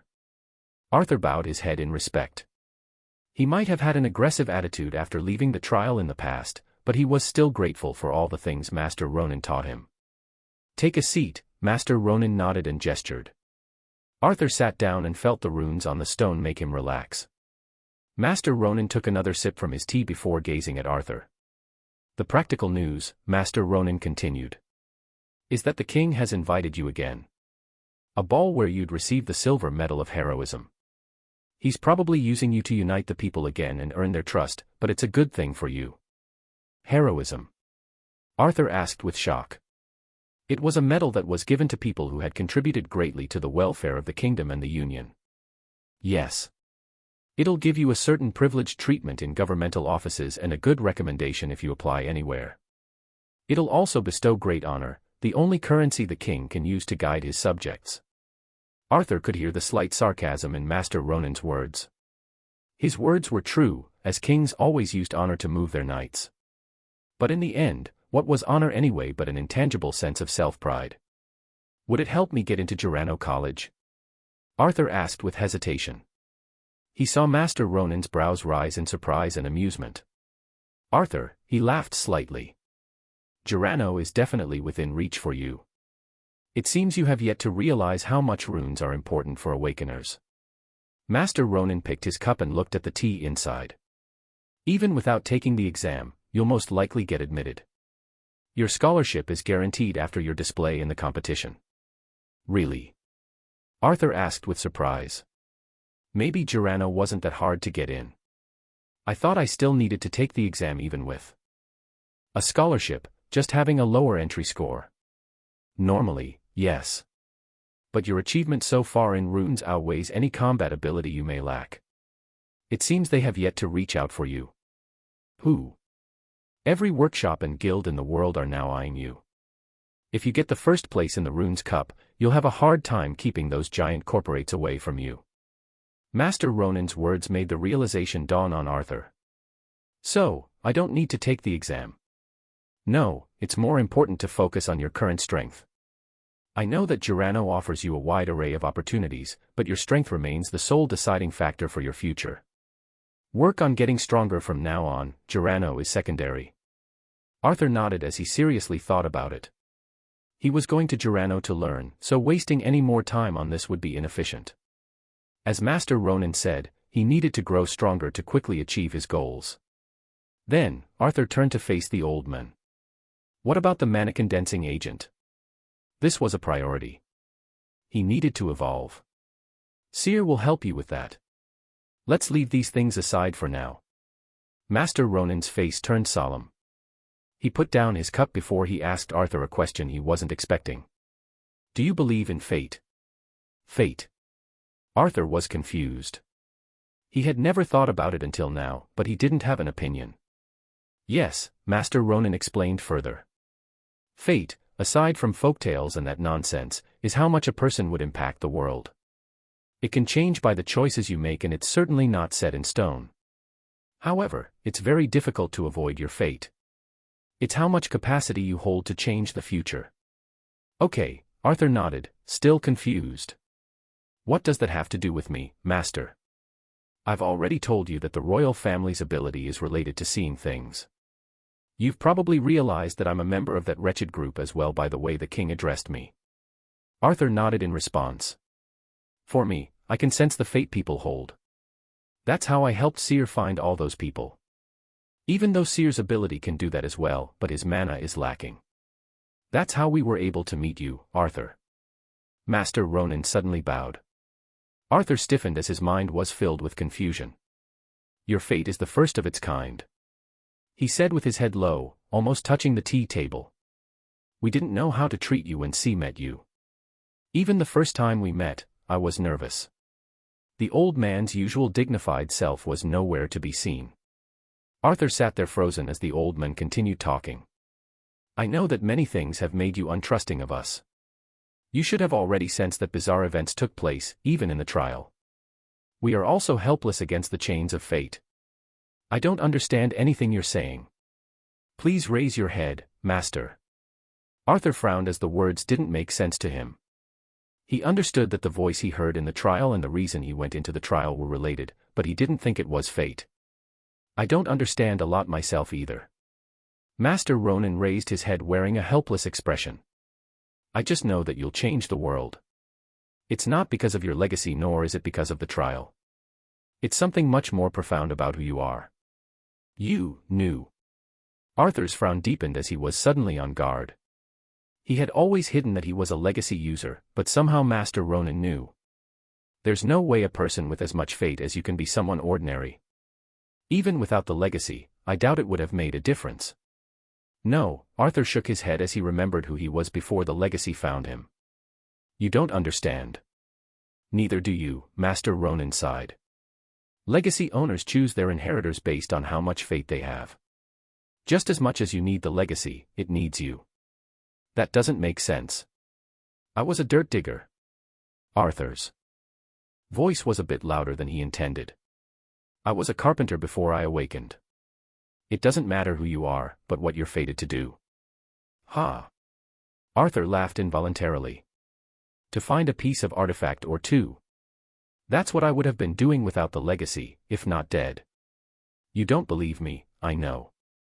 Master Ronan was unperturbed by Arthur's doubt. You still need to know that you're someone with so much more than just a legacy. Why are you telling me this? Arthur resigned, having no answer to offer. I'm trying to gain your trust. You're not doing that good of a job. Arthur shook his head. For now, yes. But I will prove myself trustworthy when you realize the truth yourself. I've seen what you did against the Calamity Spider using your insignia, and I'm not the only one. You're probably the only person who can draw so much power from the crown. This will bring you trouble. Master Ronan warned. Do you mean the 7 families? The whole world now has its eyes on you, they'll come after you. That's why I need you to realize how much impact you have on the world. You need to get stronger and build your force. Master Ronan suddenly looked old and senile, unlike the image Arthur had in his head. His words sent alarms ringing in Arthur's head. Arthur stood up from his seat. Master Ronan didn't try to stop, and it seemed he had already said what he wanted to say and convey how urgent it was for Arthur to grow stronger. I already started preparing. The fortress hasn't shown its full might yet. Arthur left those words and left the villa, feeling disoriented. Melania said something to him before he went out, but Arthur's mind was too chaotic to listen. He walked back toward the city center as he thought about what Master Ronan said. I'm nothing without the legacy. I've been nothing, and the legacy allowed me to change my life. Arthur thought to himself as he walked past the crowds of people. What does Master Ronan see when he looks at me? Chapter 134, Baby Goblins. Whether Master Ronan's words were true or not didn't matter, Arthur's goal was still the same. It was to get stronger than anyone so that he would fend for himself and stop hiding from the world. He would live his life without fearing it might end because someone powerful wished for it. Aldo. Joe turned with surprise as Arthur entered the pub. It was understandable as Arthur didn't show his face around these parts for a while. Good to see you again, Joe. Arthur nodded with a smile. Joe was the proxy he used to avoid selling his artifacts directly, and the two shared a good relationship. Same goes for you, haven't seen you around for a while. Joe placed the frame he was holding from his hands. What have you been up to? Hopefully not dragged to the recent war.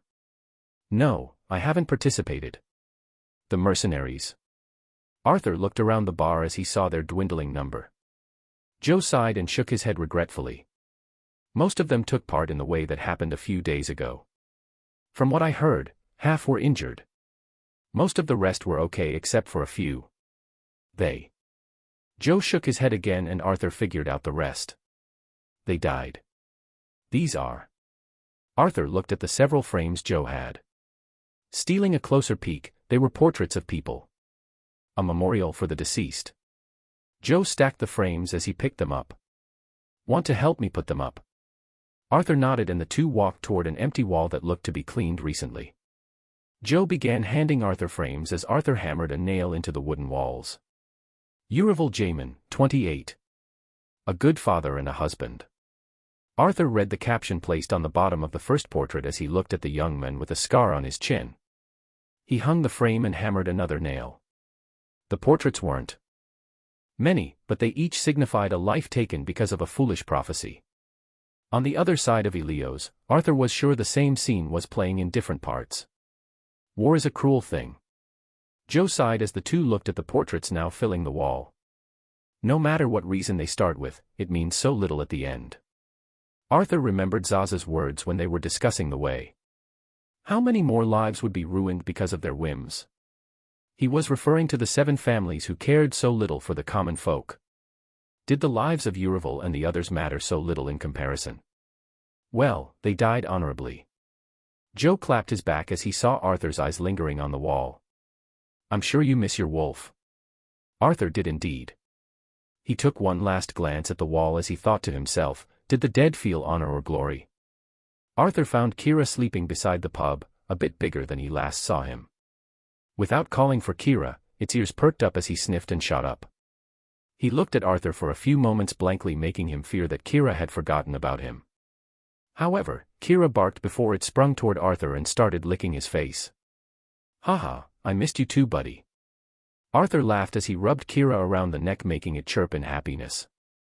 He played with it for a while as Joe watched to the side. I've tamed Loya for 7 years, Joe said as he patted the giant wolf next to him. Yet yours seemed to be more affectionate than it's supposed to be. Well, we shared certain circumstances. Arthur smiled as Kira rubbed itself to Arthur. It seems to have missed him greatly. One of life and death. Wolves are loyal, that's for sure. They know how to repay gratitude. Joe nodded. Arthur and Kira sprinted toward the location of the goblins' village. Luckily, they found it unharmed after crossing the stream. They entered the illusion easily since they knew the location and Arthur had the dispel rune on him. As he walked into the village that consisted of wooden huts and working monsters, all eyes turned his way. Cocken. Cocken. A cry of ecstasy came from a dazed goblin before the whole village buzzed. Before he could realize it, they surrounded him as they started kneeling and touching his sleeved shirt. Yeah. I missed you guys too. Now move out of my way. Arthur grinned as the goblins split to let him walk toward the chief's hut. When he reached there, he found a few more huts constructed. His hut was also further enhanced as it now looked bigger and the walls were thicker using the trunks of several trees. Cocken. Marrow came running with his oval face filled with joy. Arthur could sense how much they had been worried because he didn't visit them recently. His heart ached as he remembered the loss of Nero. He felt happy again with the death of Alfred, who was responsible for the death of his followers. Several others have reached the middle mid-tier while he was gone, increasing the village's combat force. Where are my blacksmiths? Arthur asked as he nodded to Marrow. Understanding his words, the 3 goblins came tottering their way through the crowd. He realized that he hadn't named them because of how busy he was, so he made a note to do that later. They brought the work they have done with the skills he gave them, compress. However, calling them a skill was rather inaccurate. Even though his runes would give abilities, they were no different from skills if they were ranked I, since they have yet to evolve into their more efficient forms. They had made many weapons, mostly swords. Some of them were still crude, but they got better at it until they became like unsharpened swords. Arthur shook his head and sighed, they were still not ripe enough. You need to do better, Arthur demanded as he made a note. To buy them some blacksmithing tools so they can sharpen these weapons. However, good job. He patted their heads hurriedly as he saw their faces morph to horror. The 3 blacksmiths tried to kneel before Arthur stopped them. He then thought of several names and chose the simplest. Ven, Ben, and Ken. He had no reason to name them but the fact that he treasured them. After sending the trio away, Arthur started to headcount his goblins' village. Right now, he had almost 100. Counting the number in each tier as they stood in front of him, he realized he had 21 middle-mid-tier goblins and 83 goblins. They all shared his bond, so he could feel them instinctively. His perception picked up some noise from one of the huts and he frowned. A female goblin hurriedly ran toward the hut as she brought over a tiny creature in her hands. It was a toddler goblin. She offered it toward Arthur as if she was asking for his blessings. "This is a baby goblin." Arthur was filled with awe as he looked at the pointy-eared green creature in front of him. It had mellower features than the goblins with their ferocious eyes and fangs, but it was most definitely a goblin judging by its green skin. Was it born when I was away? Arthur wondered and tried to use his goblin's bond unique skill. He felt a new bond form and a weak life source was connected to him. Judging by how weak it was, Arthur had no doubt it could be extinguished at any second. Without thinking, he took out a primitive core from his subspace and strengthened the baby goblin. The life force grew steadier as the baby's mother started whimpering and calling him Cocken. Arthur saw how she held her baby and wondered how can these be monsters. He realized that the term monster was subjective. Didn't the goblins think of humans as monsters themselves? For every species, a monster was anything different and capable of harming it. He looked around and saw that everyone was kneeling in silence again. 2 more baby goblins were presented in front of him as their mothers pleaded. It seems that goblins rarely made it out of their infancy because of their weak constitution and the parasite in the meat they used to eat. Arthur strengthened them as well and felt their life force stabilize. A low hum-like prayer started at one point as the goblins echoed each other. Arthur gazed at the 100-so goblin as they kneeled in front of him. Cocken. Cocken. Cocken. They were worshipping him. In their eyes, Arthur was the prophet sent to give them strength and protect them. He also gave them food and hid them away from dangers. Their loyalty transcended the bond and took place in their hearts. Arthur suddenly imagined a certain image in his head. An army of high-tiered goblins, or whatever they evolved to after standing behind him. He can shake the world with this army of his. Chapter 135, Undead. Mountain Range Rivera was the closest land monsters had fully inhabited to Kara City, west of the capital. It began south of Kara and ran the western edge of the Yalvaran Union that faced the Great Blood Ocean. A series of mountains and hills that contained many valleys and forests in between. These became danger zones because of the uncleared dungeons it contained and wild monsters' hordes. The reason Arthur liked to hunt here is that after he got his latest rune, fleeing became a lot easier. There was also the fact that this place was unmonitored by the Union, only sending guilds to regularly clear its periphery and report unusual monster activity. Using his teleport rune, Arthur scouted the village Diamond took him to. There were no signs of humans there, only wild monsters like wolves or bears roaming around. Using this chance, Arthur took his goblins toward the village, transporting away everything they needed to in his subspace. The village was empty after they had chased the monsters away with their numbers. They were able to easily take place inside and they even found a smithy the goblins could use. Arthur inscribed a fire rune to them there so they wouldn't need to manually start the furnace.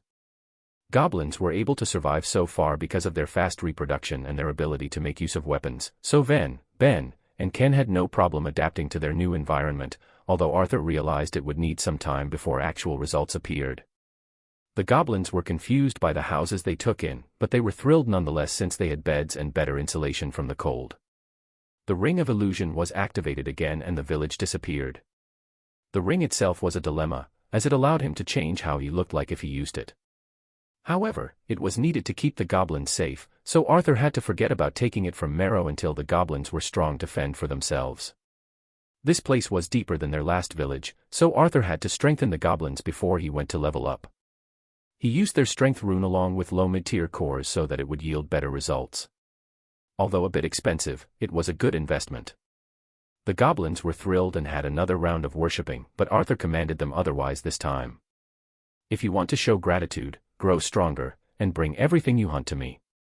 He told them, and the goblins, despite the language barrier, seemed to understand what he meant through their bond. Things got livelier as they started venturing out of the village in groups to hunt and get stronger. Arthur assigned Kira to Marrow and a few other mid-tier goblins so that they would help it grow stronger as he decided to hunt himself. He left the village and headed deeper into the ominous mountain range, with a clear goal in mind. He couldn't absorb more stats except for his mana, so he had little use to hunting right now. However, leveling up could yield him legacy points that would enable him to purchase a breakthrough method. Arthur didn't plan on following the normal path taken by Awakeners as they got stronger. If he did, he would have no chance of becoming stronger than the 7 families combined. He would use his Jizo's knowledge to break through to the next rank. He had already wasted enough time being a Neo-ranker. That's why he wanted to level up as quickly as possible. The lands around became rockier as the forest disappeared and the world took a shade of gray. Arthur felt the lingering mana in the air and knew what he was up against. Mana-rich areas sometimes gave birth to spiritual parasites, allowing ethereal beings to control inanimate objects. Because mana and living tissue were always closely related, the easier object to form a link to were corpses. In simpler terms, undead. After traveling a certain distance, Arthur finally heard the crackling of bones as he spotted their white appearance in the distance. The most common form of undead were skeletons because the bone tissue was easier to maintain. The flesh was a sign of higher-ranking undead since it would mean they had more mana. Arthur stopped running as he slowed to a walk, studying the group. 2 human skeletons and another one belonging to a wolf were traveling together. Since bones didn't decay after a long time unless they were in a humid environment, they were the most commonly seen form of undead. The skeleton turned toward him as they sensed his approach. Using his detection rune, he realized they were of the middle mid-tier rank each. He had already killed a peak mid-tier undead before, so these didn't pose an issue. The only thing is that he fought using his all at that time. The skeletons didn't scream or roar like other monsters since they had no vocals, but they crackled as they glided silently across the hill, making them quite scary to face. Arthur wanted to test how much he had grown, so he tried to end the battle as fast as possible using his fire and legacy rune at the same time. He crouched as he prepared to dash toward them and his muscles tensed and brimmed with power. His figure blurred as he bolted forward with only the fire tracing behind. His dagger was already in hand and he used it to send an arch of fire that burned the skeletons away and they broke down. He turned to see his work as he realized that one of them was still alive, but its bones gave away as it crumbled like the others. The bones remaining were trying to move, but Arthur went ahead and broke their skulls, taking the cores and ending their lives. This was the best method against the undeads, who were an ethereal being controlling a vessel. As he threw the core into his subspace and saw his level bar go up, Arthur wondered what would happen if he used his insignia against such creatures. The territory of the undead covered a few valleys that rested between the mountains. It was the richest environment in terms of mana that Arthur had visited, but it was also the creepiest. Walking skeletons were everywhere and some of them had fused. One such example was a skeleton Arthur met after hunting a few groups. He stopped using his legacy rune since it focused more on instant power than long-term battles, but he still had no issue killing the undead. The skeleton was a mix of a giant spider and a human torso. It was a peak mid-tier monster and Arthur had to use his legacy rune against it to win. His fire was everywhere as he used it to gain an advantage. He also used the 2 runes he got with telekinesis but didn't get to use earlier.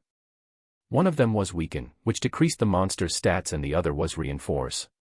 He used the reinforce rune on his body and his defense got better as the damage he received from the spider's legs was decreased. With his fire rune in the equation, he was able to take down the monster at last after using his skill Shadow Swap to appear underneath it and strike it with fire. Fire rune was the only offensive rune he had, and it was simple, to generate flames. However, these flames came from the power of creation themselves, with Arthur having full control over them, making them quite deadly. They also lacked the suffix 1, 2, etc., making them the final form of the rune, unless it evolves. As the monster fell to pieces and the spiritual parasite died, Arthur's legacy notified him that he had leveled up to 24. He opened his legacy to check the changes and was glad that it was as he had calculated.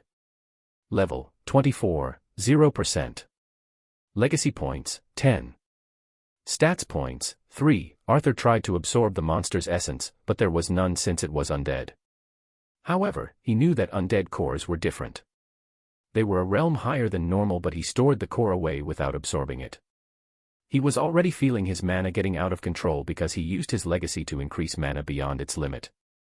Thus, he would keep these cores to increase his mana after his breakthrough. He got 3 legacy point and 3 stats point from leveling up at last, but he wouldn't stop there. After a short rest, Arthur resumed his hunt in the Valleys of the Dead. Chapter 136, The Art of Creation. The Valleys of the Dead were, unexpectedly, filled with the dead.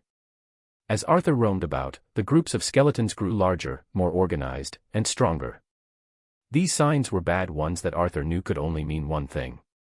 There was an undead overlording these minions. He stopped going deeper and kept hunting the groups that were sent his way. His level rose and so did his legacy points as night switched with day twice. He had spent a whole day in the Valleys of the Dead, fighting moving bones that turned more bizarre the more he encountered. There was this one time where he encountered a bear that had fused with another, forming a monster with the lower torso of a bear before branching into 2 upper torsos, like a tree. He must say that his battle against it was also a close call, but he could feel himself getting more proficient in his runes and mana the longer he fought. His dagger was still in hand as he split apart the twin bears into 2, sending the monster to the ground. His level had reached 26 after he defeated that skeleton in addition to several groups of minions. He realized that his leveling speed was getting slower the more he grows, but he was also getting stronger. It wouldn't be far until he could take down a high-tier monster on his own. His legacy points were now 16 and he decided he should go back. Using his teleport rune several times, he was able to get back to the village in a few minutes. He didn't wish for the goblins to spot him, so he teleported inside the only brick house in the village, probably belonging to its leader. There were very few personal possessions inside, only the necessities for life. Nonetheless, Arthur took out everything not his and burned it before replacing it with his own. The house wasn't that suitable for long-term stay as it lacked electricity and water sources, but it was enough for a short stay. Arthur used his detection rune as he covered the surrounding area and closed his eyes. Some goblins were hunting, others were cooking using some ovens Arthur gave them that had an artificial fire rune, and his 3 blacksmiths were working. Mara was overseeing the construction of some defenses like a trench and village walls, making sure to not leave the village unless necessary. Since monsters evolved by eating the meat of other monsters, Mara didn't need to actively hunt but live off the resources brought by others. This method of evolution was slower and more primal, but it was the same for humans who eat mana-rich meat. However, humans had the advantage of special training methods that aided them against the enormous numbers of monsters relative to awakeners, allowing them to rule over the world as the dominant species. Arthur soon found Kira, fighting with another low-mid-tier monster. A month passed and Kira was evolving fast with the aid of the goblins and Arthur, almost reaching middle-mid-tier. Arthur smiled as he hoped that he was returning the favor to that giant wolf. He was still unsure how the future Kira ended in that place, but he didn't waste his time thinking about it. He would find out eventually as he gets stronger and understands the world more. Seeing that the surrounding was peaceful, Arthur decided to start what he came here to do. He opened his legacy inheritance and headed straight toward knowledge. His legacy showed him what he was looking for since it was a part of him now. He wanted ways to evolve further and train his mana. He wanted a mana condensing technique or art that would allow him to break through easily and evolve beyond the normal measures. If he was the outsider, he should have the strength to stay alive. The knowledge section didn't have any technique, only explanations of mana-related evolution.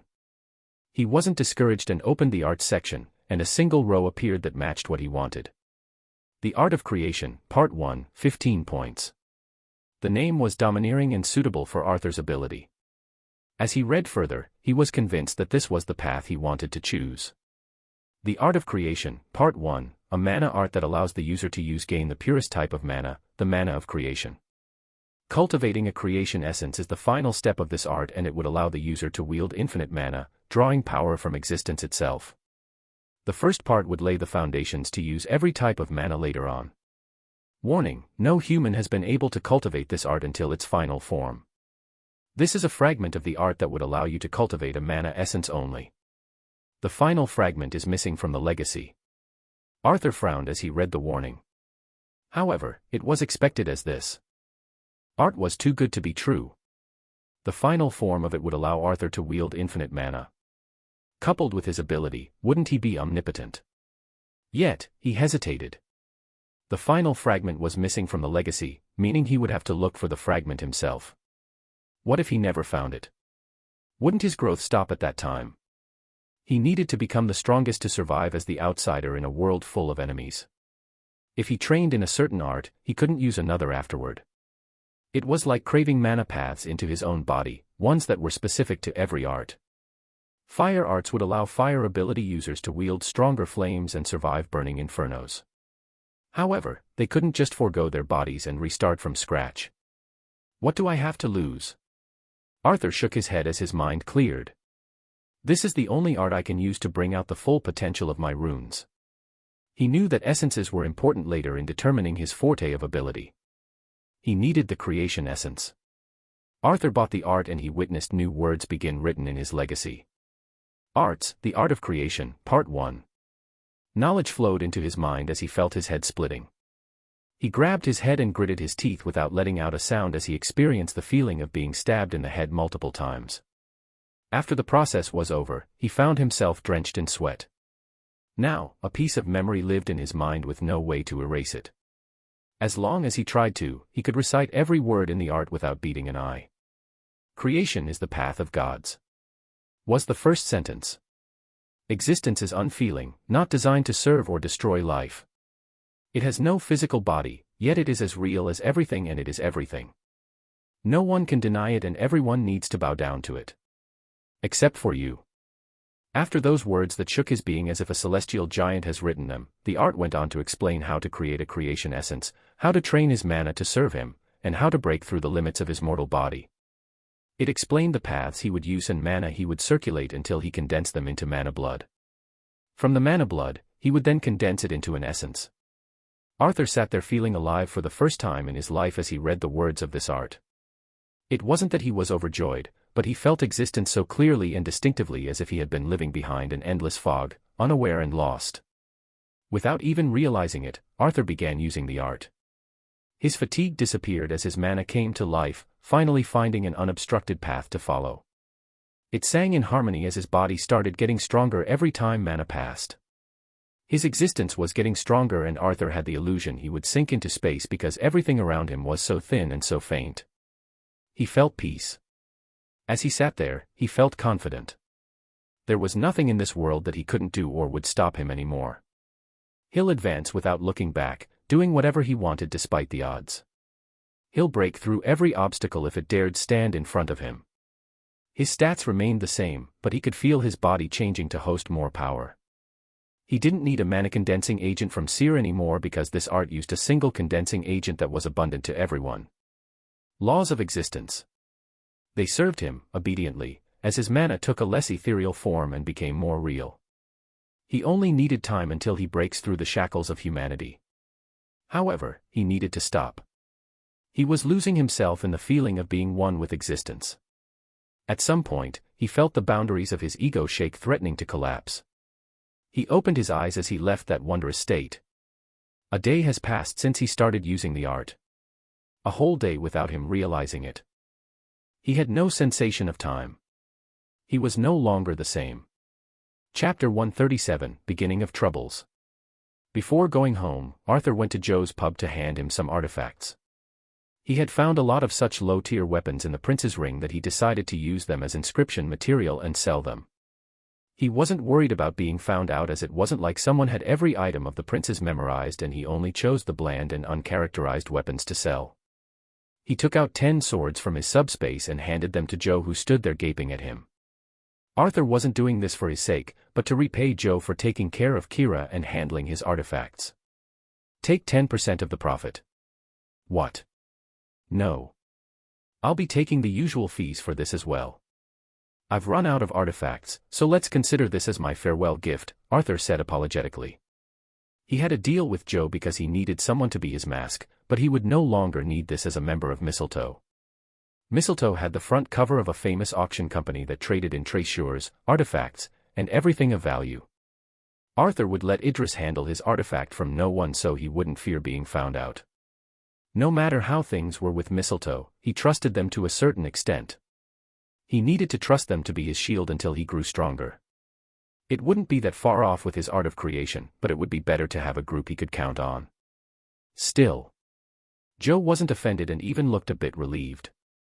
It seemed he had some suspicions about the source of Arthur's artifacts. This is too much. Just take it, Joe. In return, help me out when I need you again. Arthur smiled as he said. Joe sighed and nodded, taking away the artifacts and storing them away. Arthur saw him go place them in the room he had taken a few weapons from in the trial. Stealing a peek, he saw the saber he had used at that time. After he had practiced his art, he had become more aware of things and their existence. He knew this saber was the one he used back then. The only question is how this region got there. Was it a future version of it? Arthur bid Joe farewell and went back home. He would have his exams tomorrow and they consisted of a theory and practical part. For students who wanted to attend Awakeners colleges, they would need to prove they had the qualifications. Their scores would be handed to the colleges for evaluation. Arthur had decided to hide his strength for now and wear the rune's genius halo. To be a profitable and harmless pawn is better than a strong one that might take you down. This way, even if the Union and the Temple knew of his achievements, they wouldn't try to harm him. Arthur skimmed through the topics he had at night. He heard their front door shut and realized Oren was back. He called out to his younger brother and the two sat in Arthur's small room. "How is Selena?" Arthur smiled as he saw his brother go red the moment that he mentioned her. He also felt slightly envious that his brother was capable of being this social, unlike him. "She's okay, we're hunting in dungeons together these days." His brother coughed and acted causal. "Primitive ones, I promise." He added. "You can try higher-ranked dungeons, but nothing you can't handle." Arthur chuckled as he felt his brother's overflowing mana. Even though Oren had yet to reach Arthur's level, his mana was quite considerable for someone who had just awakened. However, having mana was still not enough. Oren needed to train his body and skill since his ability wasn't an offensive one. "Oh," Oren nodded. "With the ability you gave me, I don't think it would be dangerous." He looked with admiration. "Oren," Arthur sighed. "I want you to never say anything about your fire ability. If words get out, the whole world will try to capture us." His brother's face was slightly scared, but Arthur didn't blame him. "Hide your powers unless necessary." "I will," Oren hesitated. "Is it better if I stop hunting with others?" He meant Selena. Arthur stared at him for a moment. He remembered how he had to hide his ability every time he was with others, not daring to reveal it. He didn't trust them and was constantly on the edge. He imagined his brother being the same, a loner who only knew how to slay monsters. "No," Arthur smiled and ruffled his brother's hair. "I want you to enjoy your time. Whatever happens, I'll take care of it. Never let the world stop you from living your life." This was the burden he would need to shoulder as the older brother. Despite his protests to let go of his head, Oren looked happier nonetheless. It seemed that being able to see Selena made him happy. "Let me meet her one day, okay?" Arthur smiled. "Now, I have another gift for you. Don't use it unless you're in danger." Arthur took out one of the peak mid-tier cores he had as he grinned. It was time to give his brother another ability. Teleport. He saw his brother's eyes shake as he felt the change within. He had to hold him back from throwing his fist in the air. If he becomes excited again, he would take down their house with them. "There's another thing I want to give you." Arthur took out a book from his subspace. It was an art that the prince had and Arthur had read through. It was called Demonic Flame's Sword that focused on swordsmanship and fire, suiting Oren well. Practice this without anyone finding out.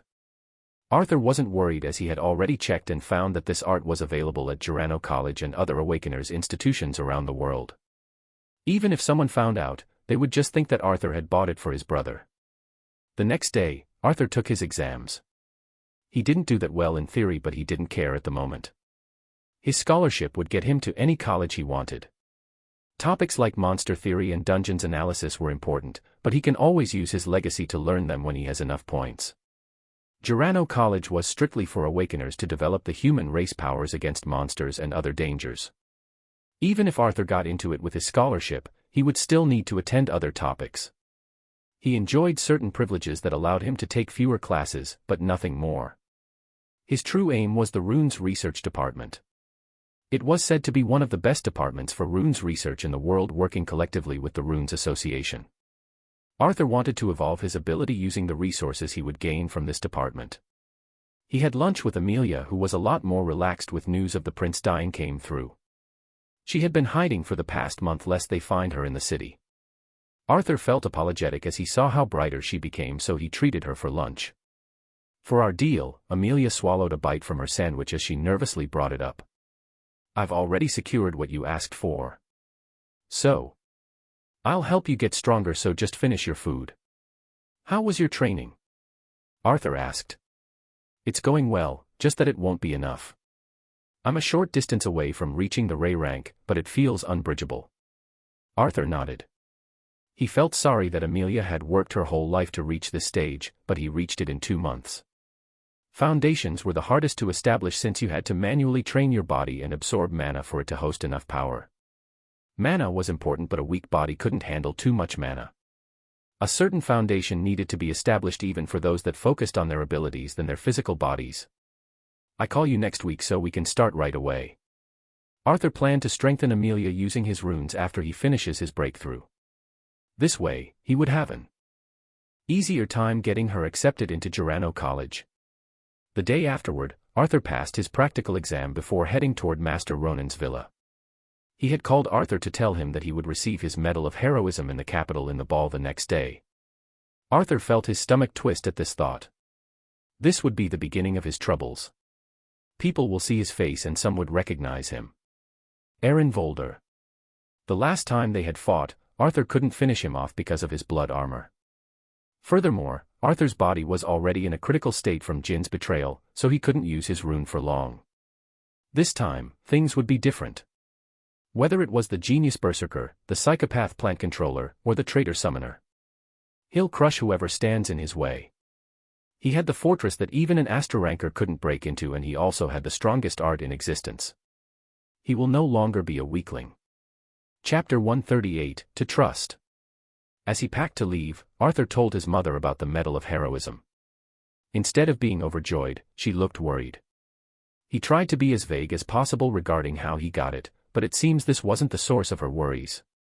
Art, she held his hand and talked to him in a quiet, unusual tone. I'm proud that you helped our country, but please understand. She paused. Not everyone deserves to be helped.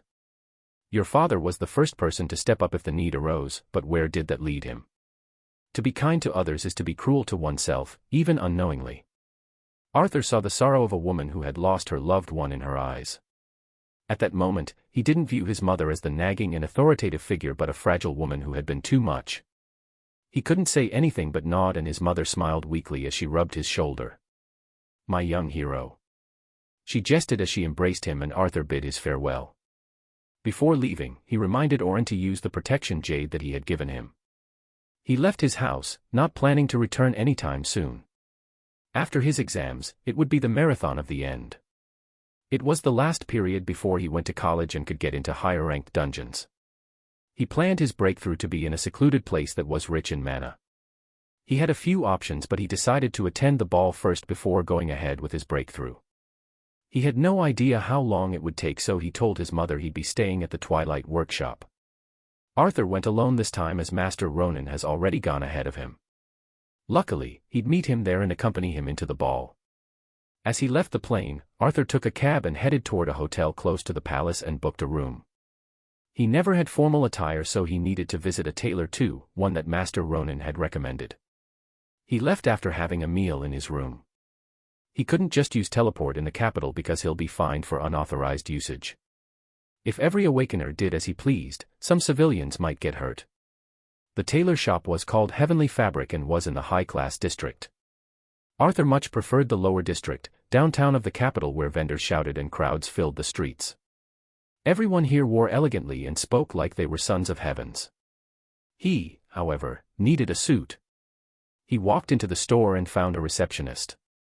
The store was dimly orange-lit and deserted, as if people feared going inside. The receptionist bowed to him as she asked if he had an appointment. Please wait, she typed into her computer and her eyes scanned it before nodding his way. Dear customer, let me guide you to the nearest tailoring room. The master would be there shortly. Her attitude was more respectful than Arthur would have preferred, but it was better than how most receptionists disregarded him for his clothes and looks. Arthur was raised in a poor environment, making him cringe at the fashionable attires some nobles wore. He had to wait in a room with many mirrors and a circular pedestal in the middle. There were rolls of fabrics everywhere and a set of furniture where Arthur sat down waiting. It wasn't that long before the door opened and a person walked in. Euron. Arthur was stunned for a second before he stood up from his seat.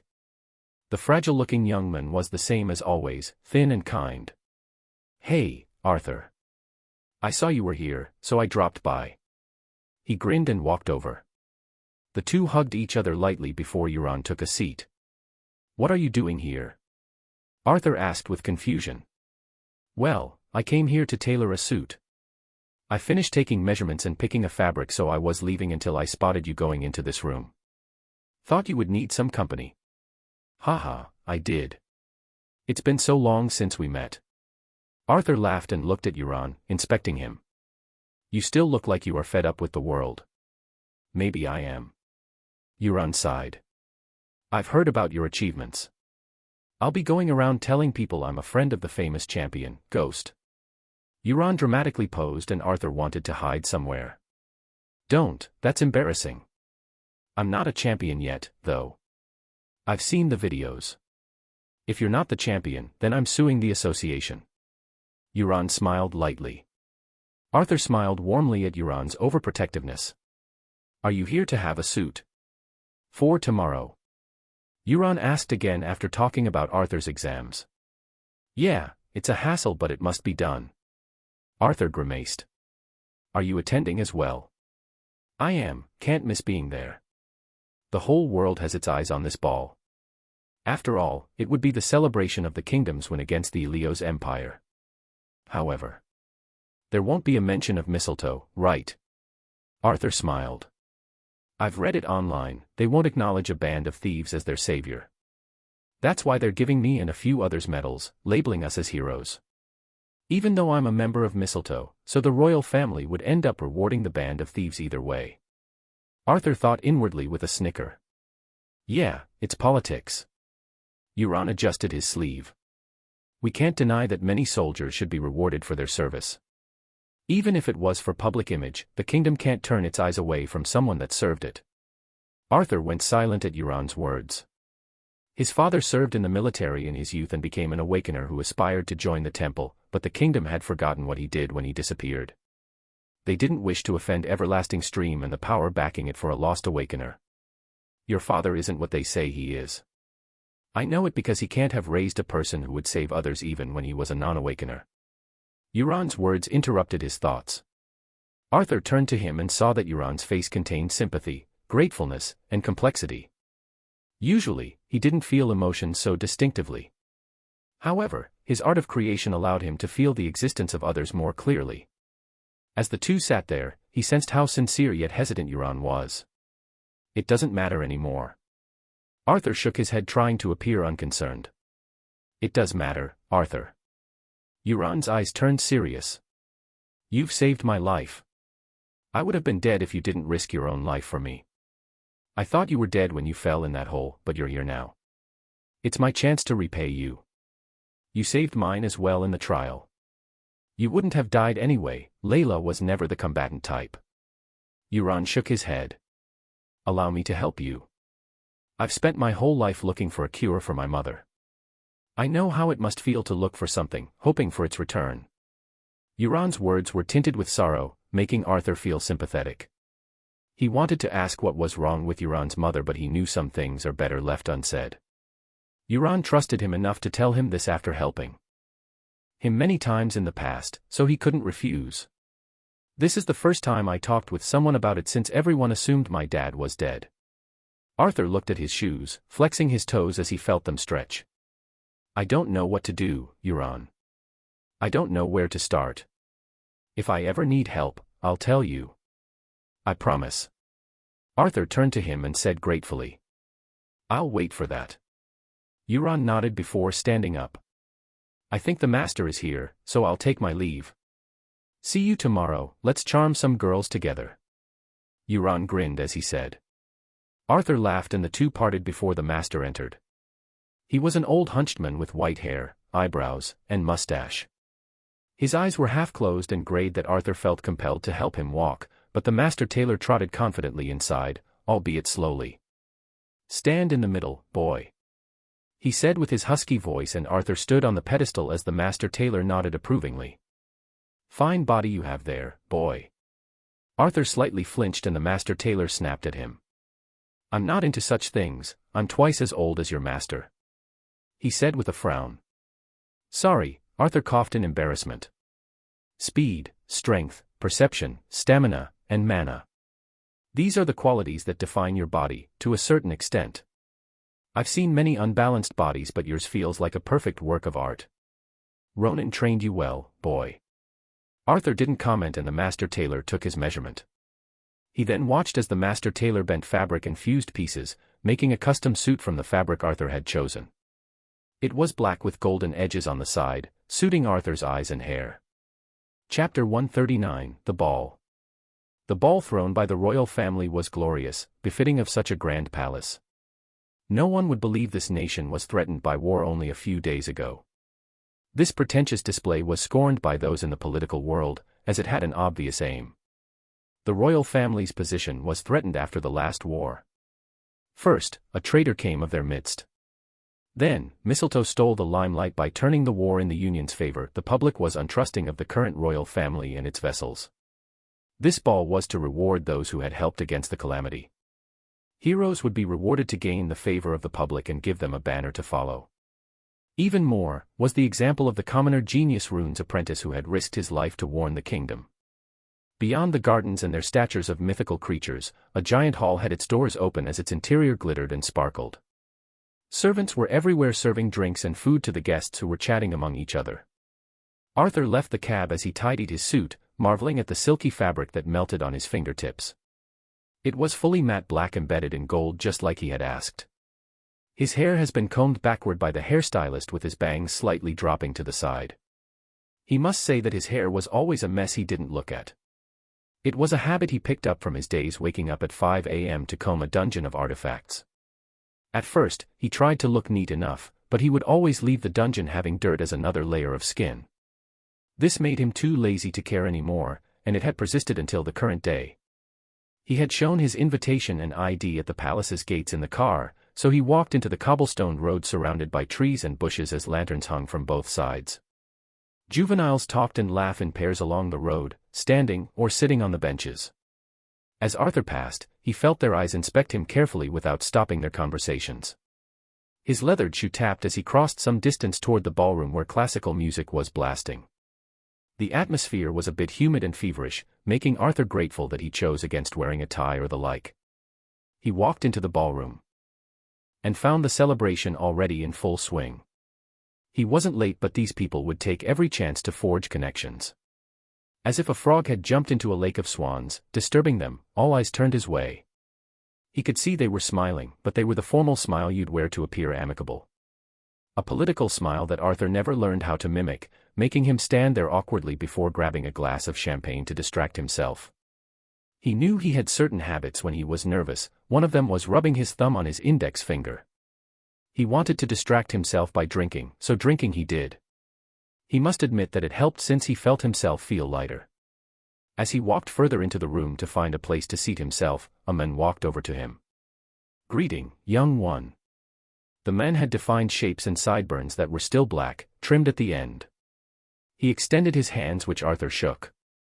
"My name is Ilya Purley, captain of the Unbroken Corps." He smiled lightly. "Hello, Sir Ilya. It's an honor to meet you. My name is Arthur Silvera. I lack a title that is worth mentioning in your presence." Arthur wasn't surprised by the man's identity, as he could already feel how much presence he had. Even more, his existence was overwhelming. Maybe this was what fate felt like, Arthur wondered. "Haha, titles are made by men, your actions are admirable themselves." The captain laughed heartily as he let go of Arthur's hand. Master Ronan had found himself a good disciple. He nodded with approval. "You flatter me." Arthur bowed his head slightly, not daring to antagonize this man. He was said to be the most powerful man in the kingdom, serving the royal family only. Our unbroken core certainly needs a proper runes master. Ilya grinned, and before he could continue, another man interrupted. Our royal research team would be a more befitting place. A man wearing a robe stepped in and introduced himself as well. My name is Alexander Turan, head researcher at the Yalan workshop. Another grand character. As Master Ronan had said, these people had their eyes on Arthur because of his talent with runes. After all, a genius soldier can only be one, while a genius runes master can create a whole army. An honor to meet you, Grandmaster Alexander. Arthur bowed again, starting to feel that this ball would be more tiring than he had anticipated. Snooping is not your best trait, Grandmaster. Ilya scowled, but the Grandmaster met him with a smile. Our kingdom finally has a genius rune master. We can't handle this poorly and assign him to a combatant division. It was good to see you, Arthur. Captain Ilya ignored him and offered another handshake. You did well to prevent the present calamity. I thank you on behalf of the people. Not at all, sir. I was doing my duty as an awakener and a citizen. Leaving Arthur and Alexander alone, Ilya left as other guests swarmed toward the two. Everyone was trying to meet him and bring him to their family, institution, or division. Despite wearing a smile of being flattered, Arthur shot them down and scowled in his heart. They're looking down on me. He felt their true intentions. He had no idea how he can tell, but he did. It was a mystical feeling of being aware of others' existences. Probably a result of the art of creation. Arthur thought as he bid Grandmaster Alexander farewell. More people rushed over to introduce themselves as if they were to bless Arthur. They talked about their guilds and families, their possessions, their artifact, and whatever could make Arthur feel awed. They were trying to coax the naive commoner into joining them. Arthur had to smile politely as he felt his mental energy drain faster than the time that he faced the skeletons. They were a more preferable company. Before he could lose his mind, an arm slipped into his as the scent of jasmine permeated the air. A blonde head was by his side, a foot shorter. Her hair was shaped in a sophisticated style with dreadlocks on her back. Everyone, I must borrow this young hero since my grandfather wishes to meet him.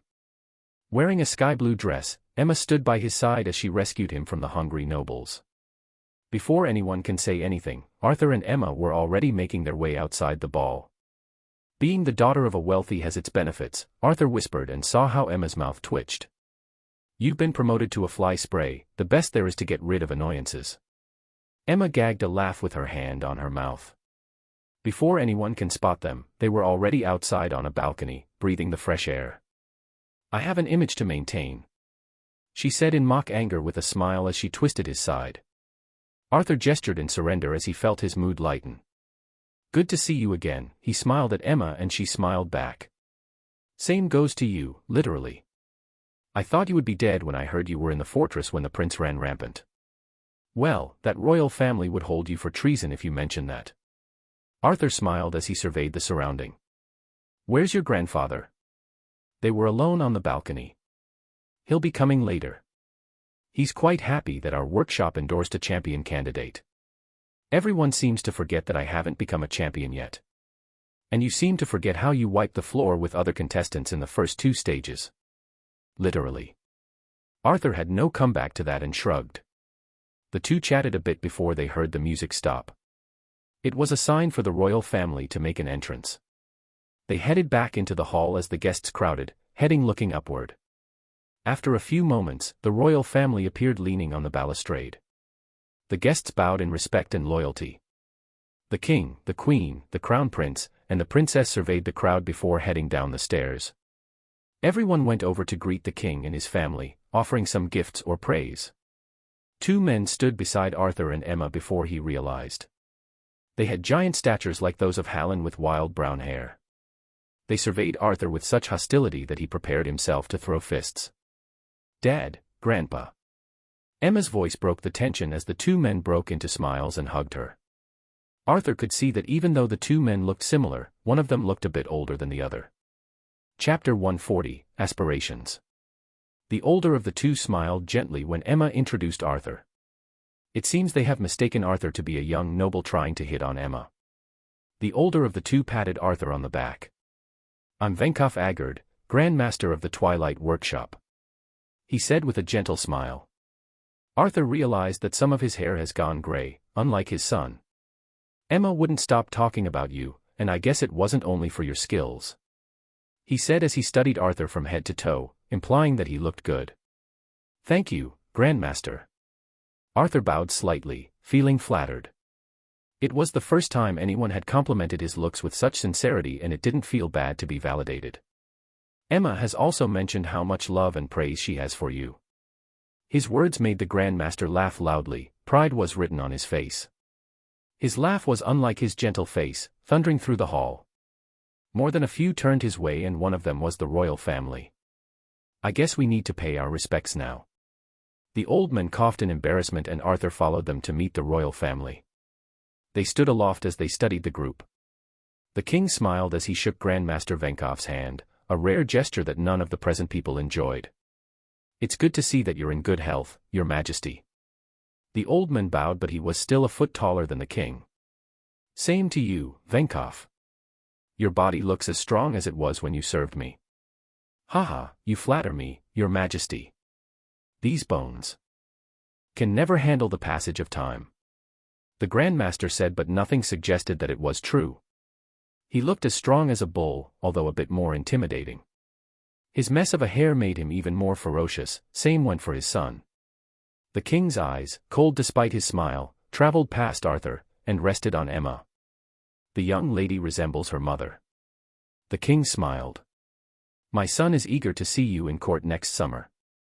He glanced at the crown prince, who smiled and bowed. His eyes then rested on Arthur as he continued.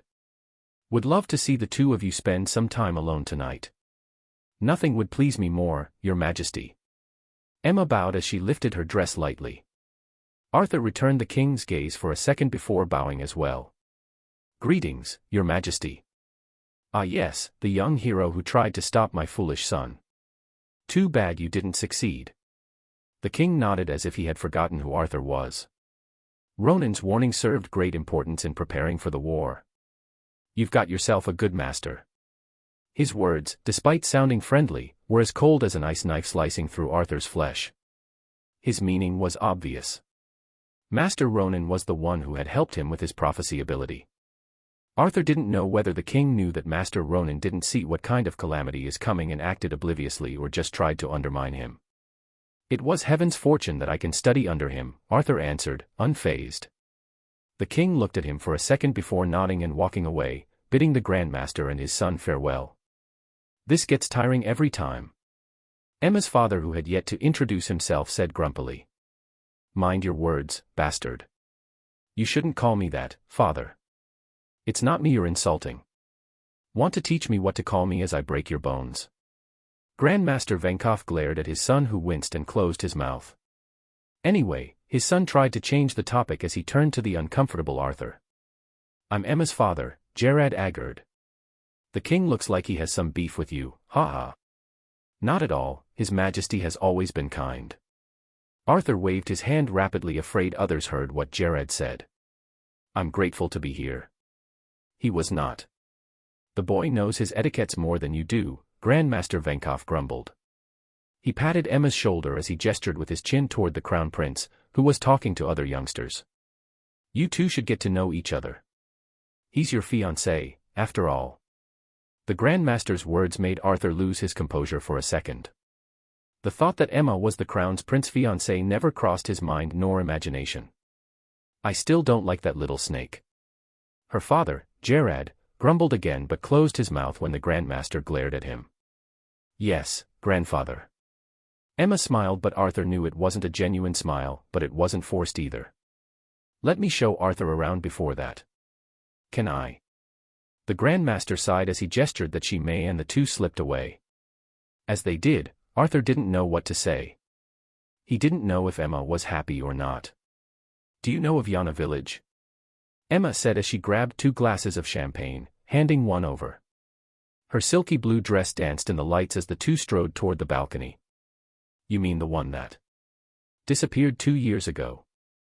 A mana calamity happened there because the place wasn't monitored properly. A fissure appeared there and monsters poured out. Then deformed space. Arthur frowned. It was all over the news, so he couldn't have missed it. A tragedy where a single village was swallowed up by a giant fissure. Many news outlets reported that it was due to negligence, and several government officials, nobles mainly, were stripped of their positions and trialed. Yes, Emma nodded as the two greeted the night sky on top of the balcony. The music suddenly seemed distant as the moonlight covered their bodies.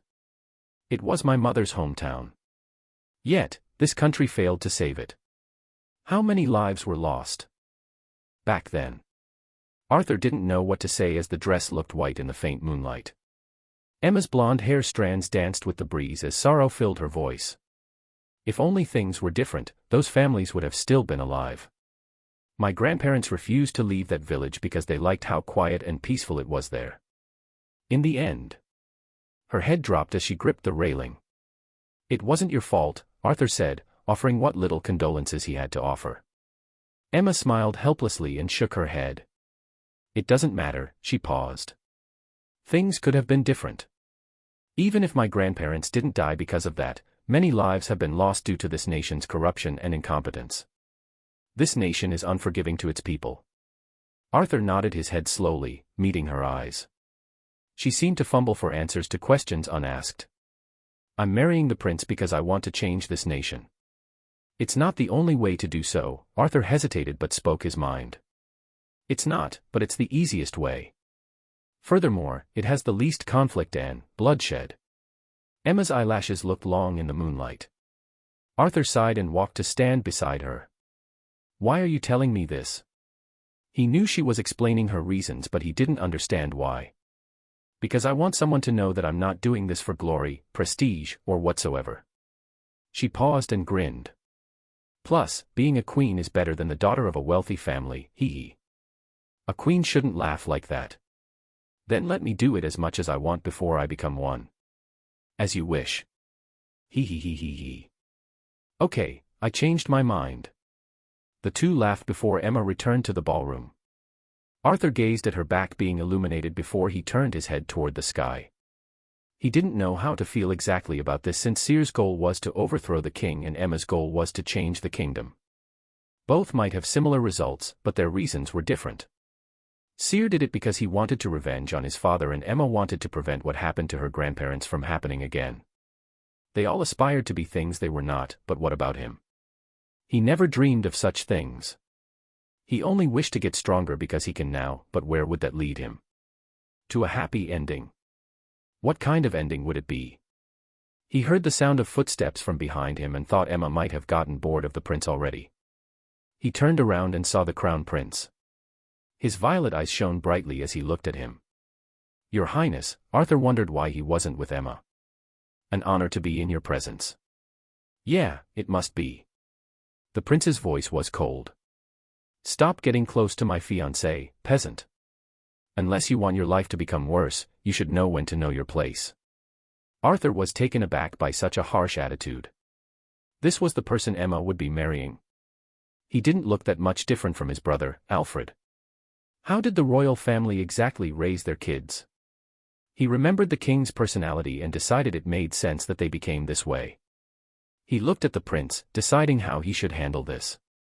Chapter 141, Unsafe. Ever since his life changed, Arthur refused to back down once offended. Yet, the person he was facing was the crown prince of the kingdom. He wondered how Seer and this guy can be half-brothers, sharing the same blood but different appearances and personalities. If your highness wishes as such, Arthur said and saw the prince smirk. I understand. He mouthed slowly. However, regarding my relationship with Miss Emma, it would be decided by none other than her. Make sure to ask her that. Tension filled the air, almost becoming tangible. The prince's eyes glowed violet in the night as he glared at Arthur. Before he could say anything, the music stopped as someone announced the beginning of the awards ceremony. I will, the prince smiled coldly and turned to leave. Arthur could see him clutching his fist as he departed. He sighed as he wondered he allowed himself to offend such a person. Things will be difficult from now on, Arthur muttered as he gazed at the sky before heading inside. The guests stood at each side as a red carpet split the hall in half. A dais has been raised where the king was seated with his family at the end of the red carpet.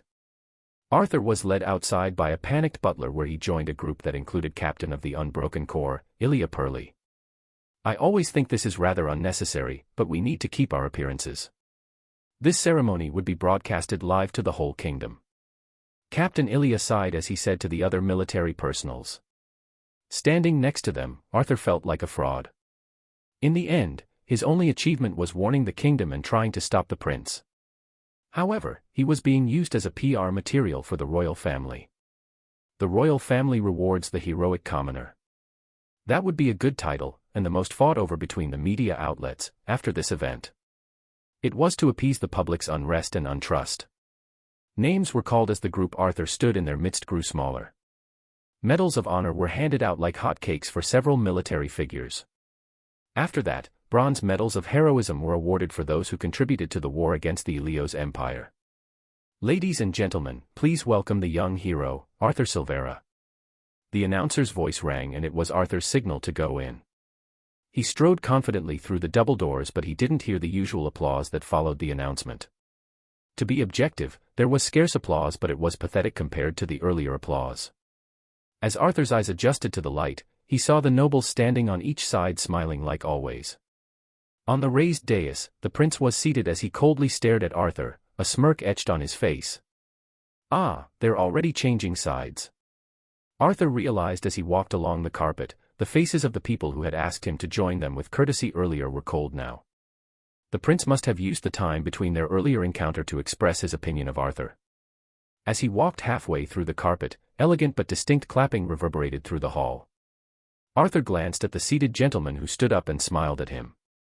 It was Master Ronan in his black suit and white beard. Thunderous clapping followed as Venkov Agard, his son, and Emma stood up clapping as well. From the dais, Princess Nera stood up as well to everyone's amazement. Arthur could see the prince's cold eyes glance at her as he maintained his smile. By the time he reached the end of the carpet, the hall was all obediently clapping. They couldn't humiliate Arthur with the support he got from these characters. This nation is in danger. Arthur thought as the king smiled in his fully golden attire. He was wearing a crown embedded with gems and emeralds. My award was to appease the public, but the prince dared to try humiliating me. He inwardly sighed. With such self-conceitedness, no wonder Alfred dared to betray his kingdom. These people only thought of themselves. The king started praising him, but Arthur knew he was simply reciting it without any sincerity. He remembered what Jizo told him before. 7 guardians betrayed their people. If the 7 families were the descendants of those guardians, then history will repeat itself. The 7 families weren't the majority of the world, but the strongest minority. Their abilities allowed them to stand above the others even after the era of yore. Everyone is unsafe under these people. Arthur thought as he kneeled one knee in front of the king. The world is not ready for the calamity beyond the gates. Not with these people to protect it. He felt the fabric of the metal slide over his suit. The weight it carried rested on his chest as he stood up with a smile. Thank you, Your Majesty. I'll make sure to serve this nation until the end. Arthur smiled at the king who nodded back at him with a warm, fake, smile. Serve it by removing you from power. He thought to himself as he headed to the side and sat next to Master Ronan. The award ceremony proceeded without any problems. After that, slow music started playing as the hall was cleared for people to dance. It was the final dance that signified the end of the ceremony. Usually, the awardees dance with other nobles as a sign of their rise. Master Ronan told him with a smile. However, I think you've gained another enemy. Arthur looked at the nobles who avoided him like plague. To be honest, he didn't care. He couldn't care less about his rise in these people's eyes. Emma was asked to dance by the crown prince and the two entered the dancing floor. The two started following the rhythm of the music as their bodies swayed elegantly. Arthur watched the whole dance as all of the awardees except for him were dancing. He can try to ask someone to dance with him, but he didn't. Usually, the nobles were the ones to be asking for this as per costume. It was a sign of acceptance by the noble society of the Union and it didn't seem that Arthur was accepted. He heard some commotion as the crowds parted. Looking in that direction, he saw Princess Nera coming his way. Despite her young age, she looked elegant in her black dress. She looked stunning with her blonde hair, flawless skin, and violet eyes. Yet, she remained cold like the first time Arthur saw her in the Runes Association. He remembered how they were the only ones standing to the side as they waited in the teleportation hall. She stood in front of him as she lifted her dress and smiled for the first time tonight. "Will you grant me this dance, young hero?" Her words sent disapproving mummers in the crowd. Arthur studied her carefully, bewildered at her actions. Was this motivated by her desire to help him or the more probable desire of wanting to appease the public? He couldn't understand and neither could he refuse. "It would be my honor." He stood up from his chair in one swift motion and bowed. "Your Highness." With a smile, Princess Nera nodded and offered her hand that Arthur took. The two entered the dancing hall under the questioning gazes of the people around. They found themselves an empty spot before Arthur slid his hand on her back. Arthur's growth allowed him to be almost 178 centimeters now. He was growing rapidly the stronger he became, and his body was becoming leaner as well. With his suit highlighting his body frame and his hair combed backward, he could be said to be pleasant-looking even with his average appearance. He never learned how to dance, but his perception allowed him to analyze the way others danced earlier, especially the Crown Prince and Emma. With his agility and perception to follow his partner, he didn't plan to embarrass himself. "Why are you doing this?" Arthur asked casually as the two started dancing, following the slow music. At first, his moves were tense, but they became more natural the second time he did them. "I don't know what you mean, young hero." Princess Nera smiled as the two swayed with the music, feigning ignorance. "I think you do, Your Highness." The music's rhythm was becoming faster, but Arthur had no problem keeping up. His perception allowed him to observe Nera and the other dancers and mimic their moves. "It's for the public image," she said as the two passed by another pair of dancers. Coincidentally, it was Emma and the Crown Prince. Arthur managed to catch Emma's gaze that had some playfulness in it. He smiled unknowingly and Nera probably mistook his smile. "It's also a part of my apology about the incident in the forest." She sighed as if she was seen through. "I had no idea that you were trying to stop such calamity. I wish that you would have told me." "Yes, I should have told the royal family. Maybe tell Prince Alfred as well, how about it?" Arthur said sarcastically before he managed to stop himself.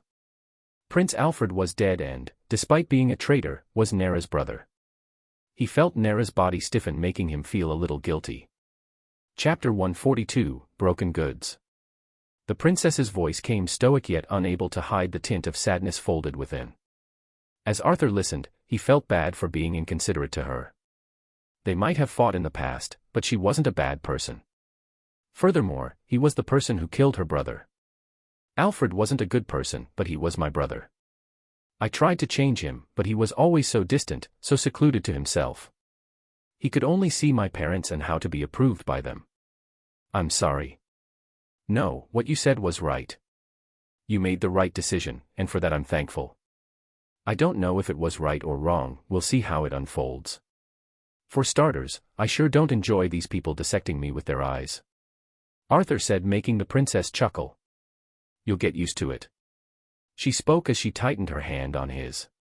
Her delicate fingers were cold to touch and her frame swayed in the light. "Now, let's give the people what they want." She grinned with no hint of her earlier sadness. The rest of the dance was tough even for Arthur, but he didn't do any mistakes. By the end, he was sweating a little and the hall fell into a silence. Their elegant dance coupled with their different statuses captured the attention of whoever saw them. The next day, the news spread like wildfire. Media outlets wrote articles upon articles as newspapers printed two figures dancing elegantly on their front pages. The rising hero and the princess. The story of his rise, Arthur Silvera. The patriotic hero wins more than a medal. Such titles flooded the market as people discussed avidly the broadcast that was playing on TV. Just like Nera had wanted, their dance gained the public's interest because of their different statuses. A commoner hero who tried to save the nation, a genius no less, dances with the princess of the kingdom. This piece of news allowed the public's unrest to shift slightly because humans love to gossip. Despite the denial from the royal family, the people allowed themselves to fantasize about the relationship between the two youngsters. Princess Nera, despite her cold personality to her peers, was loved by the people for many projects she had endorsed. a shelter for homeless people and those affected by dungeons, an orphanage, and several other projects that allowed her to be called the favorite of the noble society. This news affected Arthur's life greatly. His name was published along with his face, making him stress about the consequences this would bring. Nonetheless, he feared nothing but endangering the well-being of his family. He contacted Orin and asked him to take his mother and head to Master Ronan's villa after getting permission from the old man. His breakthrough was still underway, but this sudden fame disturbed his mind. He knew it was coming, but it didn't make it any less uncomfortable. Somehow, his past was unearthed as they began to embolize him as the hero of the public. Despite his great disgust regarding the person that they were making him be, he still planned to make use of it.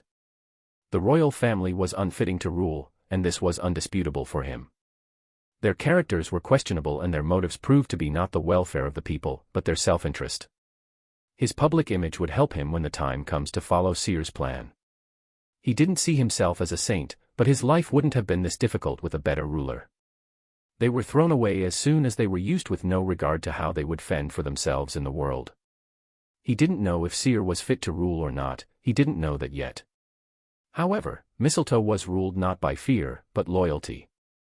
Seer managed to bring several people together and make them a family. Arthur was eating in the hotel room when the phone rang. It was the room's phone, not his. Confused, he picked it up to hear the nervous voice of the receptionist. "Sir, several reporters are crowded down here asking for an interview. Should we refuse, or would you like to receive them?" "Chase them away," Arthur said before he was ready to hang up. However, the reception hurried to say something more. "We can't do that, sir.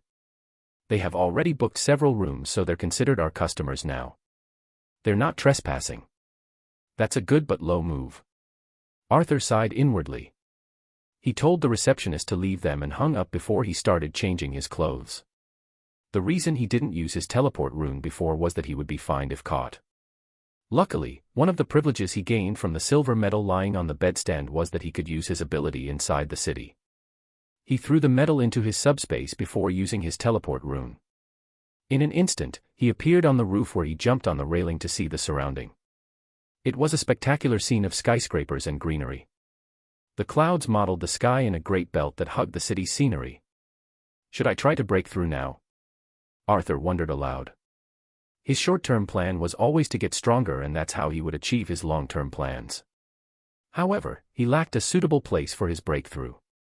He needed a place with high mana density. Since his art used existence to condense his mana, it didn't need a mana condensing agent. Before he could decide what to do, his phone rang. Looking at the name, it was Seer. They must have returned from the fortress since he could call him now. The great hero, Arthur Silvera. "A pleasure to talk to you at last." C's voice came tauntingly from the phone and Arthur felt his mentality take a blow. "Please stop, that's not funny. It is for everyone in Mistletoe. They're already changing your nickname to Newbie Hero or the Hero Kid." "That sounds torturous," Arthur said despite laughing a little. His spirits were lifted. "Are you guys back?" "Yeah, we had Idris smuggle some vehicles outside of the kingdom to the fortress." "Are you busy?" "Only if running away from reporters counts." "Ah yes, I saw the news. My sister was always a good dancer." C said with a hint of pride, making Arthur believe C's relationship with Nera wasn't that bad. "She's just a naive kid, but she's a good person." "I thought so as well. I'll send you the address of the company. Let's introduce you to our disguise." The call ended and Arthur received a message with an address. Since he couldn't break through until he got the chance, he decided to visit it now. It was a few kilometers away and Arthur started teleporting on the rooftops of skyscrapers.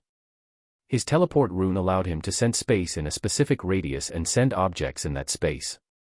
Of course, he still needed to directly use the rune. However, with how flexible his ability was, he wondered if he could cheat his way through and make a long-distance teleporter from permanent artifacts. Throwing aside such thoughts, Arthur looked at the building in front of him. It was exactly a skyscraper, but it was grand on its own. It looked like it had 15 floors or more from the looks of it. Arthur read the name of the company and almost laughed. It was Broken Goods. It had a reference to mistletoe and some taunting to the unbroken core, beloved troops of the royal family. He dialed the number Seer gave him and Idris' gruff voice answered him. The two agreed to meet on the rooftop to avoid drawing attention since Arthur was currently famous. His fame had yet to die down, so he needed to avoid being spotted. Arthur teleported on top of the rooftop and Idris arrived after several minutes. "You're so full of surprises, young lad." Idris's face was expressionless, but his voice was amazed. "Welcome to Broken Goods. A pleasure to be here." Arthur smiled and followed. "Are the rest already here?" "Yes, they're waiting for your arrival." Opening the rooftop's door, a giant corridor with an elevator presented itself. Arthur followed as Idris entered the elevator and chose floor 14. The giant man was quiet, unlike the other members of Mistletoe. His frowning didn't help in decreasing how intimidating his face was. From what Arthur said, this man was one of the best at managing a company. "So, what does the Broken Goods Company usually do?" "Just sell artifacts and the like?" Arthur asked to break the silence. "Yes, we hold auction houses every month too. If you like to sell anything, please tell me," Idris said, knowing that Arthur, being a rune master, would surely provide a reliable source for artificial artifacts. "I will. However, I would like to leave my identity anonymous for now." "As you wish. However, I also recommend using your identity as Ghost to publicize your works. Many collectors buy such works for their value rather than function." "I'll think about it." The elevator stopped and the door opened, revealing a wide lounge. Idris led him to a room further to the back. Following after Idris, Arthur couldn't see the room because of the man's large back before the lights flicked open. Surprise! Mistletoe's members roared as confetti was thrown. Arthur almost burned them instinctively. Part 2 of the series ends here. Thank you for watching and listening. If you find it interesting, please give us a like, a comment and a subscription so that we have the motivation to make the next videos.